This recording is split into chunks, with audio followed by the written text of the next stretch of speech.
Make some noise for the band, everybody. Let's hear it.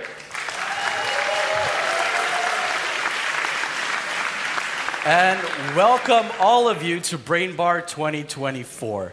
It is so good to see you guys. Full house. Make some noise for yourselves. It's great. This is the 10th Brain Bar, and we're back here in Városliget at this gorgeous venue. It's our third time here. Let me introduce myself. My name is Sid Murthy. I'm going to be one of the hosts you'll see over the next couple of days. Let me know, who's been to Brain Bar before? Raise your hands. Quite a few of you. Anyone's first time at Brain Bar? Nice. Welcome, everybody. That's so cool. All right, so Brain Bar is Europe's biggest festival dedicated to the future. That's an interesting concept, isn't it? The future. Let's do a quick poll. Who has faith in the future? Who thinks we're doomed? Who thinks we're all screwed? Well, hopefully over the next couple days, we'll do our little bit to give you a little bit more faith and optimism in the future. And we're going to be looking at a lot of big topics over the next few days. The main question we're going to be asking is, what do we have to be optimistic about? And we're going to be answering this question through a bunch of different lenses. It's going to be science, art, tech, politics, business, innovation, creativity, design, a whole bunch of things. So hopefully, after the next couple of days, you'll have a bit more optimism, those depressed two of you. So we're going to be having a lot of speakers here inside as well as outside, a whole bunch of different stages in English and Hungarian, so make sure you get to check everything out. This festival is for you guys to enjoy. But listen, I kind of need some help from you guys. I have a slight problem.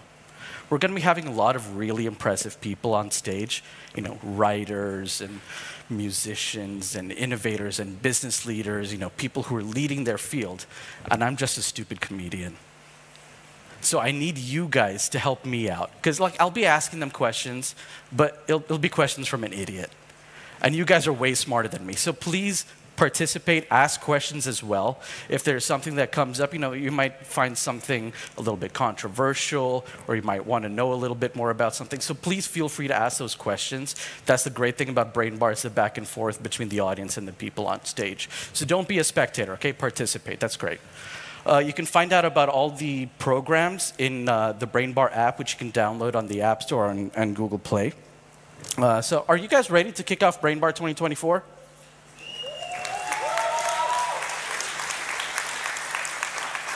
We can do a little bit better than that, okay? Let's get the energy in this room absolutely crazy. I want to blow the roof off this place, okay? Let's try this. I'm going to put my hand down here.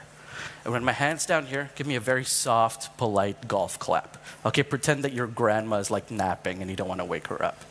But then I'm going to raise my hand. By the time it gets up here, I want you guys to go absolutely nuts. Can you do that? All right, let's try this. Okay. It's pretty good. Yeah. Okay. I like it. Can we do this? You feel it? Yes, okay, I love that. Okay, our first session, we're going to talk about relationships. And raise your hand if you've been dumped on the phone. A few of you guys, it sucks, right? It's the worst. I got dumped on Skype a few years ago. That was way worse, because after I hung up, Skype was like, how's your call out of 5 stars? Like, oh, she saw me crying in full HD. Thanks for asking. Oh my God. After that, she started stalking me on Facebook and Instagram and all this stuff. And I was like, what the hell is going on? I asked one of my female friends, I was like, okay, why is she doing this? My friend was like, listen, you know nothing about women. She's not trying to get in contact with you. She's trying to see how sad you are. That's psychotic. That's like a murderer going back to the scene of the crime. It's like, is there still blood on the wall? Good. Oh, that's crazy. But then that got me thinking, you know, what would relationships be like without social media? How would we interact with each other? Would I be more at peace? And that's kind of going to be what we're talking about with our next guest. To kick things off for this festival, we're going to be looking at how we've incorporated technology into our lives and how we can live more balanced lives by maybe incorporating more analog things into our life. The way we're going to be talking about this is in a new format at Brain Bar, if you've been here before. a new format called Paper Tiger. Now, anyone know what a paper tiger is? All right, a paper tiger is a Chinese expression for something that seems dangerous, but is actually pretty innocent and harmless. All right? So that's what a paper tiger is. I mean, the stage already kind of looks like a jungle. So I think we need to have an actual tiger on stage. You guys okay with that? Anyone scared of tigers? Good. Let's bring a tiger out on stage. Can you do that? Yes. Give it up for the tiger, everybody. Thank you. Now, our first speaker, my first guest, is a sociologist based in New York. She's the founder of Authentic Social and is the host of the Progression to Analog podcast. So please welcome to the stage, Caitlin Begg, everybody.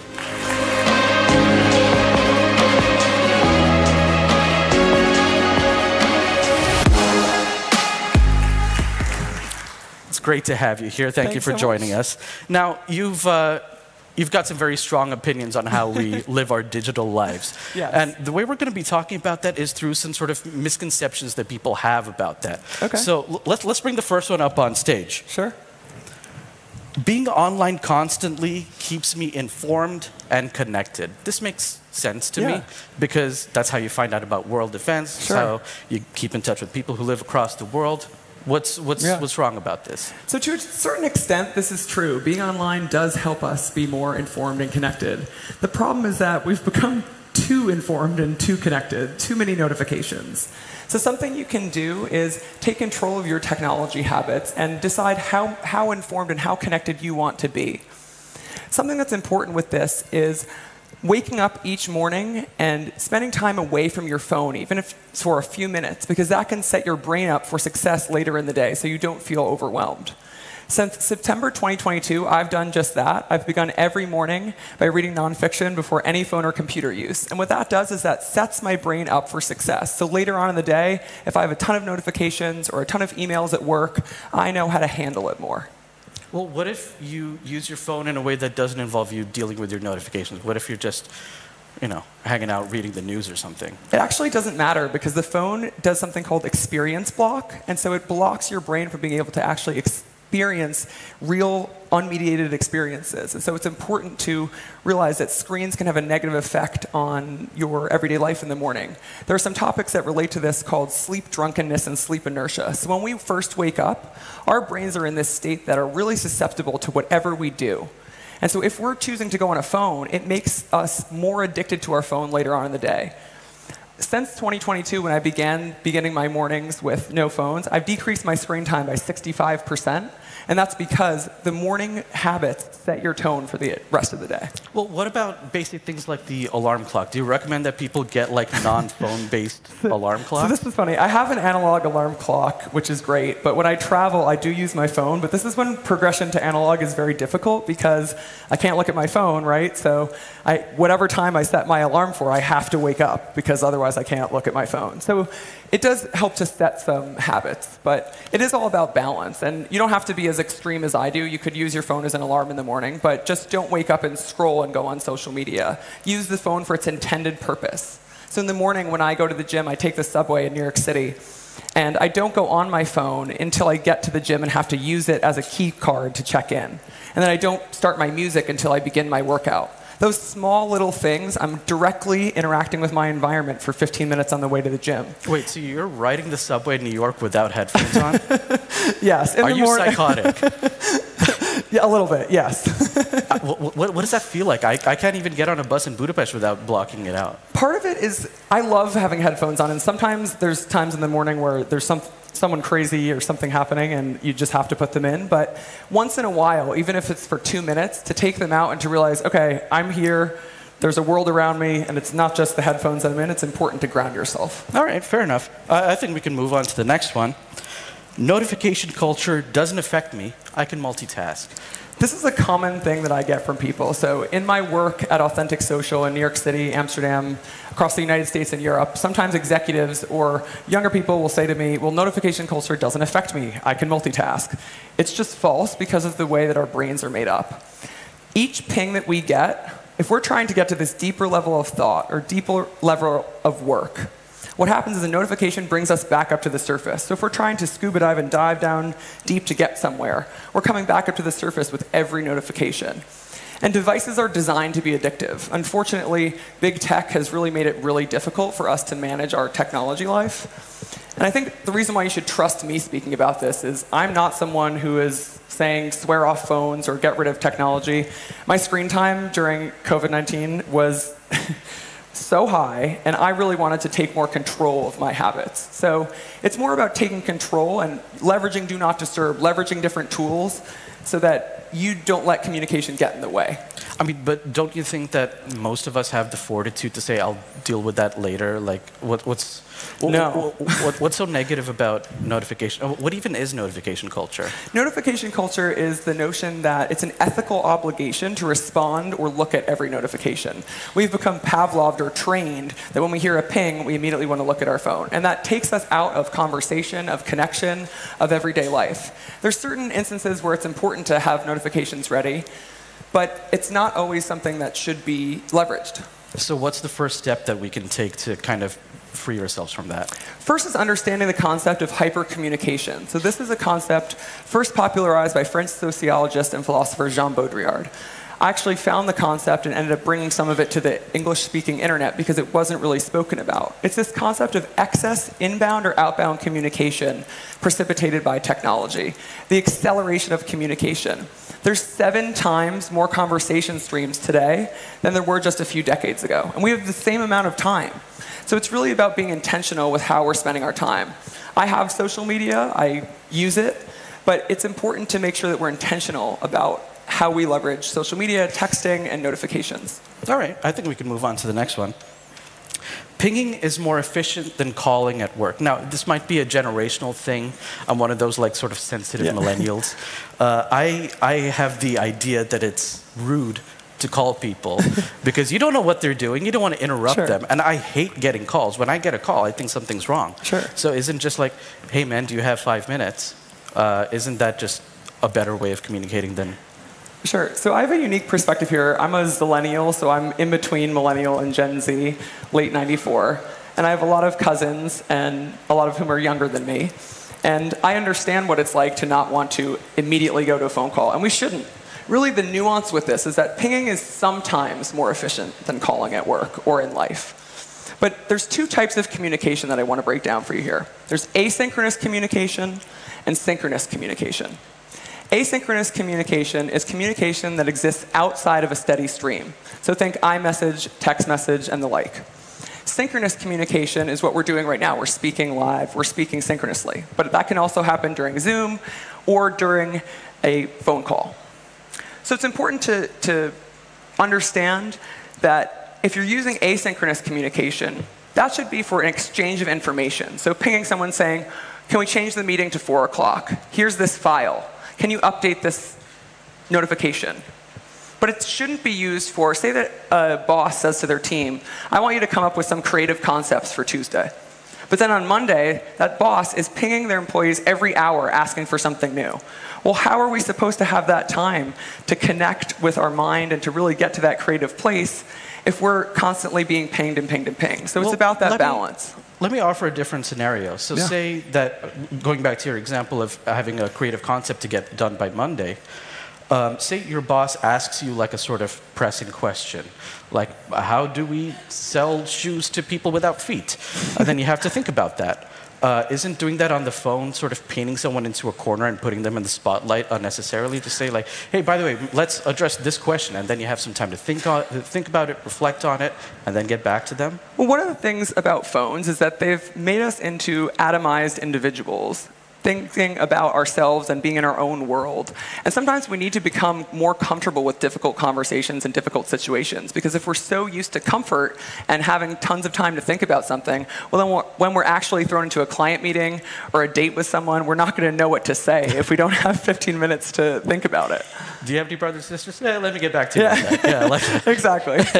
Okay, cool. That's starting to make sense. All right, let's move on to the next one. Without social media, my relationships would disappear. You know, I'm not originally Hungarian. I don't know if you guys could tell, but I left India. You know, I've got people all over the world. That's how I stay in touch with everyone. I find out when someone's getting married or major milestones, or just keep in touch with them. Like, if I didn't have social media, literally, I don't know how I would get in touch with people I went to high school with. Social media is an important and, in some ways, wonderful part of life. We're able to connect with people that we may have never been able to before. I've met people on planes and at conferences, and people from high school that I haven't been in touch with in a while, and we can see what's going on with them. But Victor Meyer-Schoenberger, an Oxford professor, speaks about a difficulty in modern society of the fact that we have so much information that we don't delete or we don't forget things. And so if we're looking at the person from high school's wedding and our friend from 10 years ago's dog, how are we going to focus on our meaningful relationship? So that's where it's coming from. Social media is an important tool to augment and learn about our society and to express yourself, but it's not something that should define your relationships. Well, I mean, but if you're scrolling and then you see an update from a high school friend, you may not have even thought about them for many years. You're like, oh yeah, I wonder how they're doing, and then you can get in touch with them. Like, that's a tool for that. Sure, that's very true. But the relationships shouldn't disappear. Your most important relationships should not disappear without social media. And what we have to understand, too, is that social media makes us think that we sometimes are closer with people than they are. This parasocial relationship. And so sometimes parasocial relationships don't just happen with influencers. And this is something I'm very passionate about speaking about. We can have parasocial relationships with our friends. We can, without realizing it, consume a lot of content about a friend's life and forget to ask them about it, and forget to actually interact with them. So it's important to use social media, to your point, as a starting point, but that's not the only way to keep up a meaningful relationship. All right, makes sense, fair enough. I didn't know that parasocial relationships were for non-famous people, too. That's weird. Maybe I'm just obsessed with all my friends. All right, let's move on. Our next point. A digital detox is a quick fix for screen overload. Like, digital detox, they're super popular. Everyone's like, hey, I'm going to just put this away for some time. Isn't that like cold turkey? Let me just sort of fix this. This is a favorite topic of mine because when I do these projects in what I call progression to analog, I look at analog as more progress and not just digital as progress. And one of the things that I did in this, besides waking up every morning and reading before checking my phone, is I tried 81 plus hours in New York City without a phone. Now, on the subway, doing everything, it was very chaotic. And I thought, a digital detox, this will be great. So that day, I'm going to dinner with my grandmother and my uncle with my fiance, and I have to rely on him to use his phone to navigate me to get there. Then we get to the restaurant, and I say, we have a reservation at 6:15, and they say, we don't have a record of your reservation. Can you show the email to us on your phone? Didn't have my phone, tried to log into the Resi app, needed two-factor authentication. And so what I learned from that experience was that while it's great to learn to spend time off of your phone, the phone is a great tool, and it is something that's ingrained in modern society. So we have to come up with ways to leverage phone usage in a more nuanced way, and not just detox and think that that's going to completely fix our issue. It's so interesting that you're saying this because it's almost like a sort of line of thinking that you're not even allowed to have anymore, you know, without the risk of being a social pariah. How does that affect you? Do all your friends like, oh, here comes the analog girl? Like, No, because I have a very balanced approach to it. I tried those detoxes and I actually hated them because I felt disconnected from the world. I wasn't speaking to my friends for several days, and it made me realize that technology does bring a lot of joy into my life, and I hadn't really realized that because I was focusing on the anxiety-ridden elements of it. But it is important to think about digital detoxes. It could be a starting point, but it's not an end point. So what is the end point, really? The end point is looking at phone usage in your everyday habits and figuring out, how do I want to make technology work for me? It's really a shame that we have to do all this work to make technology work for us. The devices, again, should not have been designed to be addictive. But you should figure out, how much screen time do I want to have per day? If you're sitting with a friend, do you want to be on your phone constantly, or do you want to be speaking with them? There's some research that shows that if you're texting friends all the time and you meet up in person, well, you end up being on your phone more because what is there to talk about? You've been texting all the time. So sometimes if there's a big story or some tea that I want to share with my friends, I'll wait until brunch or dinner to actually tell them that, because it's more fun to deliver via dinner or in person. It's the worst when you have a funny story or something big happened and you send it via text and your friend's doing something and then you get no response. It's so last week, my wife actually told me one morning, she's like, hey, today, let's try not sending each other memes on Instagram all day. And then I was like, what, do you hate me? Because, like, what am I supposed to do? I'm supposed to, like, see something and not immediately send it to her? Like, it was a weird day, but we actually did end up spending a lot of meaningful time with each other. Yeah, it's nice. So what's a good starting point to getting away from this? It's like once a week, once a day. Like, what do you recommend? A good starting point is changing the morning habits, but it doesn't have to be every morning. So on my podcast, Progression to Analog, there's an episode called No Phones in the Bedroom, and I detail some ways that you can do this. And it's not just reading nonfiction. It could be any direct and unmediated experience. It could be exercise. It could be looking out the window for 5 minutes. Anything that grounds you in a sense of place. On busy mornings, sometimes it's literally, for me, just reading one page. For other people that I've helped, sometimes it literally is looking out the window for a minute or just centering yourself for a minute before you are going on your phone. So it's really a balance in looking at your everyday life and thinking, where are some ways that I've leveraged phones and technology that are useful to me? And where are some ways that I really feel this phone brain? I feel like I'm anxious when I'm on social media. I feel like I'm over-relying on it. Where are some areas that you might be able to improve? It's so weird. Like when you're talking about having like a mindful experience, going back to during the pandemic, everyone started downloading those mindfulness apps, the Headspace and the Calm or whatever. But then it ended up making me feel more anxious. It's like you get a notification at 8 in the morning, like, hey, remember to be mindful today. Yep. The best way to describe that is it's create a problem, sell a solution. Let's create the problem of technology overtaking our lives, and then let's sell a bunch of solutions to fix it. I hate those types of things. It's all about the everyday life and figuring out what technology habits work for you. Great. All right. I think we can move on to the last one over here. Digital life always leads to improvement. That's just the reality of our life now. Everything is super digital and connected and everything. We can't deny it. It's kind of like the air we breathe. And surely with all the innovations and the advancements that we've taken technologically, what's the problem here? Yeah. So I've done some interesting research called media archaeology, and I've looked at thousands of pages of out-of-print technology magazines from over 9 decades.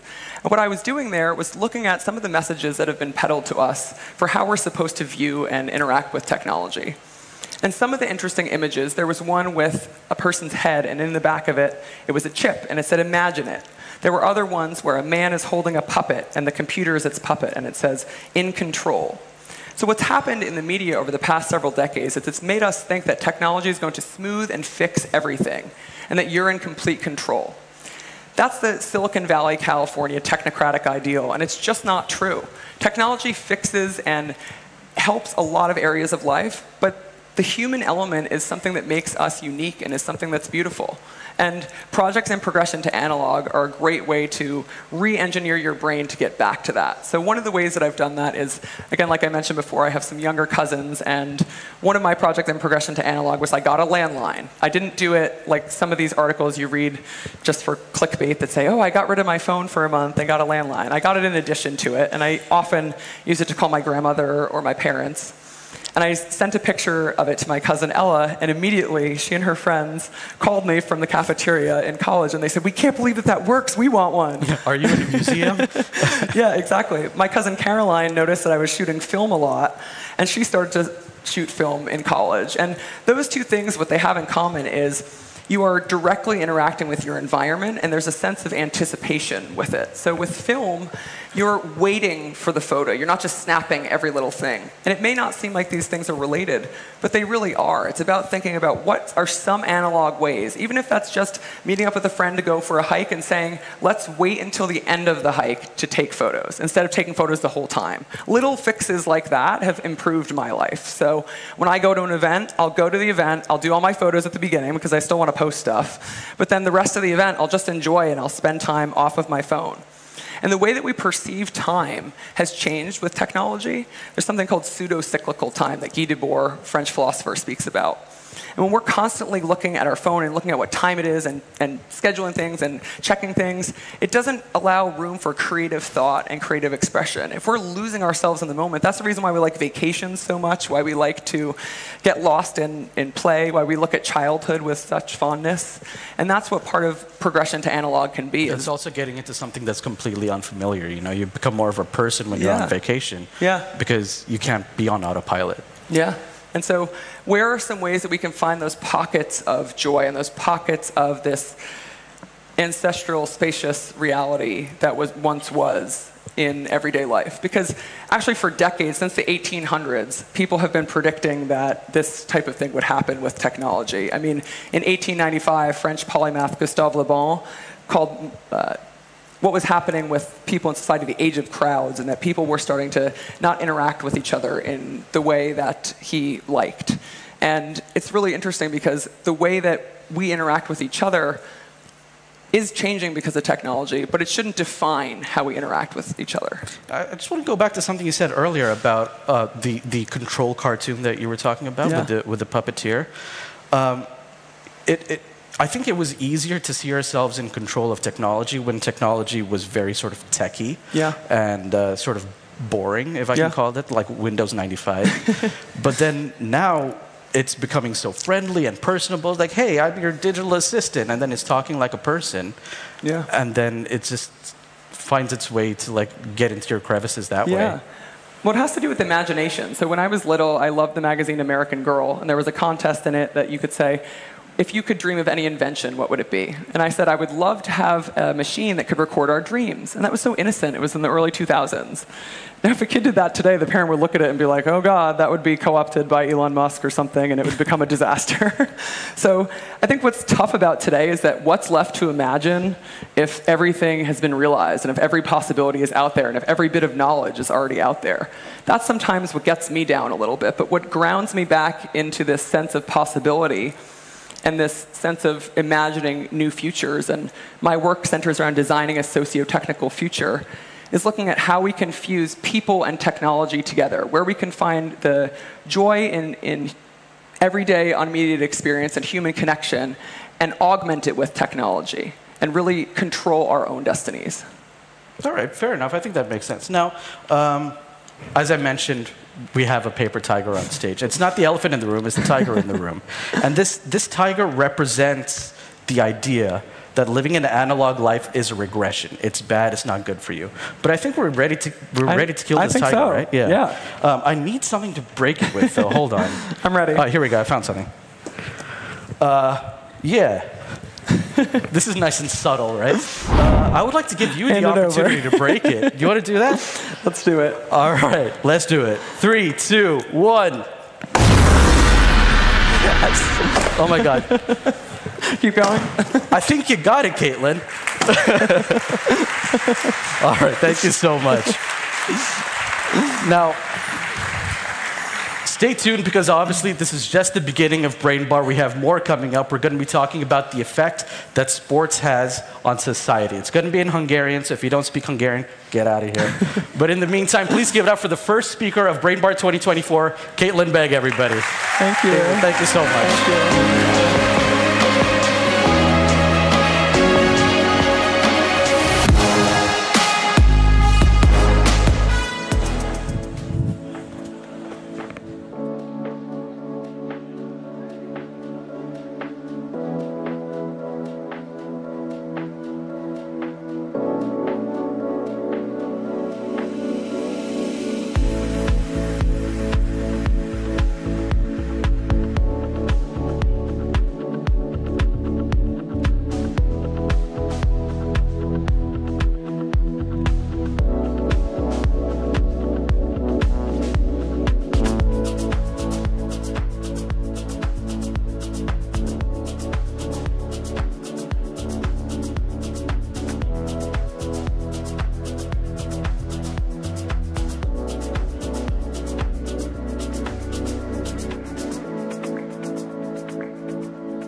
Sziasztok, jó reggelt! Én Lincényi Márkó vagyok, és ma meg holnap elég sokszor fogtok velem és a varázsló köpenyemmel találkozni. Sajnos ennyit rólam, vagy nektek szerencsére, és térjünk rá a programokra. Emlékeztek még arra, amikor az éjjel soha nem ért véget? Amikor a magyar válogatott olyan büszkeségre okot adó módon szerepelt az Európa-bajnokságon, hogy egyszerre dobbant a szívünk, egyszerre dobbant a lábunk, megállítottuk a villamosokat, és mindenki azt üvöltözte, hogy az éjjel soha nem érhet véget. A kicsit véget ér, de közben pedig nem is. De én azon gondolkodom ilyenkor, hogy vajon van-e valamilyen hosszú távú hatása ezeknek az óriási nagy sikereknek, amikor az egész nemzet szíve együtt dobban? Hogy vajon fejlődnek-e sportolóizmok, vagy csak az alkarizom fejlődik, amikor sziszen a dobozos sör, mert nézzük a meccset? Vagy a másik alkarunk izma, amikor a chipset emeljük a szánkba, és így ugye a rágóizmok is fejlődnek, azért arról se feledkezzünk meg. Vagy esetleg akik bátrabbak és füstbombát dobtak, azok mondjuk a rendőrök elől menekülve popsira, kicsit csípőre, combra még tudnak gyúrni. De hogy van-e valamilyen olyan hosszú távú társadalmi hatása ezeknek a nagy sportsikereknek, ami utána velünk marad, és talán inkább sportolékonnyá változik a nemzet. Egyre kövérebb emberek lesznek, akik egyre több chipsszel és sörrel nézik a meccseket, vagy egyre kigyúrtabban és egyre sportosabban nézünk a jövő elé. Az beszélgetés közben ti is kérdezhettek, itt van egy szépen megvilágított piros Elvis mikrofon, hogyha beálltok mögé, akkor előbb-utóbb szót kaptok. Akikkel ma beszélgetek, az ACG Social Media tartalomigazgatója, illetve a 2024-es olimpiai és paralimpia pályázat közösségi kommunikációért felelő, valamint a Nemzeti Sportügynökség vezérigazgató helyettese, illetve az ország leghíresebb generáció kutatója, aki nem csak saját magunk, hanem a körülöttünk élők megértésében is segít bennünket, és végül a magyar labdarúgó válogatott korábbi csapatkapitánya. Fogadjátok szeretettel a színpadon Kis Ágotát, Berényi Pétert, Steigervald Krisztiánt és Szalai Ádámot.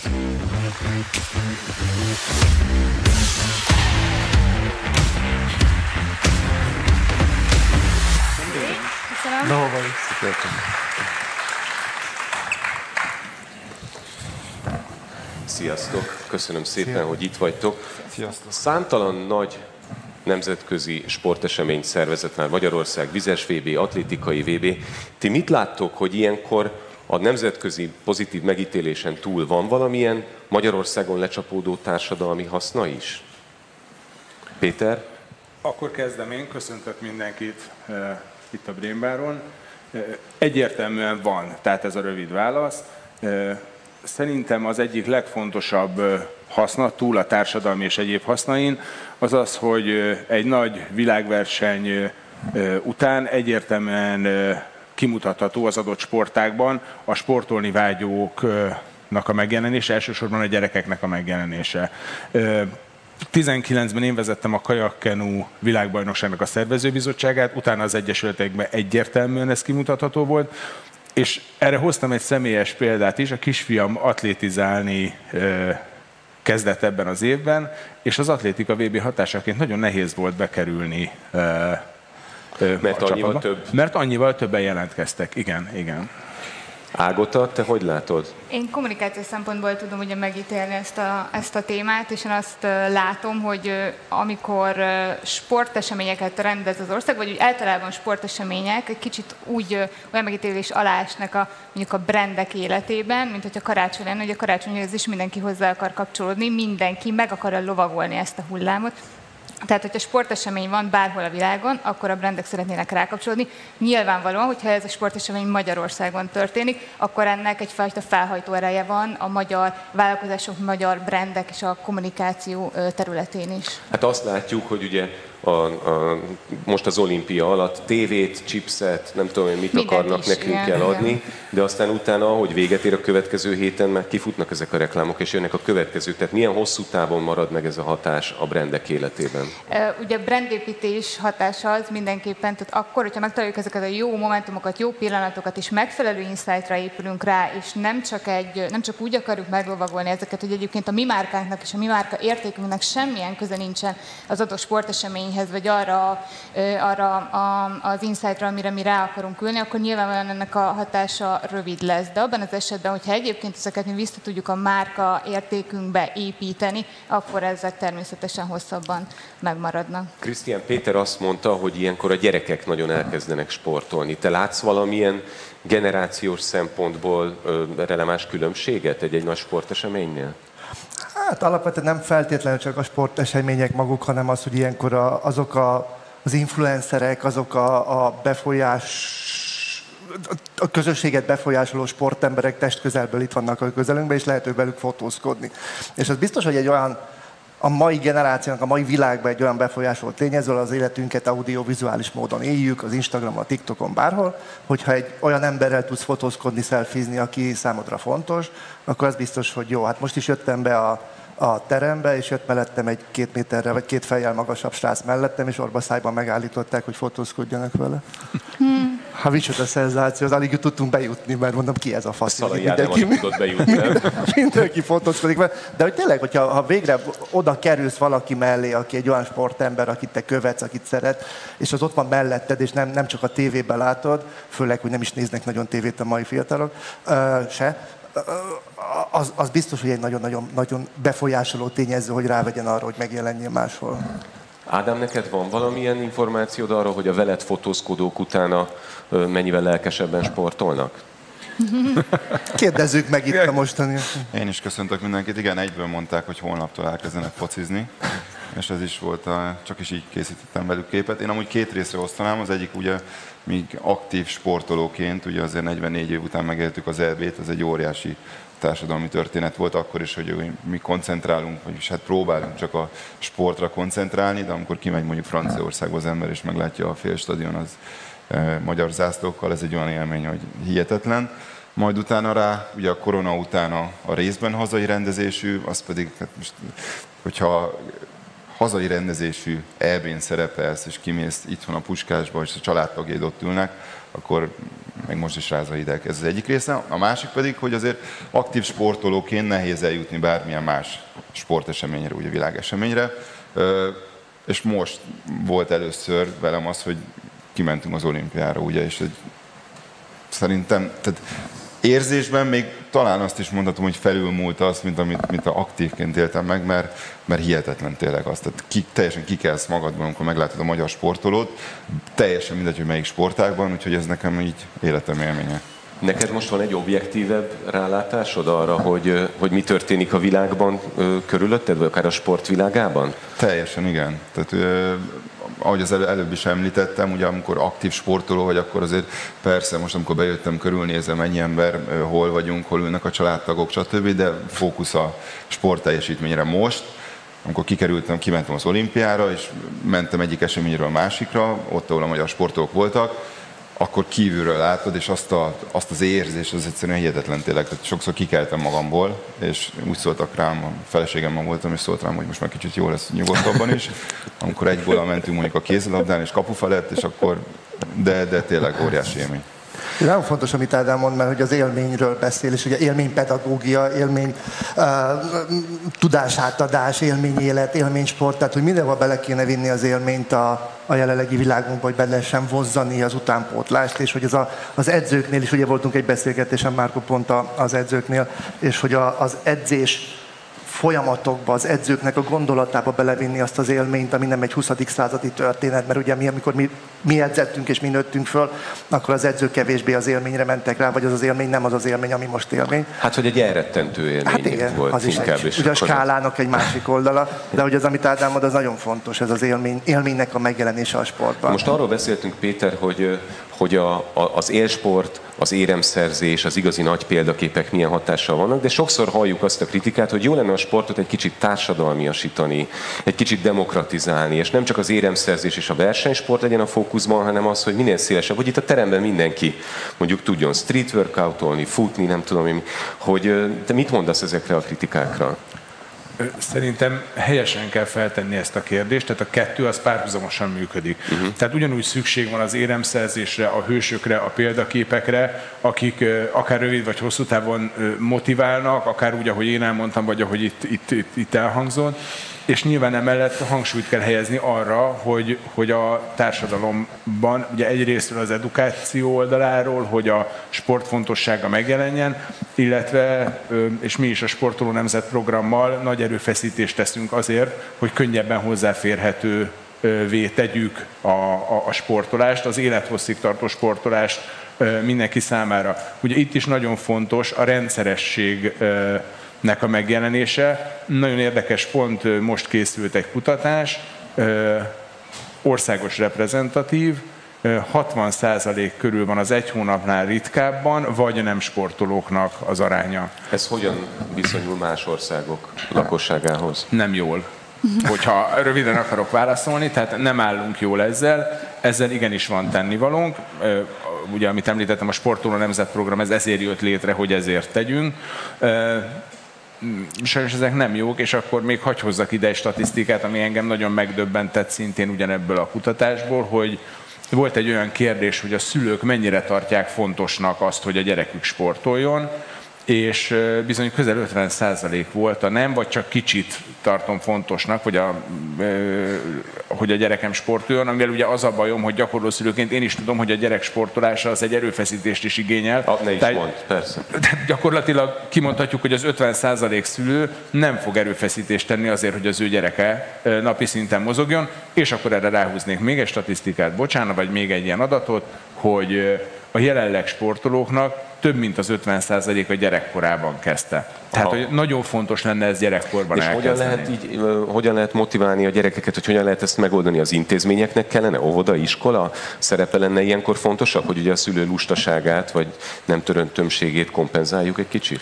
Ugye ennek két oldala van, szerintem az iskola és az oktatási intézmények és az utánpótlás nevelés az egyik oldala. Én azt gondolom, hogy itt azért nem állunk olyan rosszul ebben. Én, amit ebben nagyon kardinálisnak látok, ez a felnőtteknek, a szülőknek a szemléletformálása. Ugyanis ezt Krisztián ezt jobban tudja, vagy lehet, hogy mindjárt rá is csatlakozik, hogy a gyerek elsősorban a mintából tanul. Tehát, hogyha én elmegyek sportolni, akkor ő látja, hogy apu sportol, én is el fogok menni. És azért szomorú az előző statisztika, amit mondtam, mert hogyha a szülők nem tartják ezt fontosnak, akkor miért várnánk a gyerektől, hogy ő ennek megérezze a fontosságát? Notabene nem is csak a fontosságát, hanem azt, hogy ez neki jó, és egyébként ettől az ő életminősége lesz jobb. Ágota, te mit gondolsz, hogy ezt hogyan lehet nem egyénileg vagy családok szintjén, hanem tömegkommunikáció szempontjából népszerűsíteni? Szerintem például úgy, ahogy az Olimpiai Bizottság, Nemzetközi Olimpiai Bizottság azért tett már lépéseket mondjuk ennek irányába 2024-ben, tehát például úgy, hogy nem ennyire kizárólagos és exkluzív az olimpiai kommunikáció, ez bármennyire csúnyán hangzik, és nyilvánvalóan van egyfajta bevételi struktúrája a Nemzetközi Olimpiai Bizottságnak a szponzori és a tévé közvetítési jogokból, de hogyha ez nagyon exkluzív jogokat jelent, és mondjuk az atléták sem kommunikálhatnak olyan nyíltan az olimpiáról, a felkészülésről, az élményeikről, mint ahogy most már kommunikálhattak a 2024-es olimpiáról, tehát egy újfajta guideline-okat adtak ki nekik. A múlt év végén jött ki az IOC-nek az új iránymutatása az atlétákra vonatkozóan, tehát a sportokra vonatkozóan, hogy ők mit kommunikálhatnak. Tehát ennek is nagyon nagy hatása van. Tehát ez pusztán contenthez való hozzáférhetőség kérdése? Tehát, hogyha... Biztosan nem, tehát hogy ez szerintem sokkal összetettebb kérdés. Ennél én amilyen aspektusban meg tudom közelíteni ezt a kérdést, az a tartalom, hogy milyen minőségű, mennyiségű tartalomhoz jutnak mondjuk hozzá a fiatalok. Ugye ez egyértelműen látszik, hogy ők milyen felületeken tájékozódnak mondjuk, tehát hogy például a sporttartalmakat is inkább social media felületeken, de mindenképpen online felületeken fogyasztják, tehát hogy tévében nem. Tehát hogyha mondjuk egy tévéközvetítési jogot megvásárol mondjuk az amerikai NBC, akkor most már egy content creatori pult fog kiküldeni a Párizsi olimpiára, hogy ők a saját eszközeik segítségével mutassák be az olimpiát, a sportot, és hozzák közelebb a gyermekekhez, a fiatalokhoz, és nyilván ez az élsportra vonatkozik, az élsport kommunikációjára vonatkozik, de azért ez lépés lehet a tömegsport irányába Van is. valami információnk arról, hogy ez a mostani olimpia, hogy ugye a Warner felületein, ha jól tudom, akkor több mint 210 millió néző volt, és hát nem is tudom, hogy valami sok milliárd stream indítás. Tehát, hogy nagyon közel van még ahhoz, hogy messzevenő következtetéseket vonjunk le, vagy azért már látunk belőle valamit, hogy nem tudom, most szeptemberben akkor többen iratkoztak be sportolni. Ilyen jellegű társadalmi hatását adatokat nem ismerek, én abszolút a médiafogyasztást vizsgáltam ilyen értelemben, és az látszik, hogy a tokiói olimpiához képest, és amerikai adatok elérhetőek legnagyobb mennyiségben az NBC-nek 77%-kal, tehát az NBC által közvetített sporteseményeket 77%-kal többen nézték, mint a tokiói olimpia esetén, és 36% azt hiszem ezek közül valamiféle online csatornán, online social media platformon találkozott valamilyen sporthoz, olimpiához köthető tartalommal, és ezután kapcsolt az olimpiai közvetítésre. Ha van kérdésetek, ne feledjétek, hogy ott van az a mikrofon, nyugodtan álljatok mögé. Krisztián, én addig megkérdezem, hogy ez lesz a kulcs, így tudjuk bevonni a fiatalokat, hogy a social media platformokon elérhetővé tesszük ezeket a kontenteket? Hát így is alapvetően ott éljük az életünket, nem csak a fiatalok, mindenki más. Ugye ezt nem nagyon szerettem ezt polarizálni, hogy a fiatalok ott vannak, mi bezzeg révai nagy lexikont olvasunk ott. Há, hogyne, persze. Latinul. Felkeléshez is. Nincs tévém, de azon is a medzó megy, persze. Szóval, hogy nyilvánvaló, de alapvetően a tartalom a lényeg, amit Ágota is mondta, hogy mi lesz a tartalom. Szerintem a jövő, mint ahogy a legtöbb cég is azt csinálja, egy influencer program, szerintem kellene sportoló influencer programot létrehozni, ami nem csak olimpikonokból áll, hanem húsvérkézzel fogható emberekből is. Mert az egyik nagy változás, hogyha generációsan nézzük az életünket, ami történik bennünk, az a várakozási képességnek a csökkenése. És ahhoz, hogy Türelmetlenek vagyunk? A türelmetlenség az egy negatív konnotációja ennek, tehát tulajdonképpen azzal, hogy bármit azonnal elérsz az interneten, azzal kapcsolatosan az idegrendszerünk rááll arra, hogy a szinaptikus kapcsolat az agyban, hogy ilyen egyszerű hétköznapi nyelvek fogalmazzak, az öröm az nem a várakozással kapcsolódik össze, hanem az azonnalisággal. Egy olyan folyamat indul el bennünk, hogy az azonnaliságtól van örömünk, és például ahhoz, hogy valaki csapatkapitány legyen egy válogatottban, hát az nem 2 hét, gondolom Ádámnál, vagy nem tudom, nálad mennyi volt. Hány év alatt jutottál el oda? Igen, azért kellett, 28-29 évesen, igen azért. Szóval azért az sok idő, és ugye mondani azt, hogy várjál, de hogy ez a régi generációknak benne van a működési módjában, hogy várakoznak, meg minden arra várakoztunk az egész életünkben. Most viszont nem adjuk azt a mintát, ami Péter is mond, nem adjuk azt a mintát a gyerekeinknek, hogy mi szülők várakoznánk bármire. Nincsen meg ez a fajta várakozási képesség, és hogyha a sport nem áll rá arra, hogy valahogy fölbontja kisebb etapokra a karrierívet, most ilyen csúnya szavakat mondják, akkor nehezen fog tudni kapcsolódni. Tehát azt mondod, hogy kicsi mérföldkövekre van szükség, hogy hamarabb jöjjön el a siker, hamarabb jöjjön el az a dopamin, amit megkapok. Előbb legyen élmény, és itt most nem csak arra gondolunk, hogy valakiben van egy belső szándék, egy belső hajtóerő, akár családból, szülőből, hogy ő olimpiai bajnok legyen, vagy focista legyen, és az egy látványos sport, de mondjuk egy birkózónál, hogy mikor jön el az a siker, hogy ő meg tudja mutatni a többieknek, hogy ő egy sikeres birkózó, vagy most nem megbántva ezzel a birkózó sportolókat, de hát ez egy kevésbé látványos, mint a fotball. Ádám, te hogy érzed, hogy a te működésednek, a te karrierednek van a helyi közösségre hatása? Tehát, hogy miattad, tehát tudsz-e olyan történetet, hogy miattad kezdett el valaki focizni? Azért maradjunk a realitás talaján, tehát nem Krisztián Ronaldo ül most itt, hanem a magyar válogatottnak a volt csapatkapitánya. Olyan volt persze, amikor megkeresnek és mondják, hogy légy szíves, ezt írd alá, stb. A fiam most elkezdett azért focizni, mert látja a magyar válogatottnak a teljesítményét. Vagy a mérkőzések után, amikor ott a szurkolókkal összeállsz képekre, és mondják, hogy holnap neki is edzése van itt és ott, és azért az elmúlt években a magyar tehát ilyenek vannak. Amúgy visszacsatolva az előző kérdésedre, azért az élsportnál azt mondani, hogy csak azért sportolj, mert jól érezd magad, és az érem nem fontos, tehát ez bátran merem állítani, hogy ez lehetetlen, mert ha valaki élsportoló, akkor ott úgy lesz valaki élsportoló, hogy mi az eredményed. Tehát úgy élsportolni, hogy akkor most kimegyek, és akkor most focizunk egy jót. Akkor az a hobbi. Az a hobbi, ugye? Focizunk egy jót, és akkor van a hobbi, meg az élsport, vagy hogy? És mondanám a másik részét, ha valaki elkezd sportolni, tehát én nem azért kezdtem el sportolni, hogy akkor én leszek most a Cristiano Ronaldo, hanem azért, mert szerettem focizni, és nekem is volt, emlékszem, ez már generáció kérdés lesz, hogyha belemegyünk, hogy volt olyan, amikor felkeltem, és azt mondtam a szüleinek, hogy nem, nekem nincs kedvem elmenni edzeni. És akkor édesapám még abból a generációból, akkor megfogta szépen a kezemet, és elvitt az edzésre.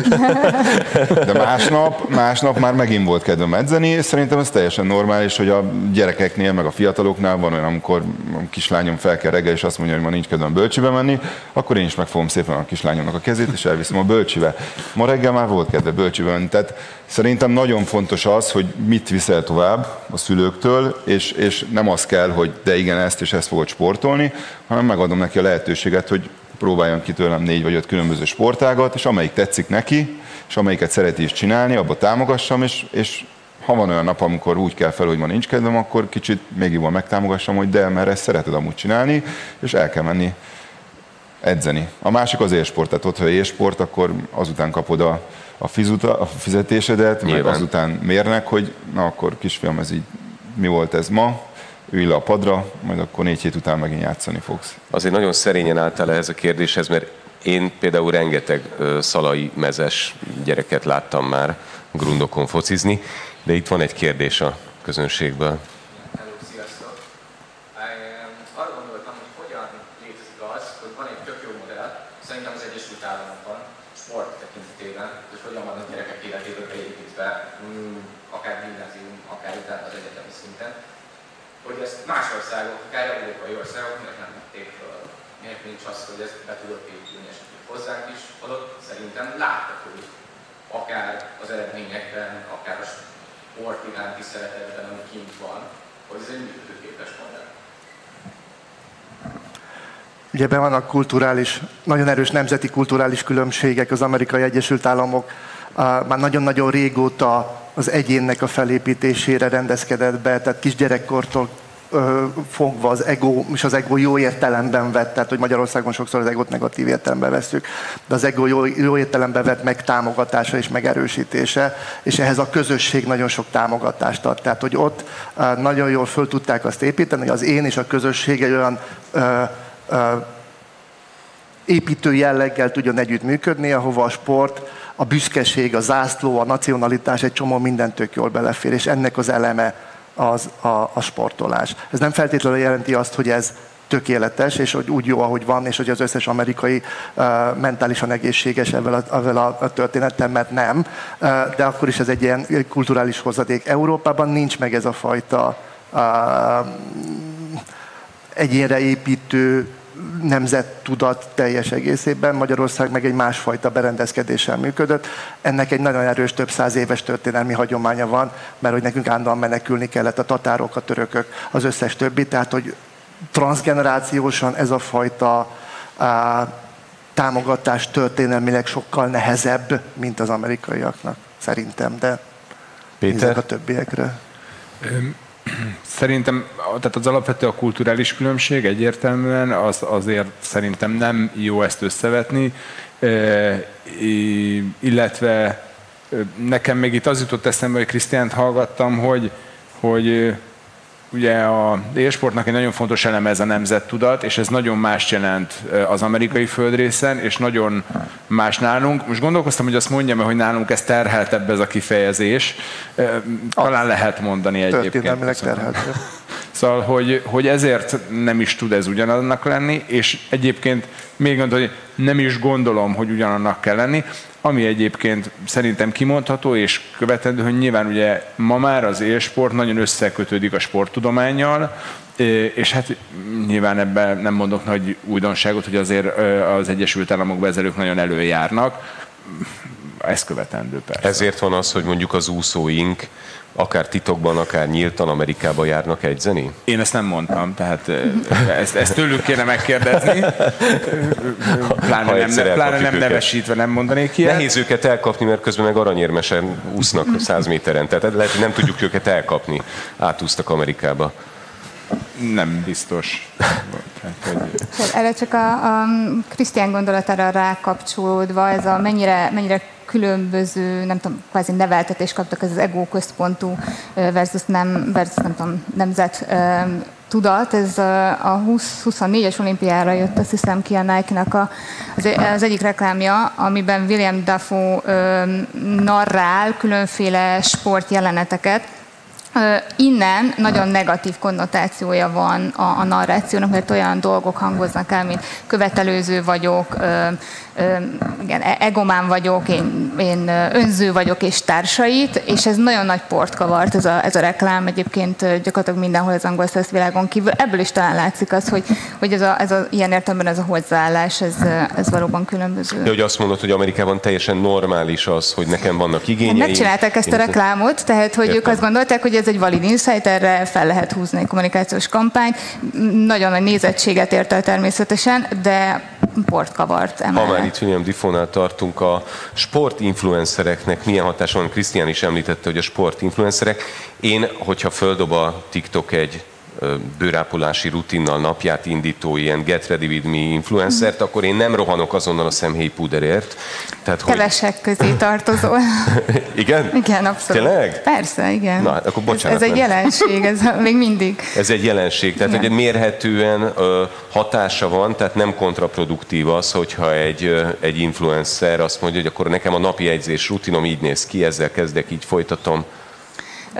Nyilvánvalóan meg kell ebben is találni a jó balanszot, ez akár egy márkáról van szó, akár egy sport és sportinfluencerről van szó, de nem véletlen az, hogy nagyon nagy márkák állnak a sportinfluencerek, sportolók mögé, talán inkább ezt így egyszerűbb ezt a termet használni, terminus, sportolók, ők így emellett lettek influencerek is, tehát azért van egyfajta teljesítmény és értékalapúság az ő működésük mögött, de ez abszolút egy mérhető jelenség is, ahogy az előbb utaltam rá, azzal, hogy az Olimpiai Bizottság megengedte azt nekik, hogy nyíltabban kommunikáljanak az olimpiáról, korábban ez nem volt lehetséges, és például Michael Phelps is a 2012-es olimpián egy kis botrányba keveredett egy ilyen szponzori megjelenése miatt, hogy is olyan márka szponzorálta őt, aki az olimpiát nem, így nem kommunikálhatott róla az olimpiai idején.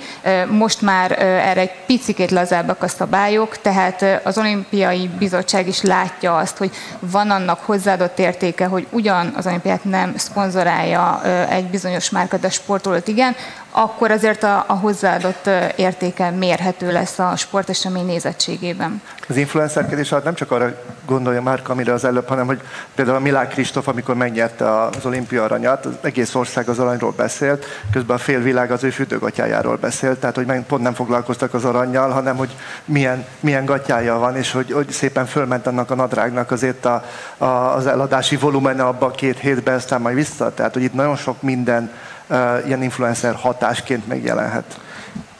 Igen, Ádám? Fiatalember. Köszönöm szépen. Itt rám már nincs is semmi szükség. Igen? Köszönöm. Ádám, pont hozzád szólna egyébként a kérdésem, hogy... Megbeszéltük. Ez így úgy volt. Hogy 2013-ban azt hiszem volt ugye egy ominózus interjúd, és azt szeretném kérdezni, hogy milyen befolyást, milyen hatást érzékeltél, akár szakmán, vagy akár így kisebb volumenben a társadalmon belül, hogy tényleg kulcsfontosságú problémákat kiemeltél így a szakmán belül, éreztél valamiféle fontosabb változást? Ez egy nagyon jó kérdés. Azt tudni kell, hogy akkor azért, mennyi voltam, 13, hát akkor még viszonylag fiatalon vettem ezt a bátorságot, előtte ezt letisztáztam mindenkivel, hogy akkor most én kijöntem a lelkemet, és elmondom a problémáimat, amit ha így most utólag visszanézek, akkor valójában sok hülyeséget nem mondtam, tehát nagyon sok dologban egyetértek ezzel. Amit utána tapasztaltam, hogy kicsit ilyen bátrabb lett ez a kommunikáció ilyen társadalmi szinten, ami ha a labdarúgásról beszélünk, és többen voltak azok, akik próbáltak ezekről a problémákról beszélni. Az, hogyha most megnézzük, és megnézzük azt, hogy mondjuk a 3 egymás utáni EB-re kijutottunk, ez tök jó, meg szép, de a mai napig én teljesen őszintén beszélek erről, és azon is vagyok minden erőmmel, hogy a fiataloknak a kinevelése, az akadémiáknak a működése, a produktivitása, annak sokkal, de sokkal sikeresebbnek kell lennie. Hogy ez miért nem az, meg miért nem történik, én nagyon szívesen leülök veled most így majd 4 szem közt beszélni, hogyha nagyon pontosabban kibontanám ezt, akkor lehet, hogy erre már nincs időnk. Egy nehezebb szituációba kerülnék, de azt mondanám, hogy ha úgy nézzük, hogy 13-ban volt ez a történet egy nagyon súlyos vereség után, és utána 16-21, illetve a mostani EB-re kijutott a magyar válogatott, illetve van azért pár fiatalunk olyan meghatározó ligákban, akkor azt mondom, hogy pozitívabb, de ennek sokkal, de sokkal pozitívabbnak, és sokkal, de sokkal sikeresebbnek kellene lennie. Köszönöm. Köszönöm. Utolsó kérdésnek ledobom az atombombát, és mindegyikőtök véleményét szeretném meghallgatni arról, hogy szerintetek jó ötlet lenne, hogyha Budapest is szervezne olimpiát. Ez most ugye, ha csak a politikai szintet nézzük, akkor olyan szereplők is legitimálják ezt az ötletet, akik eddig ettől elzárkóztak. Budapest főpolgármestere, több pártnak is a vezetője. Szóval felmerült megint nagyon konkrétan ez a kérdés, ti mit gondoltok erről? Ágota? Hát én ugye dolgoztam már egy olimpiai pályázaton, a 2024-es olimpiai pályázaton, egyébként hatalmas élmény volt, és örök barátságok kötődtek, pontosan azért, mert itt teljesen másfajta értékalapú közösséget hoztunk létre, azzal, hogy mi egy ilyen, ha úgy tetszik, magasztosabb cél irányába dolgoztunk. Nyilván mindenkinek megvan a személyes véleménye, viszonyulása a témához. Én, hogyha megint kommunikációs szakmailag nézem, én azt látom, vagy azt gondolom, hogy hosszú távon a hazai márkáknak, a turizmusnak olyan előnyt jelenthetne, hogy a világ figyelme Budapestre és a környékére szegeződik, és hogy nagyon szakmailag fogalmazom, az említések száma nagyon megnövekedne az online térben Budapest és a hazai márkák kapcsán. Én azt gondolom, hogy ennek hosszú távon előnyét látnánk. Péter? Én azt gondolom, hogy az én székemből egyetlen egy lehetséges válasz létezik, az igen. Ugyanakkor azt gondolom, hogy azért ennek rengeteg aspektusa van, és most nem mennék bele az által is említett szereplők, hogy mindenki nyilván a maga szemüvegén át nézi. Én azt gondolom, hogy egy jól megrendezett olimpia nagyon sokat lendítene, nem csak tehát egyrésztről az országnak mondjuk így az életén, összefoglalva, hogy rövid legyek, és én egész biztos vagyok benne, hogy megint a saját területemre menjek, hogy a sportolási hajlandóságon biztos, hogy nagyon sokat lendítene előre. Ádám? Maximálisan igen. Ahogy említettem, a párizsi élményeim után óriási élmény lenne, hogyha csak kijövök otthonról, fölök a buszra, és megnézem mondjuk a 100 jó, méter. mert te ugye kapsz jegyet, tehát te be tudsz menni. Nem. Ez nagyon fontos, nem, semmi jegyet nem kaptam, ez az én kis havifére rakott pénzemből vettem a jegyeket, úgyhogy itt nem volt semmilyen jegy, tömegközlekedéssel utaztam, úgyhogy ezt kikérem magamnak. Bocsánat, Krisztián? Hát, Péter el tudja intézni, hogy kapjunk. Bocsánat, én is megvettem érdekelt. Rossz társaságba jöttem. Hát ez nem generációs kérdés, tehát erre én, mint pozícióban ülő, én nem tudok választani, magánemberként tudnék, azt meg nem akarok. Nem, akkor csak azt megnézni, hogy miért lehet az, hogy ugye a 2024-es olimpiai pályázat kapcsán volt egy nagyon egyértelmű társadalmi elutasítottság, ami most megszűnni látszik, bár nem volt erről népszavazás, de mégis megszűnni látszik, tehát mi változhatott generációsan, vagy milyen élmények értek bennünket, ami miatt egy kicsit elfogadóbbak vagyunk a kérdéssel kapcsolatban?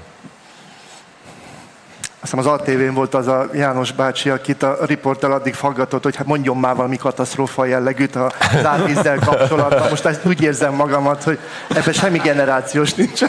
Tehát, hogy 2024, vagy mikor volt az elutasítás 20-ban? 17-ben. Tehát, hogy azóta nagyon-nagyon generációs nem történt. Tehát, hogy ez 35 év egy emberöltő 7 év alatt nem tud ilyen történni. Tehát ezek kommunikációs, társadalom, szociológiai, politika, marketing és mindenfajta ilyen egyéb jellegű dolgok, amit a társadalomban történhetnek.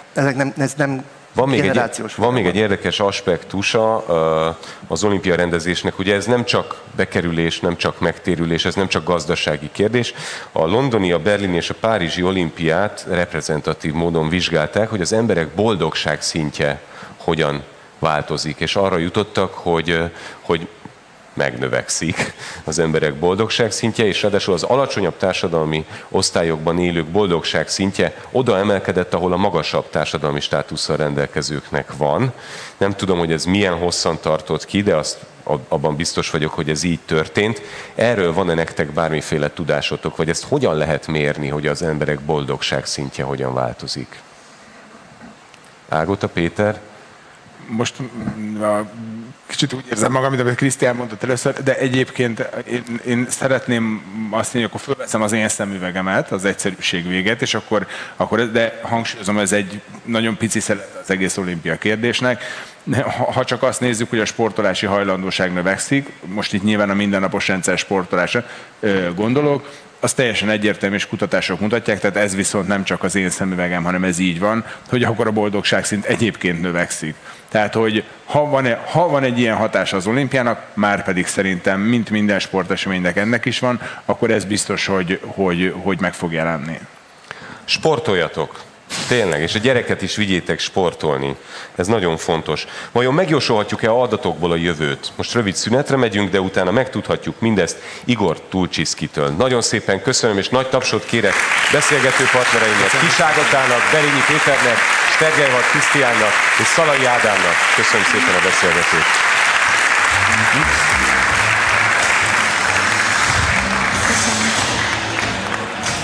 Köszönöm.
Welcome back, everybody. Hope you're all comfortable getting seated in the back. That's cool.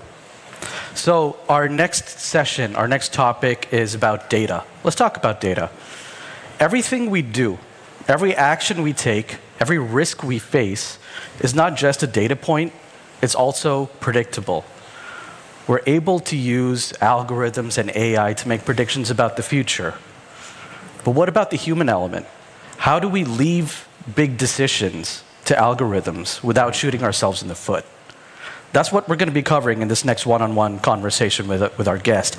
Towards the end of the conversation, we'll open it up to Q&A. So if you guys have any questions, make sure you reflect on those during the conversation. And towards the end, raise your hand. I'll make sure that a microphone gets to you. One of our volunteers will give you one and ask your questions. So our next guest, he's an investor and author and is the CEO of WorldQuant. He's in the business of data management, risk management, and using tech and intuition to make predictions about the future. Please welcome the CEO of WorldQuant, Igor Tulchinsky, everybody.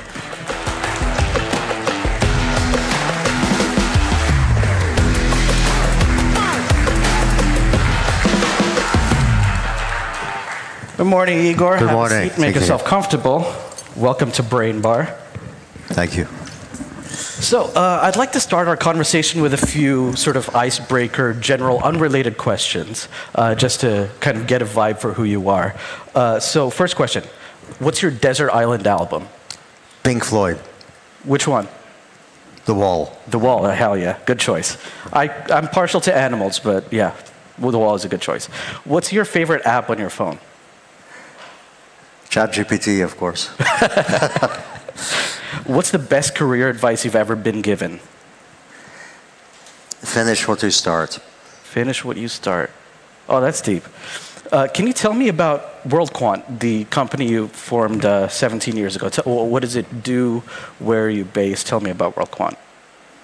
Yeah, WorldQuant is a private institutional asset manager. It's quantitative. We have 26 offices in 13 countries around the world. And we hire brilliant young scientists to look at data, to convert data into signals, which we call alphas. We have quite a few such signals, 5-6 million at this point in time. Then we have a team of people who puts these signals together and trades them as portfolios or products. How quickly did WorldQuant grow? It has grown gradually. It's got history going back all the way to 1994, when we used to be a group inside another hedge fund, Millennium. And in 2007, we spun out, and we've been growing since. Nice. Can you tell me about the role that algorithms play in your professional life? How significant are they? Because we talk a little bit about the balance between algorithms and intuition. What's the significance of algorithms in your professional life? In a professional life, algorithms play, I would say, 99% significance, because every hypothesis, every testing, every idea, we back test it in form of an algorithm, which does trading, and only then, if it passes the criteria, do we deploy it in real life later on. So it's well, that's fairly normal of a quantitative fund. Sure. And so yeah, we live by the algorithms. So do we actually make better decisions, more helpful decisions through analyzing data? What sorts of big decisions do we, like on a day-to-day basis, make, which are made better by data analysis? Well, aside from the trading decisions, right, which are clearly better because they're back-tested, they're scientific, and they're based on statistical probabilities. So that's one example of something that's made better. Another better example, let's say,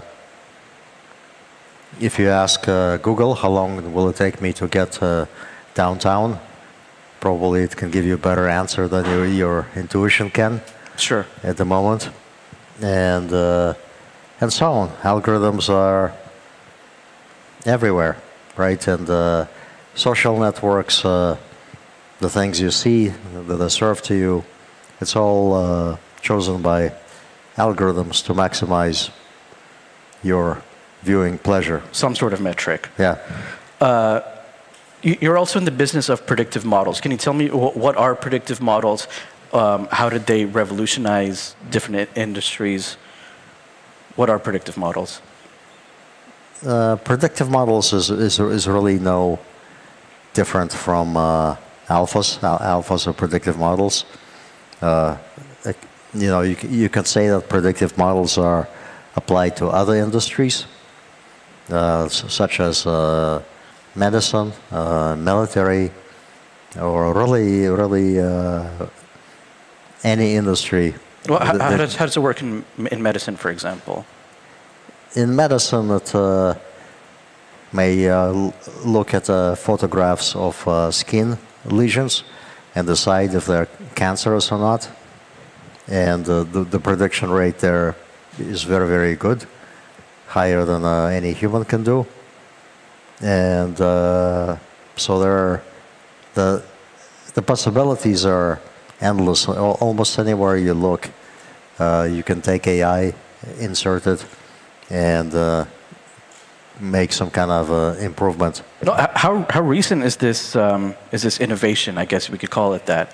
How recent is this? Because when you talk about medicine, for example, you think about a doctor who's gone to medical school and has had lots of training and understands how the human body works. But then when did using AI and predictive models enter the medical field, for example? It sounds fairly recent. It's fairly recent. It's maybe 3 or 4 years. 3 or 4 years. Is there any pushback from the medical community? Are they embracing it? No, I think they're embracing it. It helps them be more efficient. Which industries do you think are ripe for introducing predictive models in their business model and in their modes of operation, which haven't yet? Which haven't yet.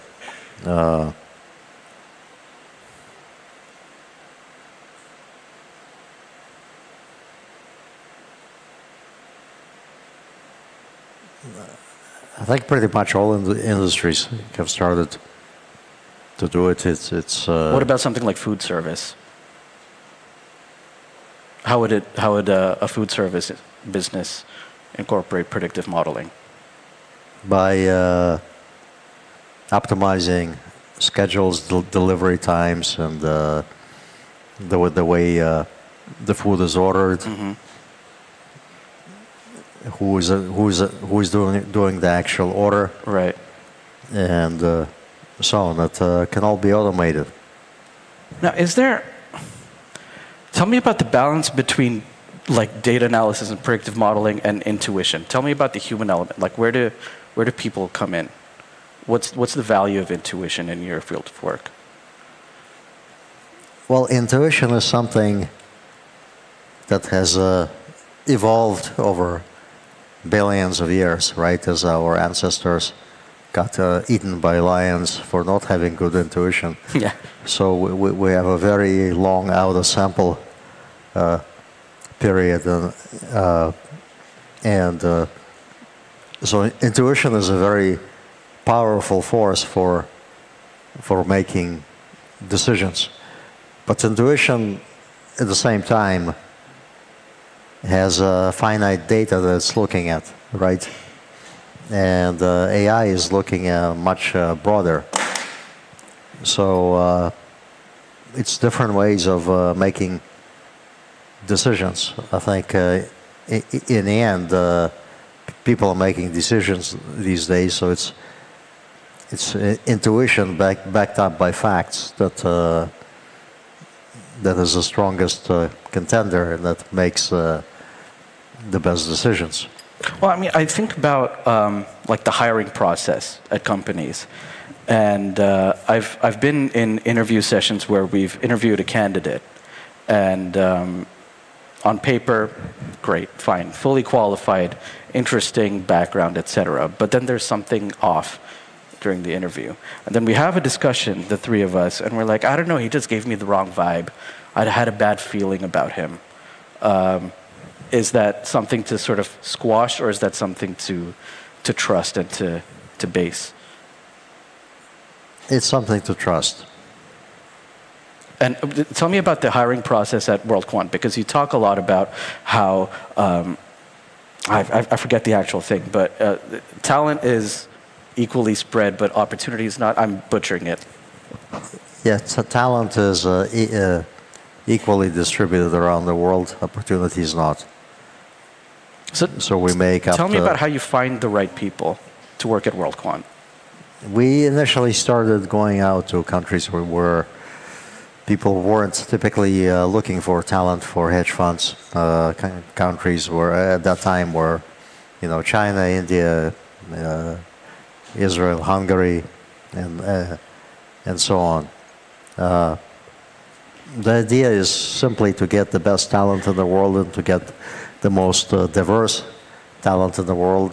Different regions tend to think differently also, and there's value in that. So we typically identify very young talent. We look for people who have accomplished things, maybe won math Olympiads or otherwise demonstrated unusual ability. Then we put them through many tests, and at the end we make offers to them. Tell me about the test. What sort of test do you put them through? Thinking tests, programming tests, just to measure what they actually know, and is it sufficient to the. What do you recommend to people in the audience to do to become good candidates at World Quant? Let me put it to you a different way. Do you prefer a candidate who's very green, and then you can bring them up and develop them in a World Quant way? Or do you prefer someone who's had bags of experience and you can shape that into a World Quant way? I think a candidate can be green in the area of finance, but cannot be green in an area of quantitative sciences, because those take pretty long time to develop. And so that's the job of the university, to develop those skills. And so it's someone with a programming science, computer science background. What if it was the opposite, though? Like if there was someone who really understood the world of finance very well, but then they only use their laptop for sending emails? Is that not? That's more rare. Can data predict, like what we call black swan events, which are unforeseen, unpredictable, but still really significant? No, data cannot predict black swan events. The definition of a black swan event is an event that cannot be predicted, so cannot be predicted by data or by anything else. The only thing you can predict is that once in a while black swan events will happen, and that's that. And once particular events happen, you might be able to predict various derivative events that'll happen following those events. Well, take something for like COVID, for example. Everyone was talking about, oh, this is unprecedented, and no one saw this coming.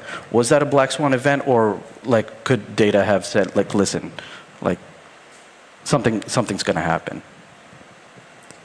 I would say it fits in a black swan event category, because people have been warning about pandemics forever, and it never really happened too much. So the scale and the scope of that particular occurrence was a black swan swan event, and then various side effects like country shutting down for a few days and this and that. That could probably have been predicted. Wow. Now, from a data perspective, before we open it up for questions, from a data perspective, who do you think is going to win the US election this year? I think it's going to be Trump. Based on what? Based on the depth of the knowledge that he has. Is this like modelable? It's modelable. As a matter of fact, when I heard the debate, there was so much negative buzz after the debate that I took it and I took the transcript of it and I put it into ChatGPT, and I had ChatGPT analyze it so I could get more or less unbiased interpretation of the debate. You know, it was kind of even. But I think, you know, I don't think I'm really supposed to make political statements. No, it's just what does the data say? Yeah. You don't have to say what your opinion is.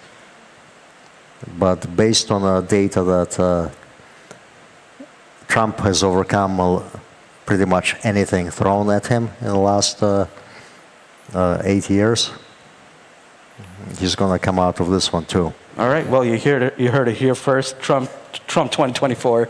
Oh God, please don't clip that.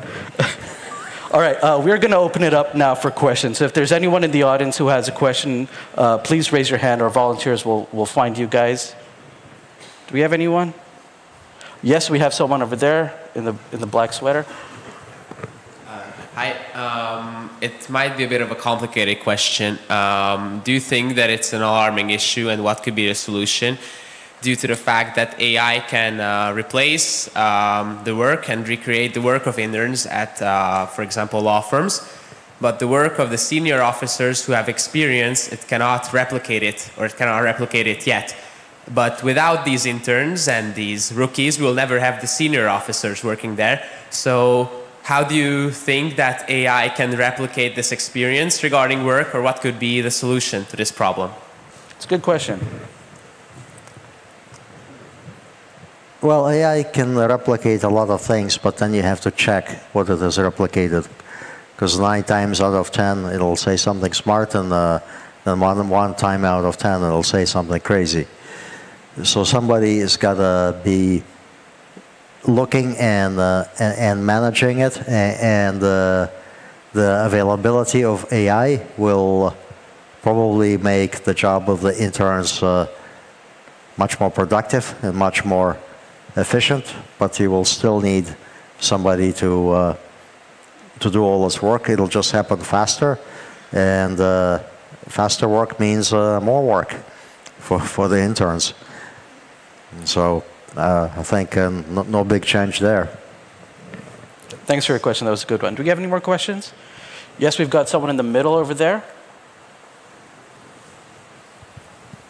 Thanks. Is there any plan to differentiate the original data from the AI-generated data? Because AI can generate a lot of data per minute, and it can really distort the original data, but can actually reused again by AI, so it generates distortion. So is there any plan for this one? Thanks. Just to make sure I understand the question, AI can generate data, and is there a plan to distinguish AI-generated data from the original data? Yeah, that's how I heard it. Yes, I think there is a plan, and such tools exist already. Can you give us examples of what that is? Like I think you can ask ChatGPT. The ChatGPT generate this paragraph, and it'll tell you. So it knows. All right, fair enough. Do we have any more questions? Yes, we've got a couple of people in the front row here. Yes, the man in the, yes. Thank you. I want to ask you, because each technology, whatever we look at, have Sorry, some could you place speak where closer you can to the use it really effectively, or some technologies are not performing well. What do you think, where is the limitation, where you see where maybe we shouldn't use this type of technology for looking in the long run on a future? Sorry, can you repeat the question for me? I think it was... where you could, because all technology has some limitations, or, matter of fact, shouldn't be used certain technologies in certain circumstances, where you see this technology should be avoided or not to be used for major decisions.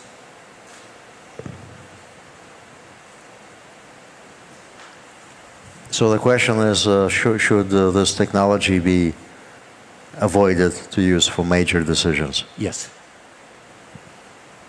I don't think it should be avoided to use for major decisions, but any decisions made using such a technology should be then checked using the regular process of making decisions to make sure that there's a sanity check of what it produced.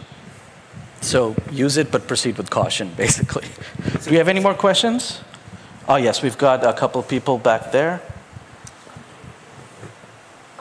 You mentioned ChatGPT a lot. How delicate are you with sharing your personal sensitive information with ChatGPT? Because I use it every day, and my boyfriend's like, "Oh, your ChatGPT already probably knows my name and everything." Do you handle your personal information some delicately? Yeah. Yeah, I try to handle it delicately. On the other hand, I'm not that unique. There are lots of people like me, so what's one more? What I mean, just a little remark. How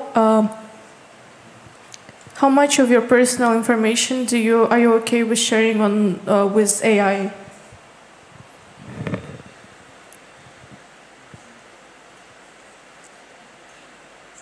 Well,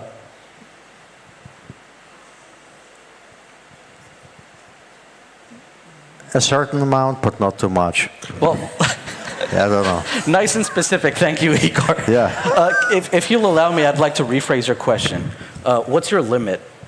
Like, beyond what point are you not willing to share personal information? Is it like medical history, the names of your family members?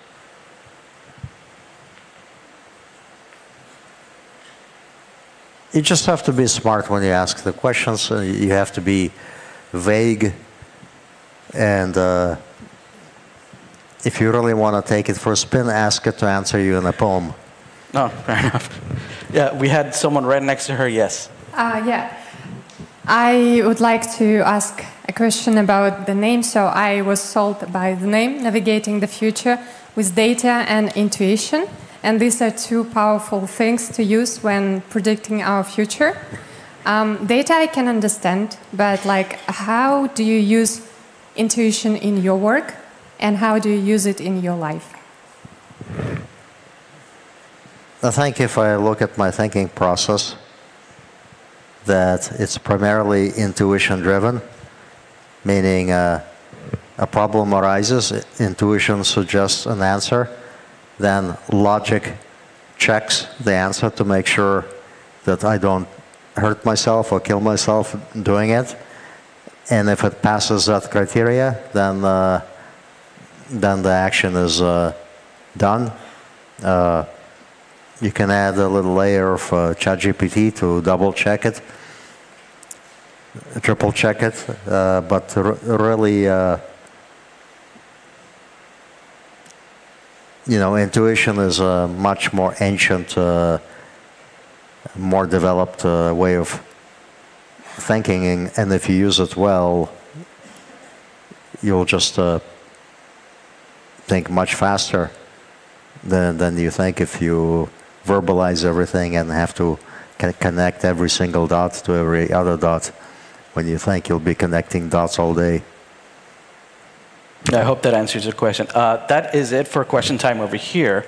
But the conversation with Igor is going to continue outside in the library area. So if you have more questions or you want to get more of a personal perspective on his career and what WorldQuant does, come join us over there. But stay tuned, because up here we're going to find out about the European car industry and how it's going to navigate its increasing competition. So please, big round of applause for Igor Tulchinsky, everybody.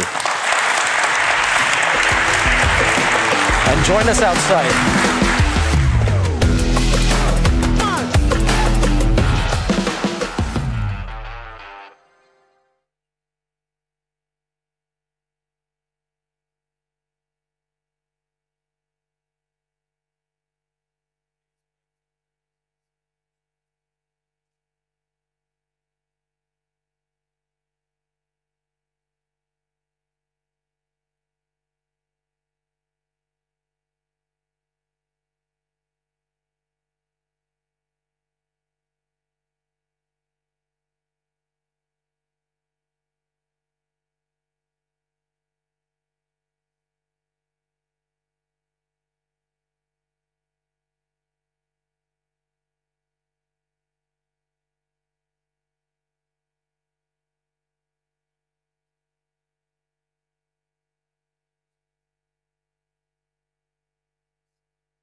bejelentés. A Highlights of Hungary megmutatja neked, hogyan készülnek a magyar sikertörténetek itt és most körülöttünk.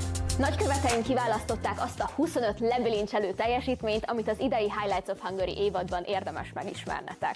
Almási Kitti jelöltjei: Dr. Schwab Richard, orvos; Kéri Csaba, haver vagy; Kő Boldizsár, mesetér; Temesi Apol, fenntartható design; Szabó Máté, a rendező. Borbás Marcsi jelöltjei: Deák Péter, a szolnoki őrangyal; Dr. Birinyi Péter, az innovatív gyógyszerész; Faragó Tamás, etológus; Gál Levente és Gál Tímea, hagyománymentők; Rezirkál Paradízum, varázslatos új műfaj. Gyurta Dani jelöltjei: Kenset Lab, űrkutatás; Ifjabb Balázs Elemér, zongoraművész; Magyar Hospice Alapítvány, méltóság az utolsó úton; Semmelweis Help, hiteles egészségügyi információ vészhelyzetben; Ugrai Panna, olimpikon és életmentő. Lackfi János jelöltjei: Fabók Mancsi, bábszínház mindenkinek; Mural Paint, graffiti másképp; Szabó T. Anna, író, költő, műfordító; Szikvirág Tanya, blog vissza a gyökerekhez; Szirtes Edina Mókus, a zene. Tídeni jelöltjei: Balázsi Gergő Ármin, balett Oszkár; Marozsán Fábián, teniszcsillag; Révész Bulcsú, profi snooker játékos; Sorsformálók, sikeres roma férfiak; Szabadfi Szabolcs, Szabia Pék. Tőletek függ, hogy az elhivatott alkotók és példaképek közül kik lesznek a 2024-es évad nyertesei, és kik gazdagodnak 2 millió forinttal. Kövessétek be a Highlights of Hungary oldalát, és október 1-től szavazzatok a kedvenc jelöltjeitekre.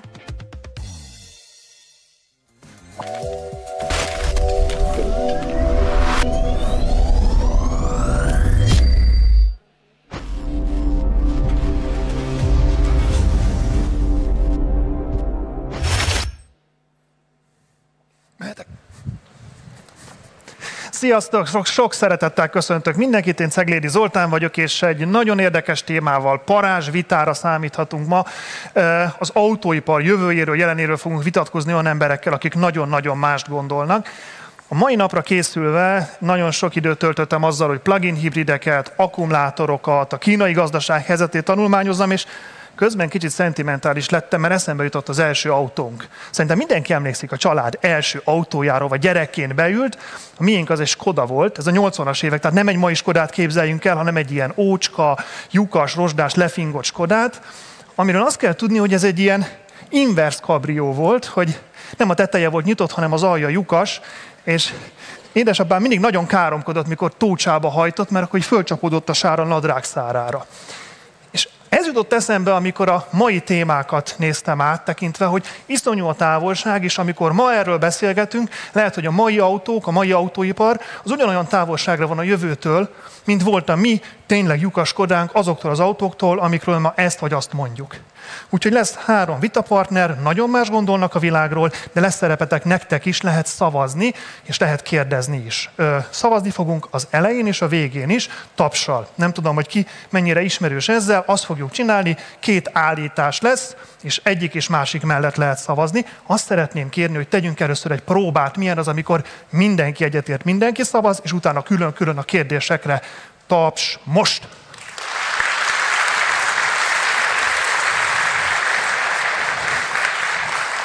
No, most pedig próbáljuk meg élesben, ki mit gondol arról, hogy a kínai autóipar maga alá gyűri az európait. Ez egy ilyen közepesen gonosz kérdés tekintve, hogy aki annak tapsol, hogy alágyűri, az nem biztos, hogy annyira szereti az európai autóipart, de tegyünk egy kísérletet arra, hogy ki az, aki szerint így van ez. Taps, most!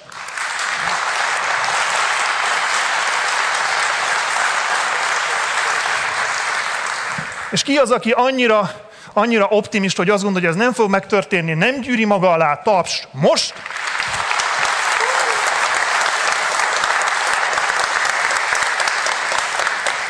Hű, köszönöm szépen, azt látom, hogy azért elég közel van egymáshoz a 2 eredmény, de egyelőre az tekintetben optimista európaiak vannak többségben. Lehet a végén majd kérdezni is, és újra szavazni, hát ha változott az álláspontotok. Addig is a 3 vendég, a 3 vitapartner, akivel ezt meg fogjuk beszélni, egy ökológiai közgazdász, egy közgazdász podcaster és egy autópiaci szakember, szakértő. Fogadjátok sok szeretettel és tapssal Köves Alexandrát, Pogácsa Zoltánt és Várkonyi Gábort.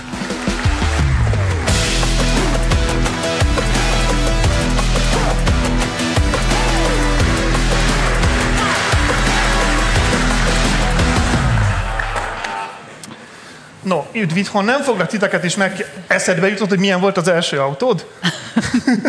Na, nem erről foglak titeket kérdezni, hanem próbáljuk tényleg hergelni a hangulatot, ezért aztán erőre is elnézést, udvariatlan lesz a sorrend, mert arra jutottunk, hogy Gábor állításai azok, amivel a leginkább szembe lehet állítani azt, amit ti gondoltak, úgyhogy azt szeretném kérni, Gábor, hogy igazíts el minket kicsit, hogy a vaktérképre tegyük fel a címkéket egyáltalán. Ennek a kérdésnek a kontextusában kik versenyeznek? Tehát mi az európai autóipar, és kik azok, akik le akarják gyűrni? Mert ez nem csak Kína, és mit jelent itt Kína? Jó, hát köszöntök mindenkit, és köszönöm a meghívást. Nagyon rövid madártávlatból egy kis történet arról, hogy hogyan néz ki az autóipar. Az elmúlt 100 évben azért alapvetően a nyugat határozta meg természetesen az autóipart. Ebbe bele lehet venni mondjuk az észak-amerikai piacot, de természetesen, tehát én nyilván ebből a perspektívából így beszélek erről, azért a muzsika Európában zajlott. Tehát aki versenyképes autót gyártott, az Európában mérettette meg magát, és ami Európában működött, az működött a világ többi piacán. Voltak mindig olyan hullámok, amikor kaptunk ki hívókat, először természetesen Japánból, akik természetesen még egyszer fel is nőttek ez a feladathoz, sőt nagyon sok technológia tekintetében diktálják a tempót a mai napig. Koreai autógyártás értelemszerűen nagyon-nagyon erős szereplője lett a világ autógyártásának, Észak-Amerika mindig egy külön történet volt, és volt valamikor a 80-as évek eleje felé egy jelentős expanzió Európából, leginkább a német autóipar irányából Kína irányába, akik először értették meg, hogy ez egy lényegében korlátlan piac, legalábbis évtizedekig annak tűnt, és egyszerűen lefölözték értelemszerűen az autóra vágyó kínai piacban rejlő lehetőségeket, hatalmas profitot generálva Európába, tehát Kínából Európába történt a pénzáram lényegében. Kínának viszont értelemszerűen nemzeti büszkeségből is, és jól megfontolt gazdasági érdekből is nagyon-nagyon fontos volt, hogy azért ez nem maradjon így. És a kínai vezetés az autóipart, mint stratégiai fontosságú iparágat kijelölte elég régóta, és egy eléggé jól tervezhető és definiált vonalon van annak érdekében, hogy ezt a belső égésű technológiát, amiben képtelenek voltak konkurálni, vagy legalábbis 20-30 év még kellett volna ahhoz, hogy szemmagasságban legyenek az autóipar többi részével, ezt kihagyják, és egy elektromobilitás súlypontú autóipart hozzanak létre, amivel aztán visszajönnek Európába, és letarolják az európai autóipart. Nagyon egyszerűen így lehetne fogalmazni a dolgot, úgy, hogy az a pillanat, amikor elkezdték kiszorítani az európai sőt, a nyugati autógyártókat, inkább így fogalmazok, Kínából, az már elkövetkezett. Tehát nagyon módszeres és nagyon egyértelmű piaci hódítás van a saját autópiacokon. Hogy szavaztál volna? Én úgy szavazok, hogy az innovációnak egy jelentős része az még mindig Európában történik. Ugye az európai K+F kiadás harmada az európai autóiparra. Ember nincs, aki ezt letapsolná. Ezzel együtt azt gondolom, hogy Európának nagyon jó esélyei vannak arra, hogy állja a versenyt. Ez egy dolog kell, egy némiképpen támogató politikai közhangulat az európai autóipar számára. De mit kéne támogatni ennek a közhangulatnak? A technológia semlegességet. Jelenleg egy eszköz van kijelölve arra, hogy küzdjünk a klímaváltozás ellen, ami egy technológiai értelemben definiált módja annak, ahogyan az EU ezt elképzeli. Az elektromos autózás, és én azt gondolom, és a világ többi része is azt gondolja, hogy nem ez az egyetlen egy megoldás arra, hogy ebben sikereket érjünk el, viszont ha mi determináljuk magunkat ebbe az egy irányba, akkor nem fogunk tudni versenyt állni kínaiakkal, vagy éppen másokkal. Nincs itt a világ másik része, de a Pogi erről mit gondol? Szerintem az volt a paradigma egy ilyen 40-50 évvel ezelőtt, amikor Kína nyitott a világ felé Deng Xiaoping alatt, hogy mi akkor Kínával együtt fogunk működni, és kereskedni fogunk, befektetünk oda, de a fő paradigma az volt, hogy Kína alapvetően beszállítója lesz a nyugati iparnak. Tehát, hogy ott fogják előállítani, ez az iPhone paradigma, hogy tervezve Kaliforniában, de gyártani Kínában fogják. És legnagyobb meglepetésünkre A kínaiak nem ezt akarták hosszú távon, hanem nagyon tudatosan azon dolgoztak, hogy saját márkáik legyenek, saját cégéik legyenek, és saját technológiáik legyenek, és egy csomó technológiában meglepték a nyugatot. Nem csak az autóiparban, ez ugyanúgy igaz, nemzetközi űrállomásuk van, 5. generációs mobil technológia, gyors vasúti rendszer, nagyon hosszan tudnám sorolni ezeket a technológiákat, és ezek közé, a technológiák közé fért be az autóipar is. Tehát, hogyha a német autóiparnak a terveit olvasta valaki 5-6 évvel ezelőtt, akkor a német autóipar azt gondolta, hogy majd ilyen szép 30 éves távlatban megtörténik a zöld átállás, és közben az történt, hogy az akkumulátor technológiában a nagyon-nagyon későn alapított CATL például már a iparági elemzők szerint egy 5-6 éves előnyt szerzett a többiekhez képest, és az autógyártóik is tulajdonképpen az van, amiről most beszélünk, hogy versenyképessé váltak ezekben a technológiákban. Tehát is sima ugye, technológiai verseny, amiben kiderült, hogy a kínaiak nem olyanok, mint a harmadik világ nagy része, aki technológia adaptációból vagy importból fog fejlődni, hanem ők technológia előállítóvá váltak, és igen, ebben nagyon nagy része van annak is, hogy a kínai állam ezt aktívan támogatta, de én nem tudok mondani példát a II. Világháború után gazdasági felzárkózásra, ahol az államnak ne lett volna kulcs szerepe. De kicsit erről a versenyről beszéljünk, mert én bemegyek egy elektronikai boltba, ott van egymás mellett az amerikai iPhone, és mondjuk tehát tételezzük fel, hogy amerikai, és mondjuk a kínai telefon, és tudok választani. De ha autót akarok venni ma Magyarországon, akkor ugyanez a versenyhelyzetem nincsen. Miért és hogy fog ez változni? Miért ne lenne? De miért nincsen ilyen versenyhelyzet? Tudok ugyanolyan kínai autót venni ma Magyarországon? Tudsz, hogyne. Gyakorlatilag 2 márka szinte teljes hálózattal rendelkezik ma is, és a többi meg jön. Tehát, hogy ez a helyzet, ez meg lesz. Ezek milyen autók, ezek a kínai autók?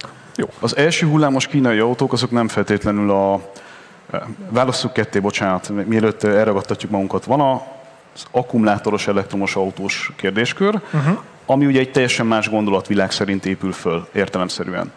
Meg van a dömpingáru belső égésű olcsó autó, mind a kettőre van valami fajta példa az EU teljes területén belül. Egyébként nagyon sok márka jelen van az Európai Unióban, de ebből a nagyon sok márkából egy koncentrálódó és tisztuló piac után nagyjából egy olyan tucatnyi fog elemzők szerint megmaradni, ami kínai. És ezek a teljes spektrumon fognak játszani. Tehát a kifejezetten olcsó autótól az abszolút high-tech villanyautóig, az önvezetésnek a legmagasabb szintjéig bezárólag. Egyébként önvezetés kapcsán, vagy magasfokú vezetés támogató rendszerek kapcsán Kínának van egy hatalmas előnye. A városi struktúrájuk segíti azt ugyanúgy, ahogy az Egyesült Államokban, hogy ezeket a technológiákat könnyebben lehessen fejleszteni, mint Európában, és jelentősen megengedőbb egyébként a szabályozói környezet. Tehát, hogy mi ugye nagyon biztonságra megyünk, tehát nulla hiba lehetőséggel. Ez az a megengedés, az mit jelent? Sokkal éretlenebb fázisban ki tudod engedni szabad környezetbe, idézőjelbe. Még mindig nagyon kedvesek a jelzőid. Ezek az autók nem annyira biztonságosak, vagy nem annyira? A fejlesztésről beszélek most. Egyesült Államokban is, és Kínában is a megközelítése annak, ahogy a magasfokú vezetés támogatással gondolkoznak a gyártók, vagy a technológiai cégek adott esetben, az lényegesen liberálisabb. Európában azt szabad csinálni, ami 100 000-szeresen ki van próbálva, nem lehet hiba fejlesztés közben úgy, hogy a közúton közlekedsz velem. Két lépéssel visszafogunk, de lehet, hogy 2 kontinenssel vissza fogunk lépni. Kellenek egyáltalán ezek az autók? Szerintem nem feltétlenül, vagy nem így.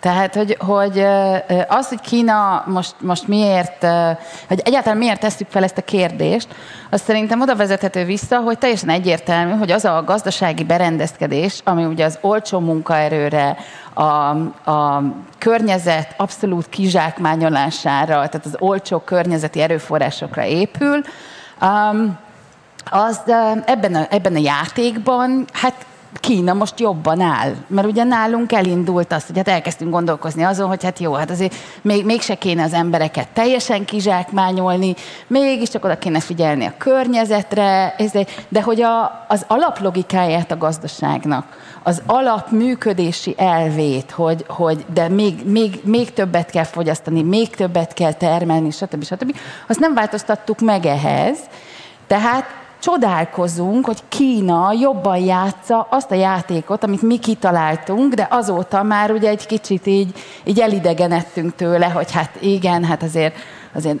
mégse kéne az embereket nyomorban tartani, mégse kellene a környezetet teljesen kipusztítani. Tehát, hogy ezen vagyunk most meglepődve, és hát ugye azt is látjuk, hogy ezt nem lehet tovább húzni. Tehát a klímakatasztrófa az itt van a nyakunkon, ez a legnagyobb problémája jelenleg az emberi civilizációnak. Ez szerintem teljesen egyértelmű. És az, hogy például az elektrifikáció nem fogja ezt a problémánkat megoldani, az teljesen egyértelmű abból, hogy hiába például tavaly 17%-kal nőtt a megújuló energiák mennyisége globálisan a világba, és még így is soha nem látott mértékben éltünk fel fosszilis energiákat. Tehát akkora az energiaéhség, hogy nem tudjuk a karbonkibocsátásunkat visszafogni. Tehát ez mit jelent? Azt jelenti, hogy az egész szerkezetet, az egész logikát, az egész rendszert kellene megváltoztatni. Ez egy autóvásárlótól mit igényel? Ami hát egy autóvásárlótól azt igényli, hogy ha lehet, akkor nagyon keveset használja az autókat. Lépjünk egyet vissza, milyen autót ha lehet lesz? Állampolgárként lépjen fel azért, hogy mondjuk azok a karbonsemlegesebb vagy karbonkedvezőbb megoldások, mint mondjuk a vasút, az inkább annak a fejlesztése legyen. És hát nyilván az, amikor hozzáférésben gondolkodunk, és a mobilitás megújításában gondolkodunk, és nem tulajdonlásban gondolkozunk, amikor ugye 98%-ban általában áll az autónk, akkor nyilván az is egy rendszer szintű lépés.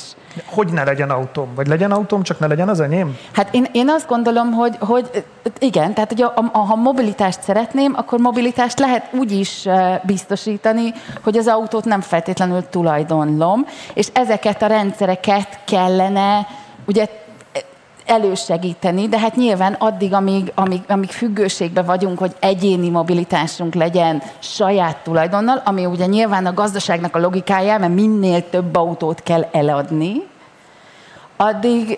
addig mi egyénileg alig ha tudunk mit csinálni. Tehát kollektív szinten Én ezzel kellene. egyetértek alapvetően, csak azt gondolom, hogy a vasút is elektrifikáció. Tehát, hogy az a vasút, amit tényleg ki kéne építeni, mondjuk Magyarország erre egy jó példa, szinte bármi elérhető 2 órán belül, egy jó vasúti rendszerrel, ha lenne nekünk ilyen, akkor tényleg nem kellene autózzunk. De az a vasúti rendszer is árammal működne, tehát én azt gondolom, hogy bizony a zöld átmenetnek a kulcsa az elektrifikáció, akkor is, hogyha egyébként csökkentenénk a fosszilis felhasználásunkat, meg általában az energiaszükségletünket, amivel egyetértek, hogy szükség lenne rá, de egy nem növekedő stacionár gazdaság, az dominánsan elektromos gazdaság lenne, és óriási akkumulátor szükséglete lenne. Nem nagyon tudunk jelenleg más technológiát. Ez nem feltétlenül lítium-ion, most éppen a lítium-ion az a technológia, a jövőben ezek lehetnek másfajta technológiák, de hogy az még hosszú időn keresztül dominánsan, masszívan elektrifikált gazdaság lesz, én abban biztos vagyok. Miben jobb Kína? Én azt gondolom, hogy Kína nagyon tudatosan állami eszközökkel le tudta ezeket az átállásokat vezényelni. Nem egyértelmű a kép, mert közben egyébként például ugye a szénerőműveknek a mértékét is növelték, szóval bonyolult a helyzet, de az a távol-keleti fejlesztő állami modell, amit egyébként Kína alapvetően Japántól vette át, és mindenki Japántól, tehát az Japánban kezdődött a 19. század végén a Meiji restaurációval, ezt csinálta utána Tajvan, Szingapúr, és ebbe a modellbe állt be Kína. Ez egy sikeres modell industrializáció, iparosodás szempontjából, ez régen nehézipart jelentett, meg könnyűipart is egyébként, ma pedig akár egy zöld átállást is jelentett. Ebben jó Kína, és egyébként az Európai Uniónak is valami hasonlóban kéne gondolkodnia. Tehát nem abban kéne gondolkodnia, hogy védővámokkal lassítjuk az emberiség egésze számára fontos zöld átmenetet. Tehát ez kicsit olyan, mintha itt most egy futóverseny lenne, és ahelyett, hogy én gyorsabban futnék, ehelyett elgáncsolnám az Alexandrát. Nem szép dolog, és nem jó senkinek, a versenynek se jó. próbáljunk meg gyorsabban futni. Na, Gábor, van egy magyarázata a különbségre Európa és Kína között, azt illetően, hogy Kína hogyan zsákmányol ki különböző erőforrásokat. Van egy fejlesztő állami magyarázat. Szerinted mi a hátrány Európának ebben a versenyben? Fú. Azért érdekes az Zolival vitatkozni, vagy egy pódiumon lenni, mert évek óta az a megfigyelésem, hogy általában a problémát azt ugyanúgy látjuk, csak a megoldásban teljesen különbözik. Minden létező zsigerben, minden elképzelésünk. Tehát én azt gondolom, hogy ha az a célunk továbbra is, hogy mondjuk az autóipart egy vezető technológiai iparágként megtartsuk Európában, lassan ugye az utolsó, amiben egyébként globálisan játékosok vagyunk, akkor az autóellenes hangokat egy kicsit érdemes lenne visszacsavarni. Akkor is, hogyha a kevesebb autózás alapvetően egy értelmes cél. Tehát itt mindig a mértékekről, meg az arányokról van szó. Ugye a jelenlegi helyzet az nagyjából azért úgy néz ki, hogy kaptunk egy megoldást az elektrifikáció kapcsán, egyet a sok közül, ezt a sapkát most fogjuk, és rá akarjuk kényszeríteni mindenre és mindenkire egy olyan időtávon belül, amit az európai ipar egyszerűen ebben a versenyben... Ez a 2035? Így van, ebben a versenyben nem fog tudni megnyerni. Tehát arra kényszerítjük az európai vállalatokat, hogy olyan technológiát használjanak 10 éven belül, aminek azért a fő komponensei, az árazása és az elérhetősége, az Kína kezében van. Abban teljesen igaza van Zolinak, hogy ez egy hosszú távú építkezés volt Kína részéről, de azért, hogyha most visszamegyünk ide a 80-as évek derekára, amikor először nyitott a kínai piac, és beléphettek a nyugat-európai vagy éppen amerikai szereplők ebbe, akkor azért volt ott egy olyan történet, ami arról szólt, hogy 51%-ban kínainak kellett lennie a vállalat egyik felének, tehát a technológiai transfert azt villámsebességgel végig tudta csinálni Kína. Ha nem lett volna nyugati technológia, ma nem tartanának ott. Az európai autóipar innovációs képességét nem kéne leértékelni. Azt pontosan látjuk, hogy azok a dolgok, amikről itt szó volt, azok egyébként 20-30-40 évvel ezelőtt megvoltak az európai autóiparban. A kicsi autó, az alacsony fogyasztású autó, a teljes ciklusra vetített ökológiai lábnyomot figyelembe vevő autógyártás, minden megvolt. A piac kevésbé értékelte. És nálunk azért az a helyzet, hogy profitorientált az iparágunk, tehát azt nem tudjuk megtenni szabad piacgazdaságként, hogy évtizedeken át elvárjuk a saját iparunktól, hogy olyan gyártson, amivel nem lehet pénzt keresni. Jelenleg egy kicsit ez a helyzet, úgyhogy közben mindig oda tolunk némi kis csontot az EU-s pénzekből, meg a helyi országokra vetített szubvenciókból, hogy csináljátok tovább, azaz függjetek még jobban az államtól. Ez így nem fog működni, úgy, hogy közben Kínának egyébként rengeteg minden, mert tényleg van előnye. Tehát az elektromobilitásban van előnye, akkumulátor technológiában van előnye, önvezetés kapcsán van előnye, de ez az autózásnak egy szelete. Megint a meccset a bemelegítés közepén fogjuk abba hagyni. Egy-egy hosszabb megszólalásra van idő, mielőtt a közönség megszólal. Nagyon nem értesz egyet a Gáborral. Én csak azt akartam mondani, hogy ha Európának, úgy fogalmaztad, hogy az utolsó még értékes iparága, vagy valami ilyesmi. Tehát, hogy igen, és valószínűleg ezt is elveszítjük. Viszont én azt gondolom, hogy a kérdés az, hogy van-e Európának még olyan szellemi tőkéje, vagy olyan befolyása a világ alakulásán, megváltoztatásával egyszerűen megváltoztatja azokat a játékszabályokat, amik ugye amikben eddig hitt, és a saját iparágait is erre építette föl. Mert hogyha ez a szellemi ereje megvan még, akkor teljesen új gazdasági modellekkel, és nem erre a növekedés, állandó növekedésre és állandó fogyasztás serkentésre épülő gazdasági logikával egyszerre lehetne megmenteni a klímakérdést is, és egyébként valamiféle, hogy mondjam, újabb előnyt kovácsolni ebből. Pogi, egy záró szintézis vagy konklúzió. Csak két mondat. Az egyik, hogy ha igaz az, amit mondasz, hogy megvoltak ennek az elemei Európában, tehát felsoroltad, hogy minden eleme megvolt, és úgy fogalmaztál, hogy a piac ezt nem értékelte, akkor szerintem az a konklúzió, hogy ezt piaci alapon nem lehet megcsinálni. Tehát ezért kell a fejlesztő állam, mert láthatólag ez piaci alapon magától nem működik. Ez az egyik, a másik meg, hogy semmi oka nem volt annak, hogy ezt ne Európa csinálja meg, de nem Európa csinálta meg. Én nem látom okát, hogy az európaiak ne tudnák összekapni magukat, de ne vonjuk ki a felelősség alól magát az európai autóipart, amiről én azt gondolom, hogy elaludt. Tehát itt nem az van, hogy velük valami szörnyűség történt, hanem az, amit a kínaiak meg tudtak csinálni, az, hogy pont egy kínai cég vált világvezetővé akkumulátor technológiában, nincs annak oka, hogy ezt ne tehette volna meg egy európai cég is adott esetben, és azt gondolom, hogy akkor végig kell gondolni a piaci szereplőknek a működését. Nagyon-nagyon rövid záró körkérdésem, amiért ide kinyitjunk. Európából hazajönnék egy picit. Az, ami magyar autóipar címén működik, az szerintetek a jövőben sikeres lesz, vagy pedig rossz lóra tettünk ezzel? Csak nagyon röviden. Az elektromobilitás vagy a fejlesztés része? Én azt gondolom, hogy középtávon ez abszolút működni fog. Rövid távon lesznek problémáink ezeknek a gyáraknak a kihasználtságával, ez elég világosan látszik, mert ugye az a lendület, az egy kicsit megtörni látszik, ami az elektromobilitásnak az elméletileg elképzelt terjedési sebessége lett volna. Magyar autóipar. Én azt gondolom, hogy ha azt folytatjuk, amit itt az elmúlt 30 évben csináltunk, hogy német cégeknek dominánsan az alacsony hozzáadott értékű összeszerelő üzeme voltunk, akkor az nem lesz sikeres, hogyha át tudunk állni arra, hogy itt a kínai, koreai, japán egyéb beruházásoknál magas hozzáadott értékű, akár technológiát együttfejlesztő részei legyünk a beszállítói láncnak, akkor sikeres lesz. Muszáj közbevágnom, mert ez van. Legközelebb beszéljük meg. Gondolom. Én szerintem teljesen zsákutcába vagyunk. Ezzel nem lettél meg. Ha bárkinek van kérdés, amit nagy örömmel veszünk, két oldalról megafont lehet igényelni ahhoz, hogy ezt közöljék itt velünk, úgyhogy bárki jelentkezik, akkor szívesen megadom. Itt például látok rögtön. Törekedjünk a kérdésre. Én csak belebeszélnék, mint Leslie Nielsen. Aha. Az lenne a kérdés, hogy az amerikai autóiparról szó sem volt az egész beszélgetés során, hogy szerintetek teljesen ellenyésző az többihez képest, van esély rá, hogy fejlődnek és felérnek az európai vagy kínai piac szintjére, mint például olyan márkák, mint a Tesla, ami Amerikában legnépszerűbb, de már hatással Európára is, mert kínai piacra is egyre terjeszkedik. Erről mit gondoltok? Azt, hogy én öreg vagyok, abból látszik, hogy nekem a Fast and Furious jutott eszembe, és azok az autók, nem a Tesla.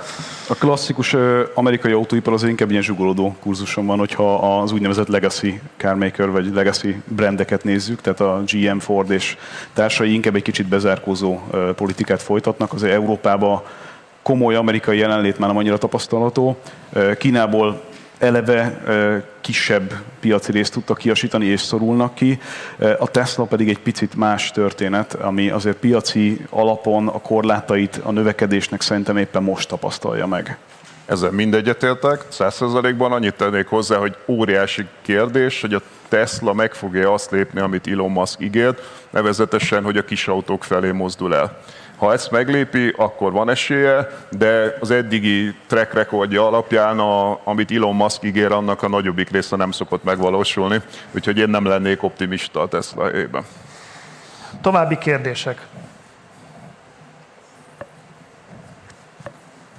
Ott látok még.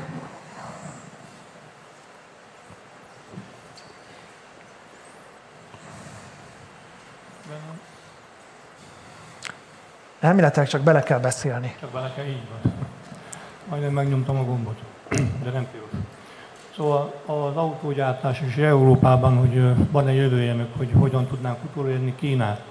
Hát hogy gondoljuk utolérni Kínát, vagy bárkit, ha önként és dalolva lemondunk az olcsó energiáról, és megvesszük 5-szörös áron mondjuk Amerikából azt az olajat vagy gázt, ha már itthon a hazai iparban, akár a magyar, akár az európai iparban, nyugat-európai iparban a legdrágább munkaerővel rendelkezünk ahhoz képest, hogy Kínába mentünk valamikor gyártatni, mert annyira olcsó volt. Így se támogatni nem tudjuk a piacot, hogy valamivel támogassuk az eladó autóknak az árát, sem pedig fejleszteni, hiszen már nincs pénz. Alexandra, szerintem erről az olcsó munkaerőről te tudnál beszélni, úgyhogy ezt mindenképpen tegyük meg. Meg hogy nekem az a kérdésem, hogy tényleg ebben a versenyben akarunk nyerni? Tehát hogy szerintem ez egy iszonyú nagy kérdés, hogy tényleg el akarjuk veszíteni azt, amit elértünk szociális ellátórendszerek terén, tudatosság terén, nem tudom, a szakszervezetiség terén, bár ez most egész Európában azért így eltűnni látszik, de hogy ezeknek a jogoknak az elvesztése, meg a környezettudatosság, ezeket tényleg le akarjuk építeni azért, hogy versenyképesek legyünk? Tehát Alexander, pontosan erről szól az autóipar. Hát ennyire szociálisan biztosított munkahelyek több milliós számban nincsenek más iparágban, egész Európában. És ezt számoljuk jelenleg föl. Az energiát akarom. Többek között azért, mert ilyen euró 10 milliárdos büntetéseket kell fizetni a saját autóiparunknak azért, mert belső égésű gyárt, mert erre van igény. Ez milyen büntetés? Ezt szerintem a közönség nem biztos, hogy tudja. 2025-ben életbe fog lépni a következő széndioxid limit. 95 gramban határozzák meg a flotta átlagot. Ezt pusztán belső égésűvel ugye nem lehet teljesíteni, tehát ez nagyjából azt jelenti, hogy az autógyáraknál körülbelül minden negyedik autónak elektromosnak kéne lenni az eladásban. Azt látjuk, hogy ez piaci alapon jelenleg nem annyira teljesül. Az autógyárak jelenleg abban a dilemmában vannak, hogy vagy azt gyártják, amivel pénzt keresnek, de akkor elveszik tőlük azt a pénzt, amit megkeresnek, és befizetjük az EU-nak, amit aztán nem arra fordítunk, hogy adott esetben infrastruktúrát vagy ellátási láncot generáljunk magunknak, hanem az így megy be a közösbe. Vagy gyárt villanyautót, amivel veszteséget termel. Egyik sem jó megoldás. Én értem, hogy legyünk kisebbek, meg ne növekedjünk ennyit, meg ilyesmi. Én nekem erről mindig az jut eszembe, hogy a világ attól nem lesz szebb, hogy Európa elszegényedik. Tehát mi akkor tudunk aktív szereplői lenni a világ történéseinek, hogyha megvannak erre a financiális eszközeink, aminek az egyik alapvető támasza az európai autóipar. Most is. Azt kérem, hogy mindkettőre reagálj, mert örülök, hogy behozták az energiafüggőség kérdését is, a mivel töltjük az autót, mivel működik az ipar kérdését is, meg amit a Gábor mondott. Pont erre akartam reagálni, hogy kicsit dekonstruálnám a kérdezőnek a kérdését, mert ugye azt mondta, hogy önkéntes dalolva lemondtunk az olcsó energiáról. Hát, hogyha itt az orosz gázra gondol, egyrészt messze nem volt az olyan olcsó, mint aminek szokták állítani, sokkal drágább az. Másodszorban egyáltalán nem önkéntes dalolva mondtunk le arról, hanem azért, mert Putyin úgy döntött, hogy bevonul Ukrajnába és megszáll egy független országot. Harmadrészt pedig az egész az arra hajt minket, hogy minél hamarabb gyorsítsuk a zöld átmenetet. Tehát ha valaki megnézi például Németországban, ez felgyorsította a zöld átmenetet, minden ellenkező híreszteléssel ellentétben felgyorsította a zöld átmenetet. Nyilván ezek az átmeneti megoldások, Katar meg az amerikai LNG, ezek nem jó megoldások, de hosszabb távon nyilvánvalóan az a megoldás, hogy a saját decentralizált helyi zöld energiánkat termeljük meg, és állítsuk le az energia szükséglet növekedését. De hogyha jól értem, akkor a te elképzelésedben, most nagyon le fogom egyszerűsíteni, de elektromos autókkal közlekedünk, amelyeket megfelelő energiával tudunk tölteni. Nem, hosszabb távra, tehát középtávra már vasúttal közlekedünk, rövid távra, tehát 15 perces városokat csinálunk, ahol rövid távra mondjuk biciklivel közlekedünk, és hogyha fennmaradó kettő között van még valami fajta közlekedési szükségleteink, akkor mondjuk egy megosztott autóval közlekedünk. És azt az autót tudjuk tölteni. És azt az autót tudjuk tölteni decentralizált, zöld árammal. Gábor? Csak annyit tennék hozzá, hogy azért az ipartalanítást, ezt ne keverjük már össze a zöld átállás fogalmával. Hát az, hogy Németország ipara, az jelenleg most áll a kapituláció előtt. Tehát, hogy eltűnik a vegyipar, eltűnik az acélipar, és az autóipart addig csesztetik, amíg levegőt nem kap. És utána arról beszélünk, hogy a zöld átállás, hát az ipartalanítás. Ez a két dolog egyszerre történik. Micsoda? Az, hogy a zöld energia felhasználás nő Németországban, meg az is, amit mondasz, hogy eltűnik az autóipar, és nem feltétlenül. Mondom még egyszer, semmi oka nem volt annak, hogy pont a német autóipar ne tudja megcsinálni a zöld átállást, csak Kína meg tudta csinálni. Ide jönnek termelni. Meg egész Közép-Kelet-Európában jönnek termelni, mert azért nem lehet ide termelni, mert a CATL a legversenyképesebb batericsináló, de miért nem egy német cég lett a legversenyképesebb baterigyártó? Ez ne arra, hogy ez terelés. Nem ezért jönnek ide. Azért jönnek ide, mert magasan képzett szakemberek vannak Magyarországon, jó infrastruktúra van Magyarországon. De azért jönnek ide, mert egyébként, hogyha importálnád a CATL akkumulátorokat Európába, akkor védővámokat kéne fizetni, és azokban a német autókba fogják beépíteni a Debrecenben készített CATL. Azzal tisztában vagy, hogy nem csak elektromos autót fognak csinálni? Ezzel tisztában vagyok, de... És hogy akkumulátorgyár se itt van egyedül. Miért kínai, meg Németországban is van például, de pontosan, tehát hogy miért kínai gyártó gyártót kell Németországban és Magyarországon felépíteni, mikor 10 évvel ezelőtt minden esélyük megvolt arra, hogy saját maguk bateriét, a saját maguk a német autógyárak létrehozzák. Egy mondatos válasz, aztán még egy kérdésre lesz időnk. Jó, én azért azt gondolom alapvetően, hogy azt majd nézzük meg, hogy középtávon ez mennyibe került Kínának, meg mennyibe került a németeknek. Mindent nézzünk meg hosszú. Egy kérdésre van még idő, ott látok. Az úr már kérdezett, hogy most a másiknak kellene. Én már kérdeznék, itt várok tisztelt. Jaj, bocsánat, elnézést, arra nem figyeltem. Akkor az utolsó kérdés, elnézést. Köszönöm. Nekem az lenne a kérdésem, hogy lehet-e megoldás gazdasági és klíma szempontból is, hogyha az embereket a tömegközlekedés felé tereljük, amit elektrifikálunk, de mellette az autóipart hagyjuk úgymond élni, és a belső égésű autóiparra koncentrálni, ahol versenyképes. Rövid választ kérek. Én azt gondolom, hogy mind a kettőre kell koncentrálnunk. Tehát azt nem engedhetjük meg magunknak Európából, hogy csak a belső égésűvel foglalkozzunk. Az biztosan téves. Tehát én is azt gondolom, hogy az egyéni közlekedés, meg az egyéni autózás gerince az elektrifikáció lesz a következő időszakban. Ebben nincs vita közöttünk. Ennek különböző formái vannak, abban már lehet vita közöttünk, meg abban is, hogy a tömegközlekedés mekkora arányt képvisel, vagy mit tud helyettesíteni. Nekem az állandó problémám az, hogy mindig egy megoldást szeretnénk keresztül verni mindenkin. Legyen szó a tömegközlekedésről, a biciklizésről, a carsharingről, a villanyautóról. Ezek egymást kiegészítő dolgok kellene, hogy legyenek, és mindegyikben kéne valamilyen versenyképes alternatívát nyújtani Európának. Akkor tudunk a világpiacon is egyébként valamit elérni, ezért ostobaság egyébként betiltani technológiákat, ezzel a saját autóimporunkat gyengítjük. Ezt nem most fogjuk megbeszélni, Alexandra, te vagy a másik széle ennek. Tehát, hogy tényleg azt kell megérteni, hogy nem állunk jól a zöld átállásba. Tehát azt, hogy a technológiák fogják megoldani, ilyen technológia, olyan technológia, amolyan technológia fogja megoldani bármiféle rendszer szintű változás nélkül a klímakérdést, az nem lehetséges. Tehát az már teljesen egyértelmű, hogy nem lehetséges. És innentől kezdve, hogy az elektromos, nem elektromos, ha nem lesz rendszer szintű változás a mobilitásban, és egyébként a gazdasági működésünkben, akkor a klímakérdést nem tudjuk megoldani, akármennyit buszozunk. Ez volt a vége a mai beszélgetésünknek, még egy szavazásra lesz időnk. Kíváncsi vagyok, hogy megváltozott az álláspontja az itt lévőnek, gondoltok-e más, mint korábban, úgyhogy azt kérem, hogy tegyük ki megint szavazásra a kérdést, és megint lehet szavazni, ugye továbbra is a kínai autóipar maga alá gyűri az európait, ez az állításunk, és azt kérdezném, hogy ki az, aki szerint igen, ez így lesz most?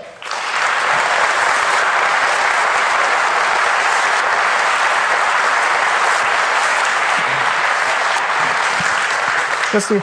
És ki az, aki nem ért egyet az állítással most?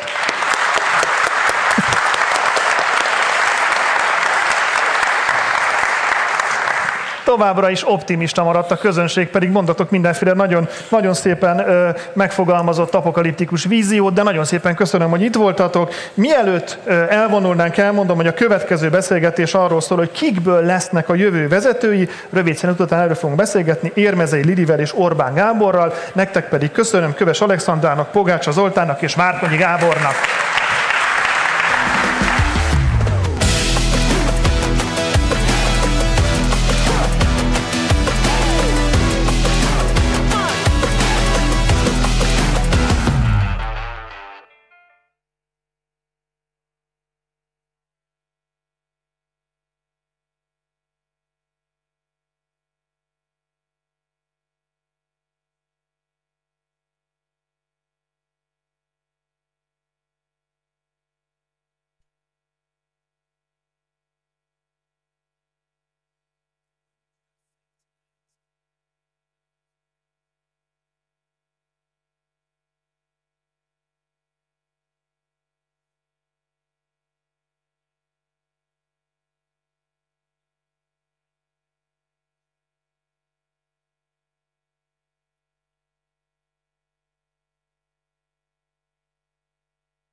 We put our fate in the hands of others. We rely on each other with confidence.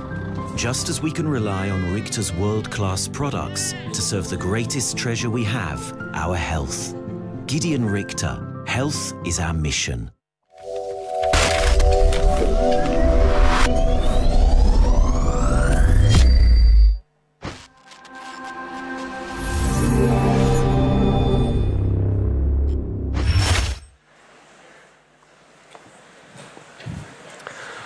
Van köztetek orvos? Tegye fel a kezét, hogyha valaki orvos, vagy tud újraéleszteni valakit. Hú, bajban vagyunk, gyerek. Egy. Jó, köszi. Nagyon erős ember. Köszi, akkor az leszek én. Van köztetek szakács, aki tud jól főzni. Na, szuper, köszönöm szépen. Akkor meg vagyunk. Én nagyon sokszor, hogyha metrózom, akkor mindig azon gondolkodom, hogyha valamilyen metró szerencsétlenség történne abban a kocsiban, de mi pont túléljük abban a kocsiban, vagy Lost szigeten, akkor hogyan szerveződnénk, hogyan lennék én a főnök, egy ilyen 3 percen belül, hogyan kéne átengednem valaki másnak a stafétabotot, és aztán őt letaszítani a főnökségéről. Nem? A Part című film Leonardo DiCaprioval. Szóval nagyon érdekes dolog ez, hogy hogyan, The Age Show, van egy ilyen dél-koreai sorozat, hogy hogyan alakulnak ki a szerepek, hogyan lesz valakiből vezető, hogyan lesz valakiből fontos, megkerülhetetlen pillér, és hogyan uralkodnak másokon, de most nem erről fogunk beszélni, hanem arról fogunk beszélni, hogy hogyan épül föl egy szervezet. Ne feledjétek, hogy ti is kérdezhettek, itt van egy szép piros mikrofon középen, hogyha mögé álltok, akkor előbb-utóbb szót kaptok. Akivel pedig beszélgetni fogok ma, az egyikük szervezetpszichológus és stratégiai tanácsadó, aki olyan márkáknak segített már stratégiai tervezésben és megvalósításban, mint mondjuk a Finner vagy a Nokia. Másikuk pedig a Richter Gedeon gyógyszeripari cég vezérigazgatója és a Nemzeti Egészségügyi és Orvosképzésért Alapítvány elnöke. Fogadjátok sok szeretettel a színpadon Érmezei Lilit és Orbán Gábort.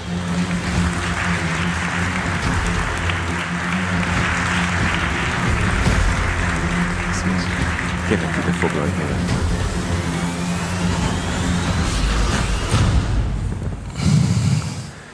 Sziasztok!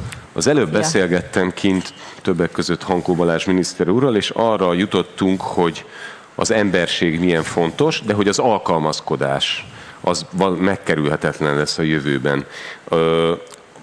A fiatal vezetőknek mit tanácsolnátok, hogy hogyan alkalmazkodjanak az egy folyamatosan megújuló világ új kihívásaihoz? Gábor?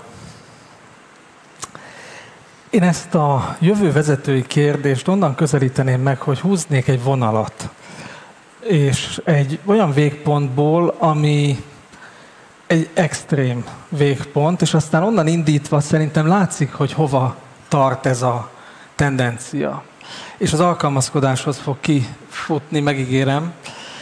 Kétszer is voltam Japánban szerencsére az idén, és Japán az a végpont, ahonnan húznám ezt az egyenest, mert Japán az az extrém kultúra, és a válti kultúra is ide tartozik, ami azért hasonlít sokban ahhoz, amit mi így ebben a teremben piacgazdaságon működő, versengő vállalatként, kapitalista vállalatként ismerünk, és mégis nagyon különbözik attól, mint amit szerintem a jövő hoz majd, pont ebben, amit kérdeztél, az alkalmazkodás képességében. Ugyanis Japánban, főleg a múltban egy nagyon erősen hierarchizált szervezet működött, ahol a tekintélyt a minél hosszabban a vállalatnál eltöltött idő adta, ahol az életkornak egy nagyon nagy szerepe van abban, hogy ki a főnök. És mi azt látjuk, hogy Japán is változik. És azt látjuk, hogy a többi ország, így Európa nagy része is másképp dolgozik ma már. Ha a kettő között húzzunk egy egyenest, akkor az látszik, hogy tényleg felértékelődik az alkalmazkodás képessége, és a silóra tagolódott külső tudást nehezen integrálni képes vállalat nem a jövő. Lili, te mit gondolsz szervezetpszichológusként? Én azt gondolom, hogy igen, nagyon fontos az alkalmazkodás, a vezetői alkalmazkodás, mint karakterisztika, de az is fontos, hogy egy vezető alkalmazkodóvá, vagy alkalmazkodó képessé tudjon tenni egy szervezetet. És ez sokkal nehezebb, mint mondjuk, ezek nagyon nagy szavak, nagyon divatos a rezilienciáról beszélni, az adaptibilitásról, de azt gondolom, hogy a folyamatos változásban meg kell találni egy vezetőnek mindig azt, hogy milyen értékrenden, milyen vezetői krédóval rendelkezik, ki ő, mint vezető. Nem tudunk folyamatosan alkalmazkodni és folyamatosan változni. Tehát, hogy van egy nagyon divatos világkép, ez a folyamatosan változás és alkalmazkodás. Azt gondolom, hogy valóban adaptálódnunk kell, de bizonyos dolgokban nem szabad változzunk. És ez például egy vezetői integritás. Vagy akár azt megkérdezni, hogy ki vagyok én, mint vezető, mi a célom vezetőként, vagy egyáltalán kérdezzük meg azt, hogy mit jelent vezetőnek lenni. Mi a vezető feladata? Nagyon érdekes. Bocsánat, csak hogy néha ezek a kérdések sem tiszták vezetők számára. Úgyhogy szerintem izgalmas visszamenni az alapokhoz és innen kezdeni. Nagyon érdekes volt egy fél-mondatot, hogy én vezetőként hogyan hatok az egész vállalati struktúrára és a körülöttem levő dolgozókra. Hogyan? Tehát mert azt képzelni, tehát amit mi látunk, hogy mi annyira fiatalosak vagyunk, van babzsák az előtérben, nyugodtan csocsózzatok ebédszünet helyett. Vagy... Képzeld el, nálunk a Richterben megjelent egy csocsóasztal valamelyik nap, Na, és mondom, úristen, már mi is? És kiderült, hogy ez az új irodaépülethez kapcsolódó rendezvénynél miatt volt oda téve arra a napra, hogy megnyugodtam. Na, de hogy komolyra fordítva szó, tehát hogy hogyan lehet, tehát én, mint vezető, hogyan tudok hatni a többiekre magam körül? Hát ez a $1 millió kérdés szerintem minden vezetőnek. De... Na, majd én megmondom. Na mondd, kérlek. Jó. Teszek egy kísérletet. Szerintem a vezetői létnek a legfontosabb elemei közé tartozik az, hogy képes legyen multiplikálni a saját hatását valaki. Tehát 12 000 ember, mikor a Richterben, hogy tudnám már én őket egyenként meggyőzni bármiről? Ez az a pozíció, amit valahogy meg kell találni, és ez csak a többi vezetőn keresztül történhet, és ekkor értékelődik fel az a képesség, hogy Lili úgy mondott, hogy a változás képessége, tehát a szervezetnek azon képessége, hogy változzon. És az is egy vezetői feladat, megmondjuk mi az, ami 120 éve a Richter esetében ugyanaz, és mi az, amiben ez az adaptálódás meg kell, hogy történjen, ezt jól el kell különíteni, és aztán azt ebben a multiplikatív megközelítésben hajtani előre. Mondhatja azt egy vezető, hogy 120 éve ez így megy, de én most húzok egy vonalat, és mostantól nem így megy? Tehát milyen felelőssége van egy cégnek a múltjának versus az alkalmazkodás? Én azért hiszek abban, hogy ami 120 éve valahogy megy, az evolúciósan kiszelektálódott. Ugyanígy a régi könyveket is azért olvassuk, mert az idők szűrőjén, sok-sok generáció szűrőjén keresztül ment.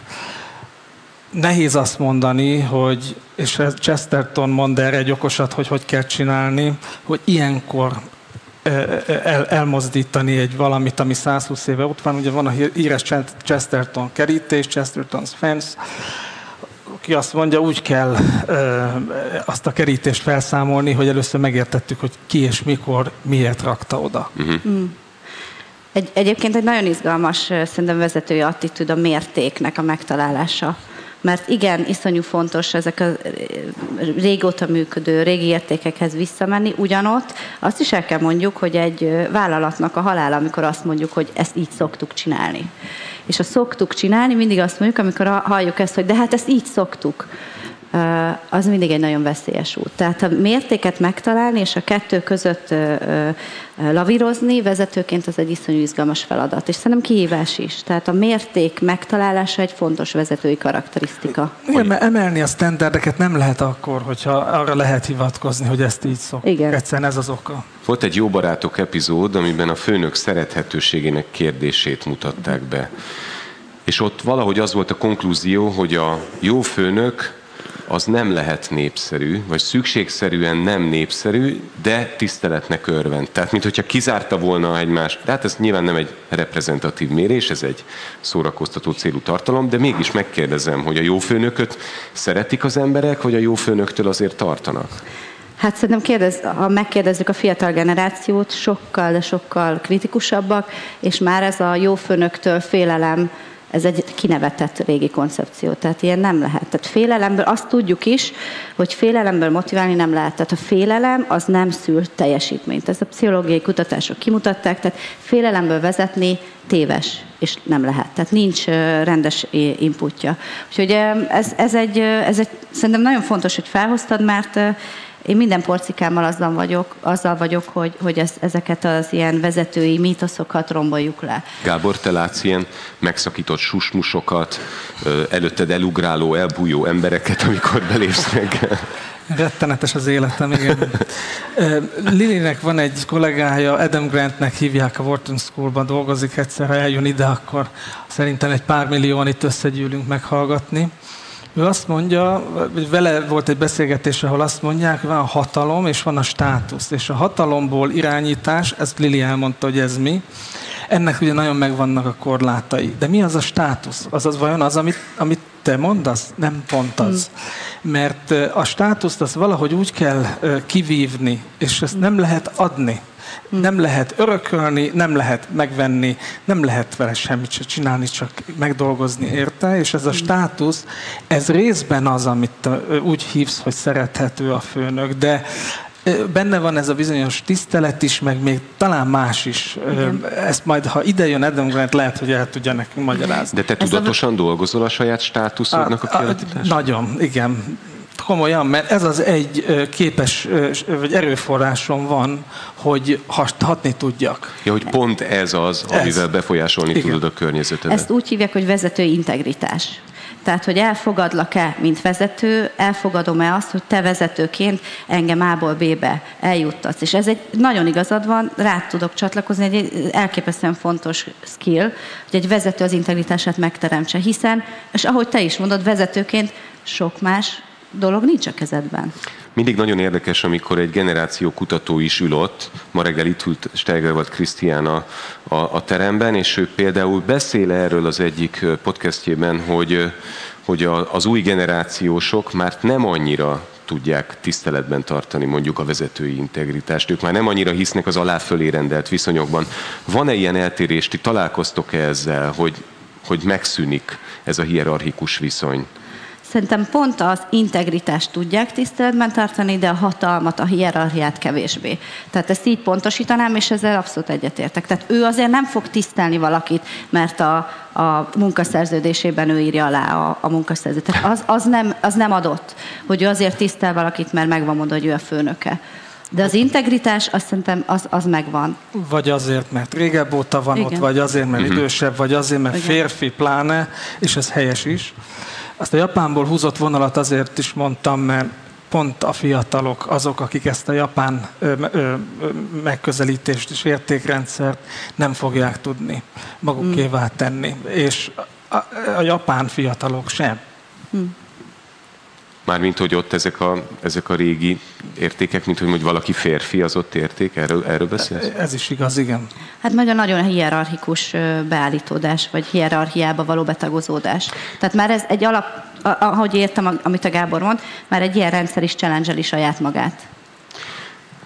Létezik-e az, ami az én fejemben létezik, de most rákérdezek félve, hogy többfejű sárkányokat nevelünk a jövőben, és már nem annyira ez a hierarchikus viszony, amiről beszéltünk, hanem akár vezetőbb szerepbe kényszerülhetnek a fiatalabb alkalmazottak is, és megoszlik a felelősség, megoszlik az irányítás. Vagy ez sosem lesz, mindig egy embernek kell ülnie a pilóta fülkében.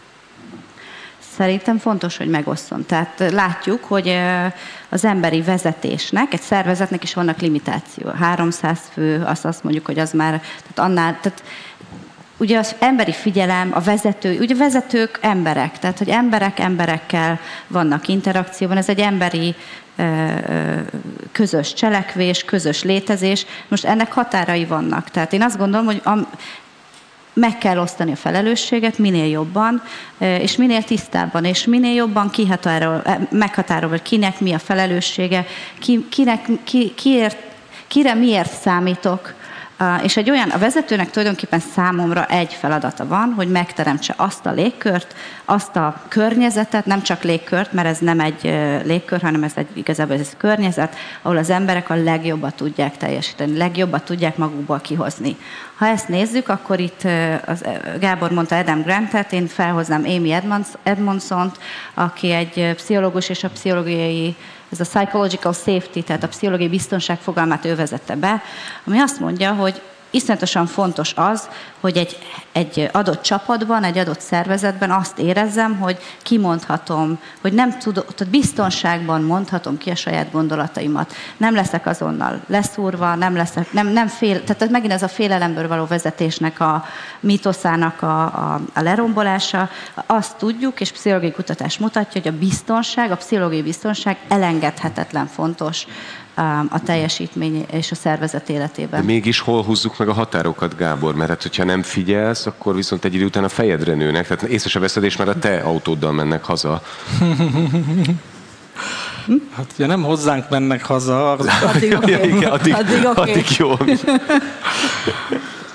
A fiataloknál szerintem az lesz a nehéz nekik, és ebben kell segíteni őket majd, vagy már most, hogy a vezető egyik legfontosabb feladata az információ dömpingnek a strukturálása. Ugye lehet, hogy mondtam ezt máskor, hogy a legrosszabb tanács, amit valaha kaptam, az az, hogy keep it simple. Ez egy hülyeség.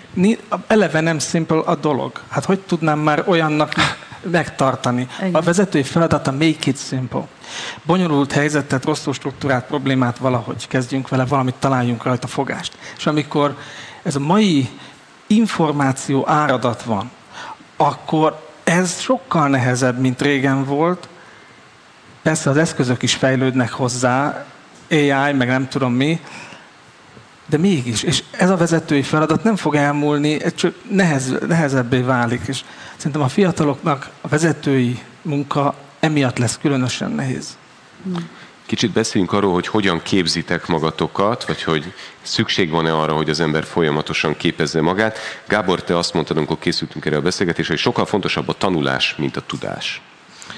Ebben nagyon hiszek, és ez is azt hiszem, hogy az a gondolatmenet, vagy arra az ívre illeszkedik rá, hogy a múltban egy nagyon merev hierarchiában egész életen át egy cégnél való munkálkodás során a tudás volt a presztízs és a szervezeti státusznak a forrása. Általában az információs monopóliumok is így alakultak ki, hogy abból lehetett előnyt szerezni, ha valakinél akkumulálódott olyan, ami máshol nem volt meg. Ezt el kell engedni, mert ebből nem lehet tartósan ebben a általam jövőben elképzelt szervezeti valóságban valóban vezetőként helytállni. Emiatt viszont akkor tanulás lesz a megoldás, mert mondom, a szervezetnek azt a képességét kell valahogy megteremteni, hogy kívülről olyan tudást integrálni. Hogy haladjon a világgal, így is lehet mondani, de ez sokkal elvontabb szerintem, mint ez, amit én mondok. És erre rácsatlakoznék, mert teljesen egyetértek, szerintem is a tanulás az elképesztően fontos, és ha tovább megyünk, akkor a gondolkodás, és itt behoznék egy szintén pszichológust, Carol Dwecknek hívják, aki angolul úgy hívják, hogy growth mindsetnek a kidolgozója, ami azt mondja, hogy mindennek az alapja az, hogy a tudásra és a tanulásra hogyan gondolunk, a saját kapacitásunkra a tanuláshoz, és állítása szerint kétféle gondolkozás létezik, az egyik a kötött gondolkodás, a másik pedig a növekvésfókusz, az a growth mindset, növekvésfókuszú gondolkodás. És azt mondja, hogy a növekvésfókuszú gondolkodás, vagy növekvésorientált gondolkodásnak az a lényege, hogy a tudásodat nem limitálod, vagy a képességeidet nem limitálod. Tehát az nem tudom megcsinálni, az nem létezik, hanem azt mondja, hogy nem tudom még.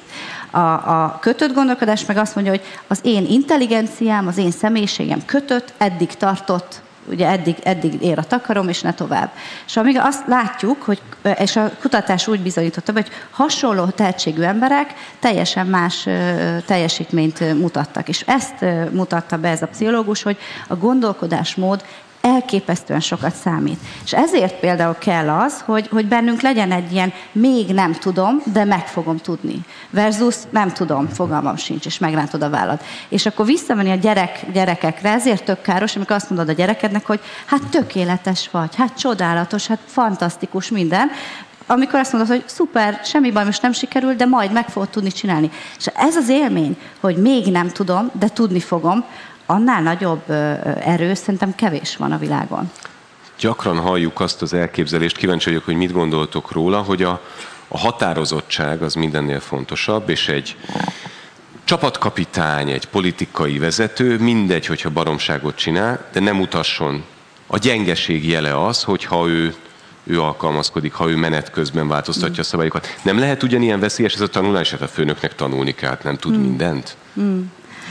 Én erre csak annyit mondanék, hogy hozzuk vissza azt, hogy igenis oké, nem tudni mindent, mert nem tudunk. Tehát a minden tudó ember, az egy téves koncepció.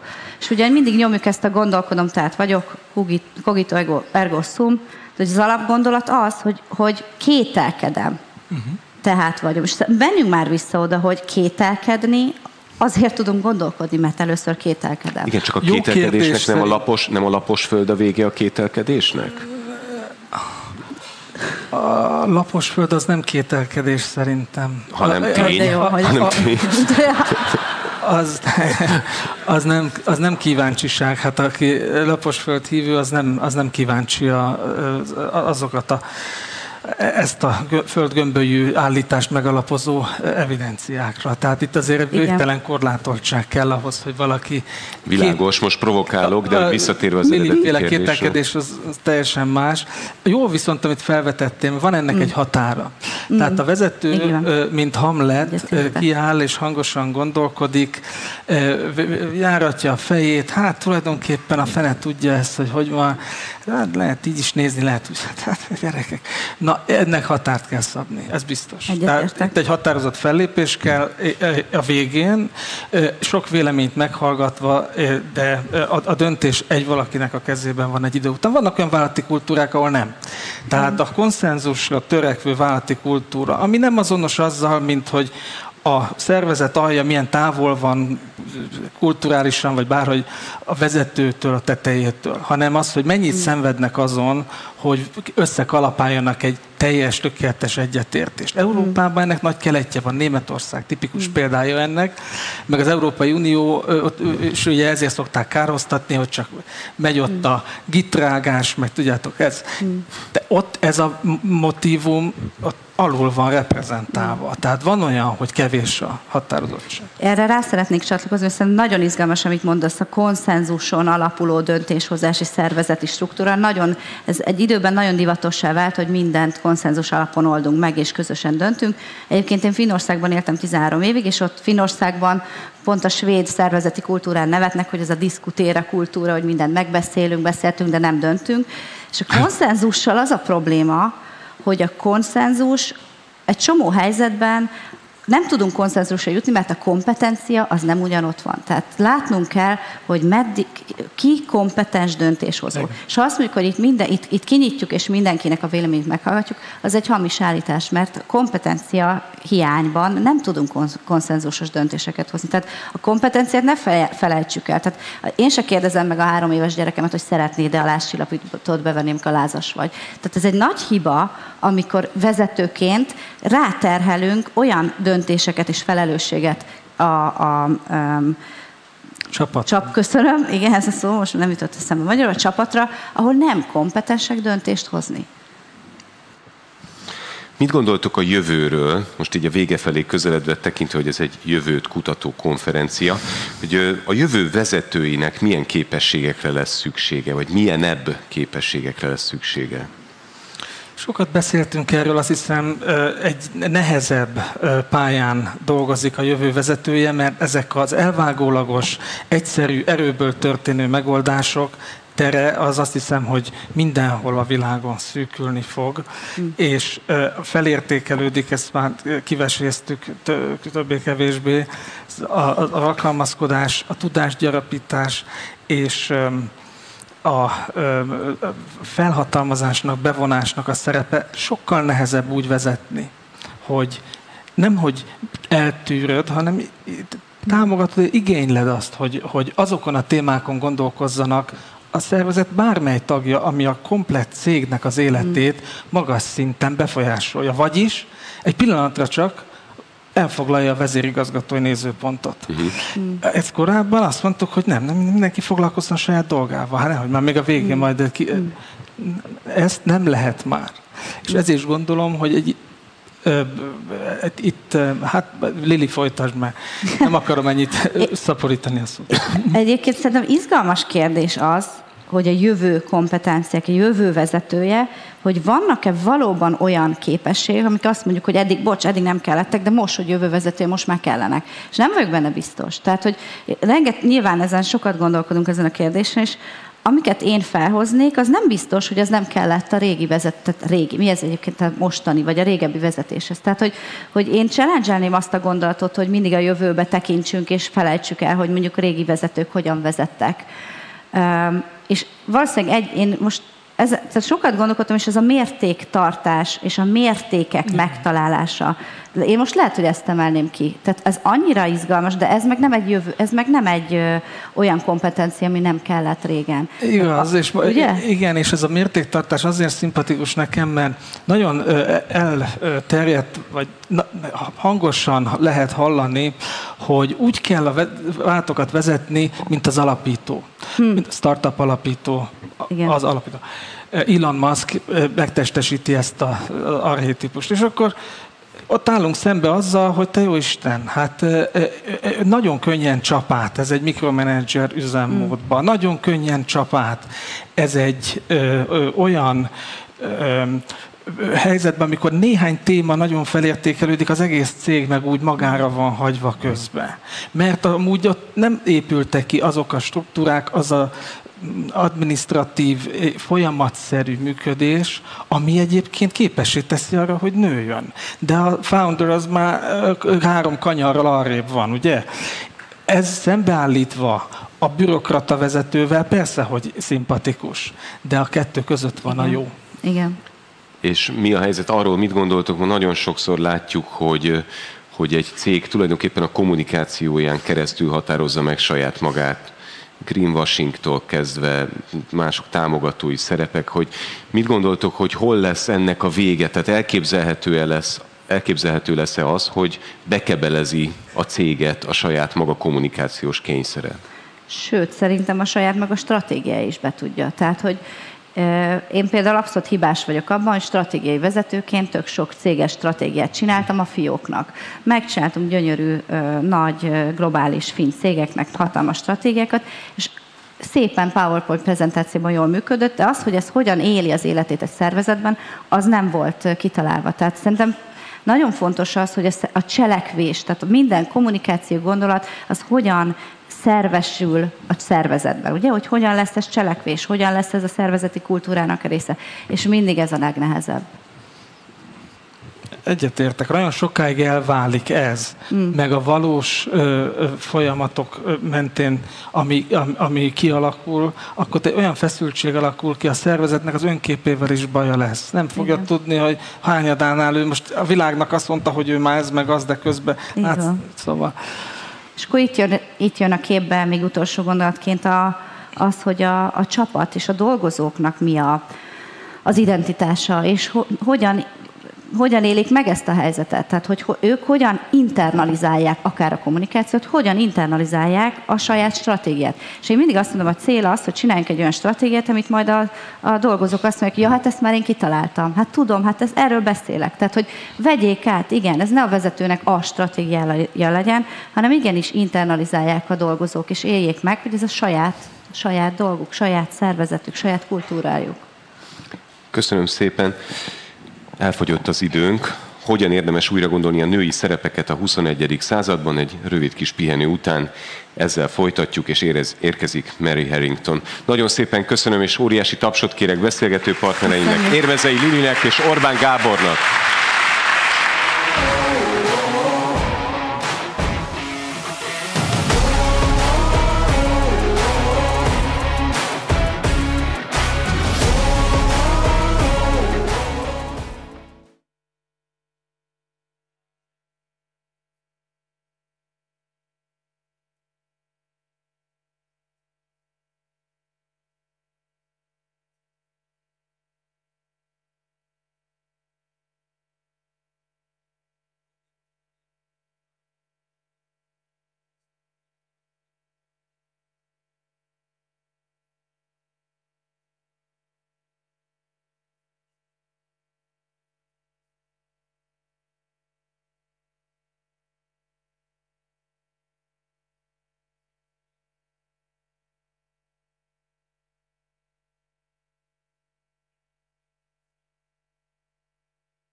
Jó napot kívánok!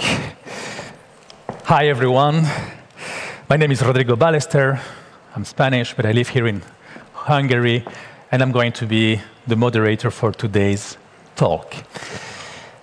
Akkor most fogunk beszélni feminizmusról.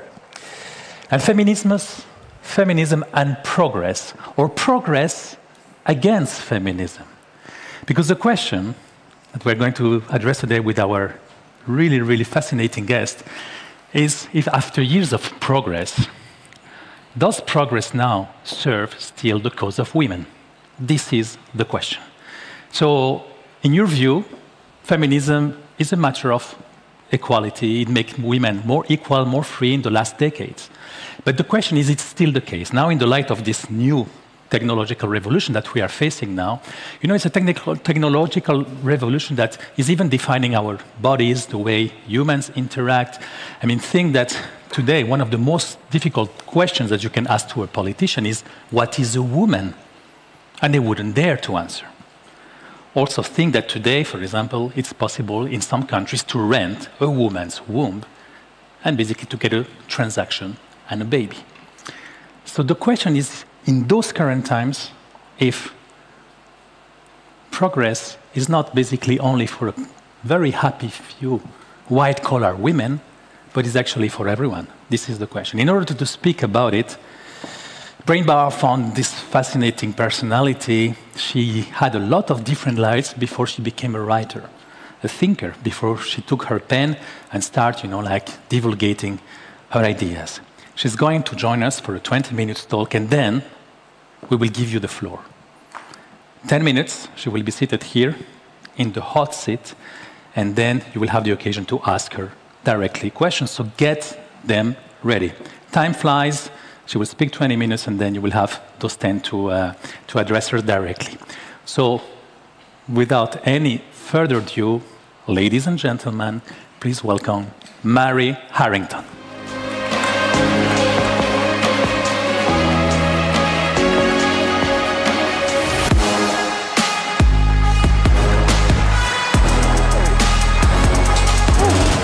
We have no podium.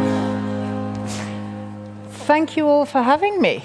And wow, amazing to see so many of you. I thought I would have a podium, but I don't, so you'll have to bear with me as I wander about with my notes and this, which I want to talk about, this bag, this amazing bag that my kind hosts have given me. First, a couple of qualifiers. My hosts at Brainbar gave me the title, Why Feminism Only Benefits the Rich. Just a footnote there, there are many feminisms, and this is obviously not always true. But what I want to talk about today is specifically the emphasis on freedom and progress in liberal feminism, and I will argue specifically this emphasis turns out mainly to benefit rich women in the developed Western world. And I want to show you how those values, that emphasis on freedom, emerged out of the technological transition which brought us into the industrial era, and how a second technological transition into what I call the cyborg era, really the fourth industrial revolution, means that that emphasis on freedom and on progress is now creating more problems for women than it's solving. Is the cyborg era a good thing or a bad thing? Who knows? But it's a thing. Anyways, bear with me, I'll explain all of this. But first I want to talk a little bit about progress. So this amazing tote bag was in my hotel room when I arrived yesterday. Do you still have faith in the future? It says. I still have faith in the future is the answer. So we'll leave that there. I guess you've all got the same thing written on your tags if you're here. This is an interesting statement to make. This is an interesting statement to give me because I don't believe in progress. Sorry, Brainbar. But let me explain a little bit more about what I mean there. If nobody's going to come and throw me out for not believing in progress at an event that has faith in the future, let's think a little bit about the statements, I still have faith in the future. Faith is an interesting word to use in this context. Because, I mean, the future's coming, right? Whether I believe in it or not, it doesn't really matter. It's like gravity. You know, time just happens, right? So what's the faith component? That references what I call progress theology, which is distinct from just time, where one thing happens after another. Progress is a set of ideas about time and about what history is and what history means that suggests history is linear. It starts somewhere and it's going to somewhere else, and that has a moral story attached to it. Usually that we're starting somewhere worse and we're going somewhere better.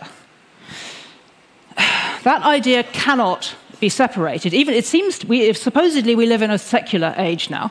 You know, most people don't go to church. You know, the attendances are declining.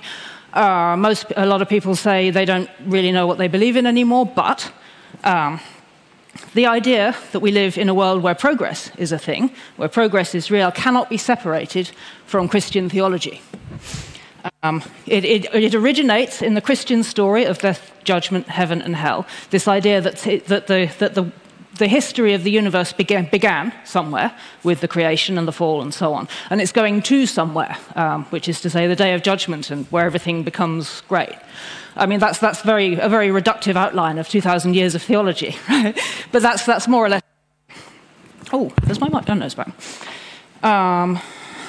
The main difference between progress theology and Christianity is that for progress, that all happens in the here and now. There's no spiritual element to it. There's no sense that any of that is transcendent or happens beyond the grave. All the improvements happen. Everything, the from and the process and the to, all happen now in history. There's no death, judgment, heaven, and hell. That things just go on getting better as we go from somewhere to somewhere else forever. Really? What's the content of that? The content seems to be more freedom and more stuff. But is that really progress? I mean, yes, things change over time.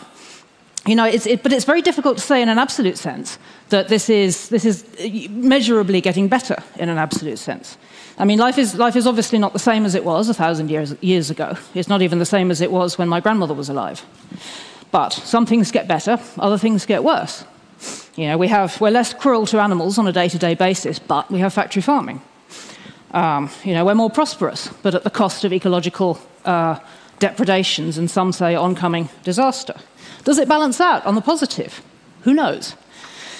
I don't know, certainly. And the only way you could know, you know, in totality, in aggregate, that things were balancing out on the positive side as a linear movement from somewhere worse to somewhere better would be if you knew literally everything. And that gives you a clue to the theology, the religious aspect of this, which is buried under what seems to be a secular idea.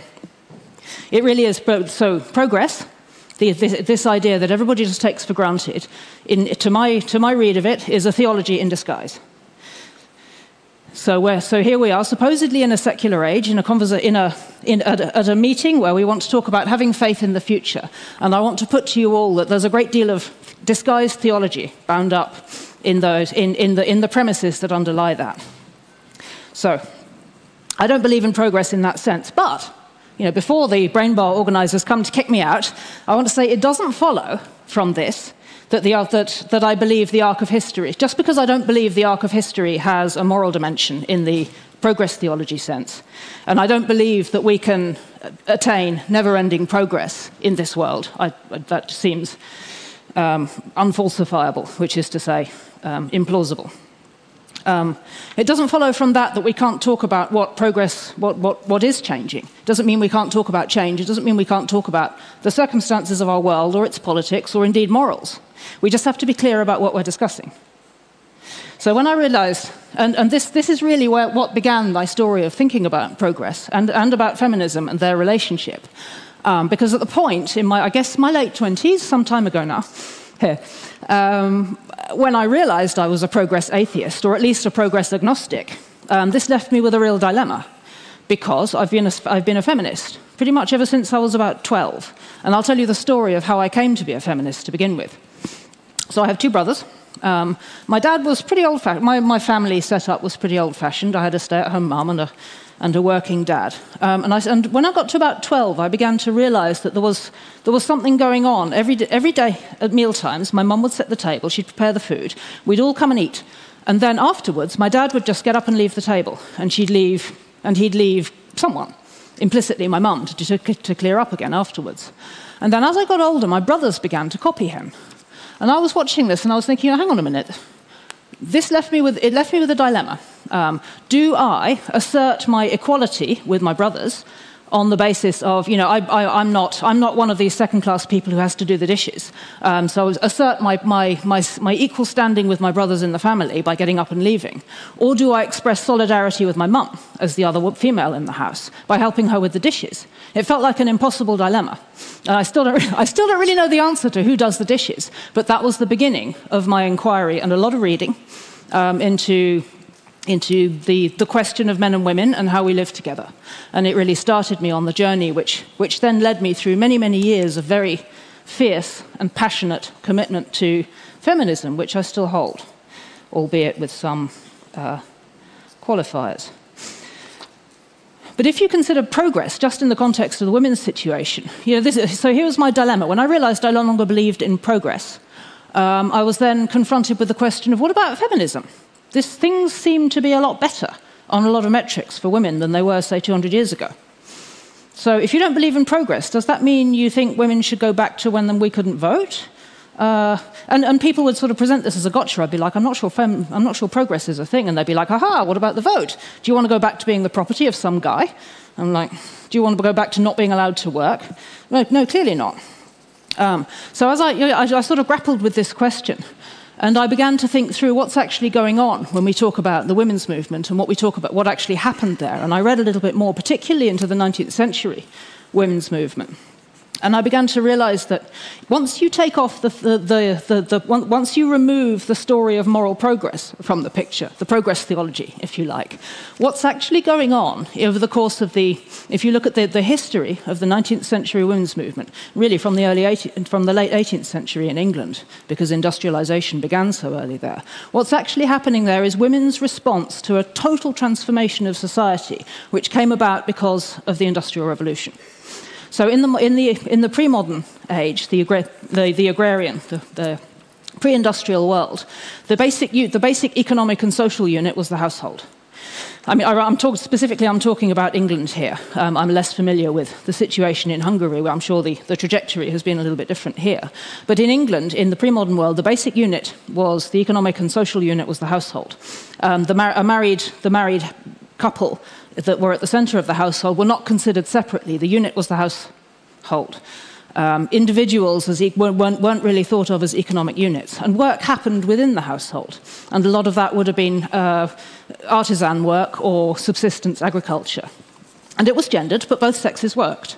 So, for example, in an agrarian setting, men might produce raw materials and women process them into subsistence goods or products or utensils for the household. And there was no question of one sex being economically dependent on the other. Both sexes, both men and women, were economically active in the context of a productive household. And for women, that happened in conjunction with raising children. Now, I'm not saying that all of this was idyllic necessarily. It came with its own problems and challenges.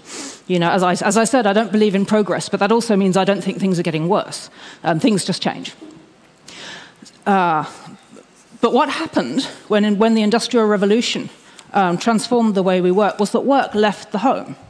The basic economic unit were gradually shifted from being a productive household to being individuals, implicitly male individuals working outside the home in a third workplace of some sort, so an office or a factory.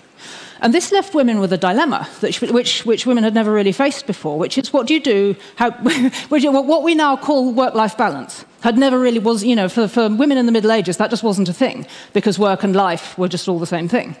And then suddenly you have this situation where you have to figure out, if work happens in a third place, let's say you're a working class woman in Manchester in the 19th century, you're breastfeeding a baby, but you also have to work a 12-hour shift, which is a 5-mile walk away. What do you do? It's a problem that women had never faced before. And so women responded in two characteristic ways. And really, this was originally mostly a bourgeois women's response. So those women who could afford to stay home and focus just on the home and the family did so. So the home became very much more of a private space for consumption and respite from economic competition and and the market society, and the raising of children. And those women who could afford to inhabit that private domestic space would do so. And there was a huge body of writing that emerged out of that aspect of 19th century women's bourgeois domesticity. So the so-called cult of domesticity, which second-wave feminist historiographers tend to read as anti-feminist, but which I read very straightforwardly as making the case for all of those things that women still did that were specifically connected to embodied female experience, motherhood, the raising of children, the life of the home, making the case for those things, over against this emerging market society, which is very much a place of competition and individualism, and to say these things still matter. We need to make space for them. And to me, that's very straightforwardly a kind of feminism. I think of this as the feminism of care and the feminism of interdependence. But then there was also another side to the same women's response, which focused much more on women's right to enter the market on the same terms as men. And this also had a huge amount of validity to it. Because, I mean, if you want to withdraw into bourgeois domesticity, that's great, as long as your husband likes you and is kind and is honourable and doesn't drink all the money away or beat you. But that's not always the case. And so there were a great many women who very understandably and rightly protested the fact that they were unable to divorce, they were unable to work, they had no custody rights to their children, they had no political personhood separate from men, because they were still living within a legal model that was created for productive households. And these women were saying, no, you don't realise, this leaves us effectively the slaves of our husbands. And some of our husbands are not very nice men, as it turns out. So we need to do something about this. So the earliest women's movement has this polarity between those women making the case for care and interdependence within this new industrial context, and those women challenging our relegation to what they saw as a second-class sphere of care and interdependence, and women's right to enter the market on the same terms as men. Now, these two sides don't always match up, but they're the two poles, the feminism of freedom and the feminism of care, which form, as I see it, the dialectic of the women's movement all the way up to the middle of the 20th century, at which point the feminism of freedom won conclusively. And it did so through another tech transition, really what I think of as the beginning of the cyborg era, our entry into the fourth industrial revolution, which was, I've lost my place because I'm just improvising here, which was the legalization in 1960 in the United States, and thence from there throughout the world of the birth control pill, which was, to my eye, a very underappreciated paradigm shift in how we think about what a person is, how we think about what men and women are, how we think about political agency as such, and also at a very, very fundamental level what we think medicine and technology are for. And in the context of that transition, we found ourselves in an entirely new world where most of the assumptions which informed the women's movement up to that point no longer really apply. So I started thinking about this, really, for the first time, when I had a baby. And at that point again, I was confronted with a whole load of new head scratchers. Because up until that point, I'd really taken for granted the fact that the feminism of freedom was the entirety of feminism. This was a long time before I went down the rabbit hole of actually reading what happened in the 19th century. Because after that tech transition in the 20th century, the feminism of care was more or less completely memory hold. And I didn't realize this until I had a baby, and realized just how much of what seemed real and vital and very germane to feminism was just completely invisible within mainstream, what I think of as magazine feminism, the cosmopolitan magazine variety, which is all about the girl boss, and it's all about empowerment, and it's all about doing things on the same terms as men. And there I was, pushing a buggy around the streets of my small town. And, in this very sort of visceral, embodied, connected state with a very young child, nursing at regular intervals and waking up throughout the night and finding that my whole way of thinking and being in the world had been completely rewired by the needs of my dependent child, who I wanted and who I loved. And I was thinking, freedom just has no bearing on this whatsoever. Because, you know, in so many ways, I'm infinitely less free than I used to be, but I'm also a lot happier. You know, I wanted all of this. You know, I don't want to be free from my child. I don't want to just lie there and listen to her crying and think, no, I don't want to get up. I'm not going to. You know, it just doesn't apply. So at that point, I had to figure out, why is magazine feminism so fixated on treating our bodies as problems to be solved? And it makes more sense this began to make sense to me when I realized that the feminism of freedom won in the second wave. Because it's not as though there are no feminists who talk about motherhood. You know, they're always there. The maternal feminists have been there since the 19th century. It's just that since the 1960s, nobody listens to them. And the pivotal moment really was the legalization of the pill. It was a paradigm shift in medical practice, and the central part of that is that up until that point, the aim of medicine, the aim of those technologies that we apply to our bodies, was to repair something that wasn't working in the name of normal health. You know, and this is a way of thinking about what medicine does, which references a sort of normal template. You know, there's a kind of that doctors spend many years learning, you know, what normal health looks like, so that they can try and restore people to it when something isn't working. But the pill doesn't do that. The pill does something very different. It interrupts normal health in the name of personal freedom. Now, this is a very different practice. This is a very different application for technology in the human body. Freedom to have consequence-free sex, freedom from unplanned pregnancy. These new freedoms had huge upsides for wealthy women. But I call this the beginning of the cyborg era, because to the extent that the pill made women freer, they were freer only through a new dependency on this technology, and only through interrupting the normal function of our bodies. So this is a new kind of liberation, one for women, at the price of dependence on technology, which wages war on the normal human physiology. So this is, you know, and to the extent that this makes personhood possible on the same terms as men, for women, this is already a cyborg personhood, because it's inseparable from the technologies that enable it. So, just going back to progress for a minute. I don't believe in progress, but that also means I don't believe in regress. So please don't take from this that I think this was categorically all bad. It wasn't categorically all bad. I wouldn't be here speaking to you were it not for the fact that we all exist in the cyborg era, which grants me several freedoms which were not available to women of earlier generations. Lots of it was very good, for at least some women. More opportunities to plan your life, which I've taken advantage of. More opportunities to study, which I've taken full advantage of, to enter the workplace, you know, which I was terrible at, but let's not talk about that. But it also opens new terrain to the market, specifically the terrain of our bodies. Because once you say it's legitimate to interrupt normal human physiology in the name of personal freedom, there's no reason you should just stop at women's fertility. I mean, in theory, the possibilities for changing or tinkering or upgrading our physiologies are limitless. So 50 years ago, we entered the cyborg era, which we might otherwise know as the transhumanist era. Once you can control pregnancy, you can, well, but let's think about some of the benefits, the freedoms, and the trade-offs. Once you can control pregnancy, this is really a very clear illustration. Some women will be able to take advantage of that to study or enter the workplace. Other women will find that their bodies have been opened up to the market. You can sell sex, for example. Once you can control pregnancy, you can sell sex, because sexuality as such has been privatized. And once something's privatized, I own it, I can buy and sell it.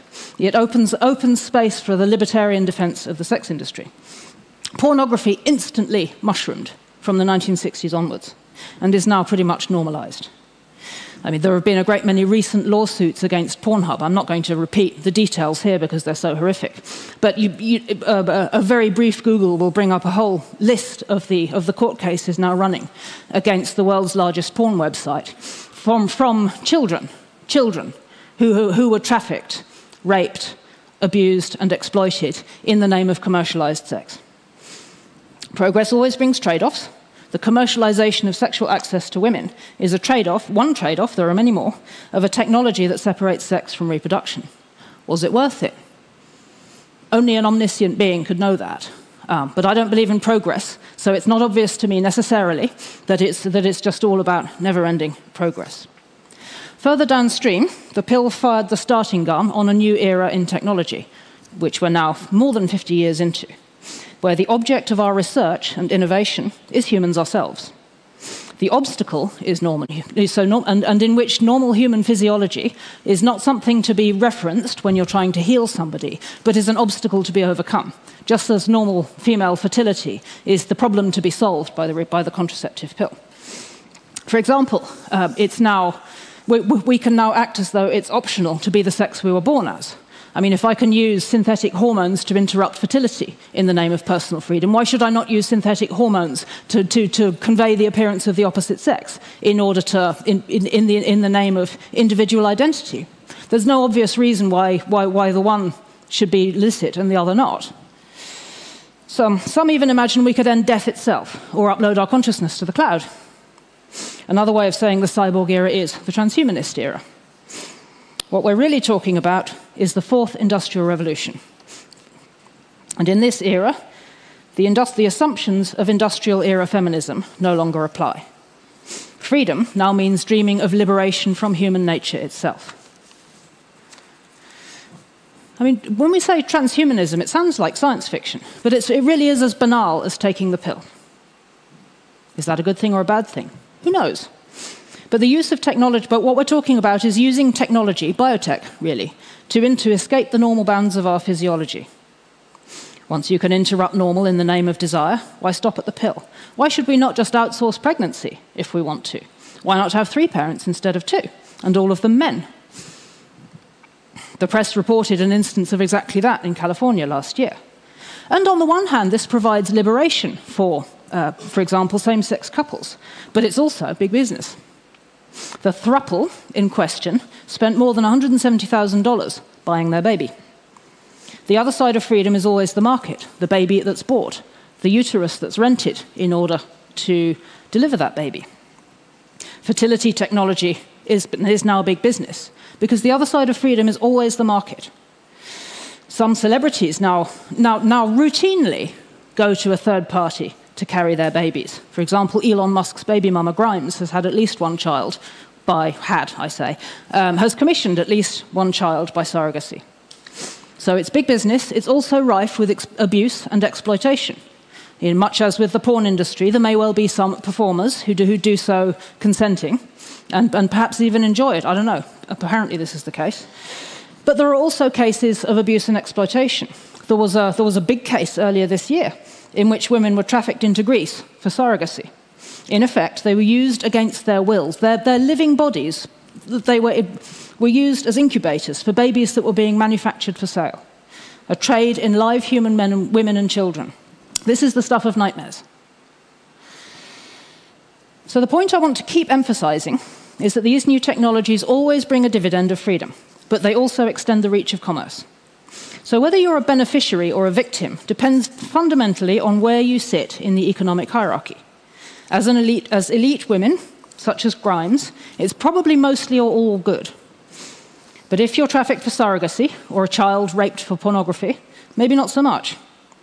So while it's not true that feminism in its totality only benefits the rich, when we import the liberal emphasis on freedom into the cyborg era, this disproportionately benefits only a very small elite, while it reframes the rest as raw material, sexual playthings, eggs for sale, or incubators for others' babies, which can then also be bought and sold. Our technologies now allow us to commodify humans themselves. Very often, this seems to focus particularly on women's reproductive function. Women have become, ourselves, to paraphrase Marx, a battle over who owns the means of production, or rather reproduction. Feminism needs a better account of women's interests than merely freedom. Because what that brings with it, along with its many goods, is always the market. And markets always have winners and losers. In the transhumanist age, a feminism of just freedom is a feminism only for the winners. But is it obvious that these technologies, it is obvious that these technologies are not going back in the box? I mean, I can stand here and say the pill began the transhumanist era, but that's not going to stop the whole world taking it, right? There's no doing away with biotech. So what does a feminist approach look like to biotech, given that it's already here and has been for 50 years? I believe we need to mount a feminist defense of normal. A feminism fit for the cyborg era accepts the place of technology in our world, but it does so critically and with reference to human normal, always ordered to human nature. Yes, we can have an argument about what constitutes human nature, but we cannot dismiss it as non-existent. It must remain in the picture in order for us to mount any meaningful defense of women as such, as our enabling condition and not as a problem to be solved. So we can use biotech to free ourselves from injury and from disease. Great. If we can do it, we should. We should not be using it to free ourselves from the normal organismic development of a human, of the normal life trajectory of a human. A feminism fit for the cyborg era accepts our normal human physiology, our dimorphic nature as men and as women, the normal course of pregnancy, the normal development of children, and the normal instincts of motherhood and fatherhood, and of the attachment needs of children. The power we now have over our own organisms can be used for good, to the extent that we wield it to restore and to repair. The moment we do this to the moment we give in to the temptation to try and improve, our bodies become sites for exploitation. This will always hurt women and children first, and children really most of all. So for a future we can have faith in, as per the bag, I call for a feminism that goes beyond a narrow pursuit of freedom and calls for a critical relation with our technologies, ordered to human nature, not in the name of escaping who we are, but enabling us to be more fully ourselves as men and women in the world that we are in. Thank you.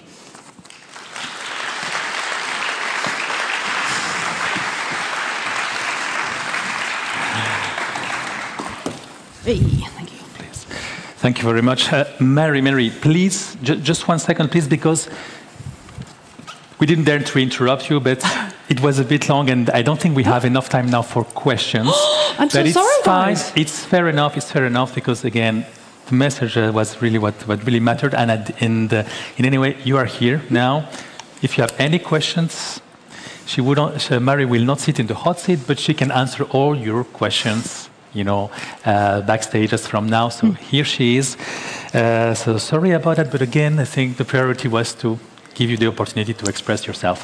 So thank you very much. It was thought-provoking. It was not always optimistic, I would say. But again, I think that all of us, will come back home with a lot of, some things to chew on. And so thank you very much for that. Thank you very much, Mary Harrington. Thank you.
Sziasztok, hello! Tartozom egy őszinte mély vallomással, ami régóta bennem van, és meg akarom veletek osztani. Én nem tudok énekelni, és ez nagyon-nagyon régóta bánt engem, de hogyha voltatok koncertemen, akkor lehet, hogy ezt már tudjátok is. Amikor általános iskolás lettem, akkor az volt bennem, hogy zenei általános iskolás szeretnék lenni, ezért jelentkeztem is a Liszt Ferenc általános iskolába, ahol fel is vettek egyébként a C osztályba, ami az egyetlen olyan osztály volt, ami nem zenei tagozatos, úgyhogy jót ment már a legelején a dolog. Viszont én kihasználtam a lehetőséget, és jelentkeztem diákönkormányzatosnak, így be tudtam kerülni az iskolai kórusba, úgyhogy ki is volt nevezve a koncert időpontja, hogy mikor mehetek fellépni a kórussal. Elkezdtem otthon bőszen gyakorolni a dalokat, mondjuk azt már egy jelnek vehettem volna, hogy amikor otthon gyakoroltam, akkor anyám ösztönösen berakta a füldugót a fülébe, de én megállíthatatlan voltam és folytattam, majd aztán amikor eljött a koncert napja, akkor félrehívott a kórusvezető tanár, és odajött hozzám, és azt mondta, hogy Jorgi, nagyon szépen köszönöm, hogy ennyit gyakoroltál, nagyon ügyes vagy, de mi lenne, hogyha most így inkább te tátognál? Úgyhogy ezen a ponton döntöttem el, hogy akkor inkább rapper leszek, vagy műsorvezető. Azért a tehetség néha tud igazságtalan is lenni, vagy igazságtalannak tűnni, vagy például a szorgalom is egy olyan dolog, amin sok múlik. Például ott van a Messi-Ronaldo párhuzam, hogy a Messit egy született tehetségnek tartják például, viszont a Ronaldo meg az a tag, aki elsőként érkezik az edzésre, és utolsóként távozik.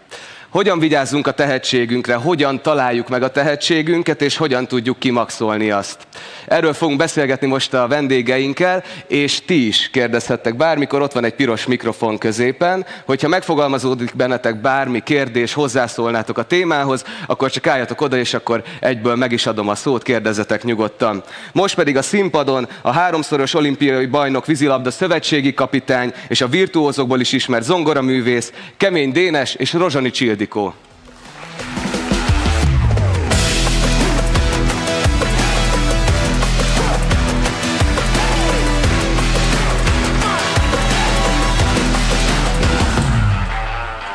Hát nem tudom, ismeritek azt a viccet, amikor a 3-szoros olimpiai bajnok edző, meg a zongorista és a rapper a tehetségről beszélget.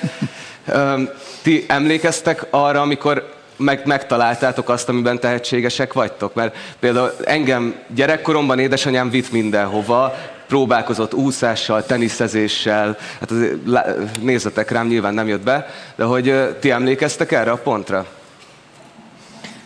Hát szerintem ez elképesztően fontos, hogy az embert gyerekként a szülei így minden területen így kipróbálják, és velem is ez volt, hogy 2 éves voltam, amikor a szüleim vettek nekem egy furuját, és akkor azt mondták, hogy akkor nekem az nagyon nem tetszett, és elsírtam magam, amikor belefújtam, ezért elrakták, és 4,5 éves koromban újra elővették, és akkor nem tudom, akkor már tetszett, és akkor úgy gondolták a szüleim, hogy azon el kell vinni engem egy tanárhoz, és hát úgy csak így elkezdődtek a dolgok, hogy elkezdtem tanulni a furuját, és fél év alatt már rengeteget hallattam, és akkor mondta a furuja tanárom, hogy a zongorát is meg lehetne próbálni, lehet, hogy jó lennék a zongorában, és hát ez igazából rajta múlik, hogy elkezdtem a zongorát. Igen. És akkor nem is jött szóba semmi más? Tehát, hogy akkor ezt megtaláltad, és azóta? Hát csak igazából ez. Igen, az egy ilyen teljesen egyenesen így mentem a zeneiskolába, utána onnan meg a másik zeneiskolába, és elkezdtem versenyezni, és onnantól már gyakorlatilag egyenes volt. Dénes, ha jól tudom, viszont te amúgy állatorvos is voltál. Ez azért döntöttél így, hogy legyen egy biztos pont a sport mellett? Hát szeretettel köszöntök mindenkit. Először azért én is megválaszolom az előző kérdésedet. Ja, ha eddig gondolkoztam rajta. Tehát én vízilabdás lettem, mégpedig viszonylag nagyon korán, mert 3 éves koromban elváltak a szüleim, és apámmal maradtam, aki aktív játékos volt. Itt a Bencúr utcába fölvett az óvodába, levitt a Szőnyi útra, ami meg itt van a hátunk mögött. Ő bement az edzésére, engem meg rábízott az úszólányokra.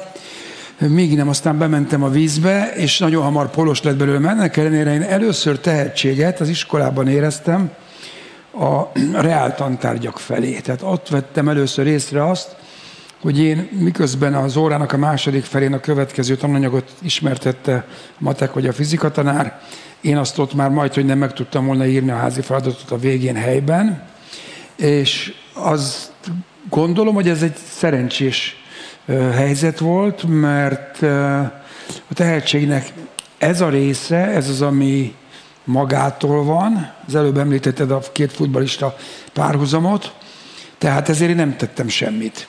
Én genetikailag apámtól, anyámtól lettem a reál tantárgyakhoz ügyes vagy tehetséges.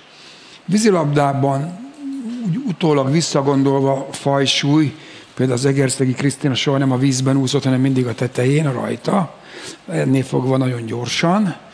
Tehát vízilabdában szerintem átlagos voltam, nem voltam sem ügyetlen, vagy alkalmatlan, sem nagyon tehetséges, közepes. Ott azt, amit elértem, azért válogatott játékos lettem. Ott azt gondolom, hogy azt nagyjából kimaxoltam a tehetségemhez képest. Úgyhogy mi volt a második kérdésed? A másik kérdés az volt, hogy ugye aztán állatorvos is lettél, és hogy ez miért döntöttél így, hogy kellett egy biztos pont a sport mellett? Azt gondolom, hogy az, hogy apám mérnök volt, az úszodában minden játékostársam vagy egyetemista volt, vagy már el is végezte. Én amikor leérettségiztem, bennem nem merült föl, hogy nem tanulok tovább. És abban az időben, amikor az edzések még rövidebbek voltak, 1,5-2 óra volt délelőtt meg este, belefért a nappali egyetem mellett az edzés, egyszer-egyszer hiányoztál edzésről, egyszer-egyszer az egyetemről, és az állatorvosi is, meg az orvos is nagyon népszerű volt az úszodában, tehát én igazából ebből a kettőből választottam az állatorvosit. Talán arra is gondoltam, hogy az ember ugye hibázik, azért mégiscsak jobb, hogyha egy tehén kezelését rontod el, nem pedig egy sokkal nagyobb tragédiát okozol. Úgyhogy, és nagyon is élveztem, 18 évig dolgoztam, 8 évig Magyarországon, talán 10 évig Olaszországban, és mind a mai napig az utcában kutya-macska tartó szomszédok először hozzám jönnek. És én adom a tanácsokat. És Ildikó, mondtad, hogy neked már 4 éves korodban volt egy tanár, aki azt mondta, hogy igen, neked ehhez van affinitásod. Mennyire fontos a mentor szerepe ennyire fiatal, hogy valaki észrevegye a te tehetségedet? Hát ez abszolút fontos, hogy minél fiatalabban az embert felkarolja valaki. Ez lehet akár hát a szülőknek is nagyon fontos szerepe van ebben, de egy ilyen tanár vagy mentor figura az nagyon-nagyon fontos, mert például amikor én ilyen kicsi voltam, nem is nagyon gondoltam bele, hogy hát én csak így szerettem zongorázni, és hogy oké, és hát még a gyakorlást azt nem biztos, hogy annyira szerettem. Improvizálni jobban szerettem, hát órákig tudtam improvizálni a zongoránál, de ez mind nagyon fontos volt, hogy volt egy ilyen tanár az életemben, aki vezetett engem, és hát ez nagyon fontos, hogy milyen darabokat tanuljak.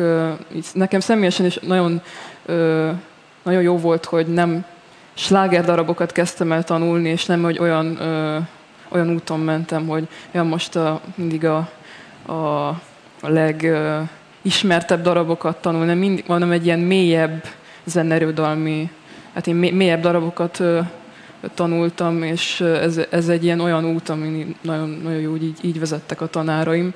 És hogy mindig az is fontos, hogy hogy a cél mindig a szemem előtt maradjon, hogyha mondjuk épp nem szeretnék gyakorolni, vagy ez így, mondjuk épp egy kudarc után, mondjuk ha egy versenyt épp nem tudok megnyerni, vagy nem is jutok be a versenyben. Mostanában olyan is van, hogy nem jutok be, mert ahogy az ember egyre idősebb, egyre nehezebb bejutni a versenyekre, és nem hogy megnyerni, hanem egyszerűen bejutni. De mindig fontos, hogy legyen egy ilyen ember, egy ilyen tanár, aki tartja az emberbe a lelket, de közben szigorú is. Szerintem a szigorúság is nagyon fontos, hogy az úton maradjon az ember. Te, mint edző, ezt hogy látod? Hát én játékosként nagyon kötöttem az edzőimhez. Minden edzőben megtaláltam azt, ami azt a tulajdonságot, ami engem földob. A utánpótláskorú, tehát gyerekedzőknél szerintem a leglényegesebb az hogy olyan hangulatot teremtsen, hogy a gyerek örömmel menjen a következő nap az edzésre. Tehát úgy menjen haza, miközben elfárasztottak, miközben vízilabdában kaptál néhány pofont játék közben, ennek ellenére másnap te már fél órával a kezdés előtt ott vagy, bandázol a haverokkal, ugye mi már 10 évesen tudjuk, hol van a női öltöző, ne vízilabdások vagyunk, és valahol tartozunk, és hogyha az egész azon múlik, hogy az, aki ott az irányító, azaz az edző, az ezt a légkört meg tudja teremteni. És aztán, amikor valaki abba hagyja a játékot, akkor csomó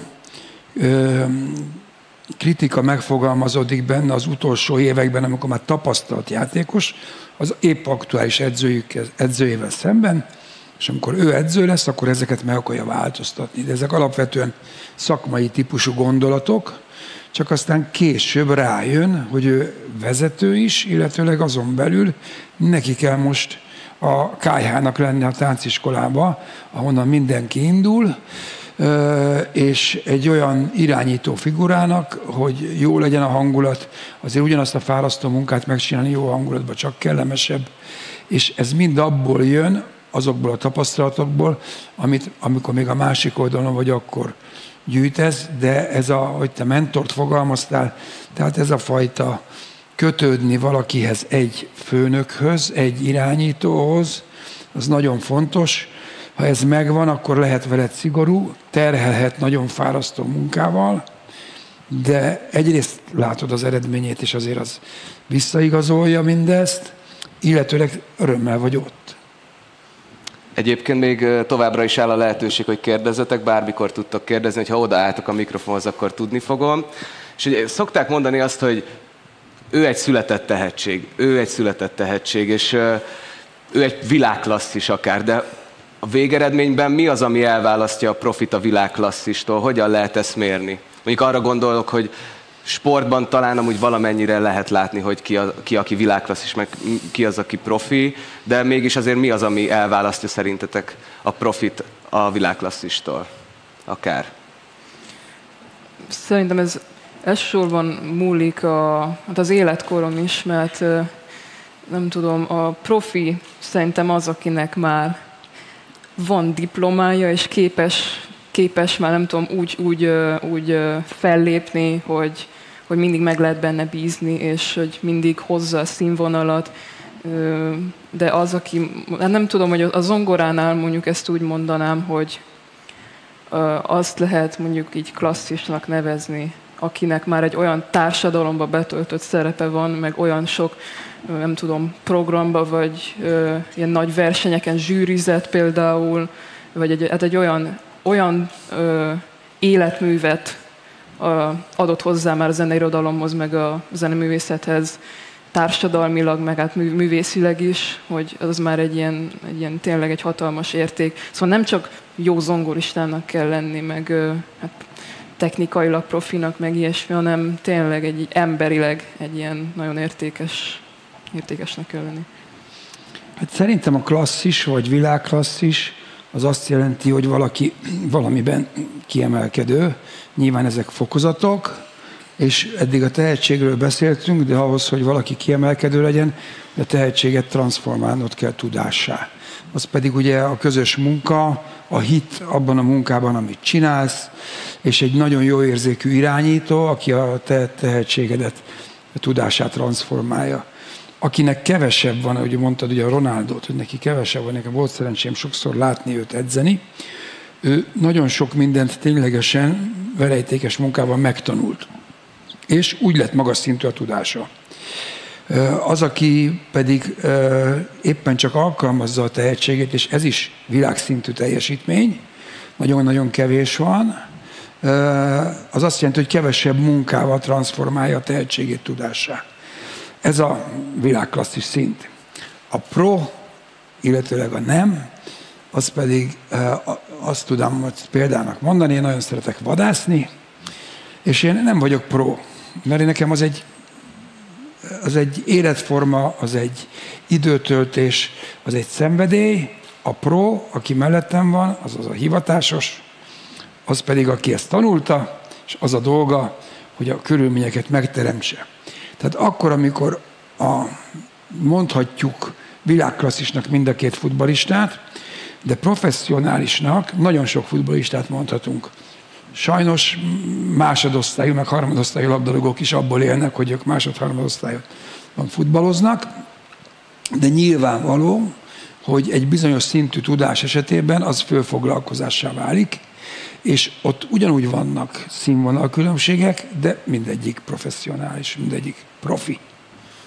Hoztam erre egy idézetet, még az olimpiai bajnok vízilabdázó Benedek Tibor mondta azt, hogy sosem volt különösen jó labdaérzékem, sosem fociztam, kosaraztam jól, nem dobtam különlegesen nagyot a labdával, és ma már ennél is kisebbet dobok. Nem vagyok kifejezetten sem erős, sem okos, nem úszok túlságosan jól, a vízfekvésem teljesen átlagos, mégis ha legvégül össze kellene foglalnom a sikereim okát, csak annyit mondanék, hogy mindig én akartam jobban. Ez az én tehetségem. Tehát, hogy leelőzi a szorgalom a tehetséget szerintetek? Most válaszoltok először, Tibiről van szó, aztán átadom a szót. Igazából nem igaz, mert a Tibi tehetséges volt. Tehát a Tibi jól úszott, a Tibi jól lőtt, balkezes volt, ami egy nagy előny, és ez mind-mind genetikai adottság. De nem volt annyira tehetséges, mint néhány játékos társa. Tehát a genetikai oldalában válogatott szintű volt, de voltak nála válogatottabb szintű társai az általam vezetett csapatban. Ez azt jelenti, hogy itt a különbséget ahhoz, hogy a végén egy szintre jussanak, a szorgalmas mindennapi munkával kellett kiegalizálja. Tehát az, hogy neki nagy volt az akarata, van egy rossz hírem, az is a tehetség része. Tehát sokszor mondják magyar focistákra, hogy nagyon tehetséges volt, csak nem volt meg a feje. Hát, hogyha nem volt meg a feje hozzá, akkor nem volt elég tehetséges. Az is a része. Csak a szorgalmat azért valamennyire lehet tanulni, nem? Tehát viszont a tehetséget az kevésbé. A szorgalmat azt lehet fokozni. De hogyha valaki egyáltalán nem szorgalmas, és hogyha délután fél kettőnél korábban van az ébresztés, az őt zavarja, ővel azért nehéz. De az, hogy valaki szorgalmasabb vagy kevésbé, az eltérések. Általában, hogyha valaki egy eredményt el akar érni, és plusz munkára van szükség, azt megcsinálja. Ha valakinek a kötelezően elvégzendő munka a kitűzött cél eléréséhez elegendő, akkor kevésbé motivált arra, hogy plusz munkát csináljon. Nincs rá akkora szükség. De én azt láttam, hogy ezek a dolgok kiegyenlítődtek, és az egyébként én szerencsés voltam, borzasztó tehetséges sportemberekkel dolgozhattam, mert a tehetségnek az a része is megvolt bennük, az a fejük, hogy mindenki azt a szükséges alázatot, azt a szükséges egymás közti tisztességes csapatgondolkodást képviselte, ami szükséges volt ahhoz, hogy nyerjünk. Nincsenek véletlenek, egy csapat első, ott valamit, apróságot, vagy nagyobb dolgot jobban csinál, mint az, aki nem első, és hogyha szerencséje van és úgy első, akkor meg biztosak lehetünk benne, hogy valamit tett azért, hogy ő szerencsésebb legyen, és azért lesz első, tehát az eredményjelző tábla soha nem hazudik. És Ildikó, gondolom a zenében is rengeteget kell gyakorolni ahhoz, hogy az elsők közé kerülj. Te hogy látod amúgy ezt, hogy mennyire fontos a szorgalom, és mennyire fontos a tehetség? Hát én abszolút egyetértek a most elhangzottakkal, mert én is azt gondolom, hogy aki szorgalmas, és akiben tényleg megvan ez a hajlam, hogy ő jobb és jobb akar lenni, az azt jelenti, hogy őt jobban érdekli az, amit csinál, mint az, aki mondjuk tehetséges, de mondjuk nincs kedve éppen, vagy egyszerűen nem akarja. Szerintem a tehetséggel jár egyfajta felelősség. Szóval, hogyha valaki egyszerűen tehetséges, de mondjuk nem érdekli, és nem akar vele annyit foglalkozni, hogy azt tényleg így a lehető legmagasabb szinten kamatoztatni tudja, akkor az nem olyan értékes, mint hogyha van valaki, akinek van egy célja, és ezt mindent megtesz, hogy azt elérje. Ez a zongorában is egyszerűen nincs mese, hogyha valaki mondjuk nagy versenyeket akar nyerni, mert nincs annyi lehetőség ebbe a szakmában szerintem, hogy nincs annyi hely, hogy az ember ilyen biztos megélhetést tudjon biztosítani magának, hanem nincs mese, mondjuk meg kell nyerni egy nagy versenyt, folyamatosan versenyekre kell járni, és ez már az szükséges, hogy napi 5-6-7 órát gyakoroljon az ember. Hát vannak, akik ezt még extrémebb módon tolják, de őszintén nem vagyok annak a híve, mert azért az is egy felelősség, hogy az embernek hát az egészségét is, hát az ember az egészségét is megtartsa, és hát tudom, ismerek olyat, aki napi 10 órát gyakorol, de szerintem az kicsit extrém. Szóval ezt a balanszt is meg kell találni. De hát ez van, szóval abban a korosztályban, amiben én versenyzek, már az van, hogy több 100 zongorista jelentkezik, és abból olyan 20-at hívnak be az élő versenyre, szóval milyen felvételeket kell csinálni, professzionális felvételeket, és azt a zsűri azt értékeli ki. És itt igazából nagyon sok minden van bízva a szerencsére is. És nem tudom, hallottam valamikor egy olyan mondást, hogy a szerencse az az, amikor a felkészülés találkozik a lehetőséggel. Szóval mindenképpen a felkészülést azt tolni kell, szorgalmasan kell gyakorolni, és hát majd egyszer bejön egy verseny, nem baj, hogyha ide nem hívnak be, de folyamatosan hát próbálni kell, próbálkozni. És ugye van mondjuk valaki, aki úgy gondolja, hogy neki elég, ha csak jól zongorázik, és ennyi, és nem tudom, nem is készül a videófelvételem, csak beküld, és ilyesmi. Hát lehet, hogy van valamikor szerencséje, de mondjuk az szerintem csak egyszer fog bejönni, és szerintem mindenképpen a szorgalom fog győzedelmeskedni. Igen, próbálkozni kell, és egyébként titeket is bíztatlak, hogy nyugodtan álljatok a mikrofonhoz, hogyha van kedvetek, mert amúgy 8 percünk van, és utána vége lesz a beszélgetésnek, és nem tudtok majd kérdezni, szóval ragadjátok meg a lehetőséget. Hoppá!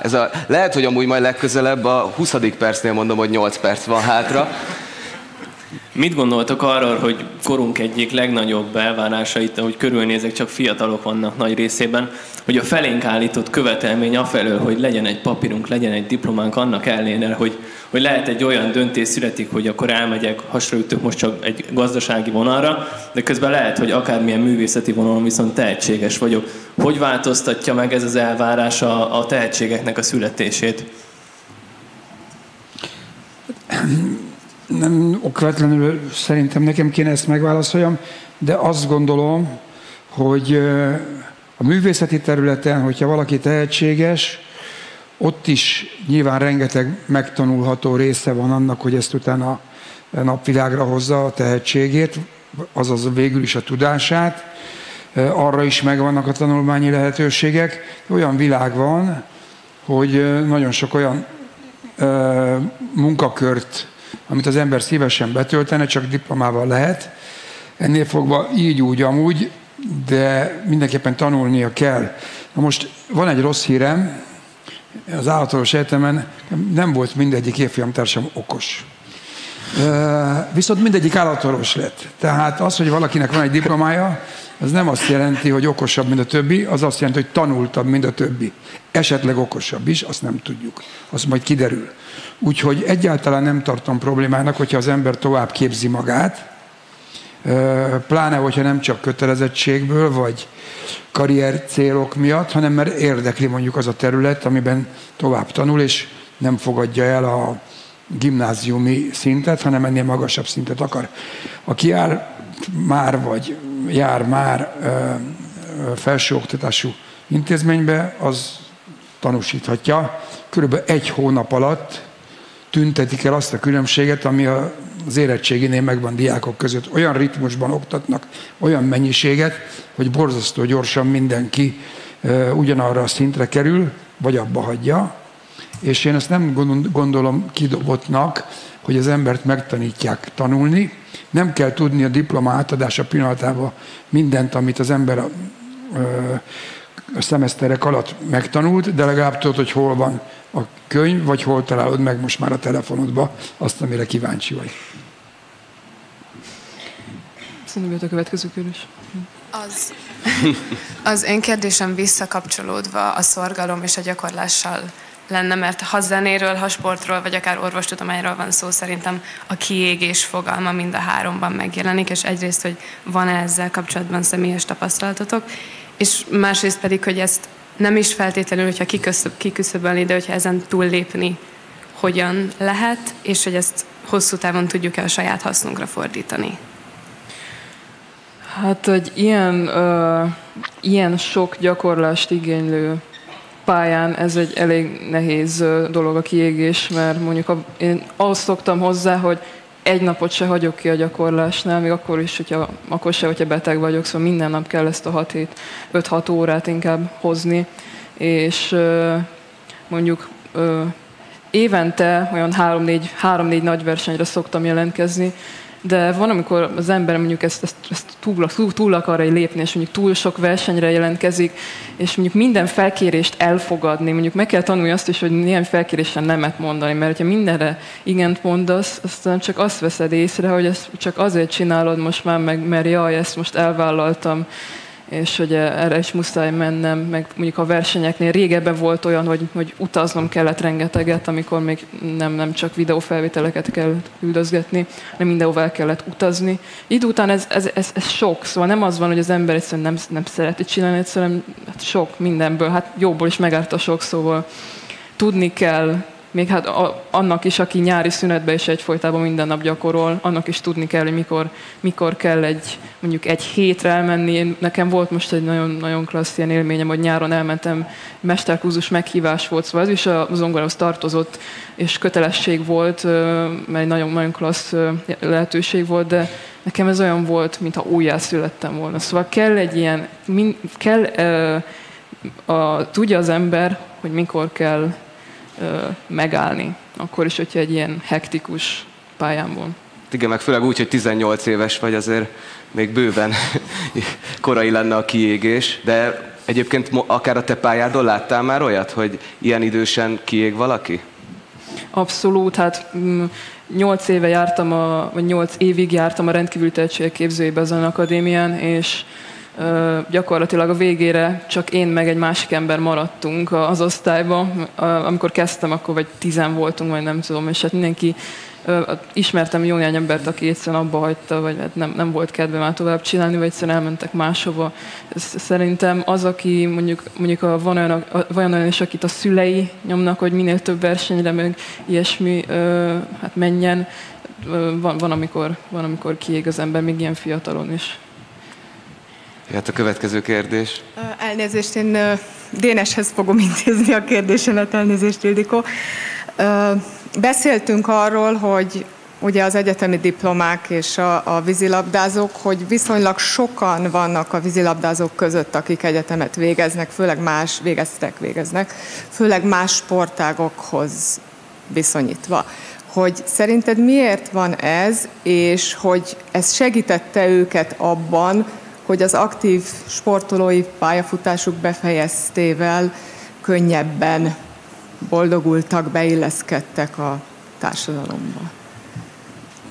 Azt gondolom, hogy alapvetően az uszodai továbbtanulási vágy vagy szokás az elsősorban a családok irányából jött. Elképzelhető, hogy nem ugyanaz a család viszi a gyereket úszni, tanulni, meg majd esetleg vízilabdázni, mint aki a boxterembe. Oda nem is viszik, oda megy magától. Ennél fogva először a pólósoknak a családi minta volt a diploma, később pedig már uszodai hétköznapivá vált. És ez nagyon hasznos.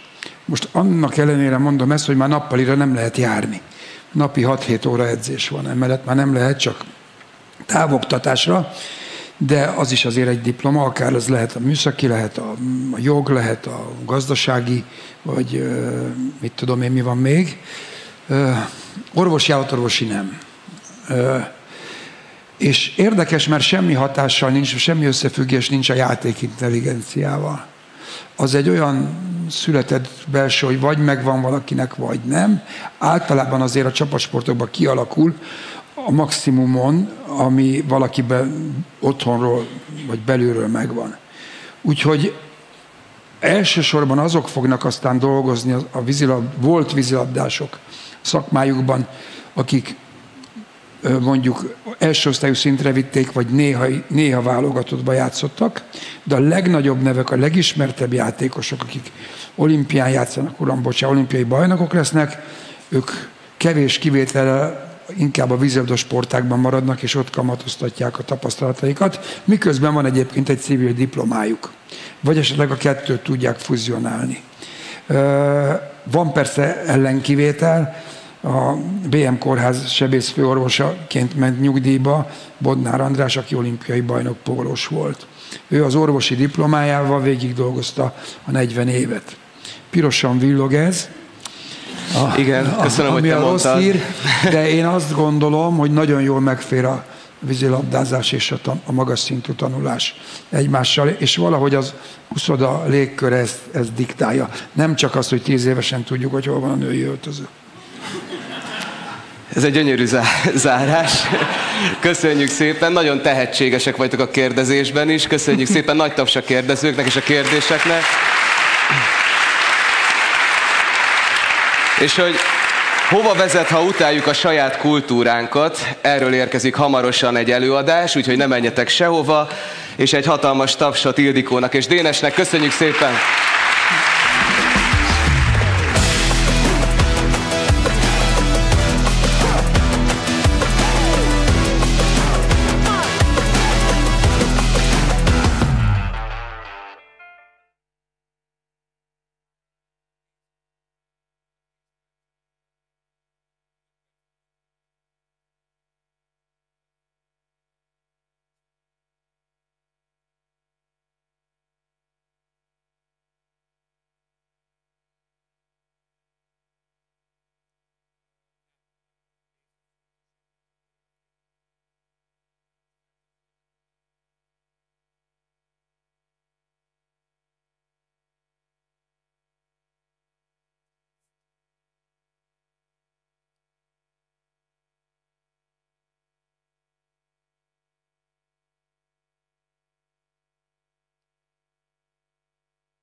Jó napot megint. Good to see you again.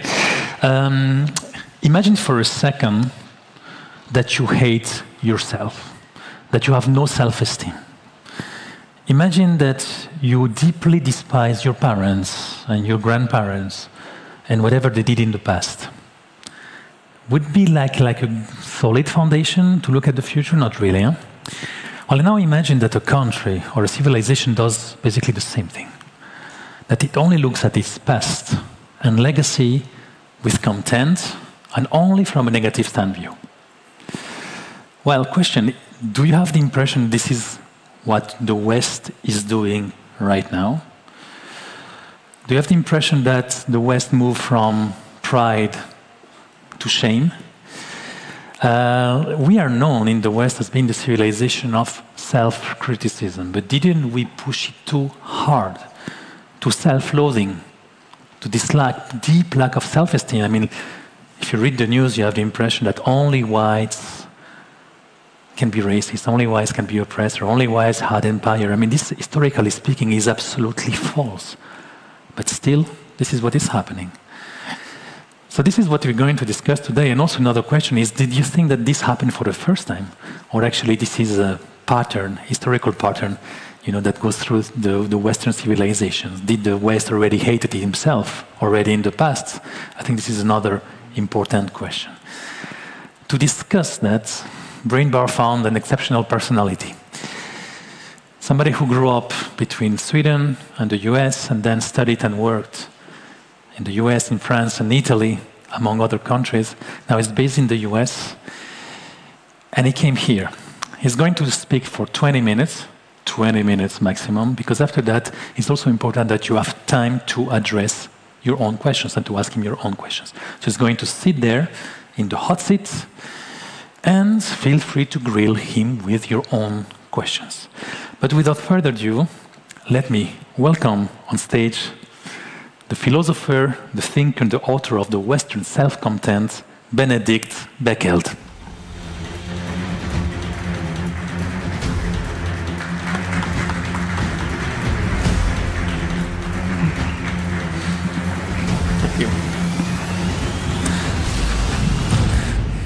So, good afternoon. Very nice to be here, and thank you for the introduction. So, as you heard, the topic right now is Western self-contempt, cultural self-hatred.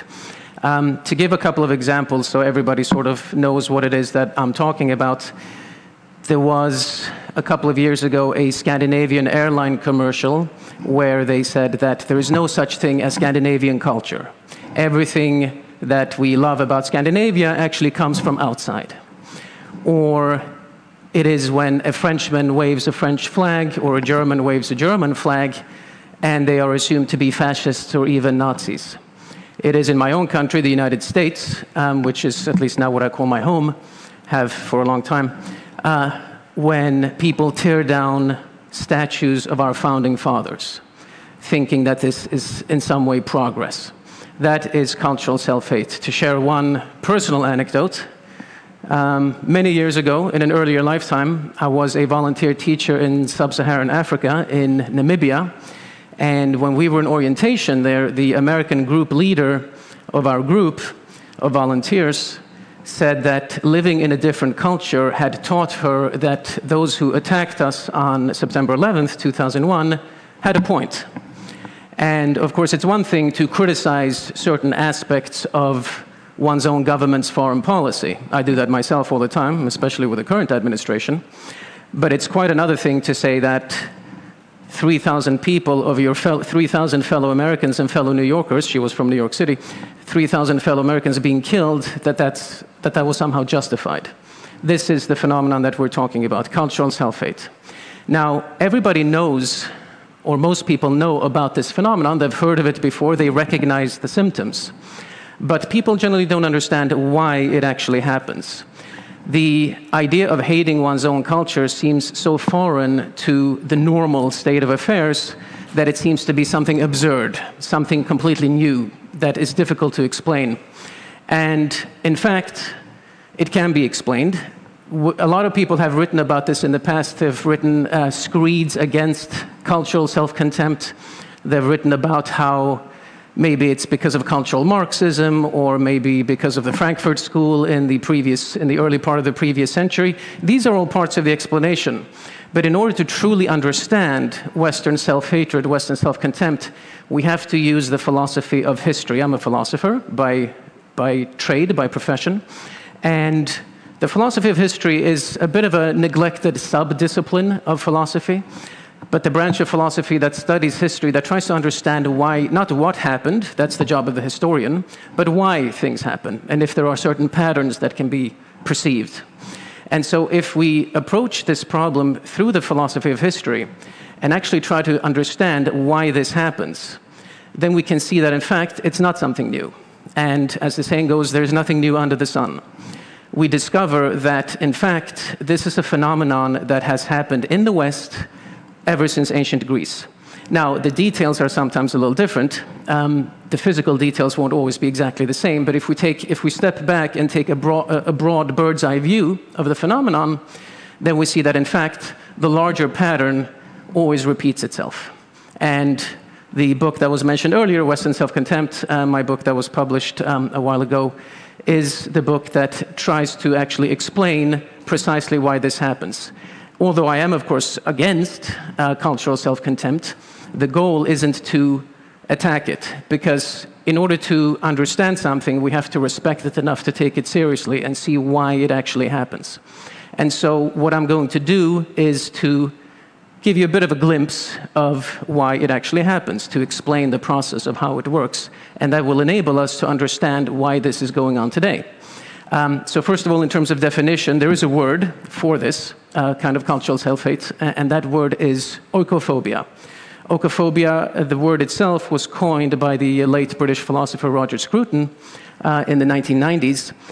Most people know the phenomenon of xenophobia. So xenophobia is the fear or the hatred of foreigners.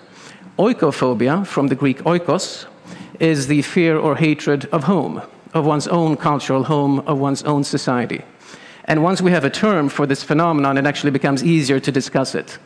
And so essentially, the first thing to understand about oikophobia, about cultural self-hate, is, as I mentioned, that it is repetitive.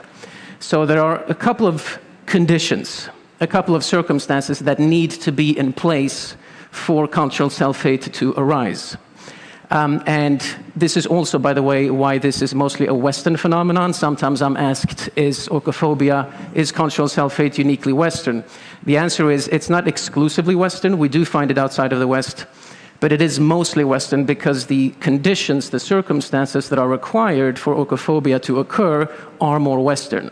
So to go through, again, a bird's eye view of how this happens, early on, in the early days of a society, that society is a Western society now that we're talking about. Western society in the early days is, it's parochial, it's hierarchical, it's patriarchal. In a word, it is very conservative. Now, what happens is that the society, that particular civilization, is able to be successful. It defeats outside enemies. I mentioned that it started in ancient Greece, so the outside enemy for the Greeks were the Persians. It defeats outside enemies, and it is able to establish a certain sense of security, a sense that we're not being threatened by outside enemies. They are able to establish security, safety, wealth, all of these things that are a product of the success of a civilization. Once that happens, the attention of intellectuals is able to turn away from the enemy. When the Persians are invading, and the same thing for later societies in the West, we don't have time to look at ourselves. We have to focus on the external enemy.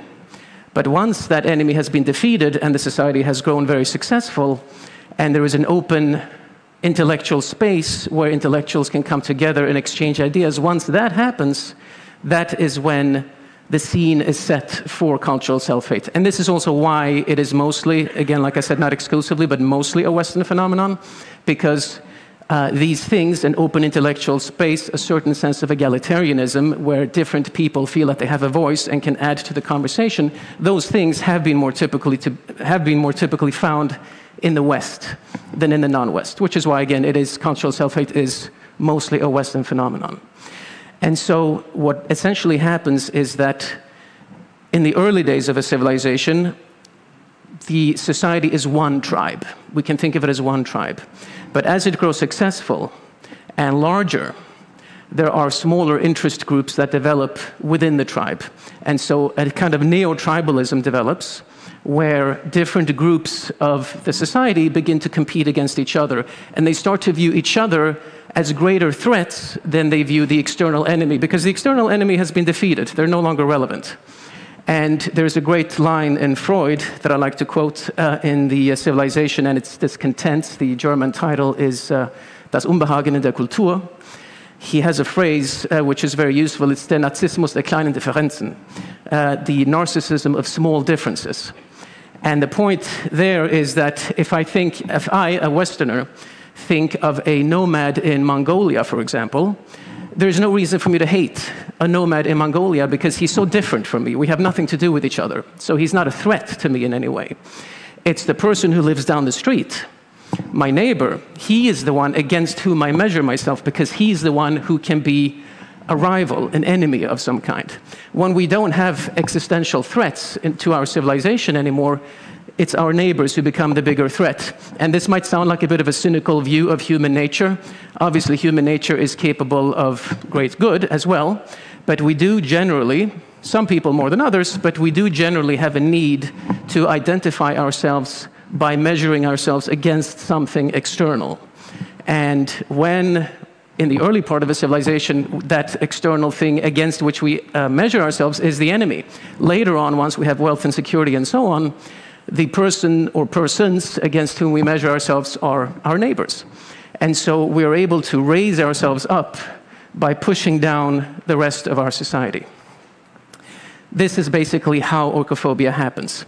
And it's important to understand that because it is tied to human nature in this way, it happens repeatedly in history. Because while physical details are different from civilization to civilization, human nature, as already the great Greek historian Thucydides knew, human nature is always the same.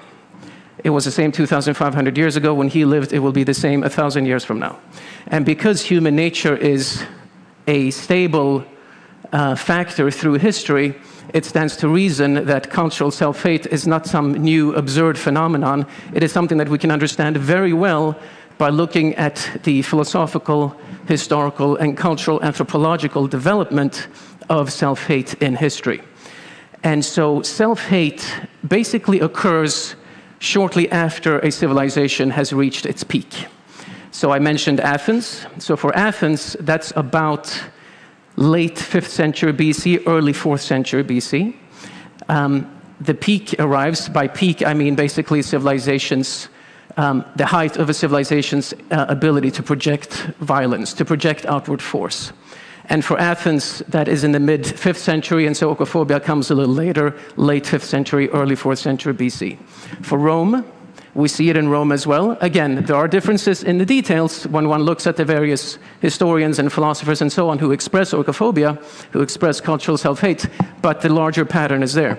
So when we look at the Romans, orcophobia sets in sort of in the last third of the 1st century AD, early 2nd century AD. If we look at France, it sets in the mid-18th century. So the peak of French power, excepting Napoleon, which is kind of a late flourish, but basically the peak of French power is under Louis XIV. Orcophobia comes under Louis XV. 1750s, 1760s, so basically in tandem with the rise of the Enlightenment in France. In the United Kingdom, in England, it comes in the late Victorian era, 1880s, 1890s, around there. And in my own country, the United States, it comes in the 1960s. We achieve basically the peak of our power after World War II, and orcophobia comes in the 1860s. There are certain signs of it earlier, but basically, as a mass phenomenon, it comes in the 1960s, and everybody knows what happened in the 1960s with the student rebellions about the Vietnam War and everything like that. And so once we understand this development, we finally become ready to face it and to tackle it. And so it's important to understand it well enough to take it seriously. And what's also important is, and this might sound a little fatalistic, but it's not meant that way, but basically because success is necessary for oikophobia to arise. As I explained, the civilization has to be successful. Success, ironically, leads to self-hate, right? This is the internal contradiction of cultural self-hate, namely that the civilization has to be successful before it starts hating itself. If it's not successful in this way, it's not going to start hating itself. And I'll give you one quick example just to kind of illustrate it. There are many, many examples in history. But if we take the Roman Empire is a convenient example because it has a very long history, so we can always kind of trace quite clearly what happens. It's reasonably well documented. Citizenship is expanded step by step in the Roman Empire. Already Julius Caesar expands citizenship to some extent, but then later on in the later empire, it continues to be expanded. Under the in the 3rd century and also under Caracalla, the citizenship is extended to all citizens or to all freeborn men of the realm, and so that might be considered a good thing because more people come to be included in the state, and so they feel that they have something to gain by supporting the state, to fight for the state, because they feel that they're a part of it. They're a part of Rome. Rome is a part of them. So we see that that's a positive thing. But on the other hand, it also means that because everybody becomes a citizen, there is a greater multiplicity of different voices. There's a greater space for people to voice their opinions, for different groups, splintering competing groups to develop and to fight each other and to consider each other as greater a threat than they do, again, external enemies. And so we see that it's the very same process that leads to advancement for the civilization and to success for the civilization that also leads to decadence and to cultural self-hate. And so for this reason, the rise of oikophobia, the rise of cultural self-hate, is just as natural, quote-unquote natural, doesn't mean that it's good, but it's just as natural as a civilization's rise. And only if we begin to understand why this happens will we be ready to tackle it. Now, there's obviously nothing wrong with trying to learn from other societies, from other civilizations, and to take an interest in other civilizations. But too often, it happens that this interest leads to a great love for other civilizations at the expense of our own. There is a balancing act where you can learn from other societies while still being appreciative of your own heritage. But too often, people are drawn either in one extreme or in the other. And so only when we take oikophobia seriously, when we understand how it works and why it happens, are we able to come to terms with it and to achieve that balancing act between learning from other societies, which is perfectly legitimate, but also appreciating our own heritage, which one sees that's a balancing act that fails time and again. One final point I want to make about the rise of oikophobia is that the first sign of oikophobia coming around is the attack on religion. This is true in Greece, in Rome, in France, in England, and in the United States and other Western countries. When religion, and the reason for that is that religion is the foundation of every society. There's no exception to that rule, in the West or the non-West. So the first attack on the own religion is always the beginning of oikophobia. And it then leads, because religion is so foundational for societies, an attack on religion leads to attack on everything else that the society has that society displays, that society, all the other features that society has. And we know that this happens. There are some public intellectuals today, I'm not going to mention any names, but there are some excellent public intellectuals, but a lot of public intellectuals have stated that we're experiencing mass atheism for the first time in Western history. This is not true at all.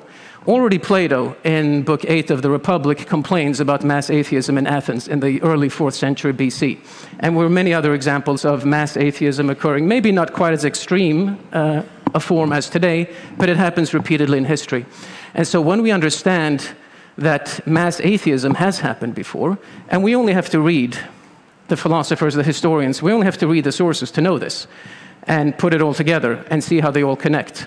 Once we understand this, we don't necessarily have to be religious, but we do have to have an appreciation for the tradition that comes with religion.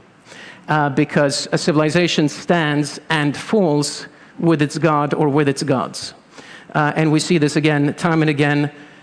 Roman historians complain that people no longer believe in the Roman gods. Tacitus and Suetonius are two good examples. Plato and Isocrates complain that people no longer believe in the Greek gods, and again, it repeats itself over and over again. So the final point I want to leave you with is that by understanding oikophobia, by respecting the phenomenon enough to really look at it seriously and see how it happens, only then will we be able to combat it.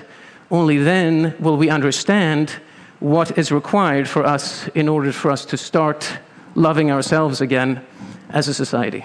Thank you.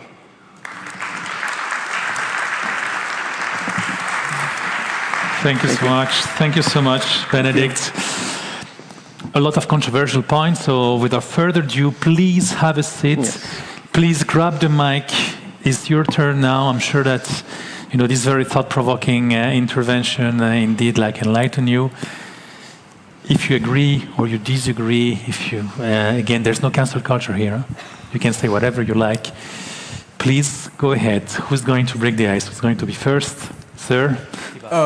Thanks, Benedict. That was wonderful. So imagine you are advising a president or a prime minister of a civilization that has hit the peak, and now this guy comes to you and he's like, I don't want my society to start hating itself. What should I do? What are the 1, 2, 3 things I should do?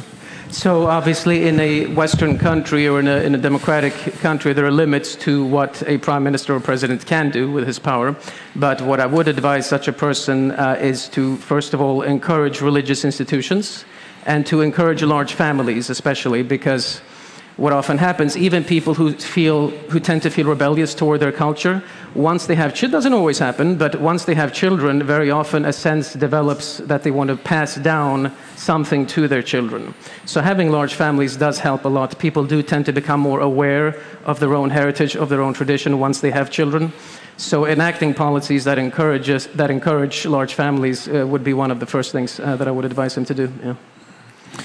Thank you very much. Next question. Sir. Thank you. I would like to ask if you have seen any pattern which is to technology, if it's gaining more speed to this process, or yes. What? Yeah, so that's an interesting question as well. I talk about that in greater detail in the book that we mentioned. Basically, technology. And again, I'm not a Luddite, I'm not against it. Technological development is a good thing, but technological development also leads to uprootedness. So it speeds up the process. And again, one can go back to antiquity to find the same pattern. Again, physical details are going to be different, but for example, the Athenians accomplished great innovations in trireme technology, which basically opened up the Eastern Mediterranean for them, so that they were able to import new ideas at a much greater rate than they otherwise would have been able to do through trade and so on. And again, that's a good thing, but it also does lead to greater exposure to a love of other civilizations that can become dangerous for the own civilization. And obviously today we see obviously not trireme technology, but the same pattern of the internet leading to much greater connectivity across the world, which again is a wonderful thing for somebody who, for example, is a researcher like me and for many other types of people. But it does lead to uprootedness. It does lead to this jet-setting class of people who identify with cities and not with nations. Right? I gave a talk in Paris last week, or now I'm flying into New York to sell my book or whatever it is, and it leads to uprootedness among a certain class of people, among a certain intellectual elite. And that is also, again, a repetitive pattern. The scientific pursuit and intellectual pursuit is often collaborative, and that requires a flow across borders, which is a good thing, but again, that does speed up the loss of one's own national identity. Yeah, definitely. Thank you. Sir, thank you. We also take questions from the right-hand side of the room. Thank you. I have two questions. One question is, you talk about the religion, the oikophobia. How do you lead now with the Western European countries who has now two religions, mainly in Europe, how they can lead with this situation?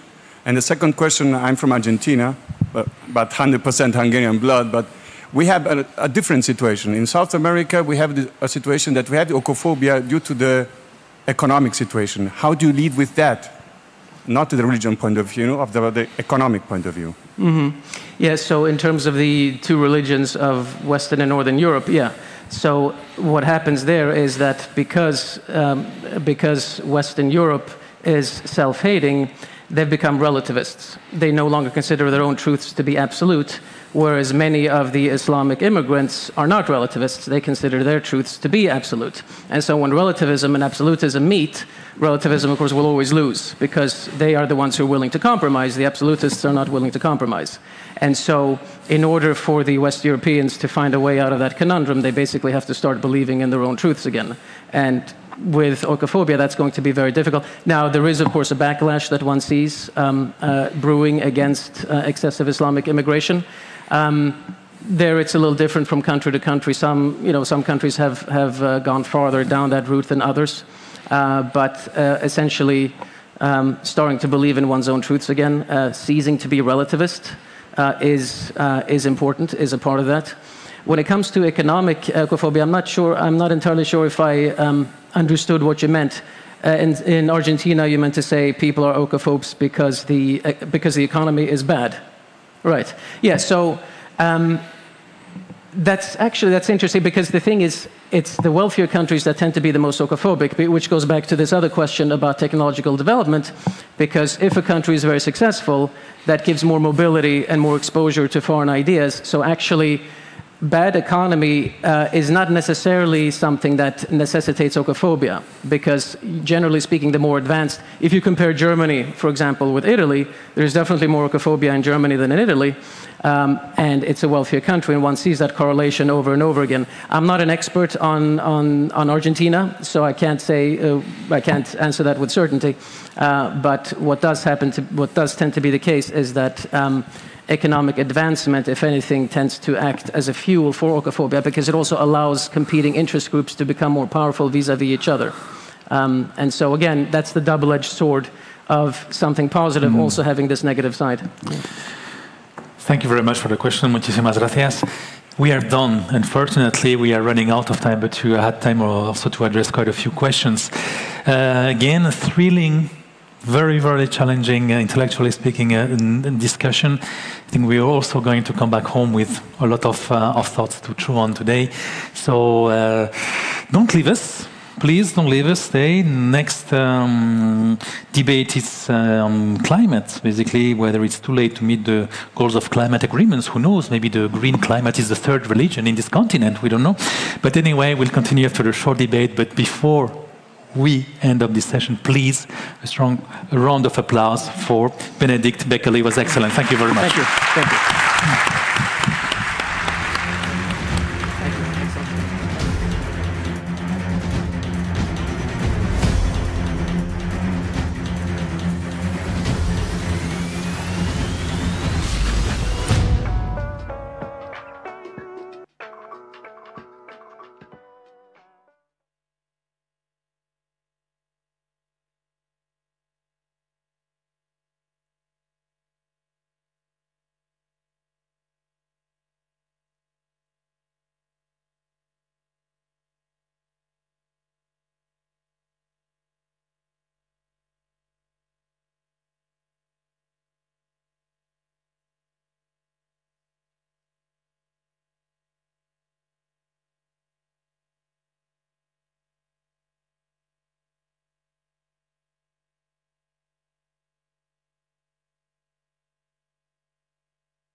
Sziasztok! Van egy Amerikában élő barátom, ezt most nem fölvágásból mondom, tehát ugyanolyan, mint mi vagy én, sőt, régen Magyarországon élt, magyar, csak Amerikában él, és most hazajött nyáron, és van egy ilyen kis e-cigie, nem elvár, hanem egy ilyen kis, hát most nem tudom, tehát én még nem láttam ilyet, de hogy folyamatosan jön belőle a füst, tehát nem kell kikapcsolni, vagy bekapcsolni. És úgy viselkedik vele, mint hogyha plüsmacia lenne, tehát mindenhova viszi, de ezzel is alszik, tehát még át is karolja, megfigyeltem, és reggel, ahogy fölkel, elkezd pöffékelni, tehát egész nap szívja, fújja ki a füstöt. És hát én egy ilyen barom idealista vagyok, és elkezdtem felkérdezni, hogy téged nem a nikotin érdekel, hanem hogy ez egy elektronikai szerkezet. És akkor kérdeztem, hogy és akkor, hogyha ez kimerült, mondja, hogy hát 3 nap alatt kimerül. Mondom, és akkor ezt elektronikai hulladékként kezeled, vagy veszélyes hulladékként kezeled? Dehogy is, hát kidobom a kukába. És akkor elkezdtem tovább kérdezgetni, hogy ő érezze bármiféle felelősséget a tekintetben, hogy van itt egy több szempontból is atipikus hulladék, amit nem biztos, hogy jó, hogyha elássuk, vagy elégetjük. És kiderült, hogy ő egyáltalán nem foglalkozik ezzel a kérdéssel, és akkor jobban belementem, hogy ő egyébként ott kint Los Angelesben hogyan él, akkor kiderült, hogy minden reggel járómotorral reggelizik egy ilyen drive-inben, és megkapja a műanyagfedős valamit, tehát ő egy reggeli alatt 1 köbméter szemetet termel. És nem rossz ember, higgyétek el nekem, nem rossz ember, nagyon jóba vagyunk, nagyon jó ember.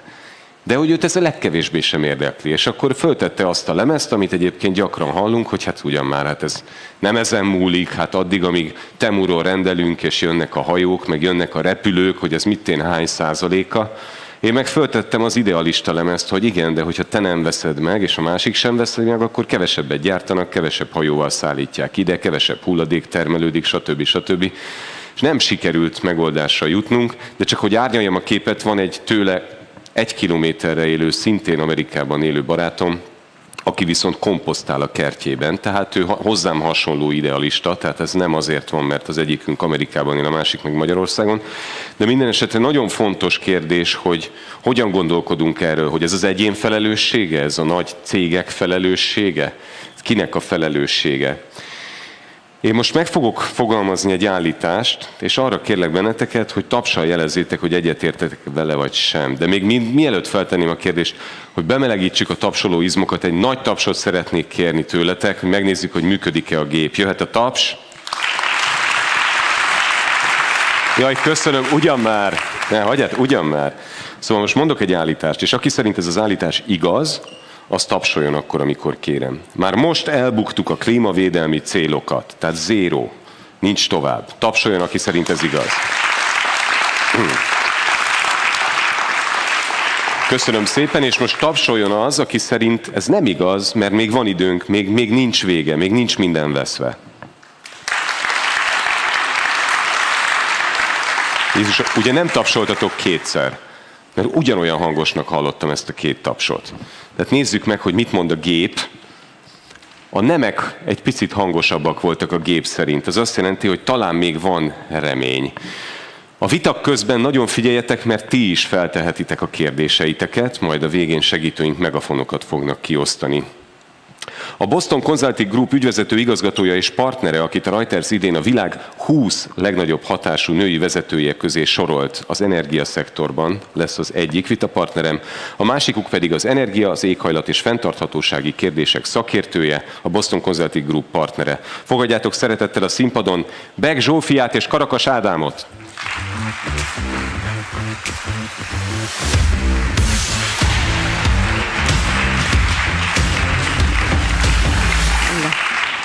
Sziasztok! Arra kérlek benneteket, hogy a vita hevében ne dobáljatok egymáshoz székeket, és ne verekedjetek. Nagyon szépen köszönöm. Szóval behozható-e ez a lemaradás, vagy már biztosan nem érünk oda? Ez az első kérdésem.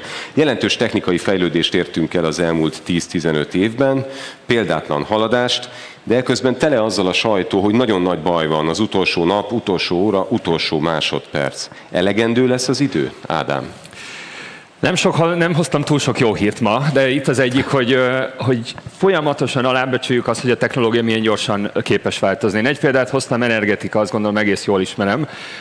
Ha visszanézünk az időben, mindig alábecsültük azt, hogy mennyire gyorsan fogjuk tudni kiépíteni a megújuló áramtermelést. Ekközben ugyanígy csökkentek a költségek, azt is alulbecsültük. De hogyha maradok még így az energiánál, ott van egy másik példa. Anglia. Ipari forradalom. Talán onnan indult az egész klímaproblémánk, amivel együtt élünk. Mindössze 10 év alatt voltak képesek kivezetni a szenet, amivel 10 éve még a legtöbb, meg a legfontosabb elem volt az ő áramtermelésükben. Most láttam az utolsó kimutatást, hogy idei évben az utolsó szélerőművet is lekapcsolják. Szerintem a kihívás az, hogy hol lesz a következő ilyen technológia, mi lesz az, amit ilyen sebességgel föl tudunk gyorsítani, arra tudunk használni, hogy komplet iparágakat változtassunk meg, akár 10 év alatt. 10 év, lehet, hogy nekünk hosszú időnek tűnik, de technológiai szempontból, vagy mondjuk egy iparág szempontjából nagyon rövid idő, egyszer sikerült. Én azt mondom, hogy keressük meg a következőt, ahol ismét megcsináljuk.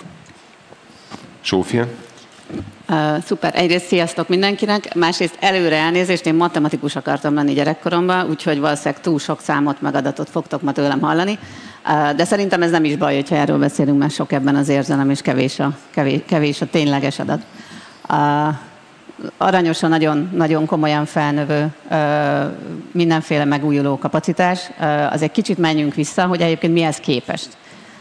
Hogyha visszanézünk, nagyjából az 1800-ban volt mondjuk 5000 terawattóra energiaigénye a világnak, ez 1930 körül lett 20, ma 160 000 terawattóra, amiről beszélgetünk, és ez nem csökken. És akkor visszatérve az első amerikai barátodra, Amerikában az egy főre jutó energia igénye az embereknek, vagy ez mostani energiafogyasztása, az 230 gigajoule per ember, ez Európában olyan 130, Kínában 115, Indiában 25, Fekete-Afrikában meg 10 alatt van. Tehát, hogy azt nem gondolhatjuk komolyan, hogy majd ők mindenki ott megáll, ahol van, és nem engedjük őket nagyobb energiaigényhez jutni, csak azért, mert nekünk már megvan, vagy mi már túltoltuk. Akkor mit kéne csinálni? Én voltam Floridában, úgy láttam komplett városokat, hogy senki nem volt otthon, viszont le volt húzva a redőny, és bent ment a tévé meg a légkondi, úgyhogy senki nem volt otthon. A le volt húzva a redőny, addig jó egyébként.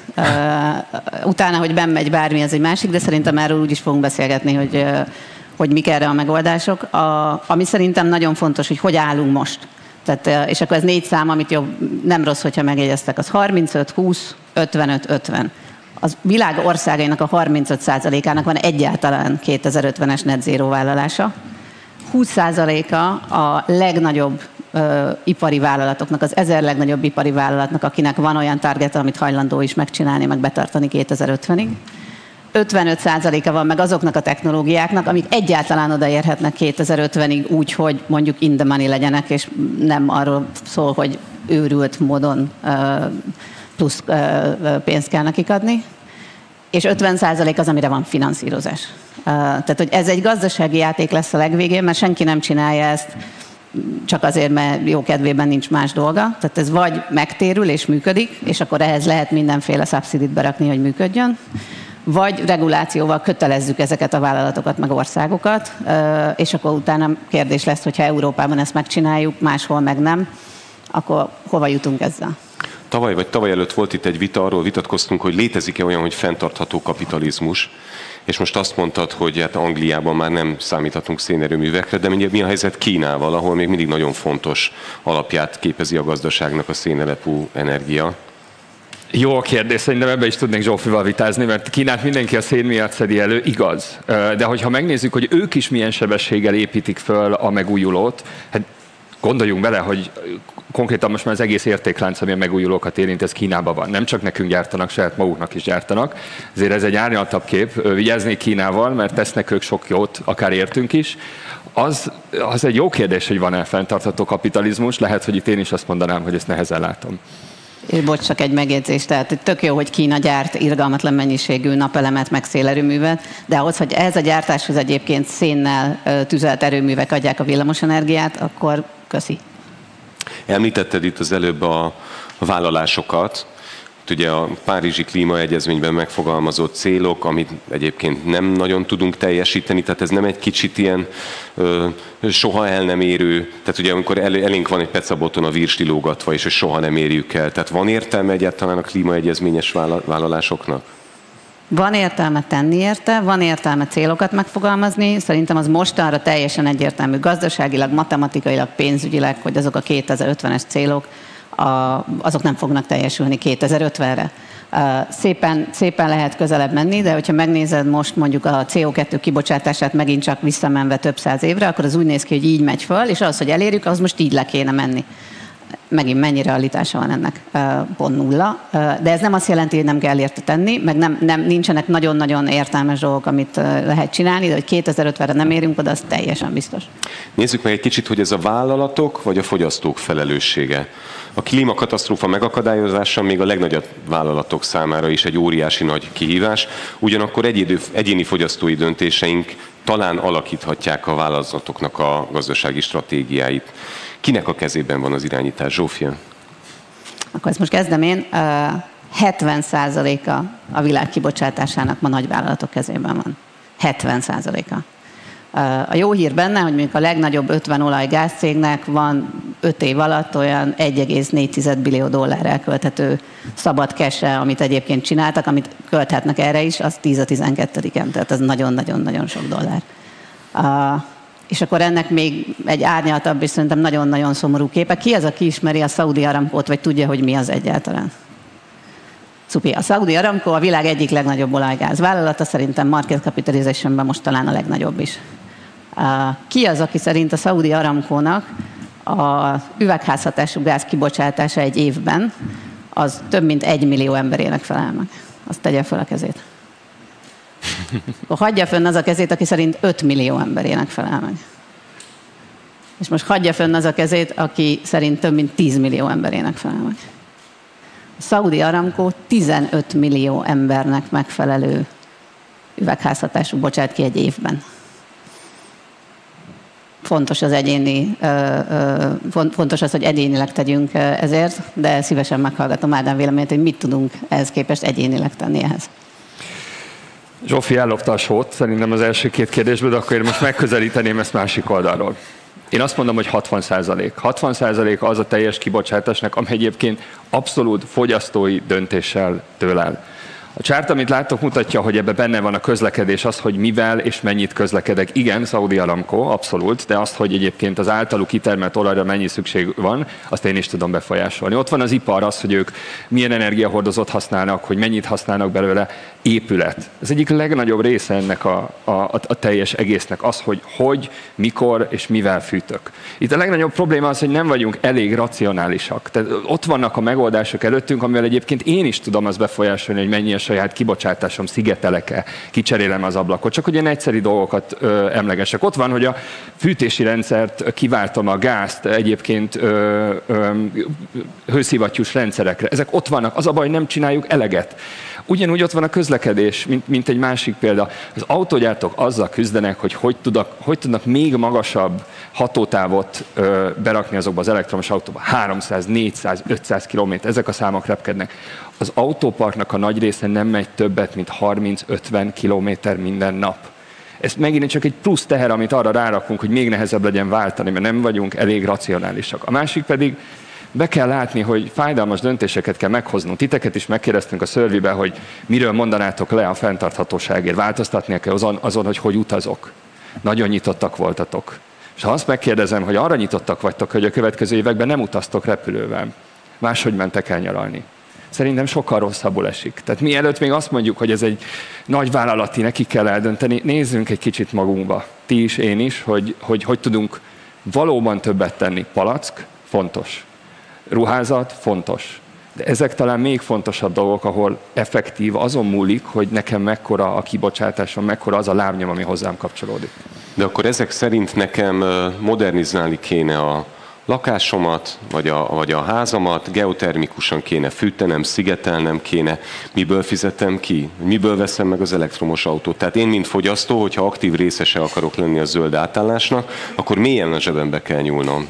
Ez tök jó, és sokat halljuk, és ez igaz is. Én elmondom, hogy nem igaz. De amiket mondtam, sok olyan dolog van, ami egyszerűen megéri már. Igen, az a probléma, hogy ebben tényleg van egy kezdeti befektetés, én ettől nem akarok elbújni, de hogyha ezen túlnézek, akkor igenis visszajön az a pénz, amit ebbe bele kell tenni, az utcát fűtjük. Tehát ez sehogy nem jöhet ki a matek ebbe. De nyilván ez, amit nekünk is el kell gondolkozni, de sokan mások is tudnak ezért tenni azt, hogy egy megfelelő környezetben sokkal jobban egyébként erre ösztökélve legyek, mondjuk ahol érzem azt, hogy mekkora az a teher, amit rárakok így egyébként az egész világra. Zsófia, te azt mondod, hogy a nagyvállalatok óriási felelősséget, mit is mondtál, 15 millió ember széndioxid kibocsátásáért felel. Mi történik akkor, hogyha az összes fogyasztó, az összes vásárló egy emberként hoz egy döntést, ez most persze csak elméleti alapon, és azt mondja, hogy mától, nem tudom, kevesebb olajra van szükségem, kevesebb kínai műtyűrt rendelek a Temuról, stb. Milyen gyorsan reagálnak erre a cégek?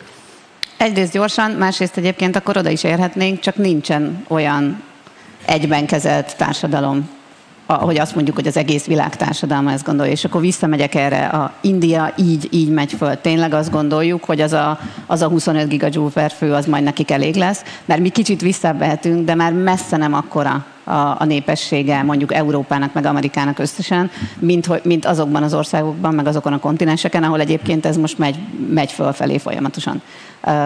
De egyébként, hogyha egyenszilárdan reagálna a világ teljes társadalma, akkor persze ez megoldható lenne, de azt látjuk, hogy Kelet-Közép-Európában nem tudunk dűlőre jutni a szomszédországgal, az euróval nem beszélve, és akkor nézzük meg azt, hogy világszinten hogy tudunk együtt gondolkodni. Meg ahogy az elején mondtam ezt az amerikai barátom példáját, tehát hogy ő azt gondolja, de mondok egy másik példát, és egy szoftvercég az óvodával szemben van az irodájuk, és kaptak szolgálati autókat. És 15 autó áll az óvoda bejárata előtt minden reggel. És amikor megkérdeztem az egyiküket, aki kiszállt az autóból, hogy hát mi a helyzet, hogy ők egyébként elgondolkodnak-e azon, hogy sok anyuka, aki mondjuk 2 gyereket hoz, nekik 3-4 háztömböt kell sétálni, mondjuk télen ahova.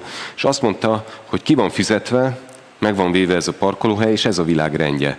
Tehát én azt látom, hogy nagyon sokan úgy gondolkodnak, hogy nekem jár, tehát ne járjanak az emberek autóval, mert különben dugó van, és én lassabban érek oda az autómmal. Tehát, hogy ezen hogy lehet változtatni, hogyha bármelyikötöknek van erre ötlete? Szerintem ebben is teljesen igazad van, és akkor még visszább lépnék, de részben erre is válaszolva. Amikor őrült módon öntjük a támogatásokat olyan dolgokban, amik nagyon-nagyon messze vannak attól, hogy megtérüljenek, ahelyett, hogy értelmes dolgokba tennénk, mondjuk az elektromos autó támogatásba, és van, amiben már legalább haladunk, vagy a hőszivattyúkba, és nem mondjuk abba, hogy hidrogéncsöveket pakoljunk le egész Európa alatt, ami nagyon hasznos, ám de elképesztően nagy a gap a között, hogy ez meg is érje, meg a között, hogy a mennyiségű pénz között, amit ebbe beleteszünk. Tehát nyilván vagy van támogatás, vagy mert ez egyébként ez a világ rendje, és akkor ez válasz is a te saját kérdésedre, hogyha egyben tudna gondolkodni a világ. Miről beszélünk? Ez most elég pessimista volt. De próbáljuk meg akkor csak gazdasági szemüvegen keresztül megvizsgálni a kérdést.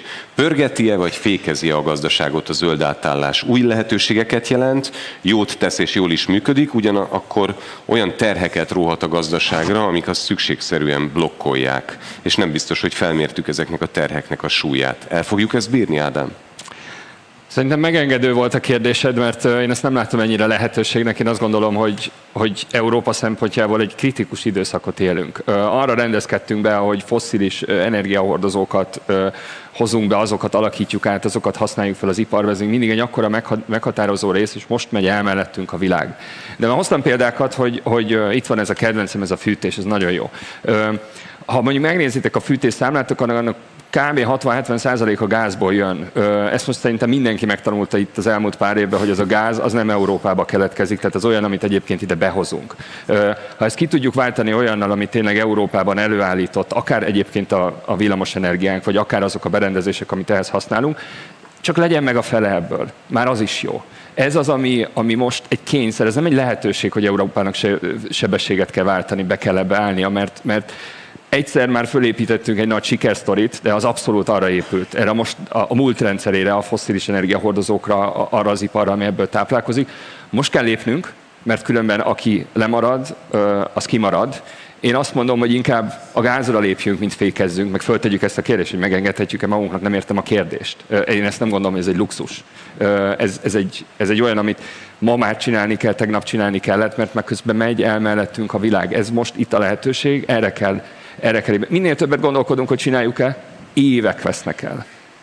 Ez az, amit én nem szeretném, ha elvesztegetünk, tehát csak előre, gázra, ne a fékre.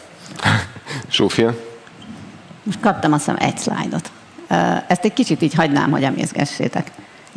Csak hogy mi van rajta, ipari áramárak, tehát ipari nagyfogyasztók áramárai Amerikába, Európába és Kínába. És nem abban vitatkozok az Ádámmal, hogy lépjünk a gázra, de hogy ezt ésszel kéne csinálni. És ebből az ábrából az látszik, hogy ezt mindenhogy csináljuk, csak ésszel nem. Ha nem látszik véletlen hátulról, akkor Amerikához képest van egy 158%-os eltérésünk. Ennyivel kerül többe Európában most a villamosenergia nagyfogyasztóknak. Nyírjuk Európa gazdaságát, és nem azért, mert nem jó dolgot, meg jó irányba csináljuk, hanem azért, mert bután csináljuk. Telerakjuk bürokráciával, telerakjuk azzal, hogy megmondjuk, hogy akkor mire kell tenni a pénzt, mire kell a támogatást tenni. Amerika egyébként ezt 1000-szer okosabban csinálja, van egy IRA nevű programjuk, ahol mindenki bármilyen technológiával lehet pályázni. És akkor egyébként, amelyiknek a legjobb a matekja, és a legkevesebb támogatást igényel, azok kapják egyébként meg a támogatásokat. Európában ezt is sikerült túlbürokratizálnunk, minden egyes olyan dolog, amiért lehet támogatást kérni, az be van rakva mindenféle kis dobozokba. És akkor van hidrogéndoboz, meg geotermikus doboz, meg mindenféle doboz. Ezzel nem segítünk Európának. Ráadásul egyébként minél gyorsabban megyünk abba a zöld irányba, amit most egyébként Európa zöld iránynak hív, ami nem biztos, hogy a tökéletes megoldás, annál gyorsabban építjük le azokat, vagy muszáj, hogy leépítsük azokat az iparágakat, amik egyébként nagyon-nagyon energiaintenzívek, legyen az cement, legyen az üveggyártás, legyen az acélgyártás. Egyszerűen nem vagyunk versenyképesek világszinten. És a behozattalra rá tudjuk tenni azokat az adókat, amiket most sorba rápakolunk, de az nem segít nekünk, hogyha exportálni szerettünk volna, vagy exportáltunk egészen eddig, mert akkor itt magunkban el leszünk. Az árakat mindenben feljebb nyomjuk, abból majd van kiváló infláció is, tehát hogy ez nem segít, mert nem okosan csináljuk, nem azért, mert nem akarunk jót, vagy mert nem jó irányba megyünk. Végül csak azt szeretném megkérdezni, hogy létezik-e a pessimizmusnak egy olyan szintje, ami már megint kártékony lehet. Tehát én szorongok, ökoszorongóként, és azt gondolom, hogy úristen, itt van az idő, tenni kell, utolsó másodpercében vagyunk a Földnek, majd egyszer csak megszólal egy kis vészcsengő a fejemben, hoho, most már késő, hát akkor rágyújtok erre az elfbárra, és kidobom a kukába, lesz, ami lesz. Tehát, hogy éreztek-e ilyen hatást, hogy a pessimizmus már gátolja azt, hogy cselekedjünk? Zsófia? Lehet, hogy jó környezetben vagy jó emberek között élek, de én még nem. És én sem gondolom azt, hogy elkéstünk 50-re.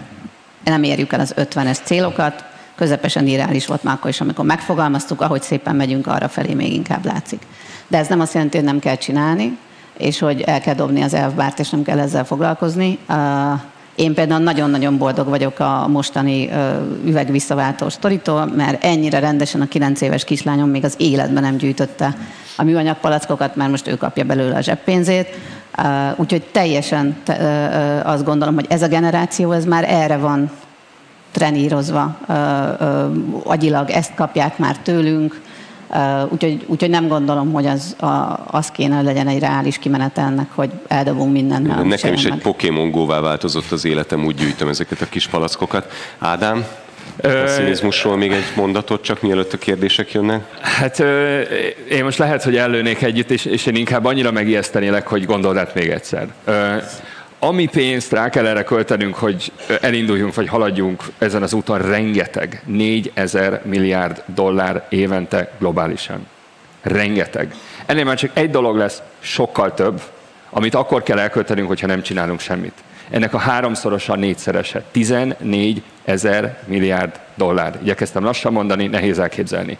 Évente kell ezt ráköltenünk arra, hogy a klímaváltozásnak a következményeit kezeljük globálisan. És mondhatjátok, hogy tudom, az óceáni szigetek lesznek az elsők. Rendben. Csak az elmúlt pár hónapra gondoljatok vissza. Megéltük az elmúlt 100 év legnagyobb aszályát, és az elmúlt 10 év legnagyobb árvizét itt Magyarországon, Közép-Európa, se tenger, se semmi. Ez egyre gyakoribb lesz, ennek egyre nagyobb költsége lesz, nekünk is. Ezt a nap végén mi fizetjük ki. Izgulhatunk, hogy ez nem jó, meg izgulhatunk azért, hogy adjuk föl. Ez nem az a kérdés, hogy föladom-e vagy nem.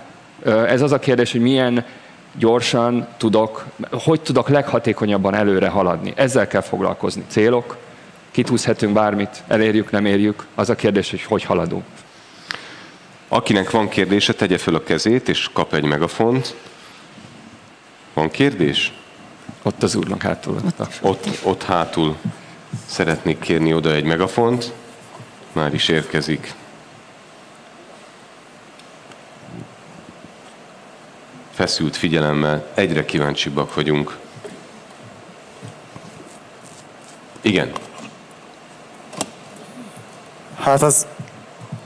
Jó, jöhet. Hát az én kérdésemnek csak annyi a lényege, hogy az atomenergiáról miért nem beszéltetek? Mert előfordul az, hogy persze a napenergia tök jó, meg minden, de rengeteg veszélyes hulladék is jár vele. Földobtad a labdát, én meg áldobom Zsófinak. Én nagyon boldogan beszélek az atomenergiáról, és akkor vissza is mennék a leges-legelső részhez, hogy így megy föl a világ energiafogyasztása. Közben így próbáljuk kidobálni a szenes, meg mindenféle lignites, fosszilis erőműveket, ahova az Ádám hozta a példát Angliából. És egyébként meg nagyon szép, hogy megy föl a megújuló, csak annak a kapacitásfaktor az gyakorlatilag azt jelenti, hogy hány százalékban tud ahhoz képest termelni, mint hogyha mindig tudna. Az mondjuk Németországban a naposoknak 11, az az egyik legrosszabb, és a offshore windnek mondjuk az északi tengeren mondjuk 55%. Ráadásul nem tudjuk irányítani. És azokat vesszük ki az aljáról a rendszerről, amik egyébként 0,24-be futottak, mert hogy egyébként a szén meg a lignit futott 0,24-be, semmi esélyünk rá, hogy ezt megcsináljuk, hogyha atomenergiával nem számolunk.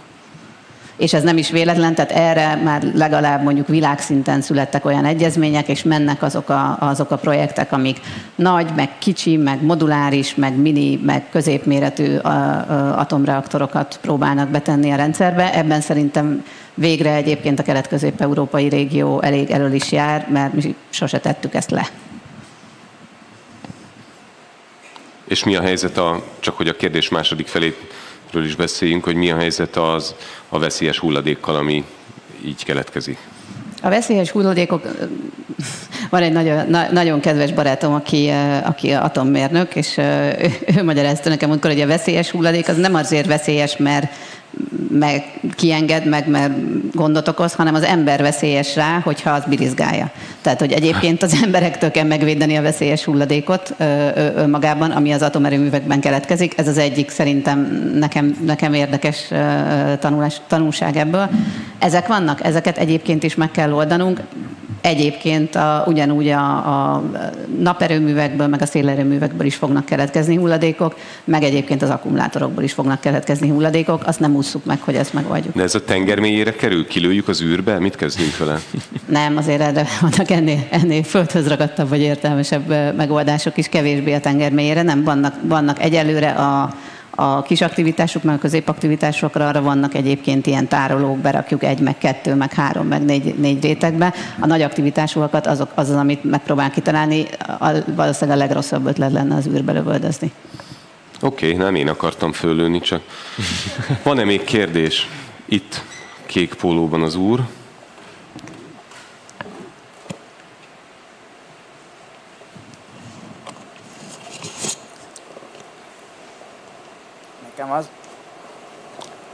Beszélj bele.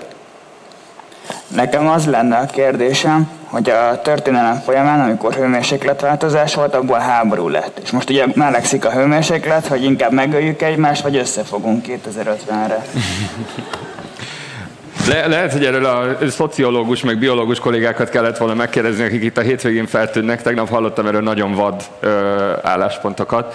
Én azt mondom, hogy ezt nem a háborúval kell összekötni, és az ezzel kapcsolatos szorongást azt meghagynám másnak. Én azt mondom, hogy nem csak ez az egyetlen egy dolog, ami miatt ki tud törni a háborút, és történetileg is szerintem a nagy háborúk az elmúlt 100 évben nem biztos, hogy mindig a klímaváltozáshoz kötöttek. Megint egy olyan dolog, ami elviszi a figyelmünket arról, hogy mivel foglalkozzunk, az, hogy ezt a problémát toljuk előre, ezt a problémát próbáljuk megoldani. elég dologtól van, elég okunk van még félni. Ezt az egyet én biztos nem venném föl, de lehet, hogy a kollégák itt a egyéb előadásokon ezzel többet foglalkoznak. Itt is van egy kérdés a szélén. Köszönöm szépen, jó napot, sziasztok! Egy kicsit úgy látom ezt a helyzetet, mint egy pisztolypárbajt. Mind a két oldalon áll olyan fél, ami bizonyos aspektusból rivalizál egymással. Vegyük itt a magánéleti szintet, a vállalatokat vagy az országokat, nemzeteket, és mindenki abban a helyzetben van, hogy na most akkor engedd le te először a fegyvert. El tudjuk-e várni azt, vagy komolyan vesszük-e azt, hogy esetleg mondjuk Amerika vagy bárki más átadja bármilyen stratégiai ellenfelének úgymond azt a lehetőséget, hogy ő most leereszti a fegyvert, és egy iszonyatos versenyhátrányba kerül, vagy mondjuk elvárhatjuk-e egy fejlődő félben lévő életszínvonalú indiaitól, hogy ő ne próbálja azt megálmodni, amit mondjuk az amerikaiak megkaptak. Szerintem egy szuper jó kérdés, és én csak remélem, hogy a válasz az igen, és hogyha más nem, és akkor nem a háborúk, de hogyha megnézzük azt, hogy mennyi természeti katasztrófa, és milyen sűrűséggel jönnek ezek a természeti katasztrófák egyébként Dél-Kelet-Ázsiában, és Amerikában, és Európában is, akkor nem tehetjük meg előbb-utóbb, hogy nem. Az, hogy mikor jut oda, és ebben rengeteg politika van, amiről is biztos nagyon sokan sok mindent beszélnek vagy ezeken a színpadokon. Európa nem okosan tette le a fegyvert, azt gondolom, de letette, és utána még lábon is lőtte magát egy kicsit, vagy még előtte, mielőtt letette. Tehát lehet ezt rosszul is csinálni. Szerintem az irány megvan, és ez egy jó iránymutatás, csak nem kell lövöldözni, főleg nem magunkra közben. De azt gondolom, hogy rá lesz erre kényszerítve a világ hamarosan is sajnos. Csak ajánlani tudom Ürge Forzaszdiának bármilyen előadását. Ha nem akarod felvágni a végén az ereidet, akkor nem figyeltél oda rendesen. Ezek történnek, és nem fogunk tőle tudni elszaladni. Van-e még kérdés? Itt elég sok, itt az első két sorban már is 2. Mindketten kapjatok egy-egy mikrofont, és aztán pörögjen. Most mondhatom? Beszélj, és aztán előbb-utóbb megjön. Hallatok? Na, jó. Szóval nekem csak az a kérdésem, hogy így nem akarom lesöpörni a felelősséget rólam, vagyis senki mással, meg így nem komolyan venni ezt a problémát.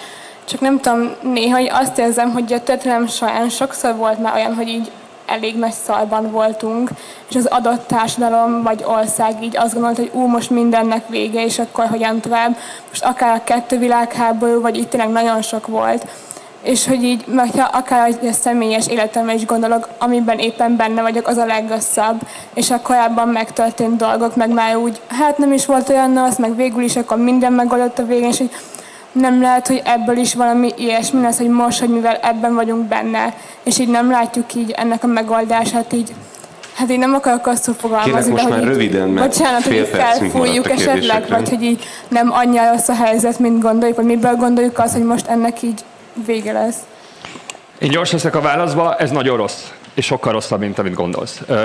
De hogy miért érdemes ezzel foglalkozni? Igen, azt mondtad, hogy a legnehezebb ebben a kérdésben, hogy ez csak rosszabb lesz, és nem nekünk, hanem a következő generációknak. De fölteszek egy kérdést, miért oktatunk? Miért építünk városokat? Miért építünk olyan épületeket, amit utána 100 évig, vagy több 100 évig néznek emberek? Ez bennünk van, az is belénk van kódolva, hogy a következő generációról gondoskodjunk. Ez az, amit ugyanúgy fejben kell tartanunk, mint amikor nekünk egyszerűbb, hogy én ma beülök az autóba, én megveszem azt, én elutazom oda, én elégetem a szenet. Ez az, amire gondolnunk kell, hogy van generációs felelősségünk. Nekem is, és nektek is itt mind. Végül egy nagyon rövid kérdésre és egy nagyon rövid válaszra maradt időnk. Jó, köszönöm szépen. Nagyon rövid kérdés annyi lenne, hogy itt láttuk, hogy itt skyrocketing van a megújulók terén, és arra volnék kíváncsi, hogy vajon mennyire állnak rendelkezésre azok az alapanyagok, nyersanyagok, amik ezeknek az előállításához szükségesek, az akkumulátorokat is beleértve. Egyébként nagyjából rendelkezésre állnak, a gond, hogy a legtöbb Kínában. Vagy nekik nem gond. És egyébként egy csomó minden még kell, tehát a lítiumot még keressük, megnézzük, hogy akkor ahol van, ott mennyibe kerül majd kibányászni, egyébként azt ki akarjuk-e fizetni, és ez pont ugyanúgy fog ezeknek az ár emelkedéséhez vezetni, és nem segít Európán, csak hogy visszatérjünk oda, ahonnan elindultunk. Most akkor a vitát lezárom. Ez nagyon jó. Ezt mondtad volna. És most szavazzunk még egyszer. Kíváncsi vagyok, hogy változott-e valamennyit a gondolatotok, vagy a hozzáállásatok a témához. Tehát arra kérlek benneteket, hogy tapsoljatok, hogyha arra gondoltok, vagy hogyha azt gondoljátok, hogy már most elbuktuk a klímavédelmi célokat. Nagy tapsot kérek, aki így gondolja. Húha! Hát ez hangosabb, köszönöm szépen. Köszönöm szépen, hát ez hangosabb, mint az elején volt. És ki az, aki azt gondolja, hogy még nem buktuk el, még van időnk cselekedni, tapsoljatok.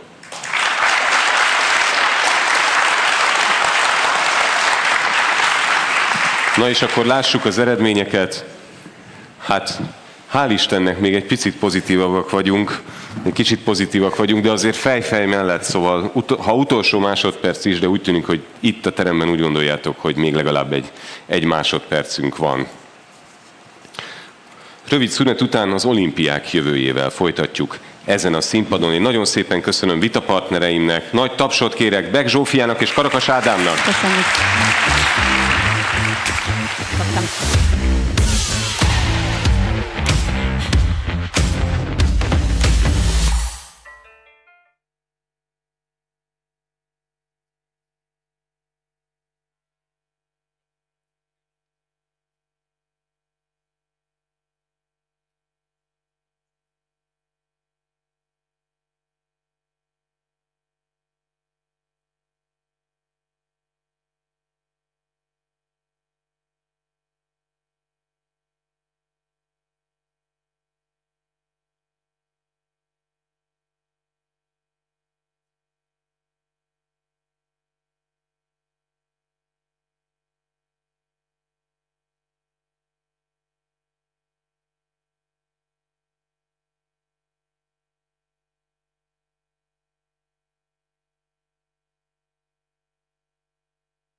Ti mire emlékeztek leginkább az olimpiáról? Tegyétek a szívetekre a kezeteket, tényleg. Oké, tudom, magyar aranyérmek, Milák Kristóf úszónadrágja, tudjuk. De hogy mi az a 3 momentum, ami a leginkább beleégett a retinánkba, és onnan eltávolíthatatlan? Hát egyértelműen Reagan kenguru tánca, aminek egyébként én nagy rajongója vagyok, tényleg őszintén mindenféle idézőjel és irónia nélkül mondom, vagy a francia rúdugrónak a léce, vagy a török sportlövő, nem? Tehát, hogy ezek teljesen beleégtek a retinánkba, és hogyha olimpia, akkor egyből ez jön elő. Hogy kell-e egy ilyen nagymúltú rendezvénynek ilyen néhány gag, néhány emblematikus pillanat, mémesedés, szükség van-e erre? Kell-e az, hogy mondjuk a politikusok filmszínészek legyenek előtte, a sportolók pedig inkább influencerek, inkább jópofa korrajzok, mint sem komolyan vehető, igazi követendő példaképek. Mi marad meg az agyunkban? Ez a kérdés. És kellenek-e ezek a mémek, ezek a gegek ahhoz, hogy a sportok meg tudjanak kapaszkodni az olimpián? Azt már ugye tudjuk, hogy breaktánc nem lesz az olimpián. De hogy vajon a rúdugrás és vajon a sportlövészet azért maradott, mert hogy sok ember figyeli ezeket a sportolókat, és sokat beszélünk róla? Nem én fogom erre a választ megmondani, hanem vendégem itt a színpadon, aki a Nemzetközi Olimpiai Bizottság tagja, Füriyes Balázs. Fogadjátok nagy tapssal!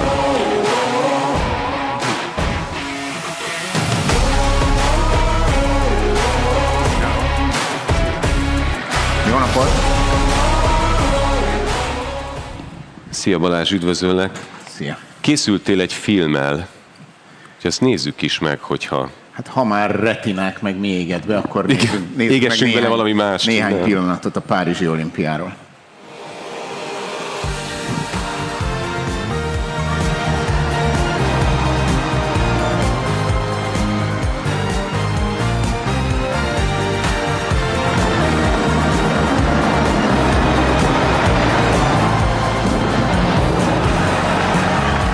Bonsoir, bienvenue à Paris.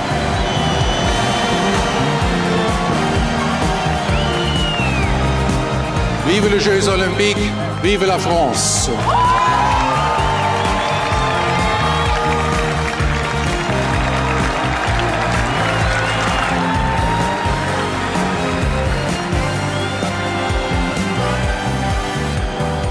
Dans le ciel, plus de problème.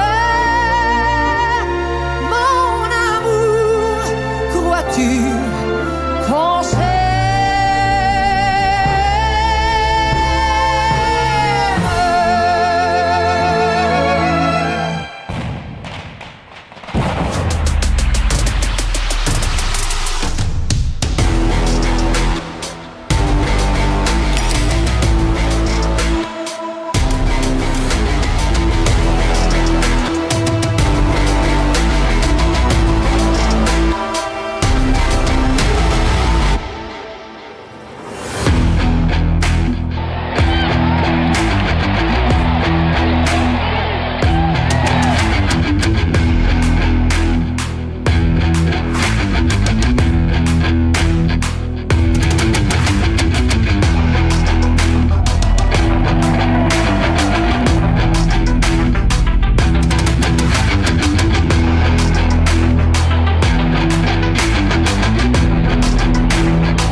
Én végignéztem, mármint amikor magyar vonatkozás volt, és hál' Istennek volt mit néznem.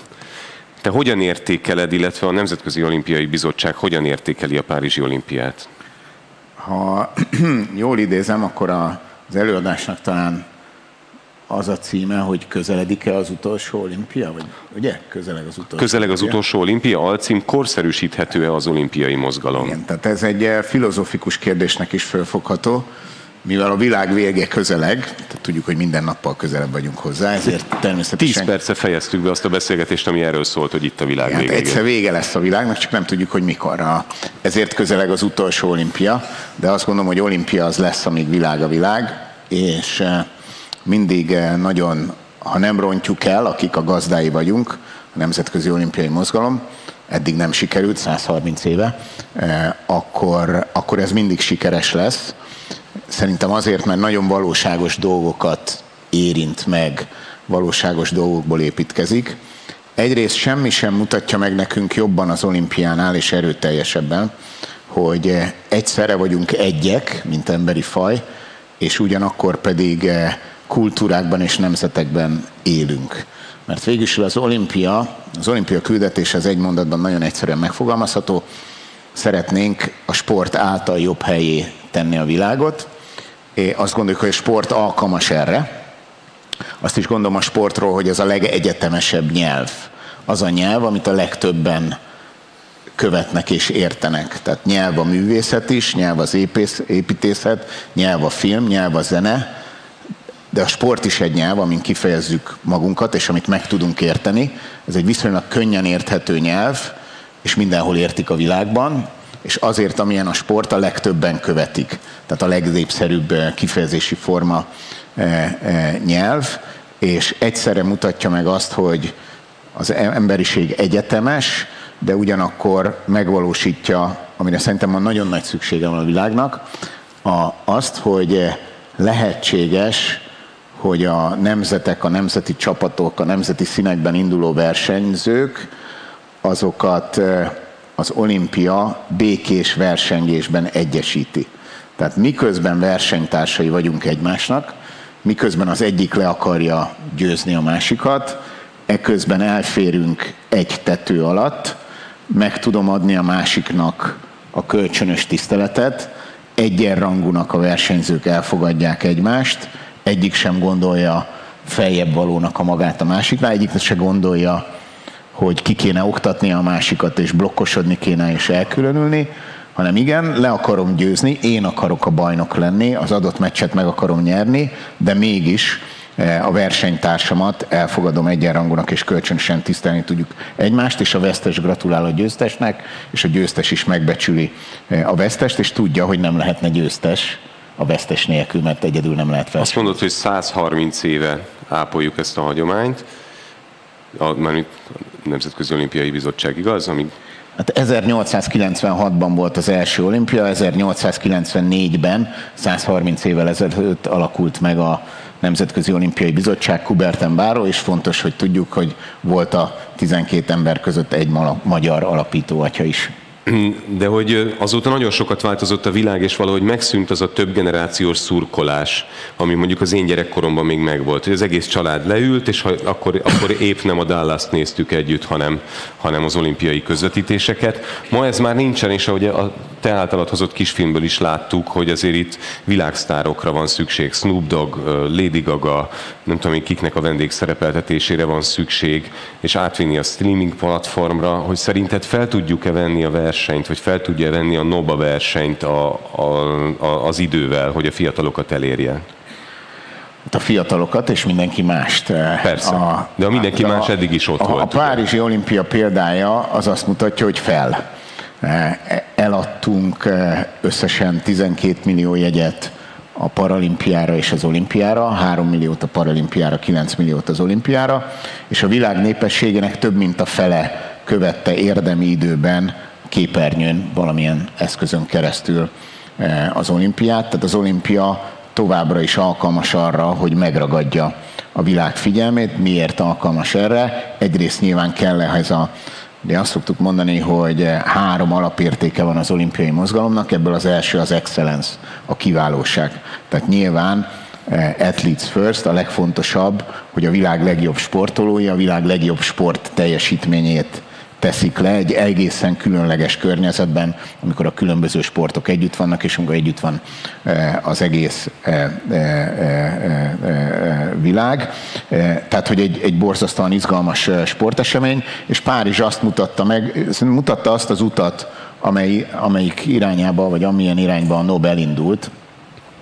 Tehát egyrészt egy nagyon városi olimpia volt, ami több mindent valósít meg egyszerre. Tehát egyrészt, ha nem kell sportlétesítményt építeni, mert arra 2 hétre, 1 hétre, néhány napra egy izgalmas köztéren is megvalósítható egy sportesemény, akkor az olcsóbb és a fenntarthatóság irányába megy. Másrészt alkalom arra, hogy a házigazdaváros a legszebb arcát megmutassa és felkeltse az érdeklődést a saját szépségének megmutatásával. Gondoljunk csak a budapesti közterekre, volt már nálunk is ilyen világverseny, és nyilván, ha a városban vannak a helyszínek, az azt jelenti, hogy az adott városban a távolságok kisebbek, tehát itt a szén-dioxid kibocsátás, kevesebb közlekedés, kevesebb kilométer, de sok haszna van ennek. A fenntarthatóság az a gondolat, ami a NOB számára legfontosabb akkor, amikor olimpiai házigazdákat keresünk, és olimpiákat rakunk össze.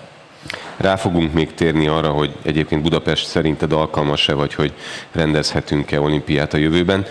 Ha már azt mondjuk, hogy új platformok, most például a streaming platform az egy viszonylag új szereplője az olimpia követésének, de a TikTokon is azért számtalan olimpiai pillanat jött szembe, és ezek a mémesedések jellemzően már ezek a social platformokon jönnek létre. Fel tudjuk-e venni a versenyt, vagy fel tudja a NOB venni a versenyt mondjuk az e-sporttal, vagy azokkal a jellemzően online felületeken végzett tevékenységekkel, amit az új generációk minden nap végeznek?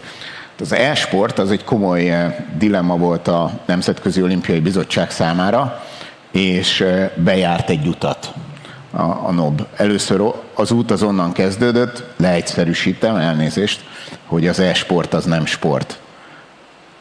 Aminek azért valljuk be, van alapja. Van némi alapja, tehát nem egy védhetetlen gondolat. Ugyanakkor pont amiatt, amit feszegetsz, hogy a mindenkori olimpiának meg kell találnia a kapcsolatot a mindenkori fiatal generációkkal, mert ha a fiatalok nem kedvelik meg, akkor valószínűleg később se fogják kedvelni, és akkor előbb-utóbb elfogy a közönség. És ennek 2 útját választotta, mondjuk 3 a NOB.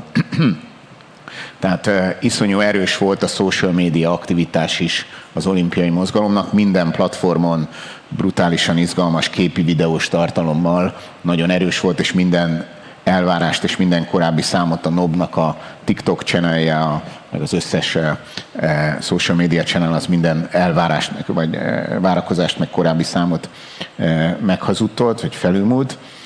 A másik ilyen eszköz volt az utcai sportok. Ennek Budapest is részese volt, ugye itt volt az utcai sportok olimpiai selejtezője júniusban, tehát Budapestről lehetett kijutni Párizsba. Az Orcikert Ludovika kampuszban rendeztünk egy hétvégén egy remek kis eseményt, BMX, a világsztárok voltak itt, a világ élmezőnye, hogy versenyezzen a párizsi kvótákért, BMX, breaking, még a párizsi olimpián ugye ott volt. Érdekes kérdés lehet az is, hogy ki szerint kár, hogy nem lesz. Gördeszka? Gördeszka és falmászás. Tehát az utcai sportok beemelése az egyik ilyen eszköz, a másik pedig, hogy onnan, hogy az e-sport, vagy e-sport talán nem is sport, eljutottunk azon az úton, amit bejártunk, hogy ez nem nagyon kapott vízhangot, mert annyi minden történt Párizsban, de a Párizsi Olimpia margóján döntött a Nemzetközi Olimpiai Bizottság, hogy jövő évben meg lesz először az úgynevezett e-sport Olympic Games. Erre azért van szükség, hogy a népszerűségen keresztül megmaradjon ez a hagyomány? Ugye az a nagyon egyszerű gondolatán mögötte, hogy a fiatalokat ott lehet elérni, ahol vannak. Tehát semmit nem érdemes. Meg lehet próbálni rájuk erőltetni, és kirángatni őket azokból a terekből, szokásokból, magatartásokból, időtöltésekből, ahol vannak, és parancsolni nekik, hogy gyertek sportolni. Szerintem ennek kevés sikere lesz. Ellenben, ha oda megyünk a sporttal, ahol ők vannak, és valamilyen módon kapcsolódik mondjuk a digitális világhoz a Nemzetközi Olimpiai Mozgalom, és ennek ezen keresztül aztán a hagyományos, konvencionális fizikai sportot is ennek a kultúrának, szubkultúrának a világába beemeli, akkor lehet, hogy többet fognak mozogni, meg lehet, hogy ki tudjuk építeni a hidat. Várhatjuk akkor azt is a másik oldalon, mint jelentkező probléma, hogy az eddigi, nagyon régóta létező nagy hagyománnyal rendelkező, de a mai szemmel nézve ódivatú sportok pedig kiesnek? Nem hiszem. Tehát van, aki azt mondja, hogy az a dilemma, hogy hagyomány vagy megújulás. Én pedig azt mondom, hogy ez hamis dilemma, és általában nem a vagyoknak vagyok a híve, hanem az éseknek, tehát hagyomány és megújulás. A kettő elfér egy tető alatt, tehát a Párizsi olimpia programján is, meg ez így lesz Los Angelesben, meg Brisbaneben, ugye 3 olimpiára vagy 2 olimpiára látunk még előre, 32-ig vannak meg a házigazdák, Los Angeles, utána jön Brisbane. Az olimpiák programján biztos, hogy a hagyományos sportok ott lesznek, nem látok olyan hagyományos sportot most, amelyet fenyegetne az olimpia programjáról való lecsúszás. Bejönnek új sportok Los Angelesbe, szerintem ebből 2-nek van esélye, hogy tartósan felkerüljön. A fallabda, a squash, ez egy izgalmas, dinamikus, könnyen megérthető, látványos, kellően rövid, tehát a mai figyelem allokációhoz igazodó játék, és a másik az pedig egy kulturális kérdés, a kriket. Tehát a kriket az most bekerül Los Angelesben, egyszerűen olyan, ez Magyarországon ugye egy nem létező, szinte nem létező sportág, de a világban pedig olyan ereje van, és olyan népszerűsége, meg olyan tömegek követik és űzik, és a professzionális kriketligáknak nyilván elsősorban az angol száz világban és Indiában, ami egy fehér folt még. Az ott elképesztő, tehát igen. Minden egyes... 2 helyre biztos el akarjuk vinni az olimpiát a 21. században, meg is fog történni, tehát nem volt, egy kontinens van, ahol még nem volt olimpia, miközben van 5 karikánk, ami az 5 kontinenst szimbolizálja, és Afrikában még sohasem volt olimpia. Azt gondoljuk, hogy Afrikának is nagyon jót tehet, és nagyot lökhet a fejlődésén, és ugyanakkor az olimpiai mozgalomnak is, és a világ legnépesebb országában, Indiában sem volt még olimpia. A kriket egy kicsit erre való tekintettel is kerül fel Los Angelesben a programban. És mi a helyzet Budapesttel? Hát ez egy jó kérdés. Van itt egy 100 éves magyar álom, már az első olimpia környékén, 1896 környékén fölmerült, hogy Budapest rendezzen olimpiát, nekifutottunk, ugye most volt egy medián közvéleménykutatás, ami azt mutatta, hogy az emberek 60%-a azt gondolja, úgyhogy még nem is igazán beszéltük meg, hogy ez mivel járna, meg hogy lehetne megcsinálni. Abstart 60% azt gondolja, hogy Budapest képes lenne rá, vagy Magyarország képes lenne rá. Azon fog ez múlni, hogy ezt lehetőségnek látja inkább az ország, vagy sem. Az én személyes véleményem, azt tudom, mennyi időnk van erről beszélni, de meg nyilván lehetnek 41 másodperc. Kérdések, és akkor megpróbálom egy bővített mondatban elmondani.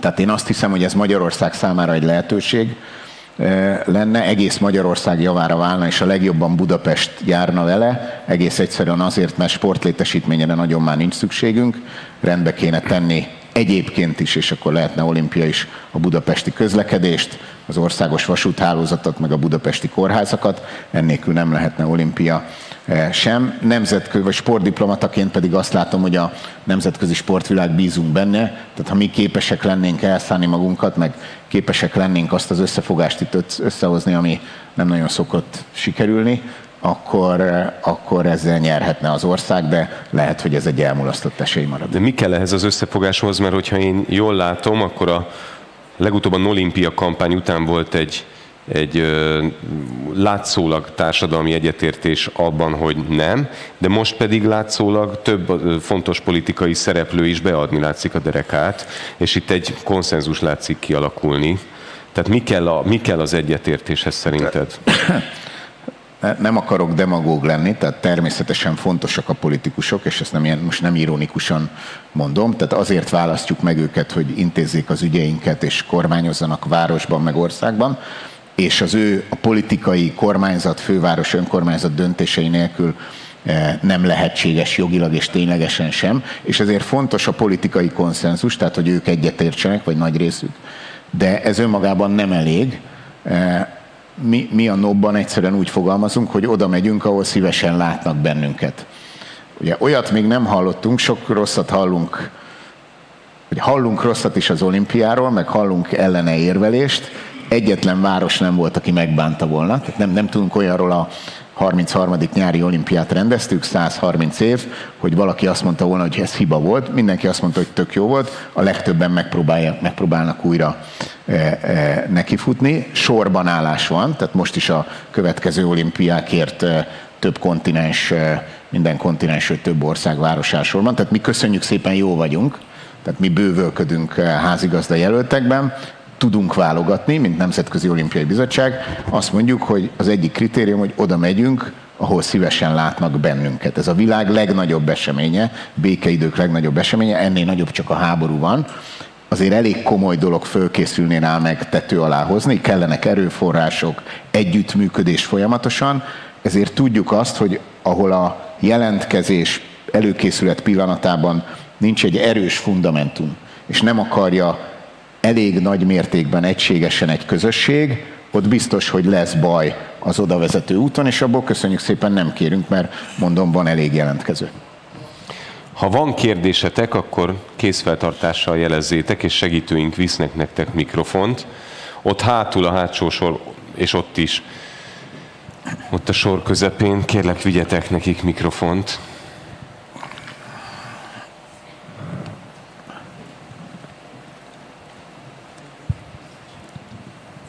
Nekem olyan kérdésem lenne, hogy mi a döntéshozatali mechanizáció egy új sportágnak a bevezetése, illetve egy adott sportágnak a kivezetése alatt. Mik azok a döntések, amiket meg kell hozni egy ilyen sportnak a bevezetéséhez? Volt már szó arról, hogy a fiatalokat hogyan lehetne a leghatékonyabban elérni, és hogy ez később meghatározza, hogy mennyire lesz az olimpia nézet. De ezen kívül mi az, ami még ezt mozgatja? Köszönöm szépen. A néhány egyszerű tényező. Az egyik, hogy tehát mindig vannak feltörekvő sportok, új sportok, és nyilván minden sportágnak a legnagyobb elismerés az, hogyha bekerül az olimpia programjába. Tehát az új sportok, most az új alatt akár érthetünk több évtizedest is, mind törekednek arra, hogy az olimpia közelébe kerüljenek. Több kritérium van, a legfontosabb az az egyetemesség. Tehát akkor van egy sportnak igazán esélye, hogyha a világ nagyon nagy részében, minden kontinensen és sok országban űzik, elterjedt és népszerű. A másik, hogy nyilván ne legyen túl bonyolult, tehát főleg egy új sportnál könnyen legyen érthető, látványos és izgalmas legyen. Körülbelül ezek a legfontosabb kritériumok, és a meglévő sportágakat is, az olimpia programján szereplő sportágakat is, még a költségesség az egy tényező. Ha egy sport olimpiai versenyeinek megrendezése viszonylag kisebb költséggel lehetséges, az előny, ha nagyon drága megrendezni, az pedig hátrány, és a meglévő sportokat is így értékeljük, mennyire elterjedtek a világban, milyen a népzettségük, milyen a népszerűségük. Ott a leghátsó sorban. Ja, így, hogy ez egy mikrofon és nem hangos beszélő, így nem is kell igazán, de ennek ellenére feltenném a kérdést. Ugye hadd forgassam ki a szavaidat, egyetemesség, mindenki csinálja a világ minden táján. Doppingolás, a világ minden táján buknak le ezzel emberek, és testépítő kategóriákban például ugye már vannak nem tesztelt kategóriák, ugyanúgy erőemelésnél. Miért nem engedi az olimpia továbbra sem a dopping használatát? Hát soha nem is fogja engedni. Ha engedné, az nem olimpia lenne. Van most törekvés a világ sportjában, ha az a világ sportjának nevezhető, olyan világversenyre, olimpiaszerű, nyilván nem olimpiára, ahol azt mondják, hogy bármilyen teljesítményfokozó szert szabadon alkalmazzon valaki, ez egyszerűen a tisztességes verseny követelményével nincs összhangban. Tehát azért, mert a világon van betörés, és nem sikerült tökéletesen megakadályozni azt, hogy legyenek tolvajok, ezért még nem adjuk fel azt a szabályt, hogy lopni nem szabad. Tehát azért, mert vannak, akik mindig megpróbálnak vagy az a csábítás, hogy valaki csalással érjen el jobb eredményt, az túl erős ahhoz, hogy soha ne legyen csalás a sportvilágában, de ez nem jelenti azt, hogy nekünk föl kéne adni, hogy tisztességes versenyben és a teljesítménnyel magával lehessen eredményt elérni. A dopingnak, én csak gyorsan belekérdezek, hol válik el a doppingolás, és hol válik el a sporttechnológia, a sportpszichológia? Tehát azért manapság számtalan olyan legális eszköz van, ami a teljesítményt tudja fokozni. Ki húzza meg a határt? Hát erre megvannak a megfelelő fórumrendszerek, van az egész világon a kormányok, a NOB által elfogadott dopingügynökség, a WADA, akinek van egy nagyon részletes kódex szabályrendszere és egy ellenőrző mechanizmusa. Nyilván ezt időről időre felülvizsgálják. Egészen világosan különbséget kell tennünk a doping és a legális sporttudományos eszközök között. Tehát amit te említettél, én ma már nagyon nehezen tudom elképzelni, sőt azt gondolom, hogy az a csapat vagy versenyző, aki sportpszichológust nem foglalkoztat, az versenyhátrányba kerül, teljesen legális dolog, a sporttudománynak vannak törvényes eszközei. Itt is volt egy kérdés. Sziasztok! Nekem a téli olimpiával kapcsolatban lenne kérdésem, hogy oké, hogy Magyarországon nem egy jelentős százalék, és nem olyan fontos, de hogy a NOB számára is egy ilyen mostohatestvér lenne, vagy ugyanazon a szinten és volumenen történik ennek a szervezése, illetve a megítélése? Nem, teljesen egyenrangú a NOB világában, nemzetközi olimpiai sportvilágban a téli olimpia, nyilván azzal együtt, hogy a sportágak természeténél fogva valamivel mindig kisebb érdeklődés kíséri mind a helyszínen, mind a televíziókon keresztül, de ezért és valamivel kevesebb sportága, mondjuk a nyári olimpia 32 sportágához képest, és ezért kevesebb versenyző, de abszolút egyenrangú, ugyanúgy 4 évente megrendezzük, kitűnő házigazdáink jönnek, ugye jönnek az olaszok, aztán azt hiszem, nem is tudom mi a sorrend, franciák, és aztán talán Salt Lake City. Itt is versengés van, és a világ legizgalmasabb helyei állnak sorba. Úgyhogy a téli olimpiával, ha már, bocsánat, egy probléma lesz, jobban fenyegeti a klímaváltozás a téli olimpiát, mint a nyárit. Nyárinál is kérdés, hogy egyre melegebb van nyáron, és jó döntése akkor a párizsiaktól nem tenni légkondicionálót hogy mondják ezt, olimpiai faluba, hogy mikor tartósan 35 fok fölött kéne kipihenni magukat a versenyzőknek, és azt várjuk tőlük, hogy az életük legjobb teljesítményét nyújtsák, akkor a legjobb döntés volt-e nem rakni semmiféle klímát a hálószobáikba, de ettől még a párizsi olimpia lement. Az, hogy a hóhatár az egyre följebb van, és vannak olyan pontjai a világnak, ahol korábban biztonságosan lehetett arra számítani, hogy téli szezonban van hó, most pedig kérdéses. Ez a téli olimpiát nyilván sokkal jobban veszélyezteti. Nagyobb kihívások elé szűkül a mezőny, tehát ezt akarom mondani. Egyetlen egy utolsó kérdésre van még időnk. Jaj, de nehéz, de akkor a kolléganő megoldotta helyettem, és akkor tiéd az utolsó kérdés. Köszönöm szépen. Kedves Balázs, én nem akarok provokálni, csak inkább érdekesség, hogy említetted, hogy olyan helyre nem mentek, ahol nem látnak titeket szívesen, illetve utólag senki nem jelentette ki azt, hogy ők nem örömmel rendezték meg. Nyilvánvalóan mindenhol azért voltak ellenállások, most is például szélsőségesek is megpróbáltak egyesek belepiszkítani mondjuk a szajnába, de ennek kultúráltabb formái voltak, mind a megbánás, mind a nem beleegyezésnek, annak a kimutatásának. Ti erre vonatkozólag előre is és utólag is készítetek valami reprezentatív felmérést? Köszönöm.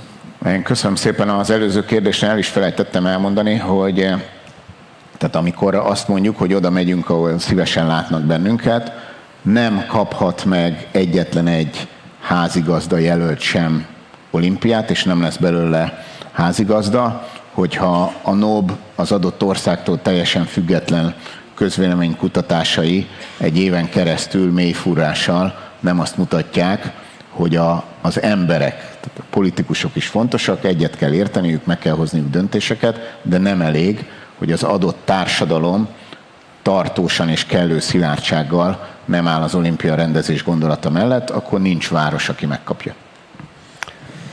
Nagyon szépen köszönjük a kérdéseket. Hamarosan ide érkezik a Napfonat csapata. Maradjatok velünk, én pedig nagyon köszönöm beszélgető társamnak, Füriyes Balázsnak. Nagy tapsot neki. Köszönöm.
Sadilamo macrai morelose, jedinde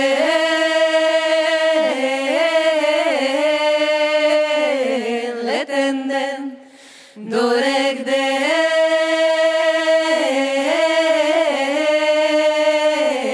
vezdenden, jedinden letenden, dolegden, vezdenden, nagrada na solu na pottaja senča.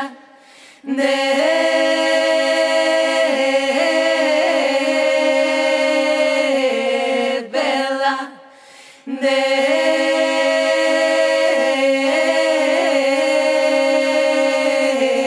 bella, coi ceti bere, bello to grozde, jedinde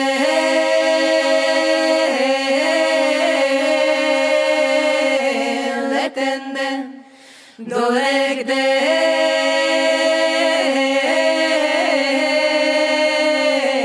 vezdenden, jedinden, letenden, dolegden, vezdenden, nagrada na solu na pottaja senča.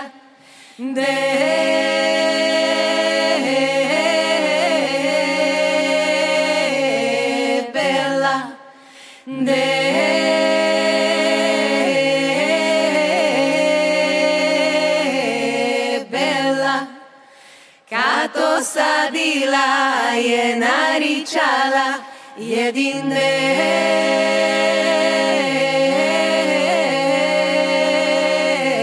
letenden, dolegden,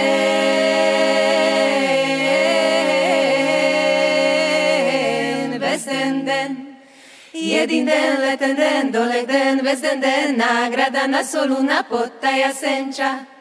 Bella,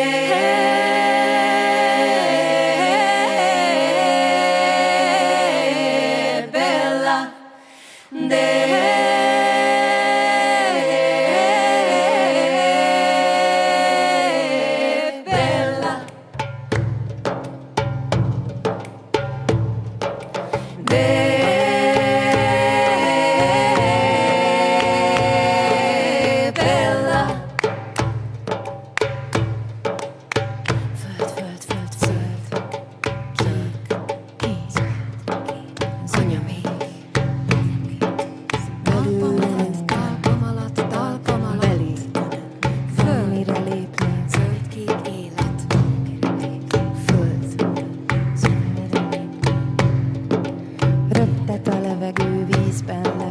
Röptet a levegő, vízben lebegő, tűzben elégek, földre lelépek. Röptet a levegő, vízben lebegő, tűzben elégek, földre lelépek. Röptet a levegő, vízben lebegő, tűzben elégek, földre lelépek. Röptet a levegő, vízben lebegő, tűzben elégek, földre lelépek.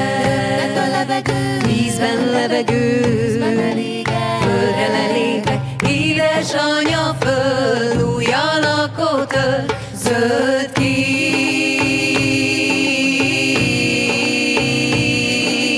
élet, újjá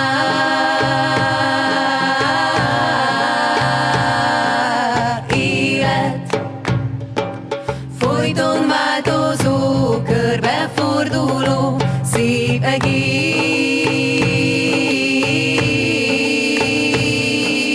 teljes emberi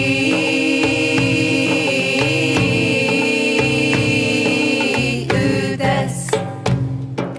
Röptet a levegő, vízben lebegő, tűzben elégek, földre lelépek. Röptet a levegő, vízben lebegő, tűzben elégek, földre lelépek. Röptet a levegő, vízben lebegő, tűzben elégek, földre lelépek. Röptet a levegő, vízben lebegő, tűzben elégek, földre lelépek. Röptet a levegő, vízben lebegő, tűzben elégek, földre lelépek. Vízben lebegő, földre lelépek. Röptet a levegő, vízben lebegő, tűzben elégek, földre lelépek. Röptet a levegő, vízben lebegő, tűzben elégek, földre lelépek.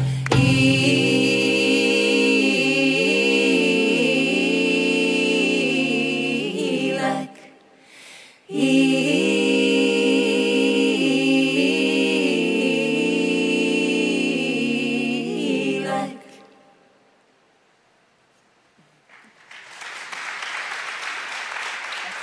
Köszönjük szépen, köszönjük a meghívást. Színpadon a Napfonat együttes.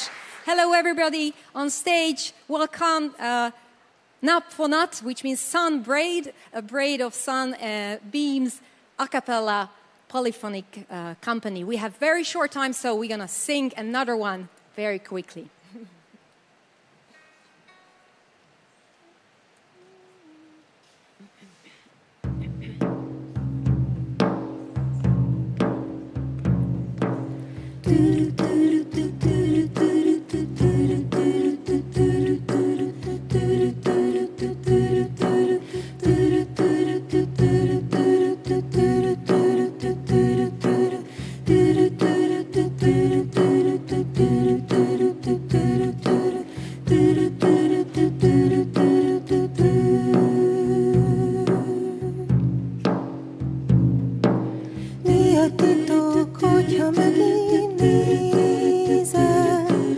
Szeretlek én, kedves babám, éppen, mint a rózsa, hogyha kivirágzik, szavainkból mindig azzá válik.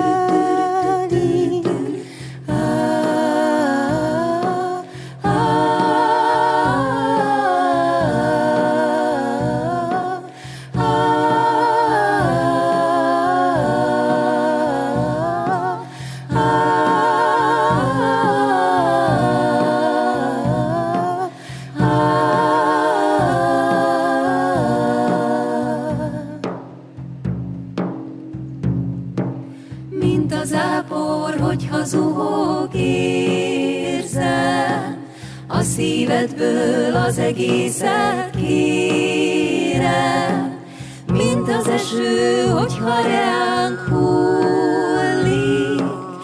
úgy belőlünk újabb élet nyílik, mint a zápor, ha jönne, fennsüt a nap, úgy látlak, kedves, nézz el a szél simogat, úgy látlak ébren, a fényben ott fennsüt a nap, úgy látlak, kedves, nézz el a szél simogat, úgy,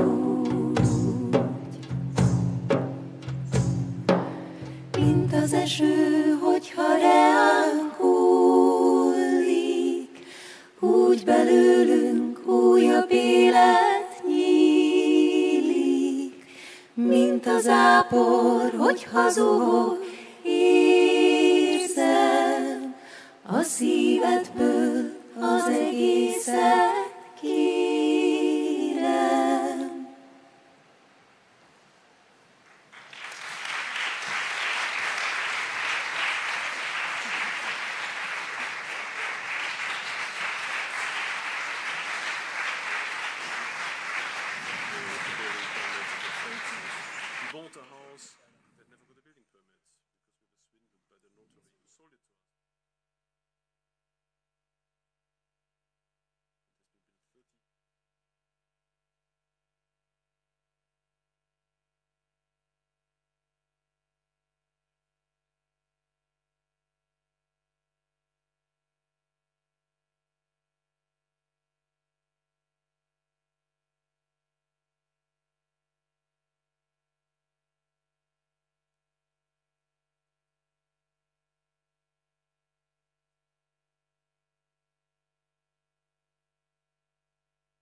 Jó napot kívánok még egyszer. Good to see you again for the third time today. We have 30 minutes to answer a $1 million, or rather €1 million question, which is there will still be a European Union in the long run. So basically, will it last or not? Is it in the decline or not? And so we will need probably 6 months to answer this question, and we will have 28 minutes. And 3 guests that are going to join us on stage, and I'm going to introduce them to you. And then we're going to do speed dating very, very quickly into the questions. So may I ask to join on stage, please, David Engels, Thomas Fazi, and Peter Ungar.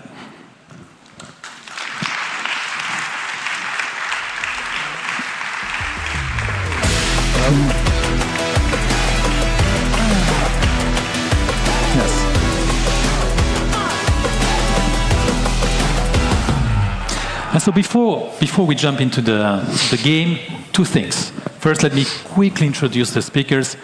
Peter Ungar, Magyar, Vaj, and he's a member of the National Parliament and for LMP.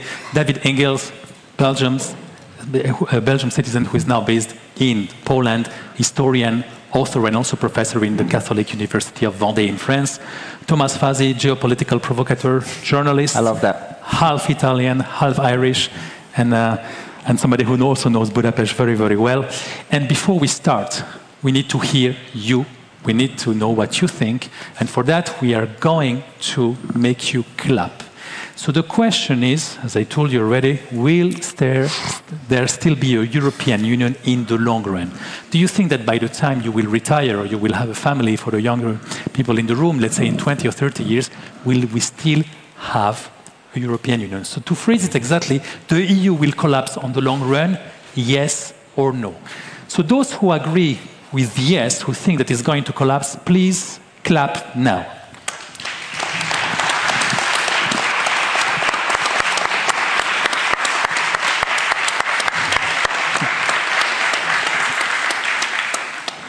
Thank you. And for those who think that the EU will not collapse in the long run, clap now.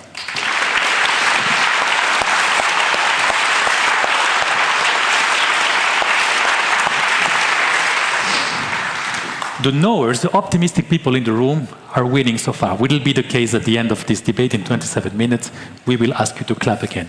But in the meantime, let me ask exactly the same question to our guests. Is there a point actually in this question at all? And do you think indeed that the EU is going to collapse in the long run? Thomas, maybe we can start with you. I hope so. Honestly, I mean, whatever metric you take, I think, whatever angle you look at the EU from, whether it's the economic angle, the political democratic angle, or the geopolitical angle these days, I think it's hard to conclude that anything other than the EU having been quite a catastrophic failure. I think in economic terms, the European Union has experienced what economists refer to as a lost decade following the financial crisis. The European economy has been diverging dramatically vis-à-vis other advanced economies, first and foremost the US. And this is primarily, I would say, a result of the flawed architecture of the European Union. In political democratic terms, again, I think it's been utterly catastrophic and a failure in a sense that what we have now is this incredibly powerful, unaccountable, undemocratic institution that is able to override decisions that are taken democratically at the national level. And this is, of course, provoking, a stronger and stronger political backlash, which I think is totally justified. And I think when we look at the geopolitical aspect, the European Union was supposed to deliver us strategic autonomy, first and foremost, from our friends on the other side of the Atlantic, from America. That was one of the arguments that we kept hearing. We need the European Union to become more autonomous from America. Well, what do we have now? We have a European Union that is basically an extended arm of the United States, of NATO, with zero strategic autonomy whatsoever. So also a complete failure, I would say, in geopolitical terms, not to mention the fact that it's pushing us towards a catastrophic war with Russia. So I think there's no doubt that it's been a failure, but that doesn't mean that for that there are any intrinsic, reasons for why this should lead to its, collapse. I think much will depend in whether what people will do at the national level. For how long will people accept this state of affairs? If people don't react, it could go on for a very long time. If people finally, rise up, it could, it could go extinct quite soon, I think. Thank you. Very clear, straightforward. Okay. David Engels, what about you? Yeah, well, I mean, I'm a historian, so if I see on the one hand, will the European Union collapse in the long run, and then the long run is 2030, that is 6 years only. Of course, my vision on long run as an ancient historian is at least 100 years or 150 years or so on. But if I play the game that the long run really means the next 6 years, I think that first we have to make the division between should it collapse or will it collapse? And now I will rather respond to what I expect that will happen, not necessarily what I wish, but what I expect to happen. And so I think that in 6 years, yes, there will still be a European Union, but that will be in full transformation. I think that in 6 years we will have even more this strange, let's say, situation where we have a European Union that is more or less impotent to the outside, but that becomes more and more authoritarian to the inside. That will be able, for example, to be sure that we all drink out of plastic bottles with attached caps. That is something that is possible for the European Union, but finding a common stance on a wall that is just right on its frontiers, that's not possible, obviously. So this will continue. I think this will continue even more so. But on the terrain, in reality, especially in Western Europe, we will have a situation more and more of failed states and of civil unrest. We will have nation-states that will barely control the big cities, with the peripheries falling more and more prey to Muslim or other parallel societies, and the provinces around that are more and more desertic. And I think this will be a very conflictual situation in which we will be certainly in 6 years. And what will be the future out of that? Well, I wrote a book where I tried to show, it's available also in Hungarian, where I try to show that there are big similarities between the crisis of the European Union today and the fall of the Roman Republic in the 1st century BC. Not the Roman Empire, but the Roman Republic. And I think our European continent will go through a phase of civil unrest, of disaster, of inner chaos, out of which I expect a new form of political common European organization to rise. Will it still be the European Union or something a little bit else? That I don't know. But I see that in all late civilization days, this effect of forming something that can be called a civilization state, a civilization empire, and I think that is what we will have on the long run. Is it good? Is it bad? I think that depends, of course, on the ideology that will be behind. But at the same time, if I can be normative, I think that it will be necessary for our European continent to speak with a common voice in order to defend us against the competition from China, against mass migration from the Mediterranean, against also the ambition of Russia, against also the US. And I think that we need something like that. And I guess that also at the end of this phase of unrest, some centralized organism like the EU or perhaps else will rise that will be able once again to defend our interests to the outside, and that will be able to leave people in the inside free. And today we have exactly the contrary. Mm-hmm. Thank you. And very good point about this possible tendency now of autocracy. And it's true that, for example, when you consider that 21 Hungarian universities are excluded from Erasmus for absolutely no reasons, that basically echoes very much what you said. But Peter, would you bring a bit of Magyar optimismus into the discussion? I mean, it's very great that I get to go third, because I have rarely disagreed with such fervor about statements. First of all, I don't believe in this unified European point of view. I don't believe that Europe exists as a political subject in this way. I believe that the small nation on the east have different interests, very much so than those in the center of Europe. And for us, this strategic autonomy is a lot of times basically a synonym for a German and French control. And I don't know if you saw The Fiddler on the Roof, that wonderful musical, that the Tsar should be kept in good health, but very far away. So this is, I think, the point in why the European Union can only exist if it's part of the transatlantic architecture, which is a good thing that it exists and not a bad thing. And this transatlantic architecture, I believe, will exist in 2030. So the European Union will also exist.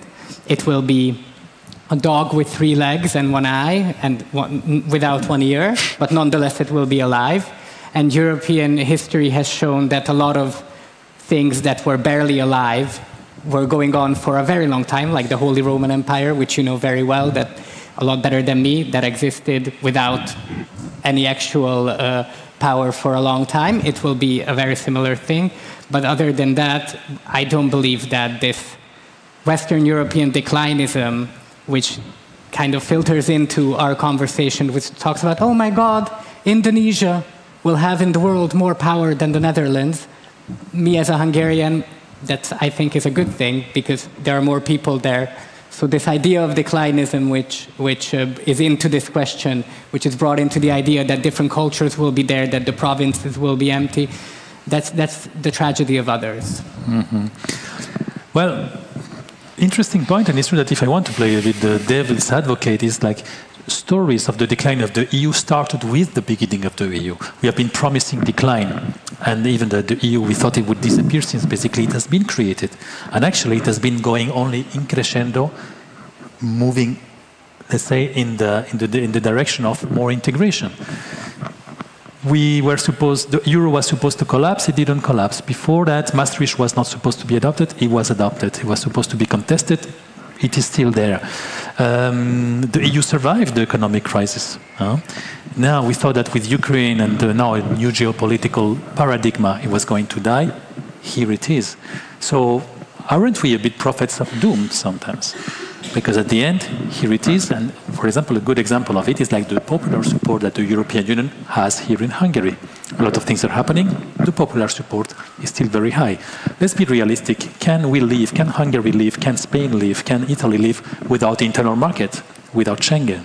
Now we speak a lot about migration, but do you think that basically this is not only protests and provocation, but I don't see the leaders changing the European Union. I don't see the majority of the voters doing that in the European sphere.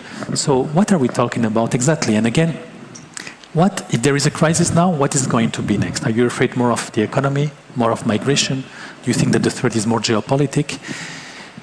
How do you see, again, like that? And let me challenge you. I mean, you see a lot of decline, especially Thomas and David, especially you, Thomas, because David at least sees some hope in the very long run, in the historian time. I don't see it. And since I study the European Union, it was supposed to collapse, and I just see it stronger than ever. Look, I think when we ask the question, is the European Union working? I think, we have to clarify that with working for whom? That's too much of a general question. So, of course, if we look at the political angle, it's worked very well for political elites. They've been able to centralize power, move power away from the masses, hollow out democracy at the national level, insulate themselves from any form of democratic pressure. Now essentially we have an institution that is, subject to almost no democratic control whatsoever, the European Commission, which essentially rules over every area of policy. It's elected by the European Parliament. Sorry? It's elected by the European Parliament, which is elected by everyone in the room here. The European Parliament has no power of, once it's elected the Commission, it has very little power to actually rein in the Commission's policies. So, it can't vote the Commission out. So, I would say it's definitely not a democratic system in the traditional understanding that we have of democracy. So it's worked very well for elites. But has it worked well for ordinary people from a political perspective? Ordinary people today in EU countries, especially in Euro countries, so countries that have even lost their basic monetary sovereignty, their currency, citizens can vote for whatever party they want. They can elect whoever they want, but whoever they elect will be unable to pursue policies that are not aligned with the status quo, because that requires economic tools that today countries don't have, because those tools are held in Brussels and Frankfurt. This is not a democratic system, and this is what a lot of citizens are revolting against. This idea that, they have no control over their destiny anymore, because, they can vote for the left, for the right, for the center, and they keep getting the same policies, because ultimately it's the European Union that decides. Economically, it's the same. You could argue that from the perspective of big banks and certain select corporations, big export-oriented companies, the European Union, especially in terms of how it's been very effective at keeping wages down, especially in Western Europe, has proven beneficial. From the perspective of small businesses, and workers especially, it's been another disaster. So it's always a question, is it working for whom? I think it's working for some. It's definitely not working for the many. So that's why there's a lot of political support at the elite level for the European Union, which partly answers your question. Despite all this, we keep seeing more centralization, more integration, because there are very powerful sectors in society that benefit from the existence of the European Union and have every interest in the European Union surviving. I would say the overwhelming majority of European citizens will be better off without the European Union, but of course they have, precisely as a result of the existence of the European Union, they have less and less of a voice, and they have less and less of a way of making their voice heard in the political system, which is why it's so hard to challenge the European Union and the policies that come from it. Yeah. Speaking about centralism, there is a point that Peter already put on the table. I wanted to ask David about it, and then of course you, Peter, as well. Centralism to a lot of people means Germany and France running the European Union together. I don't have this impression anymore. I see a more oligopolistic European Union. I see a European Union when Baltics count, Poland count as well, and also where Germany and France are much, much weaker. I mean, don't you think it's a bit of a slogan, this couple, Franco-German couple, that is basically ruling everything to its own benefit? I don't see it. What about you, David? And Peter, also happy to get your views on that. I too don't think that this German-French couple is still something that is very strongly alive. I think it is more and more shifting towards a German hegemony over the European Union. I think that seems to be quite clearly, and that is of course on the long run a problem. But I would like to come back a bit to this issue of the future of Europe. I consider myself as a European patriot. That is, I love this European civilization, and I see very strongly how people from Portugal to the Baltic states, from Scotland right down to Italy, we all belong to a common civilization. That is so obvious for everyone going into a church, into a museum, into an opera house. We all belong to one civilization. So we need to defend that civilization, even and precisely so if we want to defend the nation states. Strangely, the nation state by now must be defended on the European level. Unfortunately, the European Union has mutated into the worst enemy of this European civilization that I love so much. But that means that for the moment, I like siding with sovereignists and with nationalists, because I think that for the moment, defending national identity against the wokeism of the European Union is something that is very important that we should do. But I think that on the long run, we cannot permit our continent to be divided once again into 30-something nation states, because we simply do not have the power to resist these large civilization empires that are rising everywhere. They didn't exist in the 19th century. In the 19th century, the high time of the nation state, we were superior to all the others in terms of demography, technology, military technology, colonies, and so forth. So we could permit ourselves to idealize the nation state. But that is not anymore the case. We do not have 20 or 12-something nation states like in the 19th century. Now there are 30. little nation states, and most of them do not even have the aggregate importance of one larger Chinese town. So we need to work together if we want to defend ourselves. That means we need, on the one hand, to work together, but we also need to replace the ideology that is ruling the European Union by something else. And for the moment, this ideology is multiculturalism, wokeism, globalization, ultraliberalism, and so forth. That is something that would need to be fought. But I think in the long run, once this is fought and once some form of let's say, solid European patriotism and some love for our civilization, for our history has been reinstated, that would mean that we would again need to collaborate very strongly, at least when it comes to key terms of politics. We need to do exactly the contrary than what the European Union does today. Today, as I said, it is impotent outside, it is authoritarian inside. We need to turn it upside down. We need a European cooperation in order to defend us to the outside, but to leave us free inside. And that is a bit my vision of this European future, which is a bit strange because I'm you could say, a European nationalist somehow, and not really a classical European federalist. I see now, but your question is there still something European about the EU? Can we make the EU European again, basically? It is working. Slowly and slowly we see that the conservative forces, the patriotic forces are gaining momentum. But I don't think this will go through a democratic way. I think we will have to go through a serious period of unrest, and then we need to change this paradigm. Yeah, no, it's true that an historian's job is not to give us good news. Huh? Never. Peter, I'm sure you disagree with David, because from a Hungarian point of view, it must be somehow difficult to swallow what David is exposing. Well, first of all, if Hungary and Poland and Lithuania would have gotten per capita the same amount of money as Portugal and Spain and Italy got from the Central European powers since they entered the European Union, then we would be a much richer country. And this country is much richer because it is a member of the European Union. That is a fact. You can deny it, but it's something that I believe exists on the plane of facts. There is always an alternative in politics. Politics doesn't exist without an alternative. And we see what the alternative is. The alternative is Serbia. It's a wonderful country. I love it. Great parties in Belgrade. Everyone should go. But there are problems in Serbia that means that the state works in a worse way because it is not a member of this community, which I am actually very critical with. But these two things, I believe, can exist at the same time. The other thing is that this I want to bring it back. Oh, the 19th century, we didn't have our private own little country in the 19th century. It was a good time, but there were some problems. But also the 19th century, why was the West rich?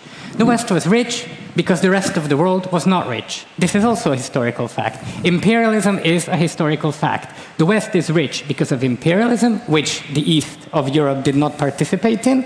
And the West views its decline from this imperialist high, which we were never there. And it is very, very sad that this is declining, which, and the aggregate importance will not be that of a Chinese province. And why is that important? If there are more people in that Chinese province, then of course it will be more important. Because the period in the world when the small Western European states could have this outsized influence has gone.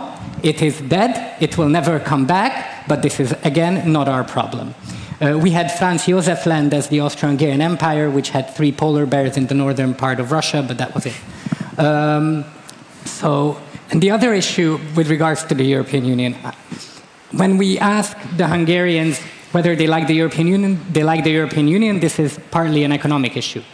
But what they actually like more, and I believe the two exist at the same time, is NATO. They love NATO. Hungarians love NATO. It is very good that they do. But NATO seems to love you a bit less now. NATO seems to love you less, to love Hungary less. No, NATO has a problem with the Prime Minister, but the Prime Minister is not in the same body as the country. No matter how some people try to view it otherwise, the Prime Minister is someone who is elected by the people, but that doesn't mean that he himself is the country as such. Not since a long time ago. So I don't think even the Prime Minister would say, to be honest, that there is an alternative to NATO. So, and since the United States hegemony, which you can criticize a lot, But the United States hegemony for my generation brought a world that has been radically better than my parents' generation. And since people in the West don't seem to understand this... you think NATO brought that? Well, the acceptance into NATO was the final point of the death of the Soviet Empire, yes. So these two are intertwined. And I believe if you don't take into account that of a lot of people in the East, then you can talk about how horrible the bombing in Iraq was or all these things that were horrible. But for this region of the world, even if this is an imperfect political edifice, it's still a better edifice than any other alternative. Thank you. I'm very tempted to ask you like a speed dating question. If you want to avoid the EU from collapsing, give me two things that Mrs. von der Leyen or anyone else in the EU should do. I'm going to give you a bit of time to think about it. People from the organization, can we ask questions or not? We still have 4 minutes, because we have to answer this one. Yes, no, hello, no. Maybe not, because it's true that 3 guests and 3 minutes is a bit too much. So let's go for that last question. And then, again, remember, I'm going to ask you to clap again. Nem elfelejtettem.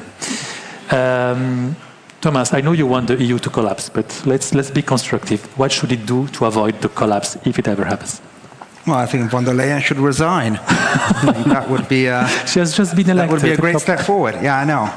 I'm dreaming. You know, I'm allowed to dream. Look, I mean, European Union. You can't expect the European Union elites to to rethink this organization. You know. That's impossible. They benefit from it too much. I think we need to increase the pressure on the European Union elites to, at the very least, start implementing some. I think what we need is more democracy. So at the very least, we should be, we should try to make the European Commission and the European institutions more in general more accountable, more transparent. I think that would solve a lot of the problems that we have in the European Union today, which ultimately boil down to the fact that we are governed by a completely unaccountable institution, which isn't acting in the best interest of the European people. It's not acting in the general interests, strategic interests of Europe. It's acting on behalf of other interests. I would say vested interests, vested private interests, and I would say even the vested interests of foreign powers. First and foremost, are supposed allies in Washington, but they're not acting in the best interest of Europe. Thank you, David. I know you want the EU to collapse so that we can build a brand new one, which is based on the European civilization. But still, in order to save us a little civil war in between, what would you recommend? I think there are 2 important points, as you said. 2 points. Well, there are 2 that seem evident to me. On the one hand, Europe needs to finally stop rejecting its history and its identity, as it does for the moment. It needs once again to be proud of its history, about its identity, and to show more and more to the people this loyalty with our common past. So in order also to show to the people from the different European nations how they belong together. I think we need this total shift in ideology on the one hand, and on the other hand we need to have a true foreign policy. For the moment we are just an object of others, because you said that why is this a problem if China becomes so important? Well, there is no vacuum in history. So if we leave others alone, that doesn't mean that we will be left alone. And for the moment, I see this risk of European countries becoming more and more torn between the interests of the Chinese with their Silk Road, of the Russians with their influence, of Islam with its many foundations, of the United States, who also try to use their influence. So for the moment, there's a real risk of seeing Europe fragmented and torn, and the only way out of that is to lead, once again, a true European foreign policy that protects our interests, also our strategic interests in the rest of the world. And that could also fuse the Europeans together into a community of destiny. So not so Atlantist as Peter has been. Peter, what about you? 2 things you would suggest to Mrs. von der Leyen? First, the enlargement into the Western Balkans. So letting in Albania, Serbia, Bosnia, which would mean that there would be people of Muslim faith in the European Union, but thank God they would. So that's one. The other thing I think would be very important is to spend more money on military. 2%. 2% NATO, everyone should do it. I know that some are not members of NATO, but that's because of a Cold War agreement, but the rest are all members of NATO, so spend the 2%. Poland is doing it very well. So a Polish approach to defense, no? And start with protecting yourself within NATO, basically. Exactly. Thank you. So, 10, 8, 7 seconds. We don't have time for questions. Too many good ideas from the stage, but we do have time to vote. So, ladies and gentlemen, I'm going to ask you the question again. Do you think that the European Union is going to collapse in the near future? So, those who think it's going to collapse, please clap now.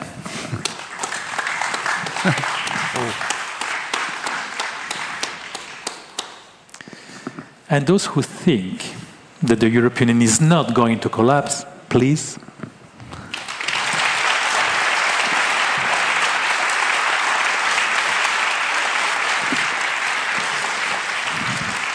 I see a little asymmetry between the stage and the audience, and this is what I call intellectual diversity, the only one that really counts. Please join me to thank our three great speakers, Peter Ungár, David Engels, Thomas Fazi. Köszönöm szépen. Köszönöm.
Energia. Észrevétlenül teszi teljessé mindennapjainkat.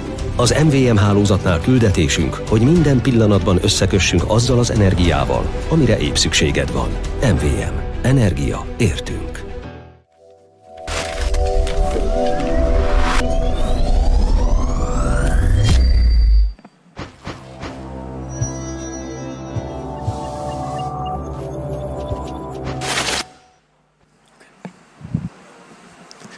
Sziasztok!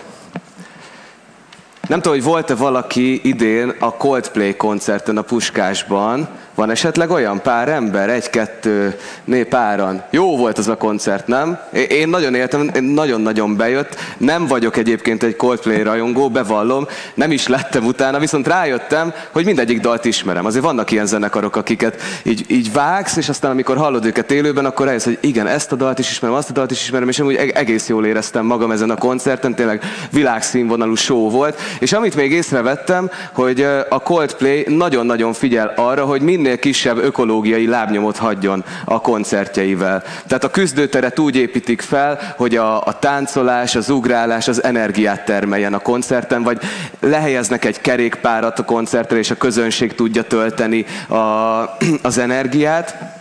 Persze, amúgy ez nem azt jelenti, hogy a koncertek 100%-ban zöldek voltak, hát ez nyilván lehetetlen, teljesen elképzelhetetlen, hogy ilyen legyen egy koncert.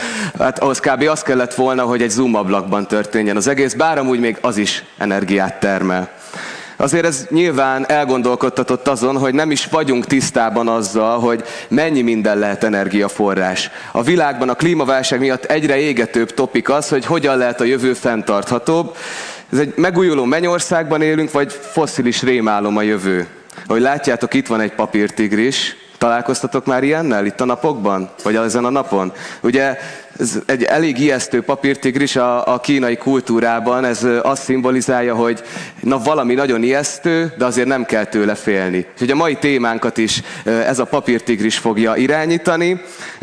És aki ma ebben segít nekünk, hogy leromboljuk ezt a papírtigrist, az nem más, mint az MVM vezérigazgatója, Mátrai Károly.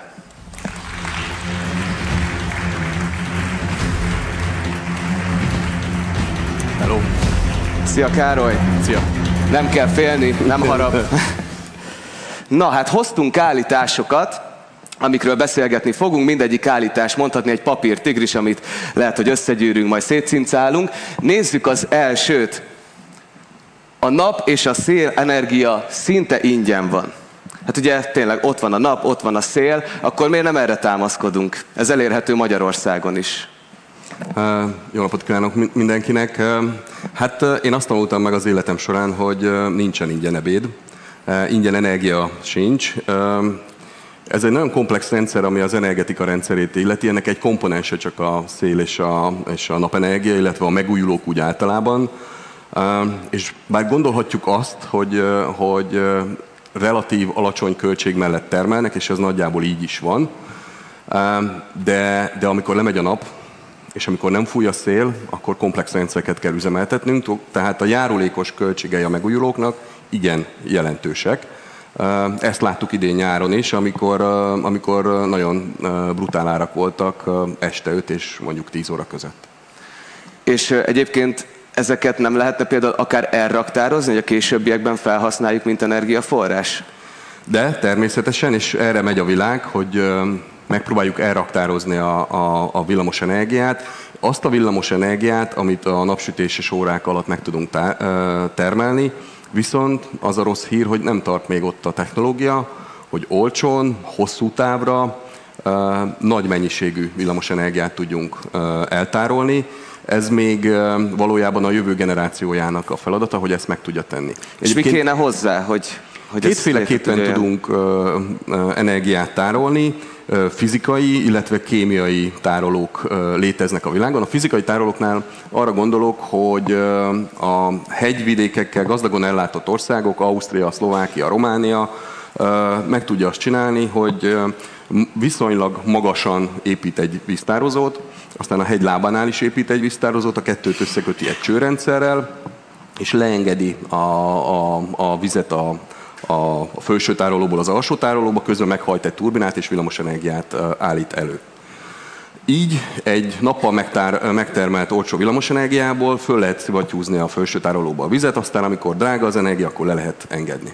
Ez egy jó energiatárolási módszer, alapvetően fizikai módon tároljuk a villamosenergiát. Vannak kémiai tárolók, ezek a bizonyos akkumulátorok, ezt azt gondolom mindenki tudja, hiszen a borotfától elkezdve a kocsinkban mindenhol vannak különböző akkumulátorok. Itt az a probléma, két nagy probléma van, hogy viszonylag kicsi időre tudunk költséghatékonyan tárolni, tehát néhány órára el tudunk tárolni nagy mennyiségű villamosenergiát, de mondjuk nem tudjuk azt megcsinálni még, a mai technológia még nincs ott, hogy napközben föltöltünk egy tárolót, és egész éjszaka az leadja a betárolt villamosenergiát. Ezt nem tudjuk megcsinálni. És van még egy komoly probléma, ami valójában szintén a jövő generációjától várjuk a megoldást, hogy a nyári olcsó napot eltároljuk térre. És erre vannak egyébként már törekvések, hogy ezt meg tudjuk oldani akár a jövőben? Vagy elindultak erre folyamatok? Nagyon sok minden van, nagyon innovatív ma az energiapiacnak, az energiavilágnak ez a szegmense, a tárolás, de itt nagyon alapos háttérkutatásokat kell végezni, hogy melyik anyagokkal tudjuk ezt leginkább megtenni. Ma lítium és nátrium akkumulátorok léteznek a világban, de még nincs meg az a technológia, amivel hosszú távra, nagyon olcsón, nagy mennyiségű energiát tudjunk eltárolni, tehát az olcsó nyári napenergiát mondjuk decemberben, karácsonykor tudjuk felhasználni. Ez a technológia ma nincs. Rengeteget investálunk bele, rengetegen foglalkoznak ezzel a világgal, ugye például ilyen a hidrogén technológia is, ugye a hidrogén is egy olyan átmeneti anyag lehet, ami segíthet az energia tárolásában, de egyelőre ez még nem jött létre. Na és tegyük fel, én Babaitis Jorgosz, nagyon szerencsés vagyok, megnyerem a lottót, és szeretnék építeni egy házat, ami csak napelemes, vagy zöld energiával működik. Ez ma egyébként létrehozható lenne? Létrehozhatók ilyen kísérletek, ugye léteznek passzív házak, meg nagyon sok mindent föl lehet használni, ugye a legegyszerűbb, hogyha napelemet teszel a házadra, vagy hogyha hőszivattyúval működsz. Csak az a kérdés, hogy ezek mondjuk úgy egy családi háztartások megmerik-e azt tenni, megmerik-e azt kockáztatni, hogy a hálózatról lecsatlakoznak és önállóan működnek. Szerintem ma ezt nem meri senki sem megtenni, mert mi van, hogyha nem süt a nap, akkor nem lesz áram.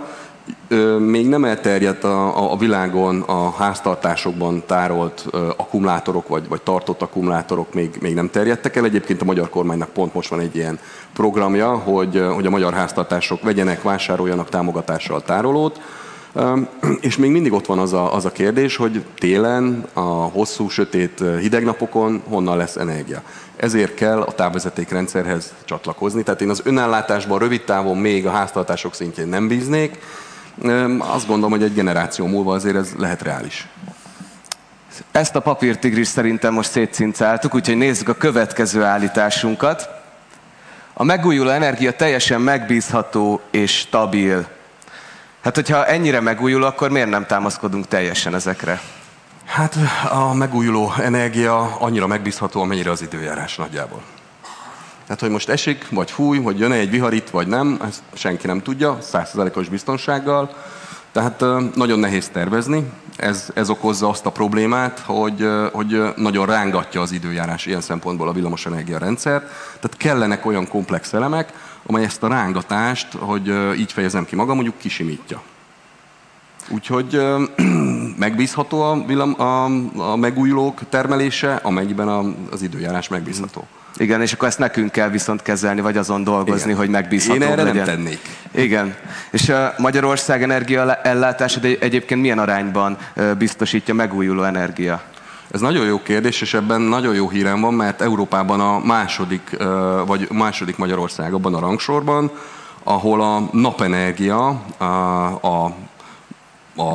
mondjuk úgy, hogy az energiamix fontos eleme. Magyarországon már több mint 20%-ban napenergiából állítjuk elő azt az energiamennyiséget, amit elhasználnak a háztartások és a vállalatok. Ennél nagyobb arányt egyedül Görögország produkál, de az is jól mutatja, az a szám is jól mutatja, amit most hallottam egy minisztériumi beszélgetésen, hogy 2001-ben 2 megawatt napelem volt Magyarországon, ma 7000 megawatt a napelem van telepítve, és hogyha azt is elmondom, hogy a magyar csúcsfogyasztás az olyan 7400 megawatt, akkor ez körülbelül azt jelenti, hogy elvileg le tudnánk fedni majdnem a magyar csúcsfogyasztást megújulóval, napenergiával, széllel, és azzal a pár vízerőművel, ami nekünk van. Na de mi van akkor, amikor nem süt és nem fúj? Igen, azért mi magyarok azért szeretjük, ha valami olcsó. Tehát, hogy például a napenergia is egyre inkább olcsóbb egyébként, és van olyan forgatókönyv, hogy ez annyira gazdaságos tud lenni, hogy egyre többen állunk át rá? Nem magyar specifikus, hogy szeretjük az olcsót. A statisztikánk azt mutatják, hogy Európa sokkal drágább egyébként, mint a világ többi része energiában. Ennek az az oka, hogy Európában nem nagyon vannak elérhető energiahordozók nagy mennyiségben. Itt most alapvetően földgázra, olajra és egyebekre gondolok, úgyhogy ezt importálni kell. Abban gondolkodni, hogy ez az energia olcsó lesz, én azt gondolom, hogy egy nagyon bátor dolog. És itt két felé szedném szét a történetet. Az egyik maga az elektronnak, vagy a földgáz esetében a molekulának az ára. Az lehet, hogy lesz és tud olcsó lenni. Ami nem tud olcsó lenni a jövőben, legalábbis a következő 1-2 évtizedben biztos, hogy nem lesz olcsó, az a költség, ahogy elszállítjuk A-ból B-be. És akkor megpróbálom elmagyarázni, hogy ez miért ekkora probléma, hogy feje tetejére kell állítsuk a világot. Azzal szembesültünk az elmúlt időszakban, hogy egy nagyon egyszerű háromszögben termeltünk, aminek a tetején volt néhány csúcserőmű, Paks, Mátra, a középső léjenen voltak kisebb erőművek, egy kisebb kombinált-ciklusú erőmű Debrecenben, Miskolcon, Nyíregyházán, stb. És alul a háromszög alján 10 millió fogyasztó. És ezt a háromszöget összekötötte a hálózat. De az áramlása a hálózaton belül egy irányba fölülről lefele volt. És most azt látjuk, így a megújuló átmenetnél, hogy a 10 millió kicsi háztartásból, 280 000 háztartásban a napelemek vannak, és úgy viselkednek, mint egy erőmű, elkezd föltölteni a hálózatra.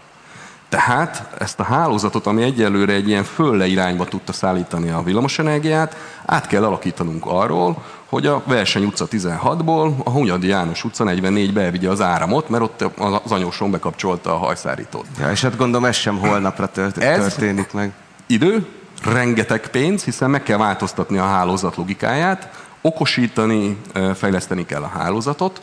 Európa statisztikai adatok szerint, amit az energiacégek készítettek, 850 milliárd eurót kell elköltsön a hálózat átalakítására. Mert hogy Európában mindenhol azzal szembesülnek, hogy jönnek föl a háztartási kis naperőművek, erőműként viselkednek, és ezt el kell szállítani valahova a fogyasztóhoz. Ez lesz nagyon drága a jövőben, tehát én arra számolok, hogy lehet, hogy a molekula és az elektron olcsó lesz, de nagyon drága lesz az a rendszer, amit fönn kell tartanunk a megújulóknál, amiatt, hogy el kell szállítanunk.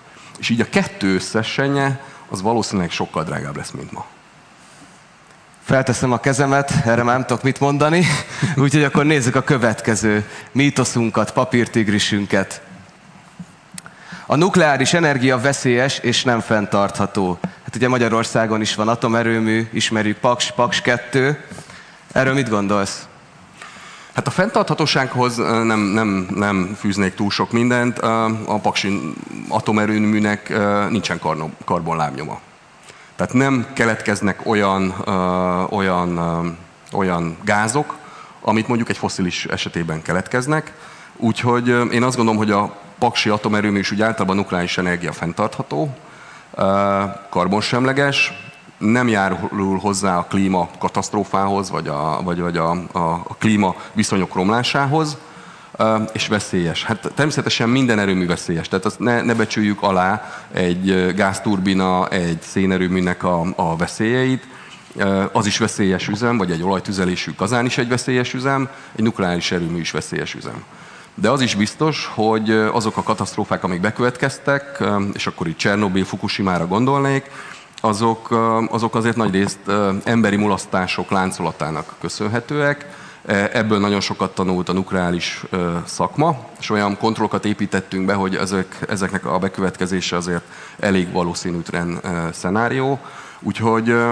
Hát mégis hogyan lehet kizárni ezeket a veszélyfaktorokat? Hát nyilvánvalóan egy sokkal átgondoltabb mechanizmussal, ahol több helyen több döntést kell meghozni, és itt a digitalizáció az kulcskérdés. Tehát ezek a katasztrófák jelentős része, a Fukushima az egy természeti katasztrófa volt, Csernobyl meg azt gondolom, hogy aki látta a filmet, az láthatta, hogy ott emberi mulasztások sorozata következett be.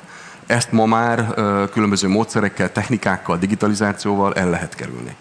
Úgyhogy én még annyit mondanék el, hogy egy olyan ország, egy olyan kicsi energiaszegény ország, mint Magyarország, a megújulók mellett természetes módon csak a nukleáris energiára támaszkodhat, hiszen nekünk nincs más üzemanyagunk. Tehát nincs elég kőolajunk, nincs elég földgázunk, amiből van sok, az a szén, de ugye a szénnek a legnagyobb a karbonlábnyoma. Tehát én azt nem ajánlom senkinek. A szénerőművet, amit az MVM üzemeltet, szeretnénk kivonni a forgalomból és kivezetni valahol 2028 után, de nukleáris energia nélkül nem tudnánk fönnmaradni, azt gondolom. Tehát egy energiaszegény ország, mint mi, ahol nincsenek vízerőművek, nincsenek más természeti erőforrások, egyszerűen muszáj nukleáris energiára támaszkodni, és azért is jó, mert karbonsemleges, és akkor hadd mondjam el itt, hogy az MVM termelésének például 87%-a az karbonsemleges. Mert hogy nukleáris energiával termelünk energiát, megújulókkal, és ami mondjuk úgy karbonlábnyomot hagy, az a szénerőművünk, meg az a néhány olajerőművünk, ami van. Jó, hogy ezeket mondtad, Károly, mert a következő mítoszunk, állításunk amúgy kicsit erre is reflektál. Úgyhogy nézzük is a következőt, ettől pedig elbúcsúzhatunk. Ugye az atomenergia nem versenyképes. Ugye az atomenergia amúgy alapvetően uránra támaszkodik, ami hát egyszer el fog fogyni. És akkor mi történik az atomerőművekkel? Hát, ahogy én látom a számokat, ez nem ma fog bekövetkezni. Mi azt gondoljuk, hogy nagyon sok tartalék van a reprocesszálásban, tehát a már használt fűtőanyagnak, a nukleáris fűtőanyagnak az újrahasznosításában. Ebben már versenyképes technológiák jelentek meg a világon, leginkább Oroszországban, meg Amerikában. De azt le kell szögezni, hogy a nukleáris erőművek nagyon is versenyképesek.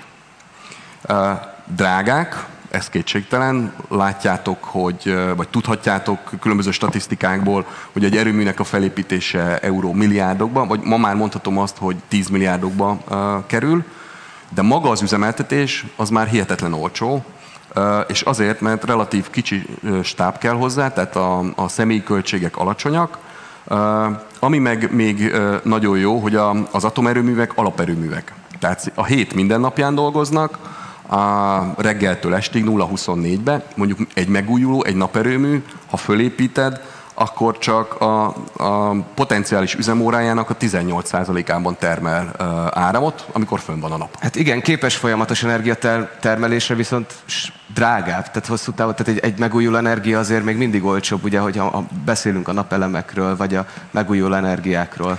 Azért nem drágább a megújuló, vagy azért nem drágább a napenergia, azért nem drágább a nukleáris energia, mert az egy zsinór terméket termel. A napenergia, az meg egy ilyen termelési görbéje van, mondjuk délelőtt 10-től 3-ig. A zsinór termék az pontosan mit jelent? Az, hogy hajnali 0 órától este 24 óráig ugyanazt a teljesítményt nyújt az erőmű. Ugyanúgy 100 megawattot termel. A naperőmű az 10 órakor még nem termel, vagy minimálisan, mert ugye akkor jön föl a nap, és akkor kezd el maximális energiával termelni a naperőmű, és termel délután 3-ig, és 3-tól egy ilyen lefele menő ciklusa van. Úgyhogy ilyen szempontból a nukleáris erőművek sokkal megbízhatóbbak, sokkal kevesebbet állnak, sokkal jobb a kihasználtságuk, tehát sokkal olcsóbbak. Ezért mondom én azt, hogy hosszú távon a nukleáris erőművek sokkal-sokkal versenyképesebbek. És még egy dologra hívnám fel a figyelmet, ma a naperőműveket egy ilyen 20-30 évre tervezzük. A nukleáris erőműveket 50-70. Nagy különbség. Újra felteszem a kezemet, nézzük a következő állításunkat. Magyarországnak nincs szüksége újabb erőművekre. Ugye van egy paksi atomerőmű, épül a Paks 2, ott van a Mátra erőmű. Hova építünk még ennyit? Hát én azt gondolom, hogy Magyarországnak 2 dologra van szüksége, erőműre és nagyon erős hálózatokra.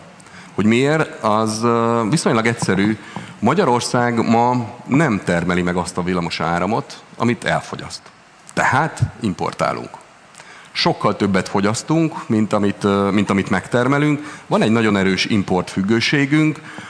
Azt lehet mondani, hogy 2020 környékén Magyarország importfüggősége olyan 36% volt. Tehát az elfogyasztott villamosenergiának 36%-a külföldről jött. Szlovákiából, Csehországból, Lengyelországban termelték meg, és mi ezeket behoztuk, és itt fogyasztottuk el.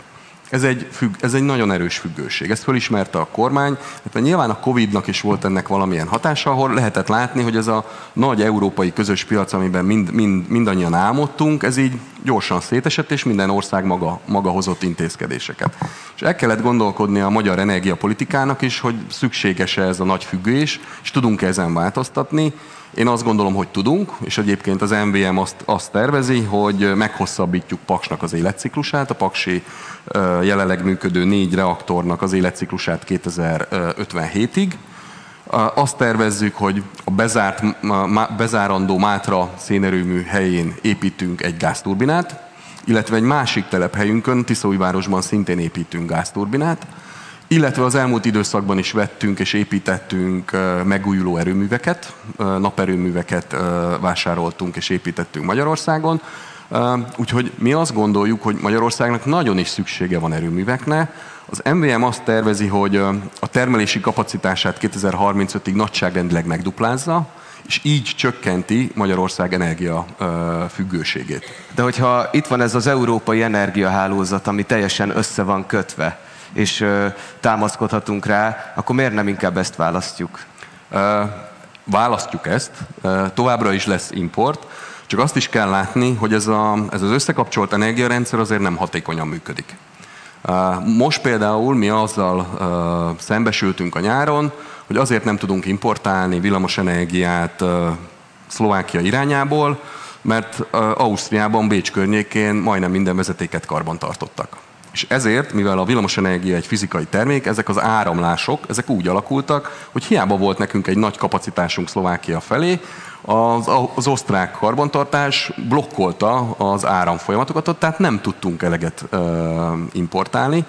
Úgyhogy én továbbra is azt gondolom, hogy alapvetően arra kell törekedni, hogy Magyarország közel el tudja látni saját forrásból villamosenergiával önmagát. Rendben, nézzük a következőt. A gázenergia környezetkárosító. Ugye beszéltünk a megújuló energiáról is, beszéltünk az atomenergiáról is. Miért szeresek bele a gázenergiába, ami ugyanúgy fosszilis? Ugyanúgy fosszilis, de azért mégis más. Mondjuk egy szénnel összehasonlítva. Ugye mindig érdekes, amikor azt vetjük föl, hogy környezetkárosító, vagy valahogy minősítünk, akkor mindig érdekes, hogy mihez hasonlítunk. Éppen hogyan választunk benchmarkot, ahogy szokták mondani. A földgázra azért van alapvetően szükségünk, mert a földgáz erőművek azok nagyon gyorsan szabályozhatók, nagyon gyorsan bekapcsolható és maximális teljesítménnyel üzemeltethető. Egy atomerőművet föl lekapcsolni percenként, negyedóránként nem szokás. Tehát az egy alaperőmű, ahogy mondtam, 0 órától 24-ig zsinórba termel. Egy gázerőművet lehet szabályozni, lehet fölszabályozni, leszabályozni.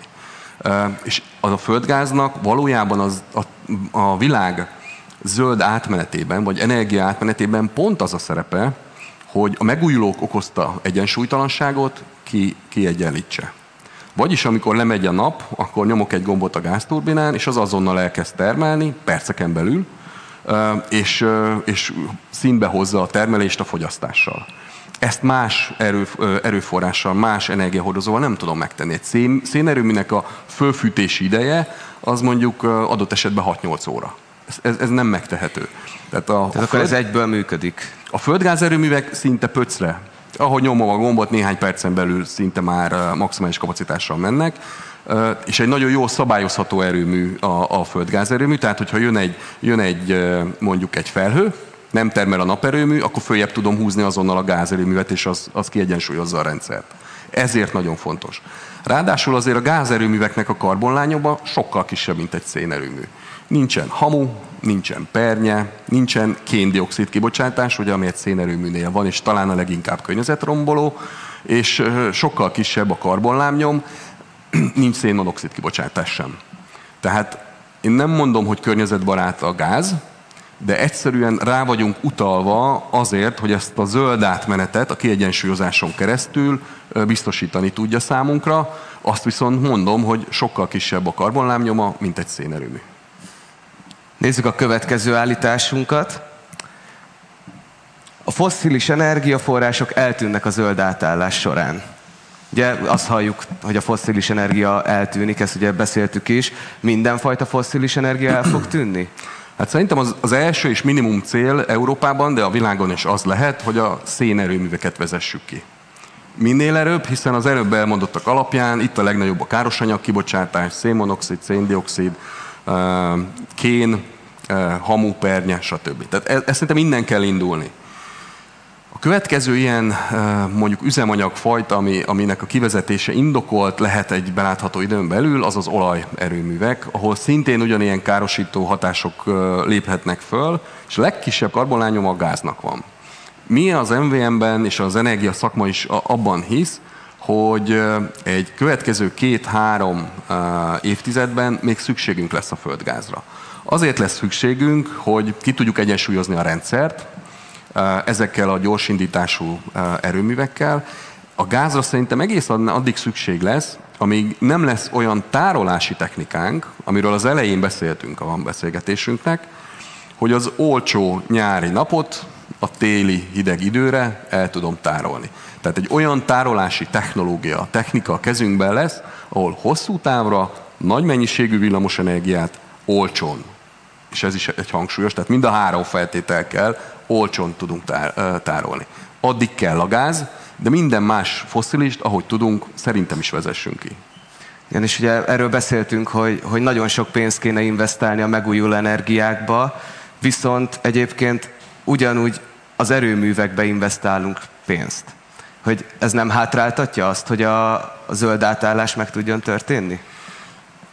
Muszáj. Szerintem mindenkinek muszáj diversifikálni, és egyelőre nem tehetünk még kizárólag a megújulókra. Én tudom, hogy a fiatal korosztály az nagyon kritikus velünk energetikusokkal szemben, mert holnap szeretne zöld energiát korlátlanul és lehetőleg hihetetlenül olcsón. Az a rossz hír, hogy ezt nem tudjuk biztosítani. Tehát kellenek még azok az erőművi beruházások, amelyek alaperőműként karbonsemlegesen tudnak nagy mennyiségű energiát termelni. Ilyen lehet a nukleáris erőmű. Aztán kellenek olyan erőművek, amelyek a kiegyensúlyozásban besegítenek. Ezek mai technológiával lehetnek a földgáztüzelésű erőművek. Kellenek energiatárolók, akár a víztározó, amiről beszéltünk az elején, akár a kémiai tározók, tehát akkumulátorok. És hát Magyarországon és az MVM is számít azzal, hogy megpróbálunk előrelépni a geotermiában. Tehát nézzük meg, hogy azok a geológiai adottságok, amelyek Magyarországon megvannak, és tudunk fölhozni vizet, meleg vizet a föld alól, azokból tudunk-e villamos energiát termelni.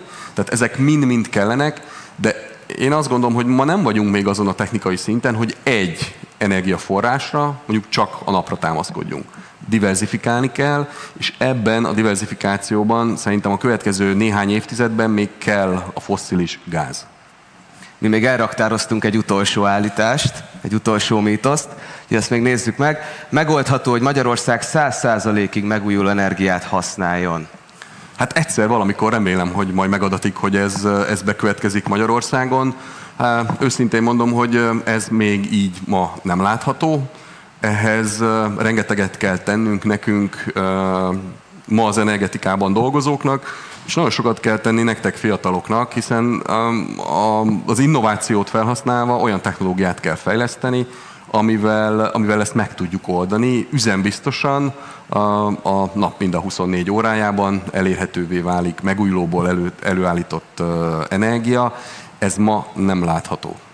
És én, Jorgosz, a 16. kerületből, aki kihúzza a vasalót, lekapcsolja a villanyt, odafigyel ezekre az apróságokra. Ezen túl mit tudok még tenni, hogy kisebb legyen az ökolábnyomom? Hát én azt kérném tőletek, hogy ha lehet, akkor tudatosan álljatok a villamos energiához, kapcsoljátok le a villanyt, hogyha kijöttök egy helységből, kapcsoljátok föl, hogyha bementek. Nagyon érdekes lesz a jövőben az, hogy mennyire tudatos lesz az energiafogyasztás. Például, hogy rá tudjuk-e venni a társadalmat arra, hogy ne éjszaka töltse a gépkocsi akkumulátorát, hanem próbálja meg nappal tölteni, amikor a naperőművek termelnek, és túltermelés van adott esetben a piacon.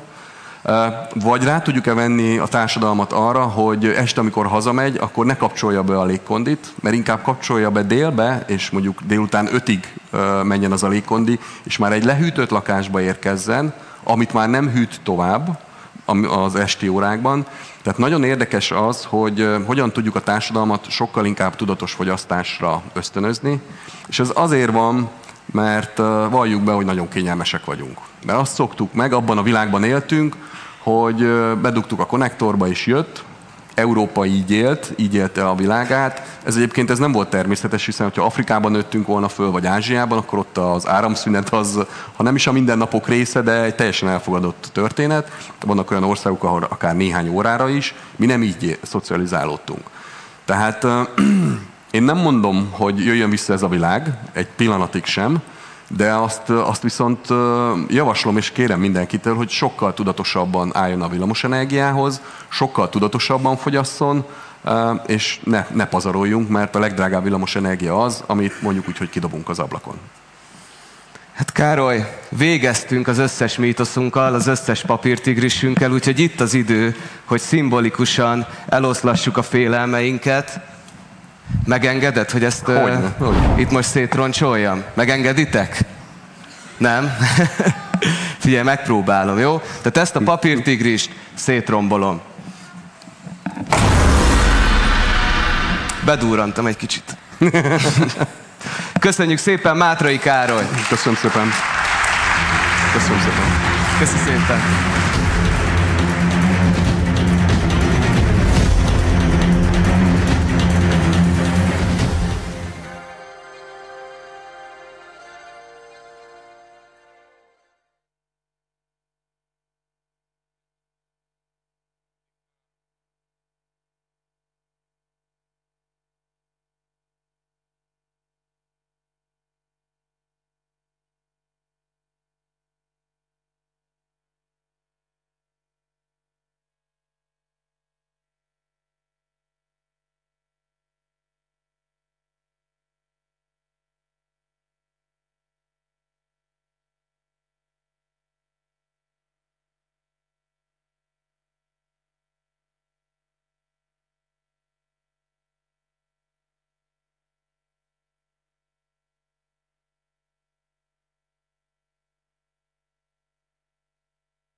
Welcome back, everybody. Welcome back. It's great to see you all here. Raise your hands if you were here for the first session this morning. A few of you. I know it was early. So in case you missed it, we talked about how we incorporate technology and digitalization into our everyday lives without letting the technology take over, how we can strike a balance in our lives. And we're going to be delving into that a little bit deeper now. I noticed a weird thing a little while ago. I noticed that young people, and I mean like people in their early 20s, they speak in a way that's so influenced by tech that it actually gets a little bit creepy. I met someone, and she literally used the term unalive in real life, not in a video. It was so weird and so creepy. But that speaks to how the way content restriction works on some of these apps is influencing culture in such a way that we don't even really understand the implications of. And that's what we're going to be talking about over here. We'll have a speaker over here, and at the end, we'll have time for a question and answer session. So during the presentation, think about questions you might have, and you'll be called on. I'll make sure that some volunteers get a microphone over to you guys. Now, our next speaker is an expert in tech ethics. He's a member of TikTok's advisory council and is the founder of All Tech is Human. So please give a warm round of applause to our guest, David Ryan Polgar, everybody.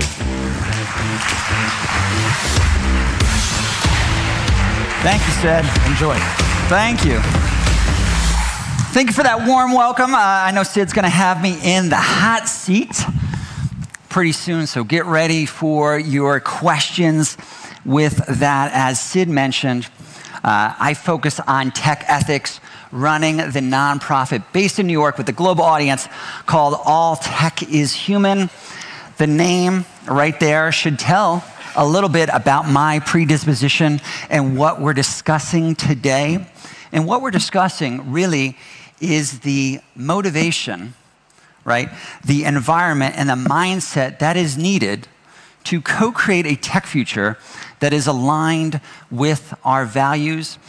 Here's why it's important, because technology is intertwined with the future of democracy. It's intertwined with the human condition.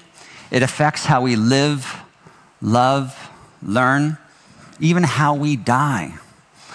That's a big deal. That's why I'm taking this dramatic pause. Take that in, because technology is altering how we see the world, and that is a big deal. What I focus on, and the reason why I got on this plane to come to this incredible venue, so I can't lay you down with this background because this is incredible. Love this stage. But the reason why I came here and have a little bit of jet lag, one, because communal gatherings are important in the 21st century. Even though we can convey information online, it's still crucial to shake somebody's hand like I just did with Sid. To be in a room together, to understand our values, our tensions, our trade-offs, our best practices, why you're different than I am, based on our historical backgrounds, based on our upbringing, based on our age, our viewpoints, our ethnicity, right? That influences how we see the world, and how we see the world has to be connected with the tech future that we create. However, this conversation is not all just flowers and butterflies. I come with some bad news, but as an American, I have to also end with some good news. So I have some good news and some bad news. Let's start with the bad news. The bad news, and what I'm getting with the slides coming up, is that I am worried that we could have a future that is anti-human. And what do I mean by that? What I mean by that is a future where we're lonely, where we're disconnected, and where we feel alienated. It seems kind of paradoxical that the rise of social media has also intersected with the rise of a loneliness epidemic. When they did a recent study, they found that loneliness has the impact of smoking 15 cigarettes a day. Also, by a recent American study in 1990, only 3% of Americans, when they were polled, said they had 0 friends. So 3% of people had no friends in 1990. By the year 2021, that went up to 12%. So that quadrupled, coinciding with the rise of social media. What I focus on in my work, trying to bring together a broad group of people across civil society, government, industry, and academia, is this idea that that's not a tech future we want. Technology is designed, and its very idea is to make our lives better, to have more friends, to have more fun. So if you're having less fun and less friends in the future, that's not a future we want. Just walking by in the lobby here, I saw a Brain Bar sign that said faith in the future. I love that phrase. I would just add a little asterisk to that to say, I have faith in the future because I have faith in us. I have faith in humans coming together to create that collective vision and then tying that vision with key levers of power.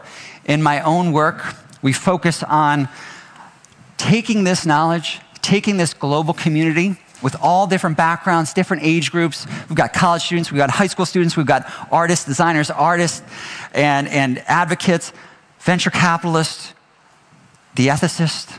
This is where we need the saints and the poets. We need everybody on board because technology should not be left solely to technologists. Because technology is altering our world, our worldview. Again, that is a big deal. Let's start with a question. We can do some polls, get up, have a little hand exercise.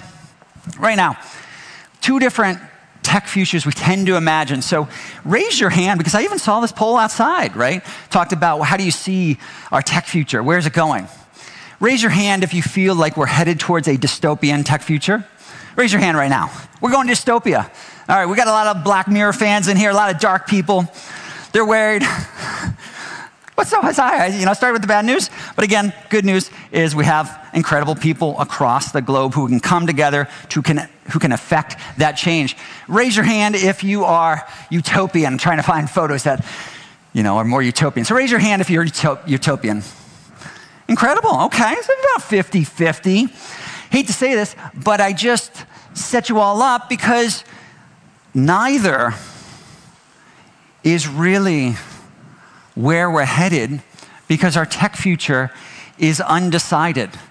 We tend to view the world, we tend to view our future through a binary, through it's either going to be incredible, like the Jetsons, we're gonna have flying cars, we're only gonna have to work 4 hours a week, right? Well, that obviously hasn't happened. So sometimes we might think our life is going to be like Minority Report. We're going to have predictive technologies. We're going to have these Orwellian fears. It's going to be a surveillance economy. And then we're saying, my God, that's not life. That's not the life I want to live. But in reality, in the work I focus on, dealing with governmental actors, dealing with major tech and social media platforms, dealing with hundreds of civil society, nonprofit organizations that are doing valuable research, valuable awareness building, is that the truth is our tech future is constantly being written. The problem, however, is that a small sliver of society, oftentimes coalescing around Silicon Valley, part of California. So you have one part of one state, of one country impacting people in Hungary. That's a big deal, right? And is that appropriate? I would argue no. Because if you're impacted by technology, you should also be able to impact its design and development and deployment. That's why I like to say no application without representation, not about us without us. I'm going to get into why this happens, but just as a key part of how far off we are is when we traditionally think about our tech future, we tend to have this bias, this assumption of perpetual digitalization. I can't tell you how many of these incredible conferences I've been at, similar to Brain Bar, where you have somebody on stage, not me, somebody else, will say, well, in the future, for example, a couple years ago, we're all going to be in the metaverse. We're all going to use blockchain. We're all going to use Bitcoin. Or before that, we're going to use Google Glass. And a couple years later, we're going to use Snap Spectacles. I see nobody wearing augmented technology. I see people who rode on public transportation, right? A technology that is quite old. So the future is not predetermined. The future is whatever the heck we want it to be. We're the ones who determine what we buy or don't buy. We're the ones who say, metaverse sounds kind of lonely. I want more friendships. I want more connection. If we have a crisis of connection, do you think people are going to gravitate towards something that seems lonely? Of course not. The idea is that digitalization is not on this path, is not on this march. That is just a helpful tool that somebody who is trying to sell something is going to tell you, because that alleviates their own responsibility. For example, if I'm trying to sell you a piece of technology, it's a lot better for me to tell you, well, it's just technology, that's just where we're headed, as opposed to, I am trying to sell you something, I want you to buy it, so my stock goes up, right? That's the dirty truth. As a point, every year since the release of the iPhone in 2007 has coincided, interestingly enough, with the rise of vinyl record sales. Taylor Swift selling a lot of vinyl records.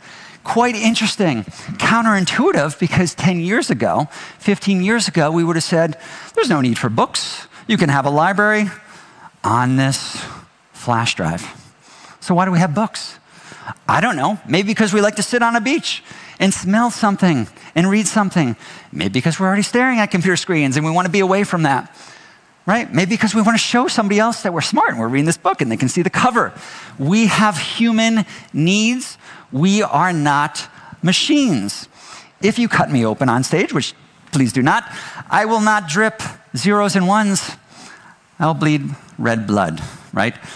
That is important to remember because we are irrational beings. We have our desires and we're all different. That is what's influencing our tech future, and our tech future is influencing how we see the world. We have to be part of that, and that's what we talk about, this idea that we recognize that we need to collectively work towards this. What I'm going to get into with what I mentioned with the mindset, the environment, and the motivation is this idea that it is a collective movement. Technology is not happening to us, it's happening by us. But right now, the bias is a very small percentage of people and does not include many people here. And that is not right, and that is a problem. But of course, as I said, I've got good news. The good news is that there is a global responsible tech movement that is inserting people. And that's what the organization I run, All Tech is Human, is even focused on, trying to bring people, bridge that gap. That's why I even have the picture. Hey, there's a bunch of people. They come together. Sometimes I wonder, and people ask, so why are these gatherings? Why are so many people showing up? Because we can't even keep up with the amount of in-person gatherings we're doing, right? And I've analyzed it. And what it comes down to is people are reacting to something. People are reacting to a feeling of isolation, a feeling of saying, it's not just about my individual solitary pursuit. I'm part of something larger. Aren't we all in society? Don't we have families and friends? So we're an individual, but we also interact with that kind of larger space of society. And as humans, we have an individual desire to be part of something larger. That something larger is this collective movement. I always like this definition. Agency is the power people have to think for themselves and act in ways that shape their experiences and life trajectories. Where I think people are reacting to is that they feel a sense of lacking agency, that they are not influencing their future, that it's being told to them, hey, whether you like it or not, you're going to the metaverse. But what if you're saying, well, I don't want to do that? What if you don't want to use a certain platform?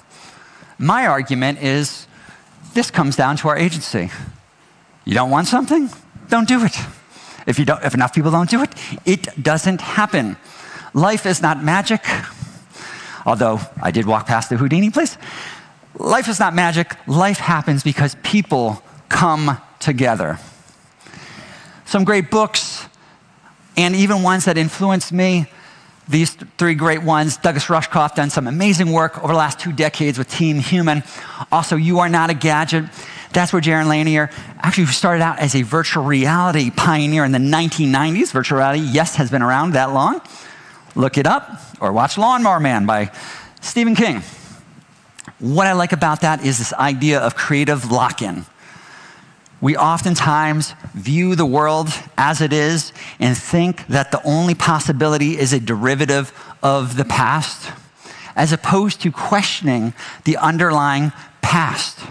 In other words, if we don't like the way that social media is designed, then we can design different social media platforms.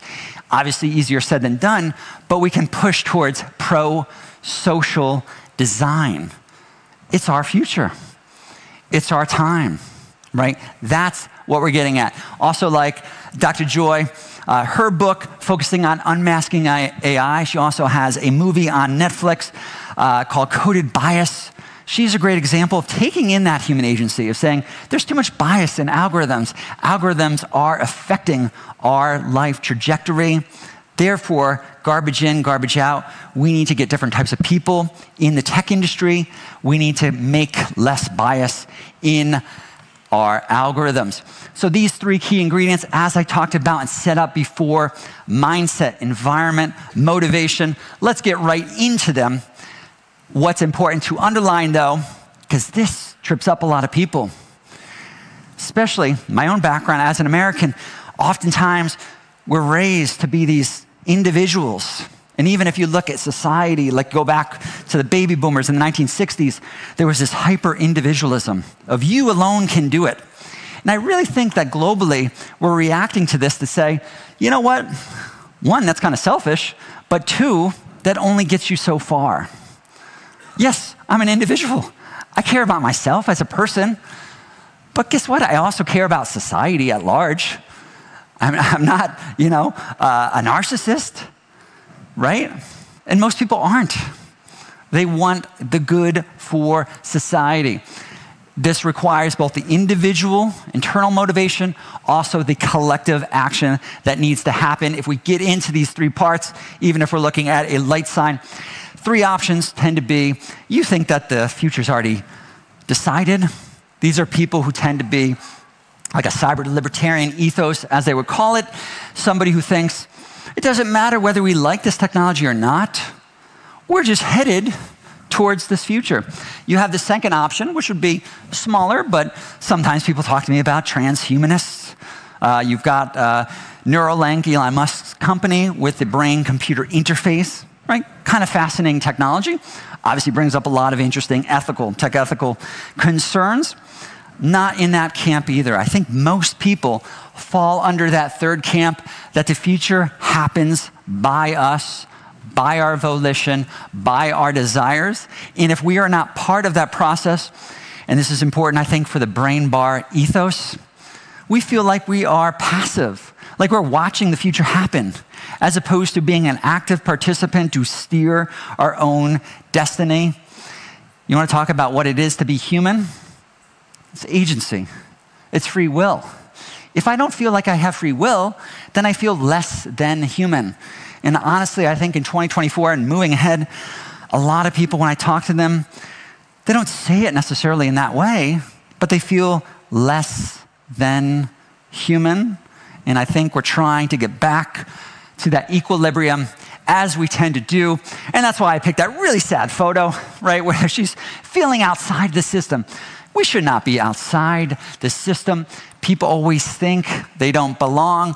They feel like they're not a technologist. They don't have this background. They didn't go to a Stanford University or a certain university that people know, and it's a pipeline to the tech industry. But what I'm getting at is it's not about technology. Society is technology. The future is technology. Our humanity is intertwined with technology. Therefore, each one of us has a role, each one of us has a responsibility and a motivation to get involved with this. What's also important, what we focus on with All Tech is Human, is this environment. You need to have this welcoming environment that demystifies technology, where everybody feels like they can affect this change. It promotes knowledge sharing, collaboration. It's agnostic. Strange bedfellows can come together and affect those levers of change. That's why I bring up the mindset again, because you have the individual and the collective. The individual, collective, they mesh together. Got the famed Hungarian invention, Rubik's Cube. Loved using that analogy because that deals with the interconnectedness of life. One side, one group, right? Regulators, the government does one thing and that affects the tech industry, or the tech industry changes something on their product and that affects the individual. Or a journalist writes an article which affects the public, which then affects the politician. It's just like a Rubik's Cube. Each side affects the other, totality of the color. So it's also hard, but it's also doable if you watch the YouTube videos. Just when we focus on the actual action, we try to focus on action. So if you're looking for ways, definitely behoove and want each one of you to take part in this, right? My organization, All Tech is Human, focuses on this, but there's hundreds of organizations across the globe to focus on their participation. For example, we've got about 100 countries, over 10,000 people on our Slack. These are people, all different languages, all different backgrounds, who are saying, these are my values, these are my concerns. And this is where we are going to end it, right on time, getting ready for the hot seat. But thank you all for listening. Let's co-create a better tech future. And now let's get into some Q&A. Thank you. Thank you. All right, it's time to take the hot seat, David. There you go, right there. Should I be worried? Only if you lie. It will burst into flame. Good. All right, we are open now for questions. I see we have one here, the gentleman in the white shirt. Or the gentleman in the brown shirt, whatever. You are so nice, dude. All right, thank you very much for the interesting and very contemporary topic. I would like to say, since you mentioned about like how we should have agency and how we should all be coming together, but is it really possible? We look at how the interconnected nature of like technology sector today and like capital as well, because we've tried with Mastodon, we've tried with some other tools of like social networks, and some of them had amazing ideas, but didn't really take off. I mean, even a lot of internet in the culture, people said we have Reddit left, right? And even that has been more recently taken over by venture capitalists, and we have all sorts of changes to the system and whatnot. And so I think if we imagine a future in technology where we have like agency and like it's user-driven and it's really trying to bring the best in human connection and collaboration and so forth, then is that something really realistic considering the nature of like, capitalism as well? Because you look at all the big companies and big tech. Silicon Valley is literally a trillion billion dollar industry, right? You can't have a bunch of, as much as I share your passion with this, but I think it's very difficult to have that in practice. How do you envision this future? Of course. Well, I mean, even when we think about social media platforms, tell the consolidation of power, because to your point, everything does sometimes in these arguments come back to the structure, to capitalism. Even when we look at a platform like Facebook, now called Meta, there had always been arguments that the very underlying business structure had been set up in a way that goes against kind of our own pro-social needs. But what I will say is Silicon Valley is also littered with companies that used to seem immovable. For example, before Facebook, you had MySpace. Whatever happened to MySpace, right? There was talk at the time of whether they would connect. I think this is also why I mentioned the creative lock-in. So I definitely hear what you're saying, because I'm not Pollyannish. I'm dealing a lot of times with different consulates and embassies, people who are thinking about how these changing laws impact it as well. And I would say that's the key part. So there's the famous infomercial in the United States where they used to say, set it and forget it. And I think that is the wrong philosophy. And I think if we base it on that, to your point, capitalism is setting up a perverse incentive structure that goes against our own human needs. This is where lawsuits and changing regulation comes into play. The reason why I mentioned the Rubik's Cube is to your point. If we just go to Meta, if we just go to TikTok, if we just go to Snap, and we say, hey, this isn't what we want, there's a famous phrase, why do you rob a bank? Because that's where the money is. Why do people exploit our data online? Because that's where the money is. That's what venture capitalists have incentivized. So until you change that structure, then going after on one side of the equation is never going to be enough. So to your point, the business model really deeply impacts it. So this is where, with All Tech is Human, what we've focused on, which is complicated, is saying we need to change the laws. We need to change the industry by having different types of people who care about these issues involved. So you have change from the inside, from the outside, and then reimagining. And then you also need to have proactive journalists who are making people aware on this. So I'm definitely not Pollyannish. I don't think it's an easy part, and it's a natural, it's going to be a long kind of evolution and fight with this. But I do think, to your example with Mastodon and what happened, you know, with Twitter when they went to X, a lot of people could also flip that around and say, well, Mastodon was extremely difficult to use. So a grandmother is probably not going to go on Mastodon, where it's kind of set up in a decentralized manner. So I think that also showed that there was a desire to do something different. So I think it could be a precursor of where we're headed. But I think we always need to look at these interlocking parts and not a silver bullet solution. It's not going to be easy, but change the laws, change the education, change the human agency, and that's where I think you're going to see the systematic change. Thank you for that. That was a great question, by the way. Yeah. Do we have any more questions? Yes, right next to him, in the orange polo, right there.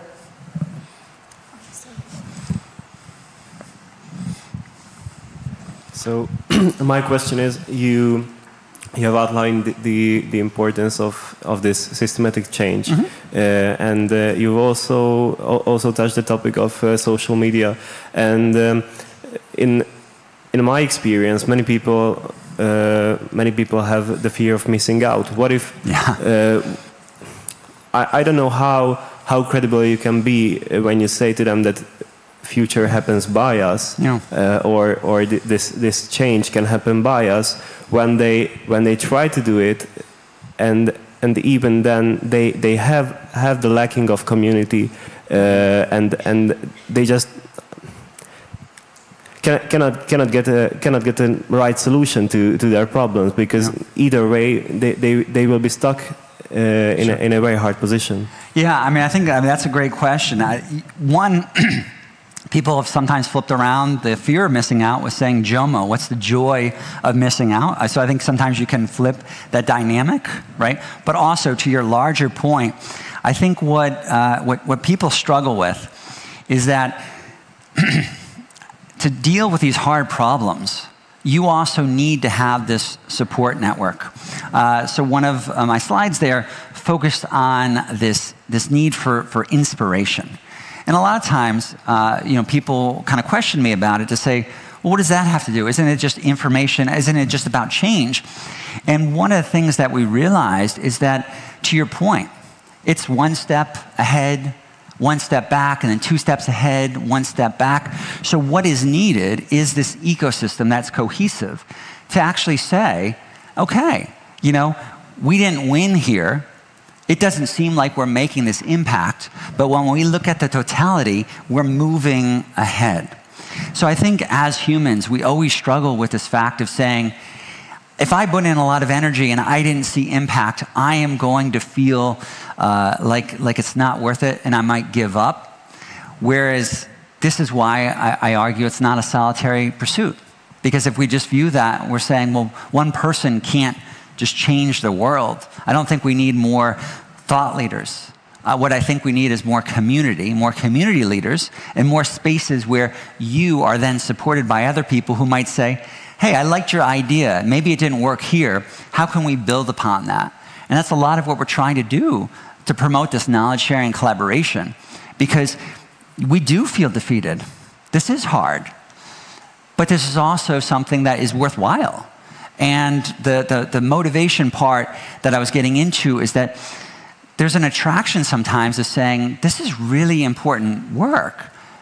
And it's never going to be easy, but nothing worth fighting for is going to be easy. So how do we create that support network to actually plan for the long haul? So I think that's the key part, is the support, the inspiration, because we're always defeated. I feel defeated every week, but I also have a lot of wins every week, right? And I think that's key. I need people to bounce off and say, hey, that didn't work out. What can we do differently?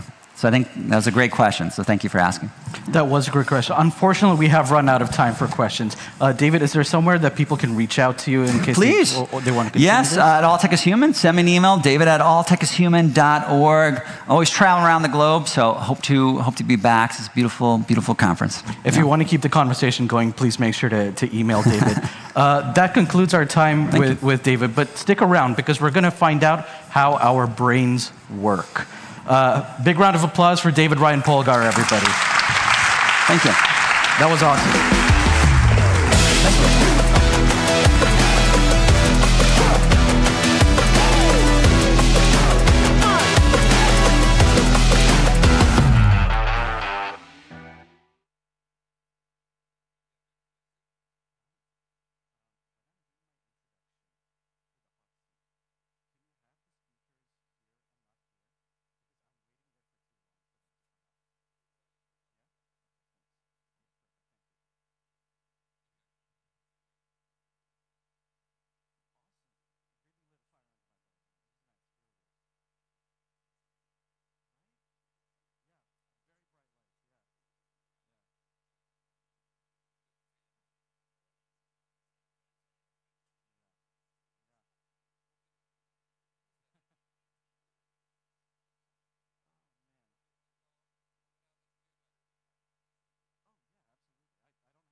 A mi munkánk bármilyen sokféle is, ugyanannak az óriási élménynek a része.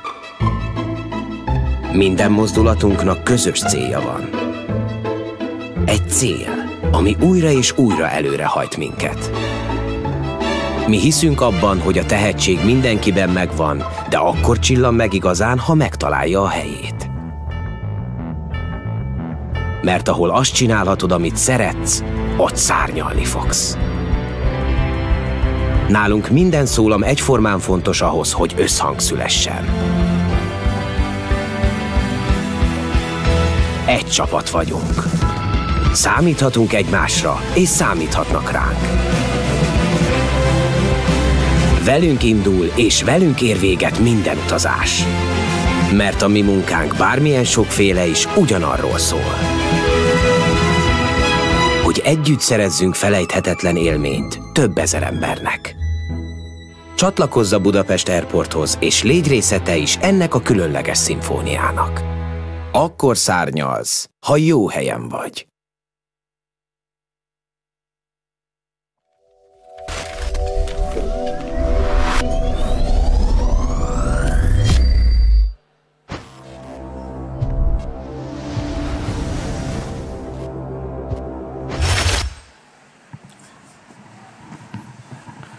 Welcome back, everybody. Welcome back.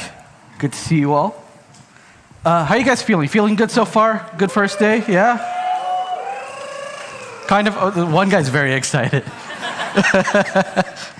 Now, let's talk about our brains. These mushy lumps in our head are still being discovered. And that's so weird. You know, it's 2024. You would think that we would have figured it out all by now. But that's not true. We're still constantly discovering how our brains work and what the various regions do. Now, I have a master's degree in psychology, but that doesn't mean anything. I have all of this knowledge, and I still have no idea what a déjà vu is. There's theories, but no one has any answers. That's crazy to me. And our next guest is going to be shedding some light in terms of what our brains do from dawn to dusk, what consciousness means, and all of that. So I know it's a really exciting topic. We have a full house again. So if you guys have any questions, make sure you think about that during the presentation. Towards the end, I'll call on you. Just a quick word. If you could keep the questions sort of brief, that would be very helpful so we can hit as many questions as possible. That would be great. Now, our next speaker, as I said, is going to shed some light on how the brain works. She is an author and neuroscientist at Oxford University. We're very happy to have her here. Please welcome to the stage Baroness Susan Greenfield.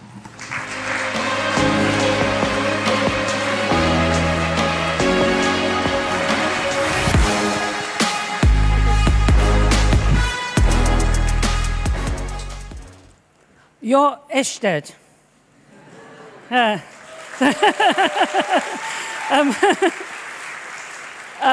I've been practicing that for the last hour, and I hope it doesn't mean anything too rude, and no one's played a joke on me. So I do apologize for having to speak in English. But what we're going to look at is something that perhaps defies all language or definition, which is consciousness. And let's just clear the ground a little bit. Before you expect or hope that I'm going to define consciousness, let me say that's really very hard to do, because normally when we define something, we do an operational definition. Love is when I give my mother 10 red roses. Or it can be you refer to a higher set. A chair is a piece of furniture. Now, neither of those typical strategies work with consciousness. It's a what? What's higher than that is a property of the brain that doesn't really work. Or consciousness is when what? You can just lie there, eyes closed. And many of you here are very kindly, nice and quiet and so on, and I hope you're still conscious. So we can't use those strategies. So I'd like to just put to one side the classic problem of, well, how are you going to define consciousness? Let's not try, yeah? Let's not try. Let's just say, we all know what we mean, don't we? It's what hopefully you're experiencing at this very moment. This amazing, bizarre phenomena. I mean, if I said to you now, actually on my way here, I did discover how the brain generates consciousness. What would you be expecting me to show you? What kind of answer could satisfy that question of how the brain generates consciousness, even in our wildest science fiction, hypothetical, infinite resource world? I don't think we can address that. So we're not going to. And what we're going to do is we're going to adopt the stance of the neuroscientist, which is looking at the bump and grind of the brain cells. And I thought a nice way of doing it and showing what neuroscientists can contribute to this really, perhaps the biggest question anyone can ask and the most unfathomable. The way to do it perhaps would be to take you through a typical day where different things happen to you. And that's what my book is about. In English, it's A Day in the Life of the Brain. I gather in Hungarian, it's something like The Brain's 24 Hours or something like that. But you can get the idea. It's the sort of same. And what we're going to do is go through your day, as you can see here. But before we start, let me just show. I'm sure many of you, certainly Sid hasn't seen the brain. But for those of you who haven't, can you imagine what it's like to dissect a human brain and hold it in one hand? Can you imagine that? And when I first did that, I thought, what would happen if I got a bit under my fingernail? Would that be a memory? Can you have a memory under your fingernail? Could you have love under your fingernail?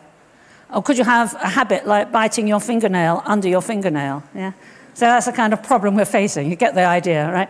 So let's start forth. I think perhaps the biggest challenge to anyone with a theory of consciousness comes at the beginning of our day. How does an alarm clock wake you up? There you are, you're unconscious, and then there's an alarm clock, and suddenly you're conscious. So surely any theory of consciousness should be able to explain that. Well, let's think about unconsciousness, because it's quite interesting.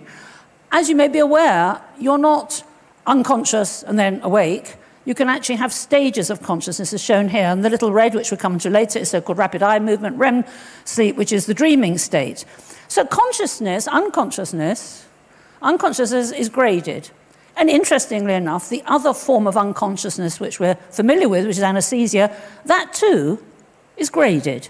So I was thinking about this on holiday once by the swimming pool, and I thought, well, if unconsciousness can be continuously variable, if it can be graded, comes in degrees, what if consciousness was also coming in degrees? Now, why that would be helpful for a scientist is, as you know, we like to measure things. We like to quantify things. So instead of thinking of it as some magic phenomena, if it was something that could vary in degrees, perhaps we can go to the brain and with a shopping list and say, look, is there anything happening in the brain that varies from 1 second to the next in degree, in amount? Okay, could it be, therefore, could consciousness be a bit like a dimmer switch? Okay, so that means that as a child, you're perhaps not as conscious as an adult, but when you're conscious as an adult even, you can be more conscious sometimes than at other times. For example, when you go to a lake or a mountain or a cathedral, you can be more conscious, and you're raising your consciousness, aren't you? Or you're deepening your consciousness. So it seems a plausible idea that we now need to think of a process in the brain where it can be continuously variable. An image that came to mind was a bit like ripples. You know? So when you throw a stone, the stone is fixed and pretty permanent, but the ripples are highly evanescent, highly transient, but they stretch for much further than the diameter of the stone. So is there anything in the brain, this is a rhetorical question, because obviously there is, where you could have something in the brain that's happening like that? So let me introduce you to something that we've been working on in my lab, and which is a technique that I find very exciting, which is optical imaging in the brain on a sub-second level. That's looking at the brain at thousandths of a second, which is commensurate with the electrical blips that brain cells use. And when you do that, I hope you can see the analogy with the puddle wasn't haphazard, it was deliberate. You can see here over 18 milliseconds, that's 18 thousandths of a second, going from the top left to the bottom right, that it is like throwing a stone. You can have a stimulus, very brief one, that then activates a large group of cells. We call them assemblies. They can be called anything, but large groups of cells are recruited for less than a second. For those of you who are interested, and you'll see in the book, these are 2 scientific reviews, but I'm not going to push the technicalities. Suffice it to say, we're looking for the equivalent of a stone in the puddle in the brain, and the ripples from that puddle are the equivalent of these so-called assemblies. So let's see how that holds true. For example, with anesthesia, I'm trying to click here, it's not clicking, here we are.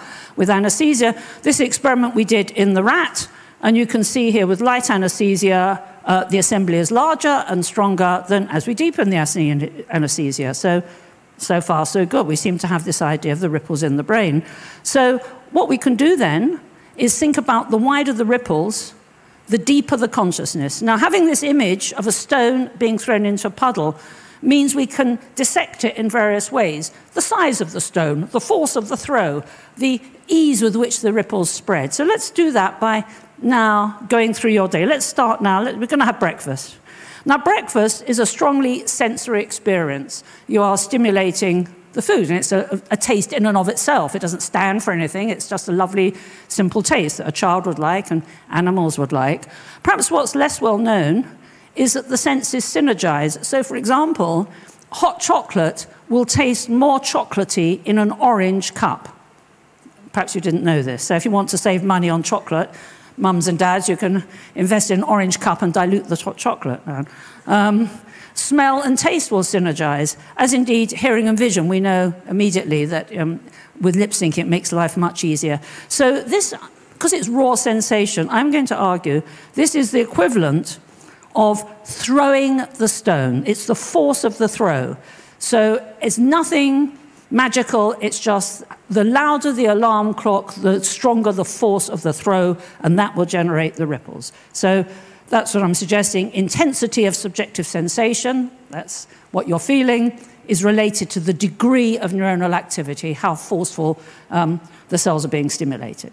Okay, so you've had breakfast. Now you're going to walk the dog. So is the dog conscious like you are? What can we say about the dog? Well, I love this picture because the dog is doing something that's outside of the canine repertoire. It's doing a human thing. I mean, normally the dog would either bite the lady or run away, quite obviously. But is an animal conscious like we are? Well, I think if we adopt this notion again, that yes, a rat will be conscious, but not as conscious as a cat or a dog, and a cat or dog will be conscious, but not as conscious as a child or a human. Oh, sorry, children are human, of course, as a child or as an adult. Then that kind of answers that riddle. So anything with the nervous system, I'm suggesting, will be conscious, and that will include, much more controversially, the fetus, because you have to argue that otherwise, when the fetus is born, does consciousness suddenly come on? It seems unlikely, because babies can be born at different times, and some are born by cesarean section. It makes much more sense that in the womb, gradually consciousness grows as brains grow. And that obviously has impact for certain debates, but it's nonetheless, for these purposes, I think, answering the riddle of when consciousness comes. It grows slowly as the brains grow. Okay, so that's your dog. Your dog's conscious, but not as conscious as you are. But unlike the dog, you have to go to work. And here you are working.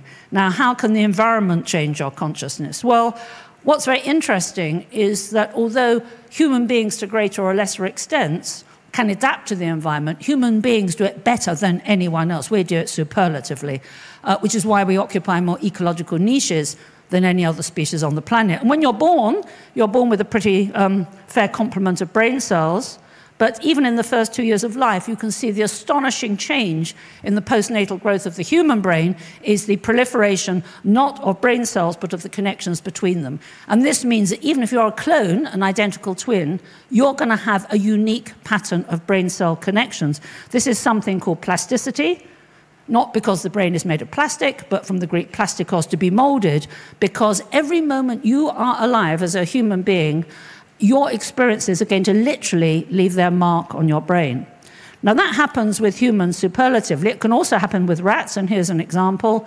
Obviously, with rats, you have to think about what sort of environment you can do, and a good one is a so-called enriched environment. And this is from my own lab, where you can see the rats having a lovely time. Look how happy they are. They know they're not in the control group, that's why they're having a really lovely time. And you can do that for about 3 weeks. It's kind of rat heaven. And then when they sadly go to meet their maker, you can look at the brain cells. And this is a brain cell from an animal in the standard housing compared to one from the enriched. And you can see the interesting issue here is the branches, the so-called dendrites, are more extensive even after 3 weeks. And that is because stimulation of the brain, even in a rat, rather like with muscle, means that brain cells grow. In the case of brain cells, they go branches. Why is that interesting or important? Well, by growing branches, you are increasing the surface area of the cell, so now you can make more connections. Why would you want to make more connections? Well, think of this. If a child saw this, it's a gold shiny thing, it might want to put it in its mouth. It wouldn't mean anything. But as the weeks turn to months, turn to years, as it makes connections, as it has experiences that are mirrored in those configuration of brain cell connections, the child will learn this goes on a certain finger. And it only goes on a certain finger under certain circumstances. So the child will learn that if it sees someone with a ring on their finger like this, that will say something about them that is not at all apparent from the sensory properties of the object alone. Then they might have one of their own, and it might be the most important thing ever, irrespective of monetary value, because of the associations it triggers. Meanwhile, a child would just want to put it in its mouth. So connections mean that you can escape from a sensory evaluation of the world to a cognitive one, from the Latin cogito, I think. Connections also help you out with things like this. This is a ghost, in case you haven't seen one recently. Now, yeah, you laugh, so you're not frightened. But if I'd come on going woo, woo, woo, like this to a small child or someone with dementia, they would be frightened, because connections enable you to see beyond the sensory evaluation, whereas someone without the connections, a small child, or very sadly someone with dementia where they've been dismantled, they have to take the world at face value, so they see a ghost and they're frightened. Yeah? So connections enable you to navigate the world, to personalize everything around it in the light of previous experiences, and also to see beyond face value evaluation. So here you are going through your life, and when you have a beginning, a middle, and end, a life story, which gives you an identity, which makes you the person you are. And it's all due to the individual connections in your brain cells, as shown here. And I'm suggesting to you that that is going to be the size of the stone in each case.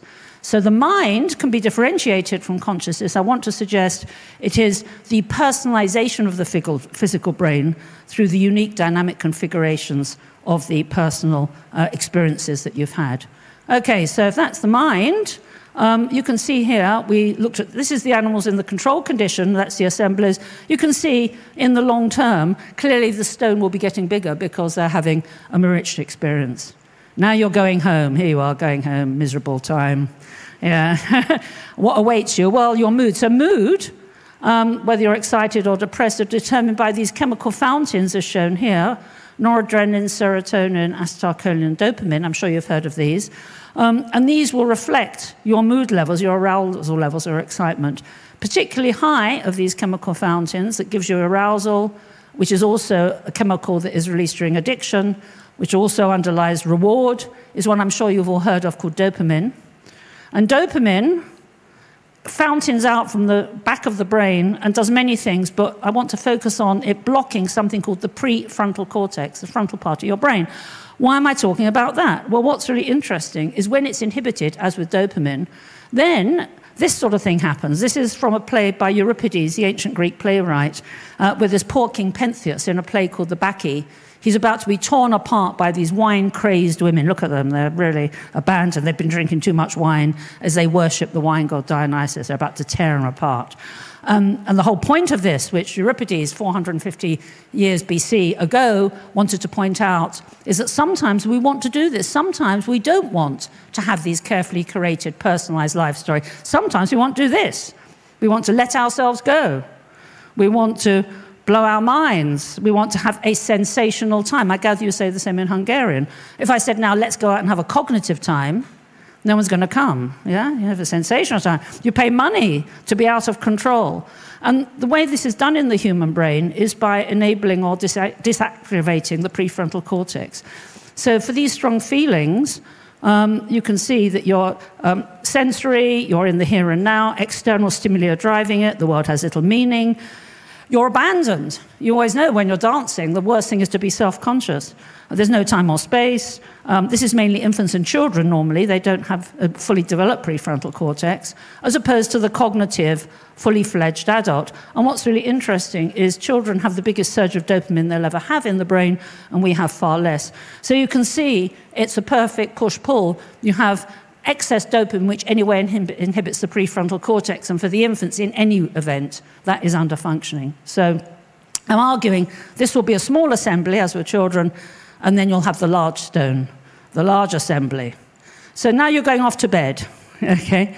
But we've seen consciousness is variable. So what about dreaming? What about these dreaming states? Okay, well, what we can look at are the things, we've seen the force of the throw, that's degree of neuronal activity. I've now also argued that significance, the extent of pre-existing associations, is the size of the stone, and then finally the availability of chemicals such as dopamine, which will make it easier or less easy for the excursions, the so-called viscosity, we can think of it as the fluid. Now, in all those cases, one can argue that they are turned down, so the small assembly will be low, and hence, in dreaming, it will be a form of consciousness, but very small assemblies.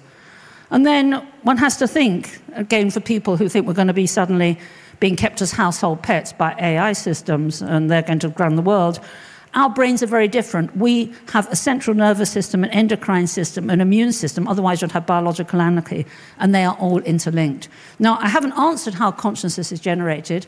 I've done a very brief zip through your day. The book goes into much more detail. But for the future, who knows? I think we'll get more and more correlations.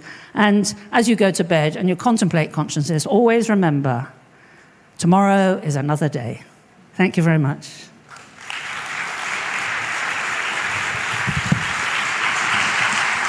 That was wonderful. Thank you so much. Baroness, would you like to have a seat over there, the hot seat? It is now time for questions. So if you guys have any questions, please raise your hand so I can spot you guys. Nobody? There's one at the back. Right. We have someone in the corridor over there, if you could find him. Not really. Yeah, a microphone's coming to you. Don't worry. Yeah. Yeah, thanks. So, as you were detailing, as the ripples of consciousness growing, there's kind of a fractal pattern that you can see as similar things revealing themselves at different scales. And I heard, like, recently a pretty interesting talk on this, but applied to AI. And I was wondering, what's the state of the science on understanding consciousness as kind of a fractal pattern effect on different levels? Okay, so it depends what you mean by understanding consciousness. And as I said at the beginning, what is it that you're actually asking when you understand consciousness? And I think I can't see how fractals or quantum theory or any other very sophisticated physics or technology such as AI, I cannot see how that will get around the absolute central problem of how the water is turned into wine. That is to say, how the objective physical events get somehow morphed into subjective sensation. And I think that is the hard problem. And whilst there's some very elegant techniques for looking at the brain and studying it, is indeed our own optical imaging, I'm not having any pretensions that that is answering that question at all. And to my mind, I think it's still something that keeps me awake at night. Great question, Don. Fantastic answer. Any more questions? Yes, lady here. Yeah. Yes, we've got a lady in the second row over here. Thank you. Hi, my English is not the best, but it's okay. So I'm really curious about how it's helped this thing what you working for in the trauma therapy, because if somebody have a deep trauma, it's caused many things in the brain. So there is something like books or something what I can read about in this I don't know topic, or you have any connection with the other scientists like in trauma therapy?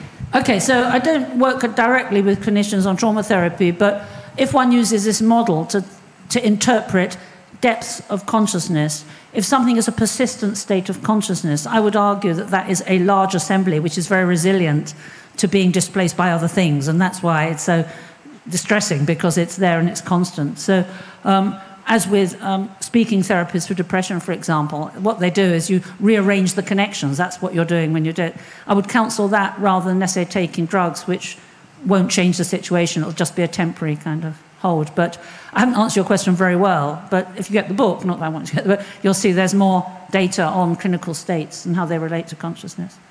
Thanks for your question. Do we have any on this side? Yes, we've got some people over there. White cardigan. Can I also say, if it's acceptable to the organisers, I'm very happy for you to have the talk. Yeah. I mean, anyone who wants the deck, if they would like it, you can have it. Oh, great. Yeah, I mean, I don't know if that's normal or...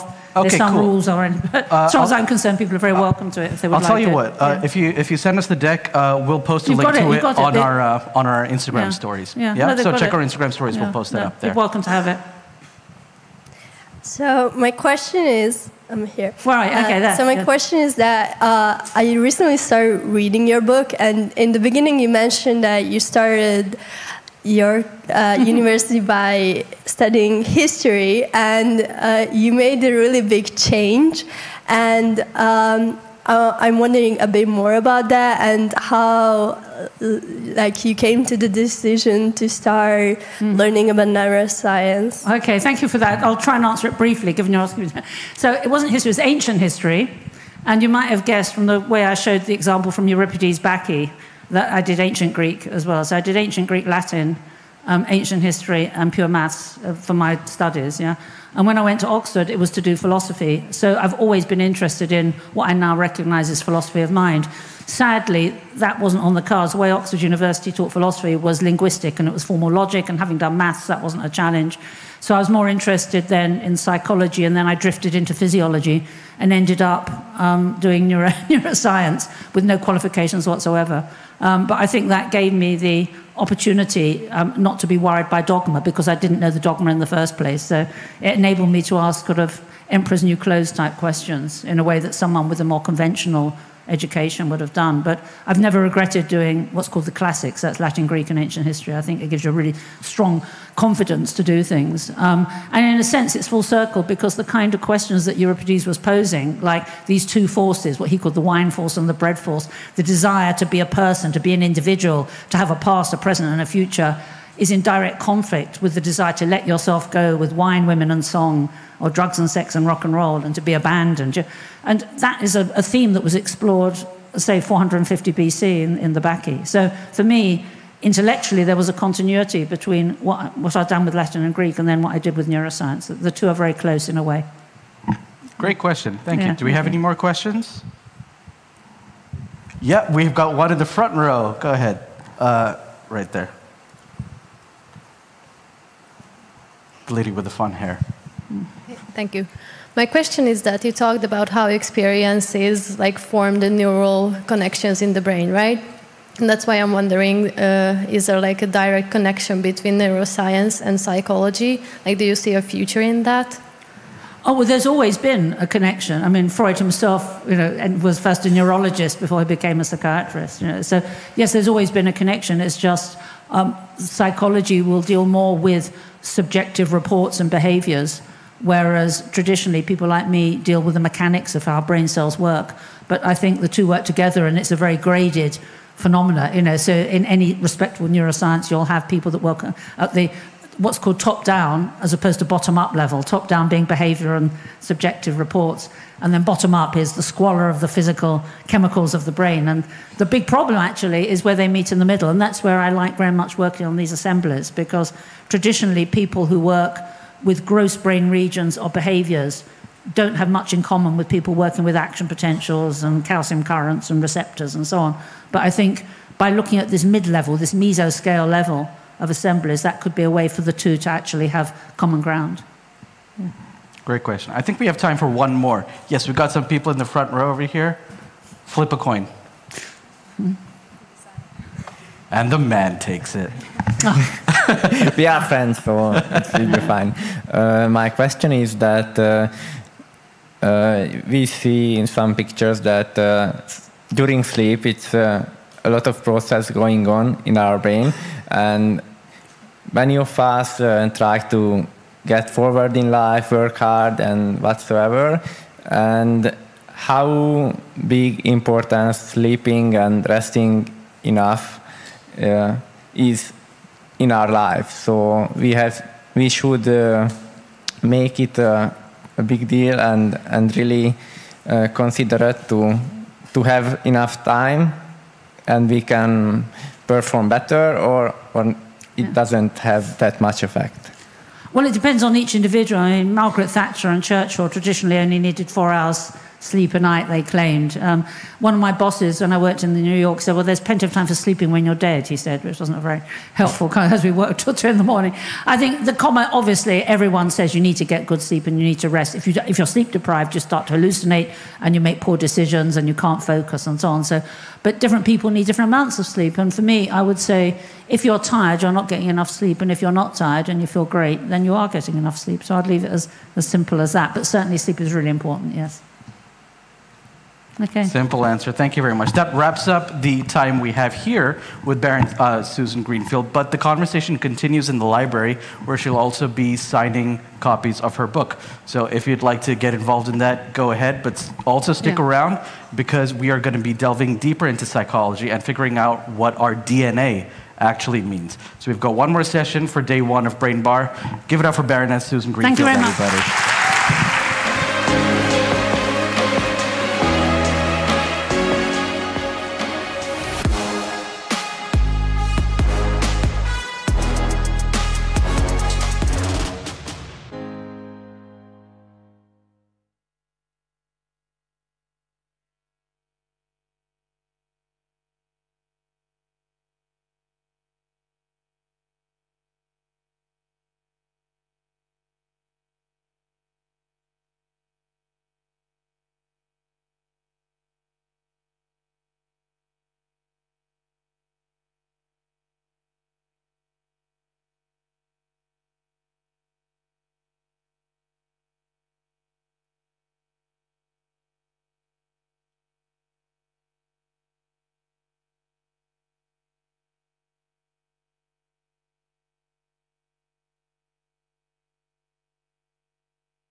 All right, welcome back, everybody. Welcome back. This is our last session for day 1 of Brain Bar.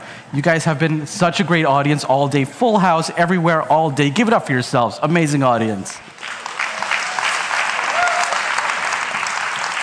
Now we're going to talk a little bit more about psychology.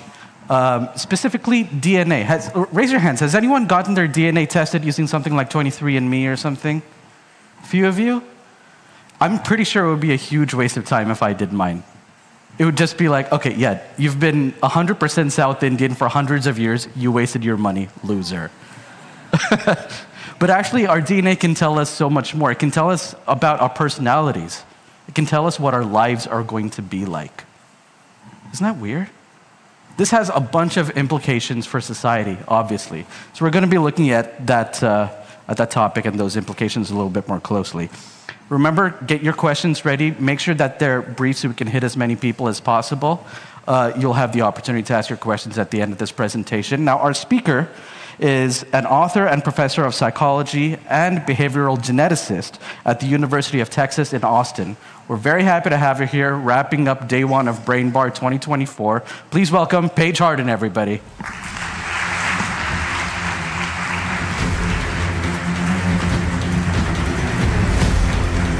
Hello. Oh, thank you so much for sticking with the day and coming to this session. I come from Texas, and I'm going to start off today by talking about a country song. Who here has ever heard Hank Williams Jr.'s Family Tradition before? Any country music fans in this audience? Oh, man, y'all are missing out. Okay, so you're not familiar with it. The song is called Family Tradition, and he starts off by saying, why do I drink? Why do I smoke? Why do I live out the songs that I wrote? And then he answers these questions, reflecting on his own behavior, with a deceptively simple answer. He says, it's my family tradition. Now, if you know anything about Hank Williams Jr., you would know that his father died at the age of 29 after essentially drinking himself to death. So this is someone who had a father who was an alcoholic and is reflecting on his own behavior and is saying, did I inherit this? Is this something that I got from my parents? So before we dive into the scientific details today, what I want you to do is just take a minute and reflect on what are your family traditions? What are the behaviors, the vices, the vulnerabilities that you think that maybe I struggle with this because I got this from my mom or my dad? As you think about your family tradition, maybe vice and vulnerability isn't the whole story. Maybe you also think about strengths, character traits, advantages that you got from your parents. The ancient Greeks certainly thought that you could get character traits, positive character traits, inherited from your family. In the Odyssey, Menelaus greets guests by saying, no churls could have beget sons like you, right? He's seeing something about them and he's saying the reason why you have this nobility is because you inherited it. Now, when you think about your family tradition, those vices, those vulnerabilities, those strengths, those virtues that maybe you got from your parents, I also want you to think about how. Did you learn them? Did they teach them to you? Or in what way would you find yourself carrying out your family tradition, even if you'd never spent a single day in your parents' company? Because they also bequeathed you something else, and that's your genes. So I am a psychologist by training. I'm a behavior geneticist, and what that means is that I get to study these ancient questions. Why do we behave the way that we do? Do we inherit some of our behavior from our parents? Using the tools of modern genomic technology. So I'm going to tell you about 3 things that we've learned in the last few years of doing human behavioral genetic research. But before we do that, we're going to do a little quick whirlwind primer on biology, in case it's been a bit since you've learned about genetics. Okay. So every living thing on this planet has a DNA sequence that's made up of the same 4 DNA letters. And those are abbreviated G, C, T, and A. And every single one of you, every single person on this planet, has an absolutely unique DNA sequence. So your string of G, C, T's, and A's is different from everyone else who's alive and everyone else who's ever lived, even if you have an identical twin, because there are still some tiny differences between identical twins. 99% of that DNA sequence is exactly the same across all humans. And in fact, 60% of it is the same as a cow. So most of our DNA just goes into being a mammal, right? Having a heart, having lungs, having a spinal column. But that 1% of DNA that differs between people can still have really powerful effects. Some of the DNA differences between us are really large. So for instance, someone with Down syndrome might have an entire extra chromosome. But most of the DNA differences between us are really tiny. So they could be even one single DNA letter. I might have a G in one spot, and you might have a C in one spot. And that's a variant, that's a genetic difference between us. And we call that a single nucleotide polymorphism. Or you don't have to remember that, SNP, a SNP for short. A SNP is a single DNA letter difference between people. So the first sequence of the human genome was completed in 2000. By show of hands, who here was not alive in the year 2000? A lot of you. Okay, so in some ways, it's a while ago, right? Y'all weren't even here. But in other ways, if you think about how long humans have been grappling with questions of heredity and family inheritance, it's actually relatively recent. So in the year 2000, Bill Clinton was president. In the year 2000, the smartphone hadn't yet been invented. In the year 2000, I was a college freshman who was doing my first rotation in a science laboratory studying mice genetics. And I thought, this is amazing. We've sequenced the human genome. This is what I want to do with the rest of my life. So since 2000, things have changed a lot. That first sequence of the human genome, it took teams of scientists, years and years and years, tens of millions of dollars. And now all we have to do is have you spit into a tube, about 2 milliliters of your saliva. In my lab, we send people a tube and they just mail us spit back through the post office, just reams and reams of saliva coming to my lab. And we can send it off to a lab, and for probably less than it costs to buy a nice bottle of wine, you can read millions and millions of people's DNA letters, which has offered us incredible scientific possibilities of trying to find what are the specific genes that are associated with human behavior. Now, medical geneticists, what they do is they go searching through the genome and they say, okay, what genes are different in people who have breast cancer? What genes are different in people who have macular degeneration? That was one of the first hits of genetics, macular degeneration. But I'm a behavior geneticist, so instead of focusing on disease, what I'm focusing on is behavior. And the thing that's really interesting, and sometimes maybe a little bit scandalous about studying genes in relation to behavior, is that behaviors are often praised, blamed, rewarded, punished. When we're going through our lives, we often think of ourselves as choosing or as willing all of our behavior. But as we'll see, behavior genetics reminds us that those behaviors are happening in a body, those behaviors are happening in a brain, and that body and brain are being shaped by the genes that you inherit from your parents. So what are some of the studies that we do? One study that my colleagues and I recently did is we looked at the DNA of 1.5 million people, and we weren't searching for genes that answered Hank Jr.'s question. Are there genes that predict risk of alcohol abuse? And we found 500 of them, 500 spots in the genome, each of which had a significant but teeny, tiny, tiny, tiny, tiny effect on your chances of becoming an alcoholic. There's no one gene for alcoholism. There's many genes that slightly change your odds. So what do we do with that information? One thing that we do is that we then add up the effects of all the genes that we know about that affect a behavior, like alcohol abuse, and we calculate something that's known as a polygenic score, or a polygenic index. And then we go to a new group of people and we say, okay, here's your polygenic index. What is your likelihood of showing this behavior? So I could take the DNA of everyone in this room, and I could genotype you, I could score you on this polygenic index, and I could give you information about what's my best guess as a scientist about your likelihood of developing alcoholism, knowing nothing about you except your DNA. So what we found is that people who are in the top 20%, so the top 1/5 on this polygenic score, they had a 50% chance of becoming an alcoholic by the time they were in middle age. They were also more likely to use drugs. They're more likely to be arrested. They're more likely to be incarcerated. Okay? So these are real behaviors that have real implications for people's lives, and we're able to predict them somewhat with just information about a person's genetics.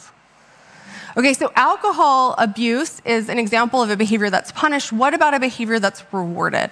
And in many modern industrial societies, there's actually fewer things that are rewarded so much as doing well in school. Y'all are here at 7 p.m. on a Thursday night, so you are the sort of people that want to, sit down still in a chair and learn about a new topic, okay? Is that related to your genes? In one of the largest human genetic studies that's ever been conducted, scientists analyzed the DNA of about 3 million people, and they found 4,000 different places in the human genome that were each associated, again, a tiny, tiny bit, just a little bit, with the chances of going further in school. But when you added all that information up, the effect was really impressive. So people who were in the top 10% of an education polygenic score, 70% of them graduated from college, compared to 7% in the bottom 10% of the polygenic score. That's a 10-fold difference in the rate of college completion, again, based entirely on your DNA. So whether we're looking at alcohol abuse or education, whether we're looking at risk-taking or depression or anxiety, scientists are increasingly finding that there's few aspects of human behavior that aren't to some extent influenced by our genes. And as we get more and more genetic data, we're building more and more powerful genetic predictors of these behaviors that have real implications for people's lives. Okay, so when people first hear about these results, sometimes they find them really alarming. So it's not uncommon for undergraduates to ask me about the movie Gattaca, right? So that's this 1990s Ethan Hawke movie where if you weren't born with the benefit of genetic engineering, you're labeled invalid and you're prohibited from being in certain professions. Or the movie Minority Report with Tom Cruise, right? So in Minority Report, they have a pre-crime division, and they predict who's going to commit crimes before they happen, and they have this elaborate police tech to surveil people and arrest them even before they have a chance to commit crimes. And when you start to think about our DNA being predictive of whether or not you graduate from college or whether or not you develop an alcohol abuse problem, you can begin to think, are we on our way to these sort of dystopian science fiction outcomes? Even though I think that genes do make a powerful difference in people's lives, I don't think we're headed that way, because I think the science also tells us that there's a limit to the predictability of an individual human's life and an individual human behavior. So think about what I just told you about our results for education and alcohol abuse. And these are some of our most powerful genetic predictors. 50%, 70%, 7%. I'm talking in terms of percentages. I'm talking in terms of likelihoods. I'm talking in terms of odds. I'm not talking about in terms of certainties. Now, maybe when we get more information, more data, more AI, more genetics, we'll get there, but I don't think so. And that's because I pay attention not just to the research with humans, but also to the research with animals. And research with genetically identical animals are very clear that although genes make a difference, the genotype is not destiny. Even genetically identical animals can show very different life outcomes. Let me tell you about one of my favorite studies in this vein, and it was done with mice. So in this study, they took mice, and they were bred to be genetically identical, and then they raised all the mice in cages, and those cages were also identical. So the rearing environment was exactly the same across all the mice. The genotype was exactly the same across the mice until they got through kind of the version of mouse puberty. And then they did something really interesting. They took the mice out of their rearing cages, and they put them all together in one big cage, one big vivarium, and they let them loose. And they saw what happened. And what they saw is over the course of just a few days, there was the emergence of stable individual patterns of behavior and navigating through the environment.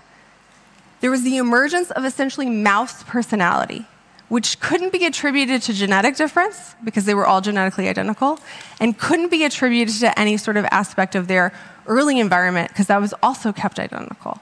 It was an emergent property that came through social interaction. We see the exact same thing when we look at genetically identical humans, when we look at identical twins, who have some minor genetic differences between them, but on the whole are as close to clones as you're going to get in humans. And what you see is that identical twins, although they're much more similar to each other than regular siblings, still have distinct personalities, and those distinct personalities emerge over time. So I already saw how many of you were not alive in 2000, so I know that you're under the age of 30.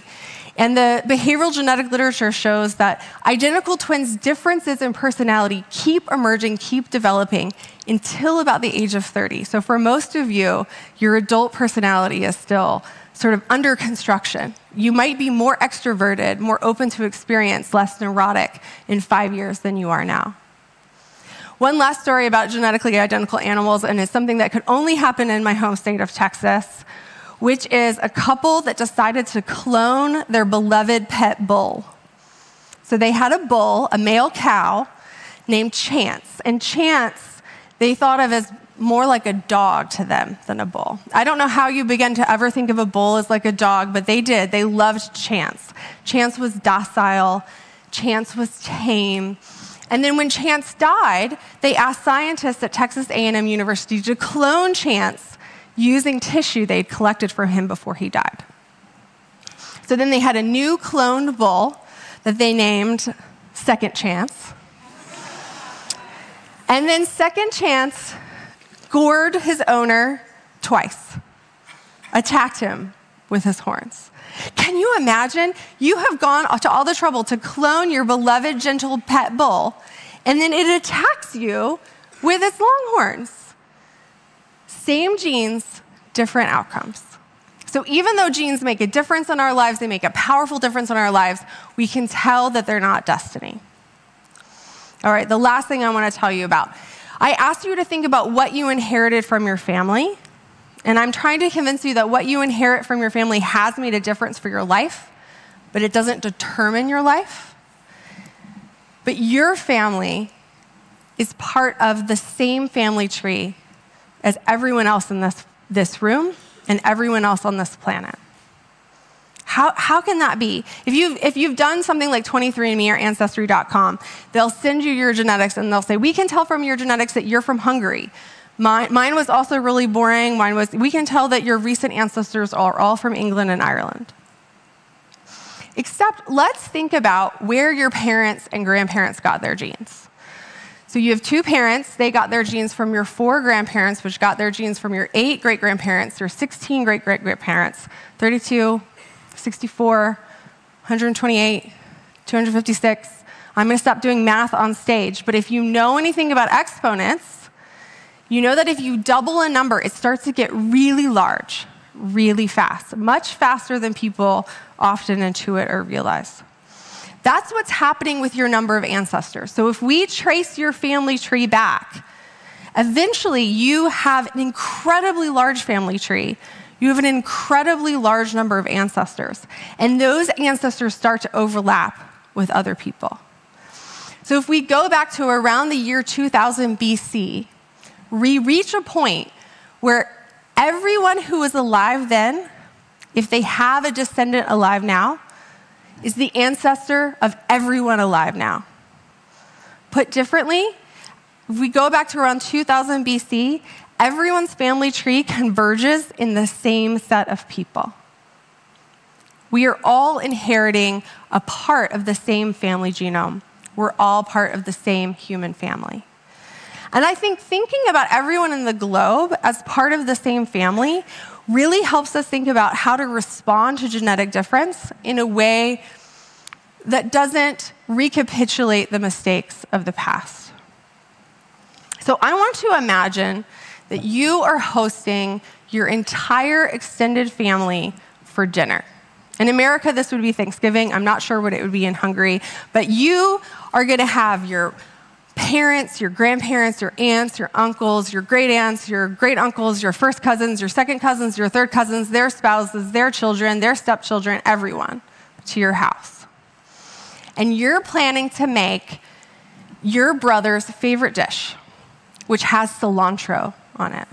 So cilantro, I'm not sure what the Hungarian word is for it. It's a kind of leafy green herb. It's really common in Mexican cooking. It's impossible to find tacos in Texas that don't have cilantro on it. And some people have a genetic mutation that makes cilantro taste like soap. Is anyone here a soap taster? Oh, we have a couple in the audience. All right. So you're planning to make this dish, and then your aunt calls you up and says, I don't think you should make that because, you know, there's a branch of our family and cilantro tastes like soap to them. What do? Here are some options. You could put a little soap in the dish so that it tastes like soap to everyone. Right? You could. That's a way to equalize everyone's experience at dinner, make it all soapy. You could disinvite the soap tasters. You say, I'm sorry, but in order for this dinner party to work, everyone needs to be genetically the same. And otherwise, I don't know what we're going to do. You could get mad at the person who brought up the fact that some people have genes that make them taste soap when they eat cilantro. Enough with this myth of genetic soap tasting, right? I don't want to hear it. That's a threat to our dinner party. Right? You probably wouldn't do any of those things. I hope what you would do is what any host or hostess in that situation would do, which is have more than one thing at the table. You would have more than one dish. You would have a variety of offerings so that someone got their favorite and the person who doesn't like cilantro has something to eat, right? What we're trying to equalize is participation in this experience, not the taste functioning and not the genotype. That is how I think we should respond to information about genetics in our modern society. Not as a tool for exclusion, not as inconvenient information that we want to make go away, not by handicapping people in the name of equality, but responding to genetic diversity with diversity of opportunity to participate as equals with dignity in a common experience. So I'm going to end there. Thank you so much for your attention. So much for that, Paige. That was very moving. Now I'd like to move you over to that seat. Right. Guys, it is question time. If you have any questions, anything you want to address, yeah, we've got lots of people. Let's start with the woman in the white blouse over there. Volunteer, somebody? I think that's you. Is it me? Yeah, go ahead. Oh. Keep your hand raised. There we go.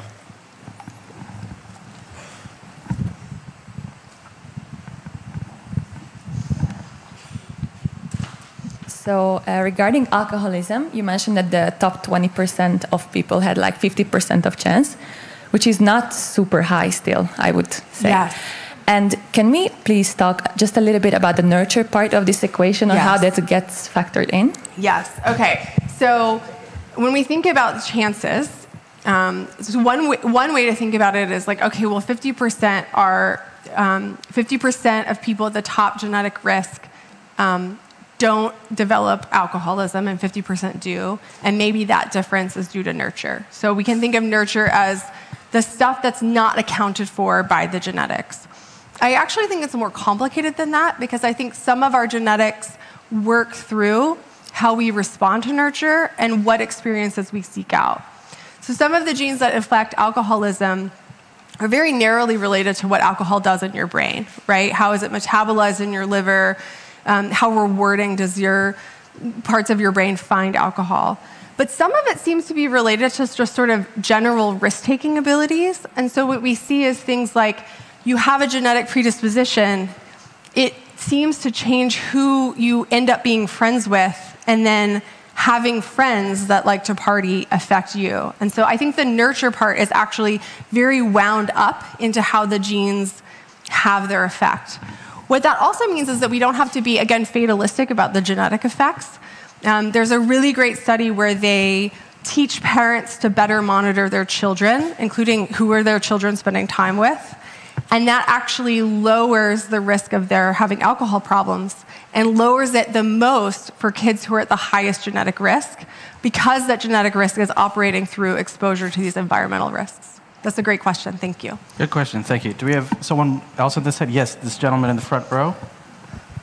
Well, thank you very much. That was a wonderful talk.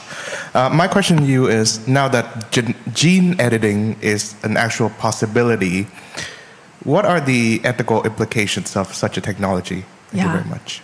So I'm going to widen your question out a little bit to be not just gene editing, but also gene selection, so polygenic selection for something like embryos. Gene editing is really useful potentially one day if you have a single gene of large effect. Most of the behaviors that we're interested in are influenced by hundreds or even thousands of genes. So we're not really thinking about gene editing as something that's really going to be a use case when we're talking about changing risk for alcoholism. That being said, there is opportunities to potentially select embryos based on genes. The problem with that is that genes don't neatly conform always to our idea of good genes versus bad genes. So for instance, some of the genes that make it more likely for you to go to college also increase your risk of schizophrenia. Some of the genes that are related to your risk for alcoholism seem to be more common in people who are entrepreneurs and new business owners. Are those good genes or bad genes? I think they're genes that contribute to human variability, and kind of segmenting them into genes that we want to select for or against is really complicated. Great question. Thank you. Do we have someone on this side? Yes, we've got a woman right here in the front row.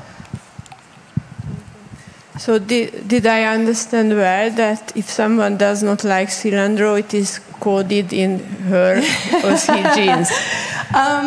So people might not like cilantro for a variety of reasons, but cilantro is particularly likely to be disliked by some people who have an olfactory receptor gene mutation that makes it taste like dish soap to them. For the record, I love cilantro. We've got a woman in the gentleman in the second row. Sorry about that. Thank you. So you talked about the genome researches and then of specific areas. So I'm wondering if you found any area where there was no correlation whatsoever. So there is no DNA effect at all. Oh, any region of the genome? No, any like you talked about behaviors. Yeah. Or that you actually studied. So did you find anything where there is no effect of DNA? We can answer this question both from the perspective of genome-wide association studies, so hunting for specific genes, but also what we know from twin and adoption studies. So are there any behaviors for which, say, identical twins are not more similar than fraternal twins, or adopted away offspring don't resemble their biological parents at all? The biggest ones actually have to do with religion and religiosity. So the extent to which you attend religious services seems to be associated with your genes, but the extent to which you identify as Christian or Muslim or agnostic or atheist, that seems to be utterly unrelated to your genes. I would say that's the biggest one. Anything else? Off the top of my head, other exceptions to everything's affected by genes. I don't have anything for you. Yeah. Okay. Buy her book. Yes. Just go ahead, pass the mic over. So my question is, there is any difference in DNA between the codependency, not just alcoholism, other codependency? Yeah, so most of the genes that affect your risk for alcoholism affect your risk for all drugs of abuse, and that's because all drugs of abuse eventually affect the same regions of the brain and also have similar, going back to our earlier questions, similar routes of environmental exposures that elevate risk. So the United States government likes to divide up research where some people study alcohol and some people study opiates and some people study ketamine addiction, but most of these things tend to have some genetic architecture that's common across the substances. Yeah. Thank you for that. I think we have time for one more question. Do we have someone on this side of the room? I see a gentleman over there with a nice jacket. With the man bun, keep your hand up. Who was it? There you go. Lady. Oh my goodness, I am genuinely so sorry. He's just misgendering people all over the place up here. I've been up since 5. I'm an ally. I'm just tired. Okay. It's okay, thank you. At least my jacket is very cool. I'm giving boss vibes. It's genuinely thank a cool you. jacket. So I wanted to ask if you think there is a risk for like gene-based marketing and advertisement. I hope that like companies who sequence genes don't sell this data to third parties, but if they could, and I imagine that there are some people who would, cool, then are we being targeted with personalized ads because they know that, oh, you have a bigger chance to get addicted? Oh gosh, that's such an interesting question. So right now, the biggest market for selling genetic information is not to an advertising company, but to pharmaceutical companies, where they're looking for how can we sort of personalize prescribing, for instance. And I think that's actually quite a good use case for genetic data. I think the question of who has access to genetic information, but for what purposes, is a really unregulated landscape right now. I think the technology is moving much faster than any regulatory agencies are keeping up with it. Should your insurance company, should you be charged more for car insurance, for instance, if you have a risk-taking genotype? I think there's a lot of unexplored possibilities for misuse and harm here. Thank you. Thank you very much. That wraps up our time. And that also wraps up day 1 of Brain Bar. Guys, thank you so much for coming out, making this such a great day. Give a big round of applause for yourself. And of course, the wonderful Paige Harden, everybody. Thank you. I will see you tomorrow when I've had more sleep. Thank you so much. Take care.